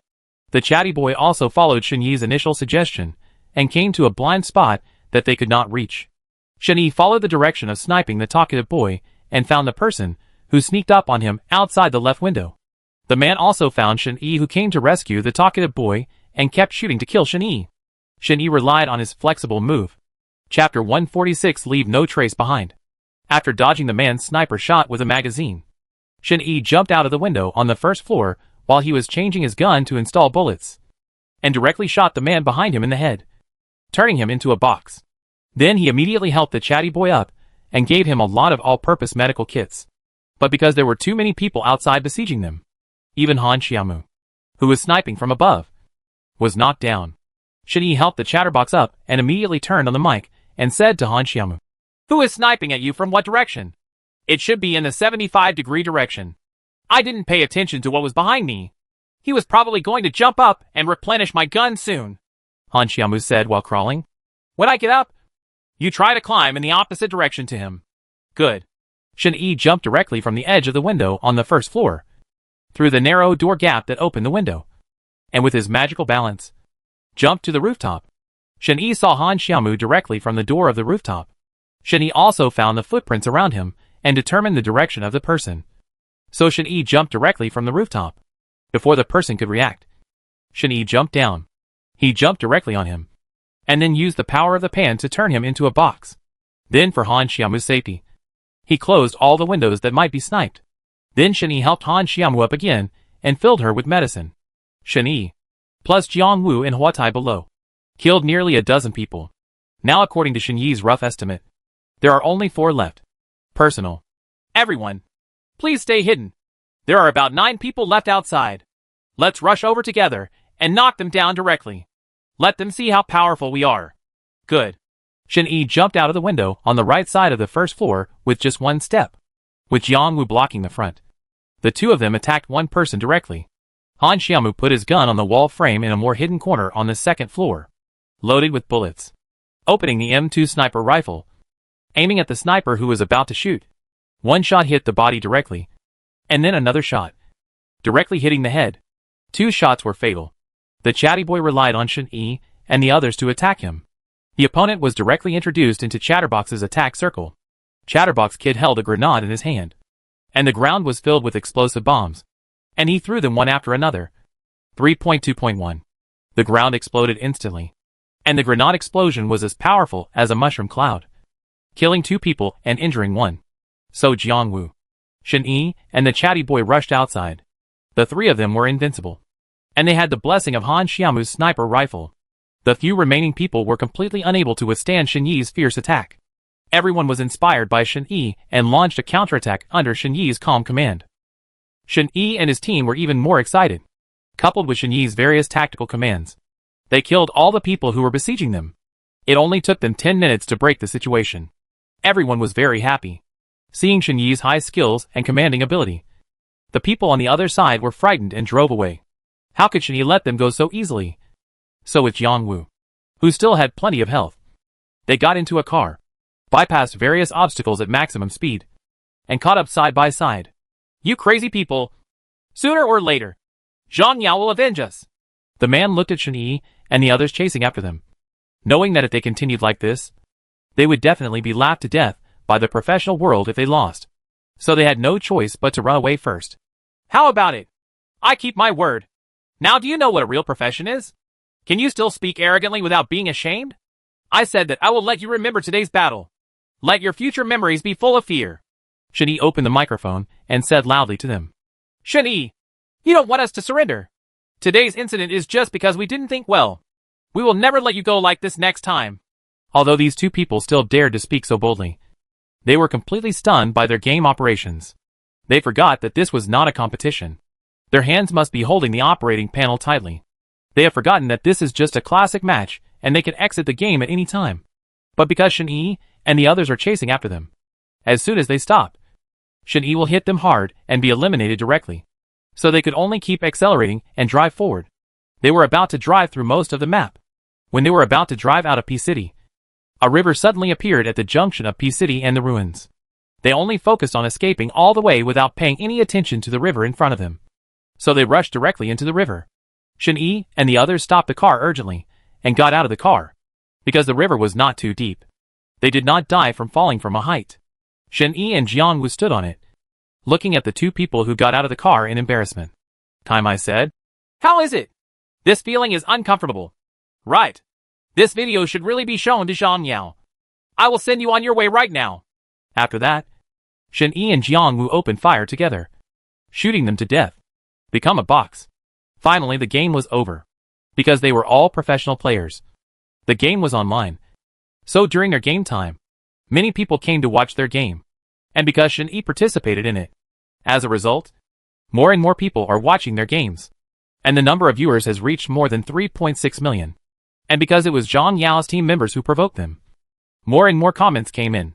And because of Shen Yi's bold words, the game immediately became the top of the web page. Most of the comments were about Zhang Yao's team overestimating their abilities, and Shen Yi avenging the last battle. In short, 90% of the comments were content. It's all about Team Shen Yi's superb ability in their game. In short, most of them are praise words. On the contrary, Zhang Yao and his team members stole the chicken and lost the rice. Once again, Shen Yi and the others were pushed to the forefront of hot searches. Not only that, because Zhang Yao and the others lost this battle miserably. So much so that the professional team lost face.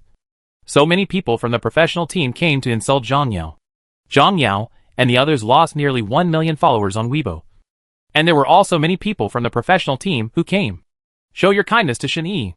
Some even expressed that they wanted Shen Yi and others to join their professional company. And even offered Shen Yi and others attractive high bonuses. But Shen Yi and others were unmoved.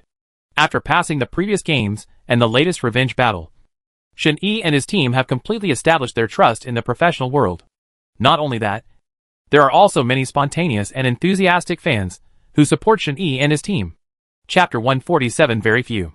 A special fan support club was set up, and its name was Wushen, which meant that except Shen Yi, there was no one in the gaming world who could surpass Shen Yi's gaming ability. And because of the name of this godless fan club, Shen Yi and the others have been on the hot search list several times. In short, it is really a hot mess. And everyone in the gaming circle knows about it. In addition, a game team legions and legions that fans can join have also been established one after another. Before Shen Yi and his team's official PlayerUnknown's Battlegrounds game started, the official took advantage of Shen Yi's popularity and started a legion battle activity in order to attract more people to pay attention to this game. By the way, it helps them earn some fan votes. But it is also an important opportunity for Shen Yi and his newly established club. And there are many professional teams that will also participate in the legion battle. After all, this is an official competition, and there must be more than just professional players, because there are no rank restrictions in this game competition.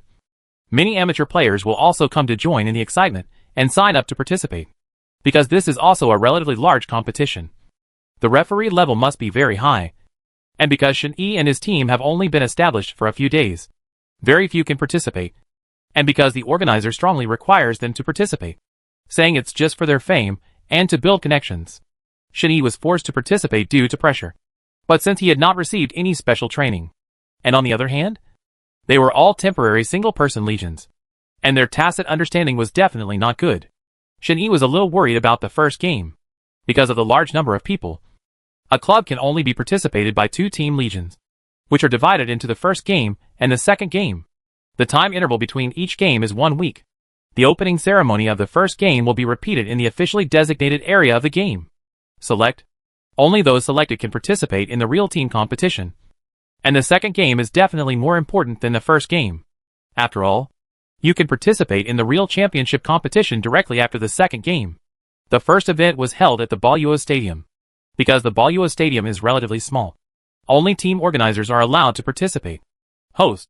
About the event planning of this PUBG Champions League. It is divided into 2 events, single season and double season, to select the top teams and legions. And then, they can participate in the Team Legion Championship of the World Championship. A single season lasts 3 weeks. A double season lasts 1 month. And each season lasts 3 weeks. It is divided into 2 weeks of regular season and 1 week of revival games. And we use the form of points competition to conduct it. 20 teams advance to the tournament. Game organizer. Here I would like to explain to you what a points match is. Since the regular season teams are divided into 6 groups, each of the 6 AppDef groups will play against the other 5 groups. In the end, the 6 teams with the lowest points will fall into the Resurrection Tournament, and the Resurrection Tournament will be interspersed throughout the season, at the Nolan Stadium Station and the City Station next season. In addition, in this game team general meeting, the top 4 teams in the finals will qualify for the first tournament in advance. Shen Yi, He and Han Xiaomu were listening carefully to the rules of this team's war broadcast. Compared to last time, the rules this time are more stringent, Li Yuner said after hearing it. Yes. This year's Legion division also allows clubs to submit applications for up to 2 players with non-Xia mainland residents, which means that each club can have 1 or 2 foreign players. But in fact, domestic competitions are becoming more and more formal, and our players have almost been selected. Moreover, communication with foreign players is also a problem. So I think we have to invite foreign players when necessary. But try our best not to invite them. Don't ask. But if you want to go abroad to compete in the future, you will have to ask if necessary. Yes, that's right. It mainly depends on the performance of the team and legions this time. Take a look at their situation. If it's not ideal, I'm afraid they will have to be rescreened. Li Yuner was also dedicated to preparing for Shen Yi and the others. Organizer, our game is about to begin. As you can see, many well-known players have come to our team competition this time. I believe this game will be very exciting and intense. Let's wait and see. The first battle started immediately. Because Shen Yi was a spectator and was not qualified to participate or direct, so Shen Yi could only look at their performance. This time, Shen Yi chose players he thought were pretty good. Their names are Female Sniper, Yuan Tian, Male Charger, Luo Yu, Male Attacker, Bai Lian, and Male Blaster, Gu Ida. These 4 people were temporarily selected by Shen Yi after the competition selection, because their single queue scores were very high and time was short. Shen Yi had no choice but to bite the bullet. I just didn't expect that when they came on stage, even though they jumped out of a military base. Although their capabilities were sufficient, they would go directly to search for supplies separately as soon as they jumped down, without landing first to pick up guns and mowed down the foreign enemies. Shen Yi was also worried about them. Later, because there were too many masters in the military base, they were directly attacked by someone, causing Bai Lian to be directly eliminated. At this time, there were only 3 people left. Yuan Tian and Luo Yu managed to escape from the military base with their excellent skills. Although 1 person was missing, they still managed to make it to the finals. They discussed with each other and prepared to ambush and attack in the housing area. But due to Yuan Tian's mistake in shooting, their position was exposed and they were directly blamed. As a result, their results were not ideal. Although they made it to the finals, but they only got 3rd place. But they managed to enter the 2nd division anyway, and Shen Yi didn't complain about them. After all, the time is really not enough. And the time the 4 of them train together is not as long as Shen Yi and the others train in 1 day. So it is understandable. However, everyone still felt a little uncomfortable after losing the first game. But because the club was not yet complete, there was only their first team, and the 2nd division competition was coming soon. And even the 2nd team had not been formed yet. There are really not enough participating players, and the number of teams in the 1st division is not enough. So we can only use the legions joined by fans to participate. Shen Yi and the others could only publish recruitment information on the website due to time issues, looking for fans to conduct tactical PK to implement the elimination mechanism. The last 4 people left, namely Yuan Tian and others from the 1st division. But due to time constraints and lack of management, although their skills were good, their tacit understanding was not enough, ultimately leading to the failure of the game. Chapter 148 Hard Work Pays Off. And after the game, Li Yuner also brought a message. Shen Yi, our company submitted the list of the 4 people you submitted for review. But what I didn't expect was that Yuan Tian was the female sniper. She made the mistake for a reason. What do you mean? Are you doubtful? Shen Yi seemed to know what he was going to say next. Yes, there is nothing wrong with her information on the surface. But we accidentally discovered in the recycle bit of the website that she has joined other teams. And she is also a professional high-level team. She is now said to be a fan of your team just to make this time we lost the game. So it wasn't an accident. Li Yuner handed the review information document to Shen Yi. After reading this, Shen Yi felt a little angry. Unexpectedly, an undercover agent from another team appeared. This was something Shen Yi never expected. After this failure, Shen Yi and Li Yuner discussed that they must consider the management of the Legion. Although we lost the 1st division now, we have a quota for the 2nd division. We must plan carefully for the next competition, and the recruitment of 2nd team members cannot be delayed any longer. Shen Yi and Li Yuner discussed in the office. What about the Yuan Tian? Will he still be allowed to participate in the 2nd division? Li Yuner asked. She knew that Shen Yi was soft-hearted, so she specifically asked him what he thought. I will never tolerate undercover agents in my team. So although Yuan Tian is very capable, we cannot keep her here anymore. It is better for your company to do this kind of thing. Okay, you don't need to worry about this matter. The most important thing now is the management of the team. Mainly because we have no management experience. This is a very difficult problem. Li Yuner works in a company. She knows how difficult it is to manage a team well. It is not only a matter of time, but also the leader is the top priority. I know there is someone who is very suitable, but it is a bit difficult to recruit him. Shen Yi was anxious and suddenly thought of a person. In terms of management ability, he would say that he was second, and no one dared to say that he was first. Who? Li Yuner has never heard Shen Yi give such a high evaluation to anyone.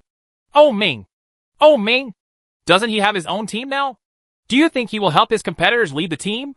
Li Yuner thought this was outrageous. How will you know if you don't try? Time is tight.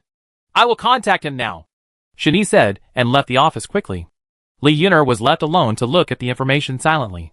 Due to time constraints, Shen Yi immediately called Oh Ming. Even though he was a member of another team, he still wanted to give it a try. Oh Ming, I'm sorry to disturb you so late. Is it convenient for you now? I have something urgent, and I need your help. Because it was almost 11 o'clock in the evening. Shen Yi was embarrassed to disturb him so late. But time was really tight now. It's best to decide it tonight, and start training immediately tomorrow. If Oh Ming really doesn't agree, Shen Yi will have time to find someone else. What's wrong? You, Captain Shen, have been so busy these days. You still have the opportunity to go out for a drink with me. Oh Ming thought Shen Yi came to him to celebrate and drink with him. When you finish hearing this, I agree to buy you as much wine as you want. What's going on? You're so anxious? I've just finished training now. Why don't you come to the convenience store now? I haven't had dinner yet. Or we can talk while we eat. When Oh Ming heard Shen Yi's anxious look, it seemed like it was something very important. Okay, I'll go there now. Shen Yi hailed a taxi on the road and rushed to the convenience store under Oh Naruto's door. You're finally here. I've almost finished my rice balls. Go get whatever you want to eat. I don't have money to support you.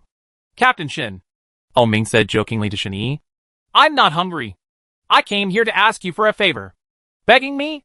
Oh, when did you, Captain Shen, become so polite? Oh Ming was so frightened that the rice ball in his mouth almost fell out. Didn't we launch a team group recently? We finished the first season last time, but the results were not that ideal. Oh, I watched that game, and the third place was already pretty good. Listen to me. The second season is about to start. But we are really too busy right now. You know that after this Team Legion ends, the team championship will begin immediately. Jiangwu and I also need to step up our training. So we really can't spare the time for the management and training of that team. So I want to ask you, Oh Ming, to step in. Shen Yi was a little embarrassed to say it. After all, Oh Naruto's family also had training to do. Me? Shen Yi, are you not mistaken? I am your opponent. Besides, although I am not pressed for time these days, once my identity is discovered, I will be suspected of collaborating with the enemy. Oh Ming did not expect it turned out to be because of this incident. You can hide your identity for the time being. I will ask Li Yuner to make a false identity certificate for you. And I guarantee that this matter will never be mentioned to your teammates and will never delay your game. And we will definitely give you the best possible solution. Generous treatment. You can do whatever you want with me, as long as I can do it. Shen Yi was also too pressed for time. Otherwise he would never bother Oh Ming. After all, Oh Ming helped him with many things in the past. In Shen Yi's heart, he had long regarded Oh Ming as a friend who talked to him about everything. Okay. Since you came to me for help in person, I definitely have no reason to refuse you. Besides, you have helped me a lot in the past. Now it's time for me to help. But there is an issue of identity. Don't worry. I'll take care of it for you. Okay, I'll help you with this. Oh Ming agreed happily. But Shen Yi was very happy. With Oh Ming's help and guidance, the Legion will never have any major problems again. Now, with Oh Ming helping them temporarily manage the Legion, Shen Yi can breathe a sigh of relief. So General Oh Ming reorganized the army and finally made the team less chaotic. Moreover, Oh Ming also taught them many game techniques and skills. Let them better themselves. At the same time, because Shen Yi and his team have become famous, many people come to join the team. Shen Yi starts to review these people one by one after finishing the training of the chatty boy and his team every day. You must meet Shen Yi's standards with high intensity before you can join the team. Shen-Yi has to review nearly 100 people a day, which is really tiring for Shen-Yi. Fortunately, hard work paid off. With Oh Ming's blessing and Shen-Yi's day and night review. Finally, within 3 days, the second team of Team Legion was quickly established. Not only that, even the substitute members of Team Legion were almost completed. Chapter 149 incisively and vividly. And the important thing is that after the reorganization, the situation of the second team is very different from that of the first team. The 4 people selected this time are all not nominated for any awards and are just pure high-intensity players. This made Shen-Yi less worried about being undercover. And under the leadership of Oh Ming in the past few days, everyone in the second team was very united. Although they had high-intensity training almost every day, they did not feel tired at all.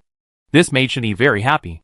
And every day after training, Shen-Yi also shared some gaming skills with the Legion. Everyone, listen up.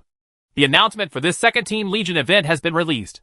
The mode is a desert map, so the competition will be held tomorrow.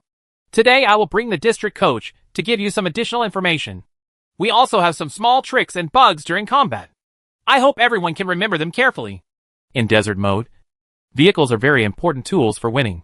For example, a pickup truck can carry 4 people. The top speed is 100 kilometers per hour, although it is very fast, but the durability is average. After 30 rounds of 5.56 mm bullets are fired at the car body, the durability can be reduced by about half. Because the desert map is large, there are many mountain roads and rugged roads. So the status of pickup trucks in the desert map is quite high. If the safety zone is located in a relatively steep mountainous area, the excellent climbing performance of the pickup truck will be fully reflected. If you are traveling in gentle mountainous areas or around roads in residential areas, you must choose a van, because the van has high durability. It can withstand more damage from the opponent, and it can also be driven in gentler mountains. It's just that the performance is worse than that of a pickup truck. The most important thing is that the chassis of a pickup truck is higher. So when using a pickup truck as a cover, you need to pay special attention to enemy sneak attacks. You can choose to puncture the tire or hide behind the tire when necessary. Of course, this feature of the pickup truck is also to improve the climbing performance. After all, the mountain roads are rugged and uneven. So when choosing a vehicle, you need to pay attention to the terrain in the safe zone to avoid getting stuck on the lap road. However, the pickup truck is still good in terms of power performance. Whether it is driving on flat land or climbing mountains, it is relatively stable and has good off-road performance. Finally, what I recommend is an off-road vehicle. This vehicle is simply tailor-made for the desert map. It is most suitable for the rugged terrain of the desert map. It has strong climbing performance and can be driven to perform various performances, various tactical attacks, and in the desert map, there are still waterways. That's the only one. A motorboat is a water vehicle with excellent stability and high maneuverability. And the passengers in the back seat can also fire freely. It is very suitable for guerrilla tactics. But a motorboat can hardly go backwards. So in an emergency, it must move forward quickly and turn around. Otherwise it will be a living target. The last point is to avoid high-intensity damage during the guerrilla process. This kind of motorboat will explode with only 23 bullets. So your operation is very important. You still need to be fast, accurate, and ruthless. The next thing is the most important point. The issue of firearms. The coach in this district is the most knowledgeable. So let him talk to you next. Okay. In the game, if you don't have a gun, you have already lost half the battle. This shows the importance of firearms. Many of you are only used to using your favorite guns. But there is another important point in the game. And that is performance. For example, a submachine gun's headshot damage is 200. A submachine gun's body and torso damage is 110. And a sniper rifle's body and torso damage is 110. Because assault rifles are already strong and comprehensive. The desert map strengthens the status of sniper rifles and precision marksman rifles on the side. Make Mini 14 and -14 Malawang Quaches more different from assault rifles. Rather than just having higher single-shot damage, the biggest impact of damage attenuation is on assault rifles. Targets within 200 m have little impact. If it is further away, it will be difficult to kill the target. So you have to remember, if you don't have a sniper rifle or a precision shooter rifle, don't fire at targets 200 m away. It will. Even if you hit them, the damage to them will only be a small damage of 1 health bar. In general, the assault rifle's close-range strategy is slightly enhanced. But the long-range strategy is not easy to control. Okay, this is the last part for you to digest today. during the competition tomorrow. I hope you can enter the finals as much as possible and come back with a championship trophy. After Shen gave them additional training, he sent Ming back. After all, this period of time was too troublesome for him. The next day, the second Team Legion game was about to begin. Shen, as the team organizer, sat in the audience and watched, unable to step forward to direct. In the second competition, the 4 contestants of Shen Yi's team are all boys. The attacker's name is Yuan Sheng. The sniper is Pei Yu. The blaster is Jian Yi. And the main attacker is Huang Qi. Although this Huang Qi has not participated in many competitions before, Shen Yi saw his potential when he was reviewing him. During this period, coupled with Ming's guidance, this Huang Qi's ability has improved a lot. The game host started the opening ceremony. Good morning, everyone. Our second event Team Legion game live broadcast has begun. You can see that there are many fewer contestants. Yes, these are all the finals of the first event. Sentai Legion. They will decide the final champion here today. We won't say much. The game will start soon. Please stay tuned. At the beginning of the game, Huang Qi and the others jumped to the Lion City. This was also the advice given to them by Shen Yi before. Because on the one hand, the Lion City was far away from the airplane route. On the other hand, the City of Lions is currently the largest city of the 2 maps. Rows of buildings can make you rich. You can imagine that this place will become the most dangerous place. But in fact it is quite quiet. Because there are so many places to search in this urban area, you generally won't encounter too many people. So this is also the first choice for most people who want stability. But most skydiving people will temporarily change their route when they see that many people have jumped. Therefore, the Lion City is relatively safe compared to other places. So Huang Qi and the others jumped here with confidence. In the City of Lions, one of the most surprising things is the abundant supplies, which are all top-notch weapons and accessories. Once you've searched this place, you don't have to worry too much about airdropping supplies, because most of the supplies in the airdrop can still be found in the Lion City. Huang Qi and Yuan Sheng were in charge of the houses in the front row, while Jian Yi and Pei Yu were in charge of the houses in the last row. Their division of labor was relatively clear, and their cooperation was very good at the beginning. Chapter 150 Quick Decision. Shen Yi and Liuner, who were in the audience, were also paying attention to their game dynamics. But they also met other teams in Lion City. Inside the enclosure of Lion City, Huang Qi found a group of people picking up supplies. All 4 of them were searching in a tall building in Lion City. They did not find Huang Qi. So Huang Qi turned on the mic and said, "Attention! In the 3-storied pink house in the second row, there is a group of people picking up supplies. We touched them carefully and saw them." So everyone moved in this direction in unison. And everyone listened to Huang Qi's command without any sign of disobedience. This made Shen Yi very happy. It seemed that Professor Ming really had a skill. Huang Qi and the others were about to surround them, when suddenly there was a loud noise, and an explosion from the small building on the right side of the Lion City, where they were about to surround them. Huang Qi felt that this must be resolved quickly. Otherwise, they would definitely become turtles in the jar, when another group of people came over. So Huang Qi opened the microphone and told them to fight quickly. So Yuan Sheng and Jian Yi went up from the balcony of the side building and relied on the power of the door to successfully climb to the second floor, while Pei Yu and Huang Qi attacked directly from the front. Shen Yi, who was watching from below, also felt that their strategy was good. They must have watched many of Shen Yi's games before, because this is a common routine used by Shen Yi and others in games. I didn't expect that Huang Qi could use it so flexibly. Huang Qi rushed upstairs as quickly as possible in case they noticed the footprints. Immediately after, Yuan Sheng and Jian Yi took advantage of Huang Qi's attack, entered in one fell swoop, and directly surrounded the 4 people inside. They then opened fire together. When the 4 people were about to fire and react, he was directly shot to death by Huang Qi and the others. They defeated a team very neatly. Commentator. Look, it's Shen Yi's team again. Although Shen Yi doesn't have a general commander, it can be seen that there are really many experts in their club. Will this battle be as we guessed? Shen Yi and the others will win in the end? It's over. Now we see that Huang Qi and the others have achieved a good ranking of 2nd place. I don't know who can be better than Huang Qi and the IY Club team. Let's go and see. Fortunately, the final circle has shrunk to close to them.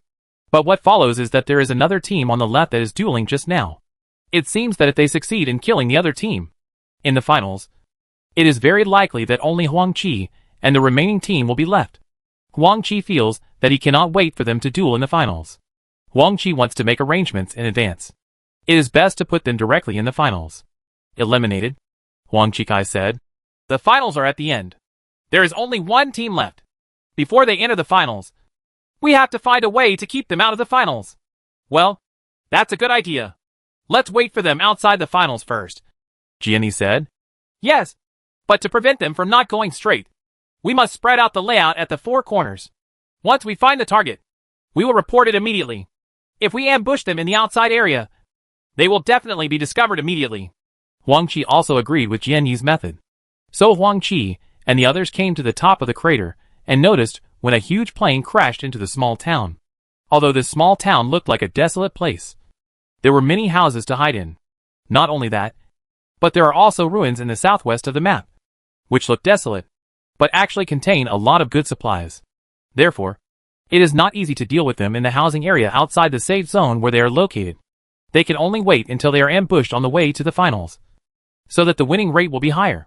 Although they have already broken into second place, they still want to work hard. Shen heard the discussion from the audience at the back and said, This club is really awesome.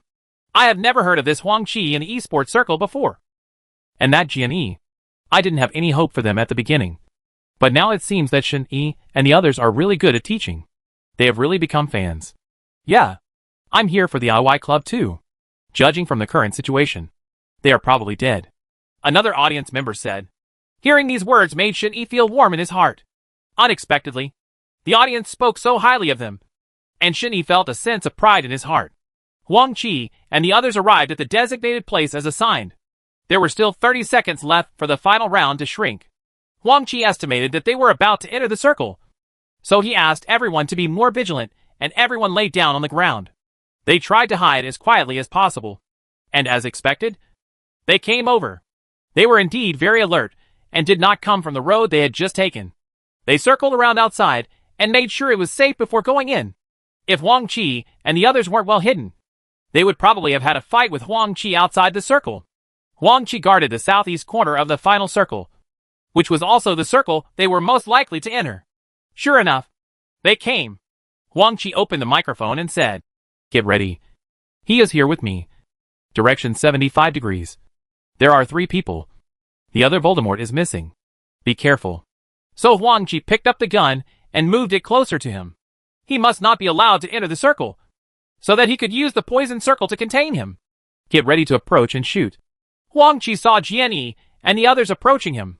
The 15 member was about to enter the circle, just when they were lowering their vigilance.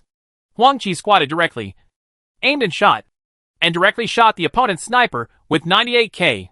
One person fell down, and the remaining 2 people immediately panicked. But they were professional players after all, and they still had emergency response capabilities. They soon slowed down and immediately found a bunker to hide behind. Huang Qi and the others followed the original plan and asked Sniper Peiyu to stand by an ambush high on the hillside. After careful examination, where was Voldemort? Huang Qi and the others were still fighting against the remaining 2 people. Jianyi took a big leap and jumped directly from the left side behind the stone, together with Huang Qi in front. They attacked from both sides and immediately eliminated another one. Now there was only 1 person left, and suddenly the system showed that Yuan Sheng was knocked to the ground. And it must have been Voldemort who did it. Now Huang Qi and the others did not dare to act rashly, and could only lie down where they were. Peiyu, who was at a high place, relied on her keen observation and the blessing of high-end magnifications to quickly determine the location of Voldemort. Because Voldemort was wearing a ghillie suit, it was very difficult to find him. Peiyu turned on the microphone and found it. Huang Qi said, I can only determine the approximate location now, and I need you to help me cover it.